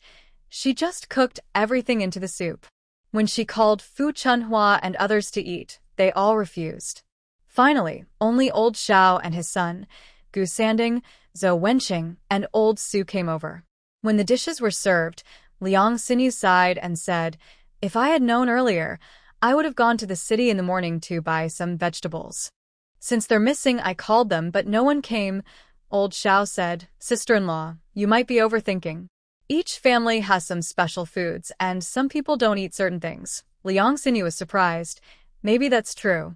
Maybe some people just don't eat certain foods. She looked at Zhou Wenqing, who quickly responded, "Actually, I am quite brave. I dare to eat it." Liang Xinyu smiled and said, "Good, it tastes great. Hurry up and eat." The two children were still young and didn't know what fear was. They ate happily, but Liang Xinyu kept a close eye on them, not allowing Xiao Er to drink too much soup. "I'll leave you another bowl. You can reheat it and have it tomorrow at noon, but you can't drink too much tonight." Xiao Er agreed, and by the end of the meal, Zhou Wenqing liked Liang Xinyu even more. She was a mystery. Some said she was from the countryside, but in many daily details, Zhou Wenqing felt she was more refined than himself, who had grown up in the city. People said she was cultured, but she hadn't read many books. Though her speech wasn't overly literary, her manners were elegant. She could get along well with Aunt Yang, who looked like a typical village woman. Last night, Zhou Wenqing asked Gu Sanding again, and he thought for a moment before replying. "I heard that when she was back home, she got along well with some educated youths from Beijing. Many things she knows were taught by those youths." Zhou Wenqing grew up in the city and has read a lot, so she somewhat believed this explanation but still felt it was a bit unlikely. The new month-old caregiver is really nice. If you have any questions here, just ask her directly. Before taking leave, Gu Sanding's opinion of the new caregiver was simply that she cooked tasty food, definitely better than the cafeteria chef in the team. But now, things had changed. Last night, he, Lao Zhou, and Lao Su discussed again about the planting in the mountain valley, preparing for a visit from higher authorities. At that moment, he saw the planting plan created by Liang Xinyu for the valley. He was very shocked. This wasn't something an ordinary housewife could come up with so carefully. Maybe some farmers with experience could think about how to plant a certain piece of land, but they wouldn't consider climate, seasonal changes, or long-term plans like this. The three of them became more excited as they talked. Farming wasn't just a simple task. For them, there was also Lao Zhao's issue. In the following days, Liang Xinyu and her team continued clearing the land, and Zhou Wenqing also learned to join in and help. Spring arrived, the branches turned green, and the scenery in the mountain valley changed. Especially now, wild vegetables in the valley's gully grew wildly, and Zhou Wenqing's favorite activity each day was to take the children to pick wild vegetables. One day, they gathered enough for 2 large baskets. The families ate wild vegetables for several days, then handed the baskets over to Xiao Wei to send to the team's cafeteria. Unexpectedly, Commissar Su arranged for the cafeteria to convert the vegetables into money and even handed the money over to Liang Xinyue's side. "You should accept this money, because the valley still belongs to you now. We'll see how the higher-ups decide later." Liang Xinyue understood that this was Commissar Su encouraging everyone's enthusiasm. Although the money was not much, only about 20-something yuan, it was quite good for that era. In the afternoon, Liang Xinyue shared this with everyone while working. "The money is in my hands now. I don't plan to take any of it for ourselves. Let's keep it. It's our first income from this valley. What we plant now, if the team later takes back, will also be counted and paid to us. At that time, I will assign the tasks again. If the group doesn't take them back, we'll use the money to buy some tools. Our few people's strength is still a bit lacking. I'm thinking we should also have an ox. What do you all think?" Indeed, the land on the hillside is planned for planting vegetables and some corn. But the large flat area at the bottom of the valley could really be used to grow rice, and we definitely need oxen for that. In front of everyone, Liang Xinyu handed a primary school writing notebook to Zhou Wenqing and said, "Wenqing, you're well educated. Please help us keep track of the accounts. This is our first income. In the future, if we need to spend money on this place, you can write the expenses here. According to our production team's rules, money and accounts are kept separate, so I will give the money to Sister Fu to keep." You manage the accounts, okay? Fu Chunhua quickly replied, No, no, no. Just keep the money for yourself. Liang Xinyue gently touched her still flat belly and said, See, if in the future we want to buy something in town, you all will have to go. Hongjie and I are not convenient either. Tianjie's little girl is also small and needs to be taken care of, and Sister Yang has 2 places to be everywhere. So, this task should be handed over to you. Yang Pan raised her hand and said, I agree with this. I can't do it alone. I'm not good at climbing trees or cutting branches, but managing money? Our family doesn't even deal with money. Tian Mingfang also agreed and said, I agree too. My 2 younger ones are younger, and I handle fewer chores. I usually work here. Those 2 run around doing this and that, so Sister Fu should take charge of that. Huangning patted her big belly and said, Ha ha ha, I don't need to give reasons. It's obvious. Anyway, I wholeheartedly agree. Everyone had no objections. However, Zhou Wenqing felt like she had just arrived and was being assigned a heavy responsibility. Liang Xinyue said, You can't refuse this. We only have you, the educated person here. Everyone agreed, and Zhou Wenqing seriously took it. All right, I will do my best to handle this well. Liang Xinyue then added, Actually, I want to tell you something else. I don't know if you're willing?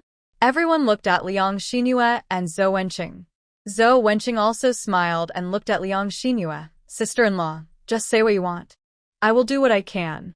Liang Xinyue raised her hand and pointed to a group of children picking wild vegetables in the field, saying, Now, besides Lu Liang and Lu Hong, who are studying in town, these children are almost grown up and should be going to school. But here, the town is too far away and there's not even a primary school, let alone a kindergarten. Dongdong is 6 years old, Yaya 5, Wangji 4, and a few others are younger. All of them should be in kindergarten, but there's none here. Could you make a plan to teach the children some basic things every day? Zhou Wenqing looked at Liang Xinyue, noticing her caring expression. She seemed to understand Zhou Wenqing's thoughts. With a gentle smile, she said, After some time, you'll see that these children are very smart. But because we live in the mountains, they've lost the chance to go to school. Big Sister Yang's 2 children are old enough to live on their own and can go to school. Sending the little ones out every day on dozens of miles of walking isn't realistic. When I see them now, I think about my own child's future. If my child had to wait until they were 10 to start school, that might be too late. Zhou Wenqing looked at the children happily picking vegetables, fell silent, then turned to look at the older sisters, who looked at her with hope and pleading in their eyes. Suddenly, Zhou Wenqing felt she really needed to do something. Their husbands are soldiers for the country, and they each came here because they couldn't live well in their hometowns. Living together here offers some support, but children's schooling is a real problem. After thinking for a moment, Zhou Wenqing said, Sister-in-law, don't worry. I will find a way. Tonight, I'll write a letter home and ask my classmates to bring some textbooks and supplies. I'll do my best.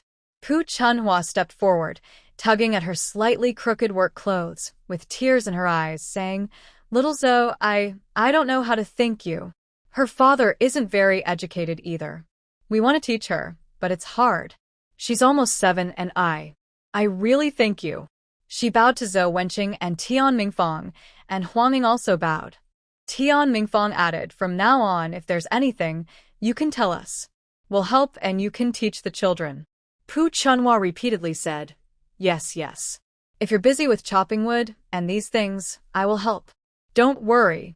You're strong just like us. You're like a gem among us. I said, then looked at Liang Xinyue and asked, Xinyue, is this how you see it? Liang Xinyue laughed loudly. She then told Zhou Wenqing again about Yan Riyu's matter. Zhou Wenqing also smiled and said, I haven't taught the kids either. I need to learn slowly. But I will do my best. Liang Xinyue smiled and said, I agree with what Sister Tian and Sister Fu just said. In our community, it's just our families. Each of us has our own skills. Wenqing, since you're educated, you can handle the cultural things like teaching the children and keeping the books. We will do the farming and chopping wood. Everyone should try their best to make life better for everyone here, especially for the children in our courtyard. That's our hope.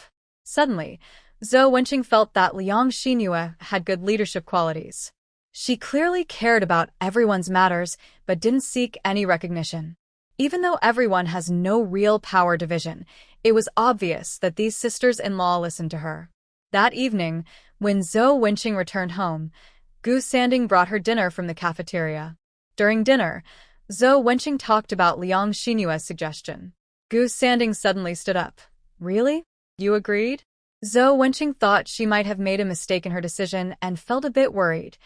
Did I do the wrong thing by agreeing? Gu Sanding chuckled with shining eyes and said, Wenqing, when you came here, I told you life here is tough. Compared to the city, we have nothing. This community used to be a quiet place. I didn't even come back to stay usually. I was living in the duty room at the brigade. Before old Zhou married sister-in-law, he and I were always cramped in the duty room. When they first came back from their hometown, the community started to change. Back then, everyone just stayed in their own homes and never helped each other. No one dared to take the lead and break the silence. It was only when Xinua lady came that the community started to get lively and felt like a real home. The kids started playing together too. So, when you said you wanted to come and see, I really wasn't brave enough to bring you before, because I thought you'd dislike it here. While speaking, he walked up to Zhou Wenqing and looked directly at her with serious eyes. Wenqing, you need to think clearly. If you accept this, you'll be responsible. And you will need to be responsible for me too.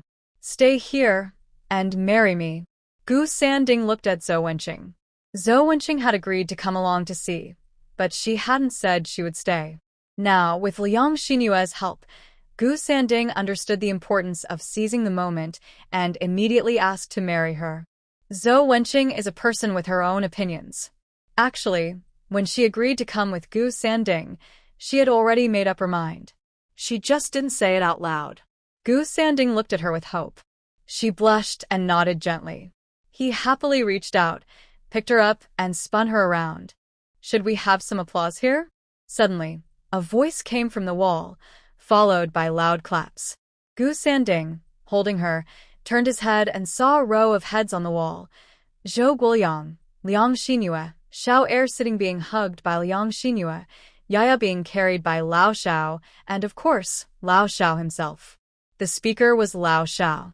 The two children clapped enthusiastically. Zhou Wenqing felt a bit embarrassed. She reached out and pushed Gu Sanding away. Let me go. Gu Sanding finally realized he was still holding her and let her down. He stepped over and saluted Zhou Guoyang. Captain, I want to marry her. Please approve. Approved. Approved. You're too slow. Just submit another application later. Xinhua, now you have a new task. Help them plan a wedding. Liang Xinhua chuckled and said, no problem. The two of you, think about what kind of wedding you want tonight. Come talk to me tomorrow. I'll handle the details. If this were decades later, young people's weddings would definitely be very romantic. There would be flowers, diamond rings, wedding dresses, and hotels, all in abundance. But in this simple time, no one had such romantic ideas. People thought those ideas were wrong, considered to be corrupted capitalist thoughts.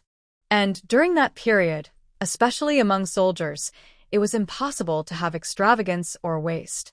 The next day, Liang Xinhua asked Zhou Wenqing about the wedding plans. Zhou Wenqing blushed and said, actually, our parents from both sides have agreed. But I want to write a letter to my family first, ask for their permission. After we get married, I won't go back to the city for now, to see my parents' opinions. Sanding said, let's not do anything fancy. Just treat everyone to a meal. I've known him since we were kids. We grew up in the same courtyard. He and my older brother are classmates. My brother also joined the army, responding to the country's call. He is in the military, but his situation is different from his brother's. His brother gets to come home for leave once a year, but he hasn't heard from him for 6 years. Last year, they managed to reconnect. After that, my parents and his parents talked about us being together. This time, when he returned from leave, I had just graduated from college. I was scheduled to be assigned to the post office, but I wanted to come here to see him, so I declined the assignment. My parents agreed with me. At my parents' house, they treat him almost like another son. Since he was young, he's been liked by our elders in the neighborhood. During his 6 years without news, no one visited our yard or stayed for a lively chat. Everyone was worried that too much excitement might upset his parents. When he came back this time, our yard had about 8 families, and we all ate together for half a month. We gathered every day, and children who had gone away came rushing back, creating a lively scene. You wouldn't believe how lively it was. Since then, I've wanted to follow him. Liang Xingyue realized that this girl, besides admiring the soldier, might have also started to see Gu Sanding as an idol. You've seen how life here is. In winter, it's even worse. No one can come in and no one can go out. The snow blocks the mountain roads. Are you still sure you want to stay here? Zhou Wenqing thought for a moment and said, "You've all come through. I think I can too. The couples in our big yard love each other for a lifetime. No one argues or fights. I can feel that atmosphere here." When she was in school, a teacher once said that a person's character and happiness in life are greatly connected to the people around them. I agree with that. Sister-in-law, even though you are still young, you do very well at maintaining unity among the people here. It's very good. Liang Xingyue smiled slightly. She didn't say much, but in her heart, she felt very lonely. If she had continued living as they did before, she would have been alone forever. She wanted to quickly become part of this era, so she kept trying to learn their speech and manners through contact with these people. Every time she thought about her past life at midnight, she couldn't help but feel regret. No matter where you are, life is about taking step by step forward. It's not too difficult for her. In her previous life at the agricultural college, everyone was a student, simple and innocent. She hadn't yet encountered the complexities of society or human nature. In this time period, the people in this big yard are simple and honest. They only focus on supporting their husbands, raising children, and living their small lives. They work hard without fear of hardship or tiredness. They don't have many other thoughts. So here, Liang Xingyue has some plans, but these plans are also meant to help everyone live better. Once she makes a plan, she becomes the leader among the military wives. They trust her and are willing to follow her instructions. This gives Liang Xingyue a sense of accomplishment, but only if everyone agrees with her. Seeing the college graduate Zhou Wenqing, Liang Xingyue asks her more questions, hoping to help her think carefully about her future career. Although Zhou Wenqing went to college, she seems more focused on the happiness of her family. She confidently says, "I understand what you mean, sister. Don't worry, I've made my decision. I came here knowing the hardships of being in the army. I am prepared to endure the tough times. That's good. Tomorrow, you will come to town with me. We'll pick some things to decorate your new home. We also need to buy a big red quilt. Even though conditions are tough now, a wedding is an important event in life. It's better to make sure that the rest of our lives look back on it happily." Zhou Wenqing smiles and looks at Liang Xingyue. "I'm listening to you." The corn seedlings in the backyard have grown their third leaf. Usually, they could be transplanted now, but tomorrow is the day for their 10-day trip into town. If they miss tomorrow, they will have to wait another 10 days. Gu Santang probably can't wait that long. So today, Liang Xingyue and the others didn't prepare any new land. Instead, she and a few sisters-in-law started to dig out the prepared land. As some land was dug up, Liang Xingyue took a stick and was pointing at something. "Sisters-in-law, what are you doing?" Not knowing, she asked, which was Zhou Wenqing's virtue. I'm measuring. "This land will be used to grow corn. We need to dig the land deep first, then divide it into ridges. I'm marking the distance between the ridges. Later, we can plant soybeans between the corn rows to get double harvests. Do they need to measure and calculate just to plant crops? And plant another crop after?" Zhou Wenqing doesn't understand these agricultural details, but she looks at Liang Xingyue with admiration. "Sisters-in-law, do you also need to do calculations when planting? The educated youth are once again useful. Back where I come from, there's an educated youth who studies farming. He knows a lot.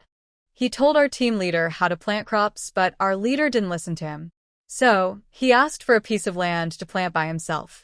I didn't expect that his yield per acre is higher than ours, even though his land is just a poor stony patch. Zhao Wenqing listened carefully. This is easy to learn. She helped Liang Xingyue move branches and mark the rows. Liang Xingyue took out a rope, tied a branch on one end to stick into the ground, and stretched the other end to the bottom. Then, several sisters-in-law started dividing the land along the rope. They worked together all afternoon and made good progress. I've measured the remaining distance. Tomorrow, Xiao Zhou and I will go to the county town. Do you need us to bring anything? Just finish dividing the remaining land into proper rows here at home, like today. The day after tomorrow, we can start transplanting corn seedlings. The next morning, Liang Xingyue and Zhou Wenqing got into the car. Today, they went to handle their wedding preparations. Originally, Xiao Wei was supposed to drive to town, but when Lao Su found out, he arranged for Gu Sanding to drive instead. Gu Sanding and his group left early. They first needed to take clothes to Lu Liang and Lu Hong. Since the weather was warming up, they hadn't brought enough spring clothes. So, Yang Depan packed a bag to take for them. When they left, Lu Liang and Lu Hong were already up and eating breakfast. In the town, they went straight to the supply and marketing cooperative. Compared to a medium-sized city like Zhou Wenqing's hometown, the goods here are definitely worse, but after living in the mountains for a few days, they felt like they wanted to buy many things they saw. They bought soap for bathing, a basin for washing their face, bowls for eating, and various other items. Liang Xingyue remembered how she bought everything when she first arrived. Going shopping with her was a good experience. Both of them only picked what looked nice without thinking about practicality. Liang Xingyue kept offering advice, and they listened to her. For the wedding, Liang Xingyue bought a red satin quilt cover and white fabric, planning to make a new quilt for them as a gift. She also eyed some soft, fine new cotton cloth and bought a few colorful patterns to make clothes for the children when they got home. Fu Jie said she also wanted to make small quilts for the children. Liang Xingyue saw how Lan Lan from Fu Jie's family used her quilts, so she planned to make 2 new ones for her own children. They also needed to buy more cotton. In the end, the 3 of them shopped for nearly 3 hours and filled the car completely. Finally, she needed to buy wedding candies and some red paper to cut out the character for happiness. There should be some festive atmosphere. Let's go to the department store over there and take a look. Buying clothes is better at the department store. The supply and marketing cooperatives ones are not as good. Sure enough, the clothes in the department store were changing with the seasons. As soon as they reached the clothing section, Liang Xingyue spotted a red dress hanging on the wall. Wenqing, you should wear that dress on your wedding day. It'll look really beautiful. Both of them thought it looked nice and went up to ask about the price. The dress was quite expensive. Gu Sanding decided to buy it without hesitation. Even Zhou Wenqing thought it was too wasteful since she rarely had a chance to wear something like that. But Liang Xingyue agreed. Wenqing, it's a once-in-a-lifetime thing. Even if it's expensive, it's worth it. Yes, I think Wenqing will look great in it. After buying a bunch of things, they checked the time and realized it was already noon. They planned to eat at a state-run restaurant before buying some condiments. There was a state-run restaurant not far from the department store. After ordering their food, Liang Xingyue needed to use the bathroom. Zhou Wenqing went with her. The public toilets there were very dirty, rarely cleaned, and it felt impossible to stand comfortably inside. Zhou Wenqing was seeing such a messy place for the first time. Seeing maggots crawling on the ground almost made her vomit. Liang Xingyue also had no choice. She couldn't possibly handle her business on the street, especially with her pregnancy and frequent urination. Wenqing, wait for me here. I'll be back soon, Liang Xingyue told her, not letting her go inside because she couldn't stand the smell. She waited at the corner, just wanting to finish quickly. Liang Xingyue endured the nausea, did her business, and hurried out. She didn't even dare to tidy her clothes inside, since there was no one around. Once she put on her pants, she prepared to straighten out her clothes. Suddenly, while she was bending down to tidy her clothes, someone appeared behind her and hit her on the back of the head with a stick. Liang Xingyue screamed painfully and collapsed. The attacker grabbed her and dragged her into a nearby alley. Hearing her scream, Zhou Wenqing looked over and saw the man dragging Liang Xinyu away. Stop. Stay right there. Help. Someone's here. There's a bad person.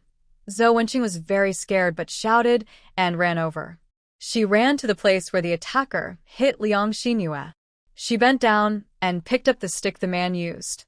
While shouting, she chased after him.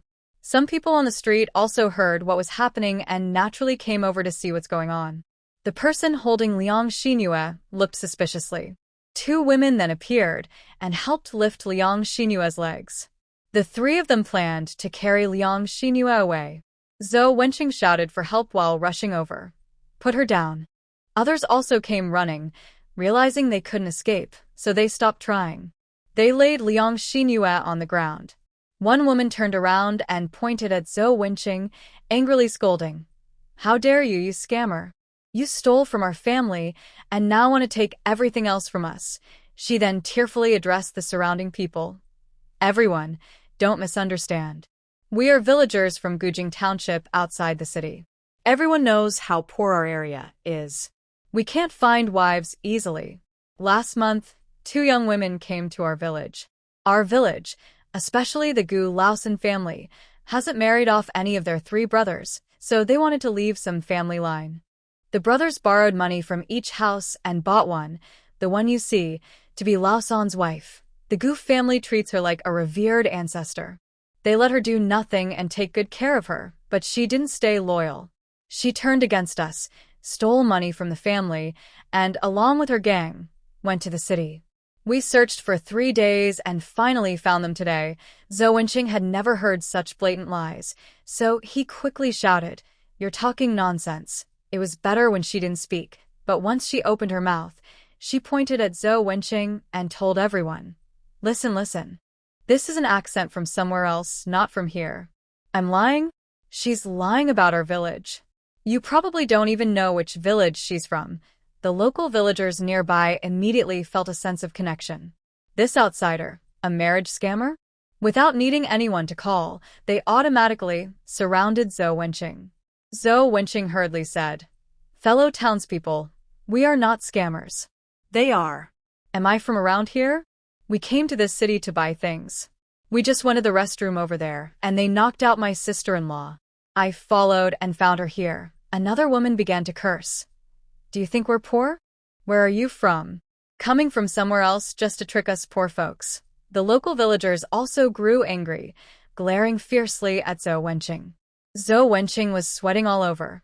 If things went wrong, she alone might not be able to handle these people. Zhou Wenqing, a girl who grew up in the city, had never faced such a situation before. At first, she felt nervous, but gradually she realized she had to find a way to get out of it. Her face slowly became calm as she looked at the 2 angry women scolding loudly, and also at Liang Xinyu, who had fainted nearby. Taking advantage of the women catching their breath, she quickly said, "Dear neighbors, I know, because I have a different accent, you may find it hard to trust me. But you can't just assume I'm a liar because of my accent. In this town, there are others with different accents too, so if someone could help, please report this case to the local police. Once they come and investigate, you will have to believe what they say, right?" One of the women on the opposite side jumped up and shouted, "Report a case? You're just wasting time, trying to run away. Do you think farmers don't have problems? It's busy on the farm now, and we've come out trying to find someone, which is delaying our work hours." People around were about to agree with her. Zhou Wenqing spoke firmly again. "Everyone, we must trust the police. If you're feeling guilty, maybe you're the ones who hit us. You're afraid to see the police. I am willing to wait here for them, so everyone can see what happens." One of the women grew anxious, grabbed the other's hand, and their eyes exchanged. Then, one of them started crying and making a fuss. "You workers aren't afraid, because you get paid every month. We have to work every day to earn our wages. We've been out here for 3 days, and our families are waiting at home, delaying our work, and now we have to wait here?" Zhou Wenqing loudly replied, "In front of everyone, if the police decide we're liars, I'll make sure my family compensates you. But what if we're telling the truth? If you're afraid to see the police, it means you're guilty." The crowd had sharp eyes, and this girl's words made sense. She looked honest and sincere. Immediately, someone shouted, "Don't let any of them escape. Stay here, I'll report to the police." On the way here, Liang Xinhua had mentioned casually, "Whenever military family members have issues, it's best to go to the military office for help." So she added, "If the armed department is nearby, you can also go there and tell them that there are 2 military dependents who have been attacked here." People gathered around understood they were military dependents. That made the situation more serious. Someone then shouted, "If they are really military dependents, it's trouble. Keep watch and don't let anyone escape. Maybe those 3 are human traffickers and those 2 women are alone." Among the common people, some were smart, but mostly they just wanted to watch the drama, and they felt the situation might really develop into something more serious. The 2 women looked frightened. The man didn't seem to hear what the crowd said. He simply crouched beside Liang Xinhua, buried his head in his arms, and said nothing. The 2 women retreated back into the crowd, seemingly trying to blend in and leave quietly. Zhou Wenqing was more confident and shouted, "Look, everyone, those 2 are trying to run away." At this, the crowd refused to let them go. They quickly blocked them again. "No one can leave until this is clear. Someone is either the guilty or the innocent. We won't let any bad person escape our town, or it will harm our people later." The villagers were very alert. The 2 women were surrounded again. One of them loudly cursed, "Who is a bad person? I am from Gying village, honest and upright. We're just trying not to cause trouble. This woman is their missing daughter-in-law, and we're only helping by bringing her back."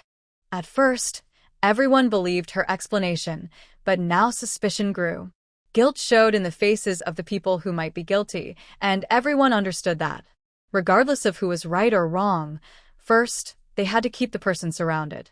Suddenly, some kind-hearted people ran off and soon returned with 2 police officers in white uniforms. Seeing the police, Zhou Wenqing finally felt relieved. She turned around and said to a young boy behind her, "Little brother, could you help me with one more thing? Go out from here to that state-run restaurant over there. There's a man in military uniform. Tell him that Sister Xinhua is in trouble. Then bring him here." The boy, hearing that he had to pass a message to someone in uniform and seeing the police, was quick to understand that things were about to change. He ran off promptly. The police arrived and looked at the group gathered around. On the ground, there was a young woman lying down, with 3 people kneeling around her, heads bowed. "Can someone tell me what happened?" The person who reported the incident said that women had been kidnapped by traffickers. But now, it seemed unclear who exactly had been taken. The common people started talking excitedly. An older police officer shouted, "Stop, stop. What are you saying? Who is involved?" Zhou Wenqing's eyes welled with tears. "It's me, Comrade Police. Can I first help her up? My sister-in-law is pregnant, and they knocked her down and dragged her far away. I want to tell you, my sister-in-law and I are both military family members from the 2nd Battalion. We were just out shopping in the city, and when she went to the bathroom, they knocked her out and ran away with her." The more he spoke, the more he seemed upset. All his worries and fears suddenly overwhelmed him. He cried as he walked over and gently supported Liang Xinhua, only to see blood at the back of her head. Zhou Wenqing couldn't help but cry out, "She's bleeding. My sister-in-law is pregnant. You bad people." He looked at the nearby people. "Can someone please call a doctor? I beg you, she really is a military family member and carries a soldier's child." Some citizens started to respond. "I'll go call a doctor. I'll get a blanket nearby." Their concern, although helpful, did not truly comfort Zhou Wenqing. The police hadn't finished questioning him when they heard she was a military family, pregnant, and had a head injury. They all became worried. They first detained the 3 men involved, then came forward to help. At that moment, Gu Sanding arrived after hearing the news. Seeing Gu Sanding, Zhou Wenqing burst into tears. "Sanding, they hit my sister-in-law." "Wah." Gu Sanding checked Liang Xinua's injury, took a cloth from his pocket, and pressed it to her wound. He then gently picked her up and turned to the police. "I need to take her to the hospital first. She's the wife of our battalion commander, pregnant. I am Captain Gu Sanding from the 2nd Battalion. You can ask the military department if needed. We want an explanation for what happened here." Zhou Wenqing quickly added, "My sister-in-law just came out of the public restroom over there. That man hit the back of her head with a stick. Here is the stick." She was knocked out, and he dragged her and ran toward this corner. Two women came out, kicked, and they carried her away. I yelled and chased after them. The others can ask these witnesses. I believe the people saw everything clearly. The two police officers clearly took this matter very seriously, as it involved the relationship between the military and civilians. This was definitely an important case. They called some helpful local residents to take the three people back to the police station and also took statements from witnesses who came forward. The three suspects were so scared they nearly fainted. They really didn't expect that the two weak women were actually military family members. They wondered if this would lead to harsher punishment. Gu Sanding felt very nervous. Luckily, the hospital was not far from here. He quickly carried the injured person and rushed into the hospital. Doctor, please save her." The doctors in the hospital rushed out quickly. Someone directed that she be taken to the nearest treatment room, which only had one bed. Gu Sanding didn't wait and explained clearly. She is pregnant. She was hurt by someone hitting her on the back of the head with a stick, and there is bleeding. She was dragged for over 100 meters and was shaken while being carried. After placing her down, Gu Sanding firmly added, "We must save her. She is a military family member and pregnant with a child." The doctors received the news and immediately began to examine her. Gu Sanding and Zhou Wenqing moved to the side of the wall to watch the rescue. When Zhou Wenqing started to cry softly, Gu Sanding gently put his arm around her. Don't be afraid. The doctors are here." Zhou Wenqing buried her face in his chest, crying sadly. "I shouldn't have been so far away. I shouldn't have let my sister-in-law go alone." Soon, an older doctor came over and said to them, "The patient needs to stay in the hospital. It looks like she was hit on the back of the head and has a slight concussion. She is conscious and should wake up soon. Please have someone handle the paperwork." Gu Sanding patted Zhou Wenqing on the shoulder and said, "Stay here with your sister-in-law for now. I'll go register." Another doctor called out, "She's waking up." Zhou Wenqing rushed over and saw Liang Xinhua, who had bandages wrapped around her head, and she threw herself onto her. Sister-in-law, do you recognize me?" Liang Xinhua was a bit dizzy and her head hurt, but she managed to smile lightly. "Wenqing, my head hurts, and I feel a bit dizzy." Yes, sis-in-law, this is a hospital." "We're in the hospital. Rest assured, you're going to recover." "Hospital?" Liang Xinhua's first instinct was to reach and touch her belly. "Our baby is fine. The baby is fine." Zhou Wenqing knew what she was worried about and quickly comforted her. Liang Xinhua looked a little confused and quietly nodded, whispering, "Head hurts. I'll sleep for a while." Here is the corrected and simplified version of your text. Chang Xinhua closed her eyes again. Zhou Wenqing hurriedly called the doctor. The doctor checked and said, "Her wound is treated. She is a bit confused and has fallen asleep. Let her rest and recover on her own. Do not disturb her or make her upset. Let her rest peacefully and pay attention to her nutrition." Zhou Wenqing's voice softened. "Okay, I will sit here and watch her. I won't disturb her." "Doctor, she is pregnant. Is the baby all right?"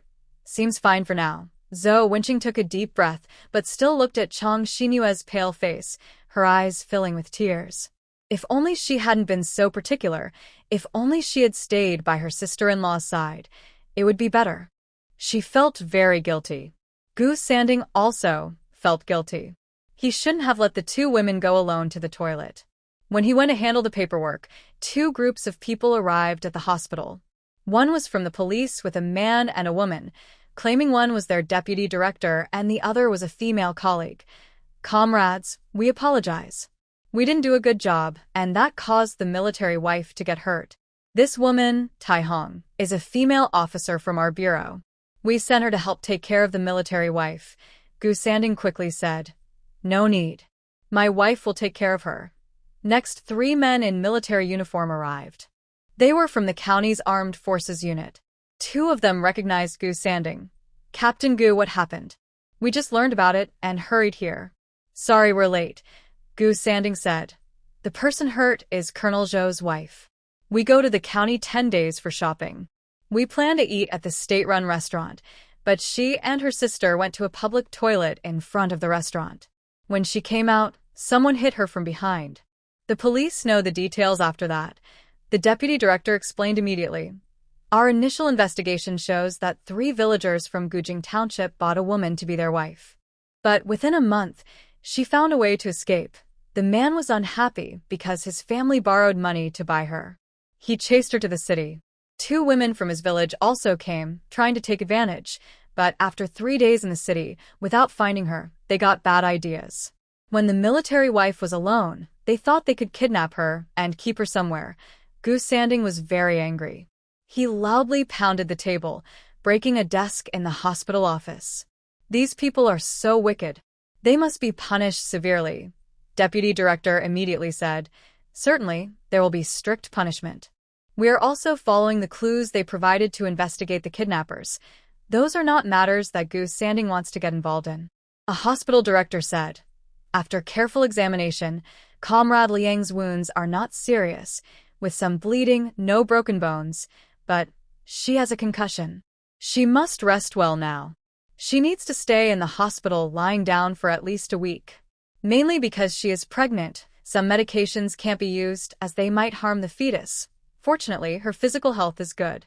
She will recover faster. In these first 3 days, she might feel dizzy, have headaches, or vomit. Family members should take good care of her, and we will monitor her closely. As the armed forces officer representing the family, he said, Lieutenant Gu, don't worry. We will assign people to take care of her and handle logistics at the hospital. We will also follow up with the police to ensure this matter is resolved.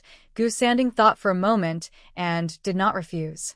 One reason was that Liang Xinyue's situation was complicated because she was pregnant, and there might be other effects later.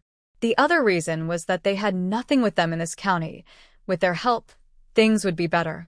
Gu Sanding looked at the time and said, I've completed the hospitalization procedures. It's getting late. I need to go back to the group. Soon, Commander Zhou will probably come over. Gu Sanding went to the ward and saw that Liang Xinyue, even asleep, looked uncomfortable, frowning. He called Zhou Wenqing out. You haven't eaten yet. I'll go make some noodles and bring them to you. No, I can't eat, she replied. Gu Sanding, feeling guilty, hit the wall and said, It's all my fault. If only I were with you guys. Don't go anywhere in the hospital. An officer from the armed forces will stay here. If anything happens, you can talk directly to the doctor. Old Zhou, and I will come later. Gu Sanding handed all his money to Zhou Wenqing. If you need anything, buy it first. Especially if sister-in-law needs something, get it now. Don't worry about spending money. After reassuring Zhou Wenqing, Gu Sanding quickly returned to the parking lot. His car was loaded with the things they bought today, but he no longer felt excited while shopping. He hurriedly drove back to the group, skipping the family housing area, and directly entered the military compound. Everyone was training in the field today. Even old Su put on his training clothes because they received a notice that in 3 days, their superiors would come for inspection. Although the inspection was supposed to check the plantings on the back hill, everyone needed to show their best spirit to face the inspection. Gu Sanding drove his car directly to the martial arts training ground. Zhou Guoliang, who was shouting at new recruits to speed up, saw him and yelled, Are you blind? This is the training ground. What are you doing parking here? Old Su also looked over, confused about what's happening. Gu Sanding quickly got out of the car and ran over, looking guilty, saying, Old Zhou, I'm sorry. My sister-in-law is in the hospital. She was attacked. Hearing this, Zhou Guoliang immediately grabbed Gu Sanding's collar and shouted, What did you say? She's pregnant. You went with her and let her get hurt? Where is she now? How is she doing? Old Su realized the situation was serious and quickly pulled Zhou Guoliang aside to calm him. Don't be too upset. First, tell me what happened. Gu Sanding briefly explained the situation. Old Su immediately said, Old Zhou, go to the hospital and check on her. Your health is important. Sanding, you should go too. Drive carefully and watch out for Zhou.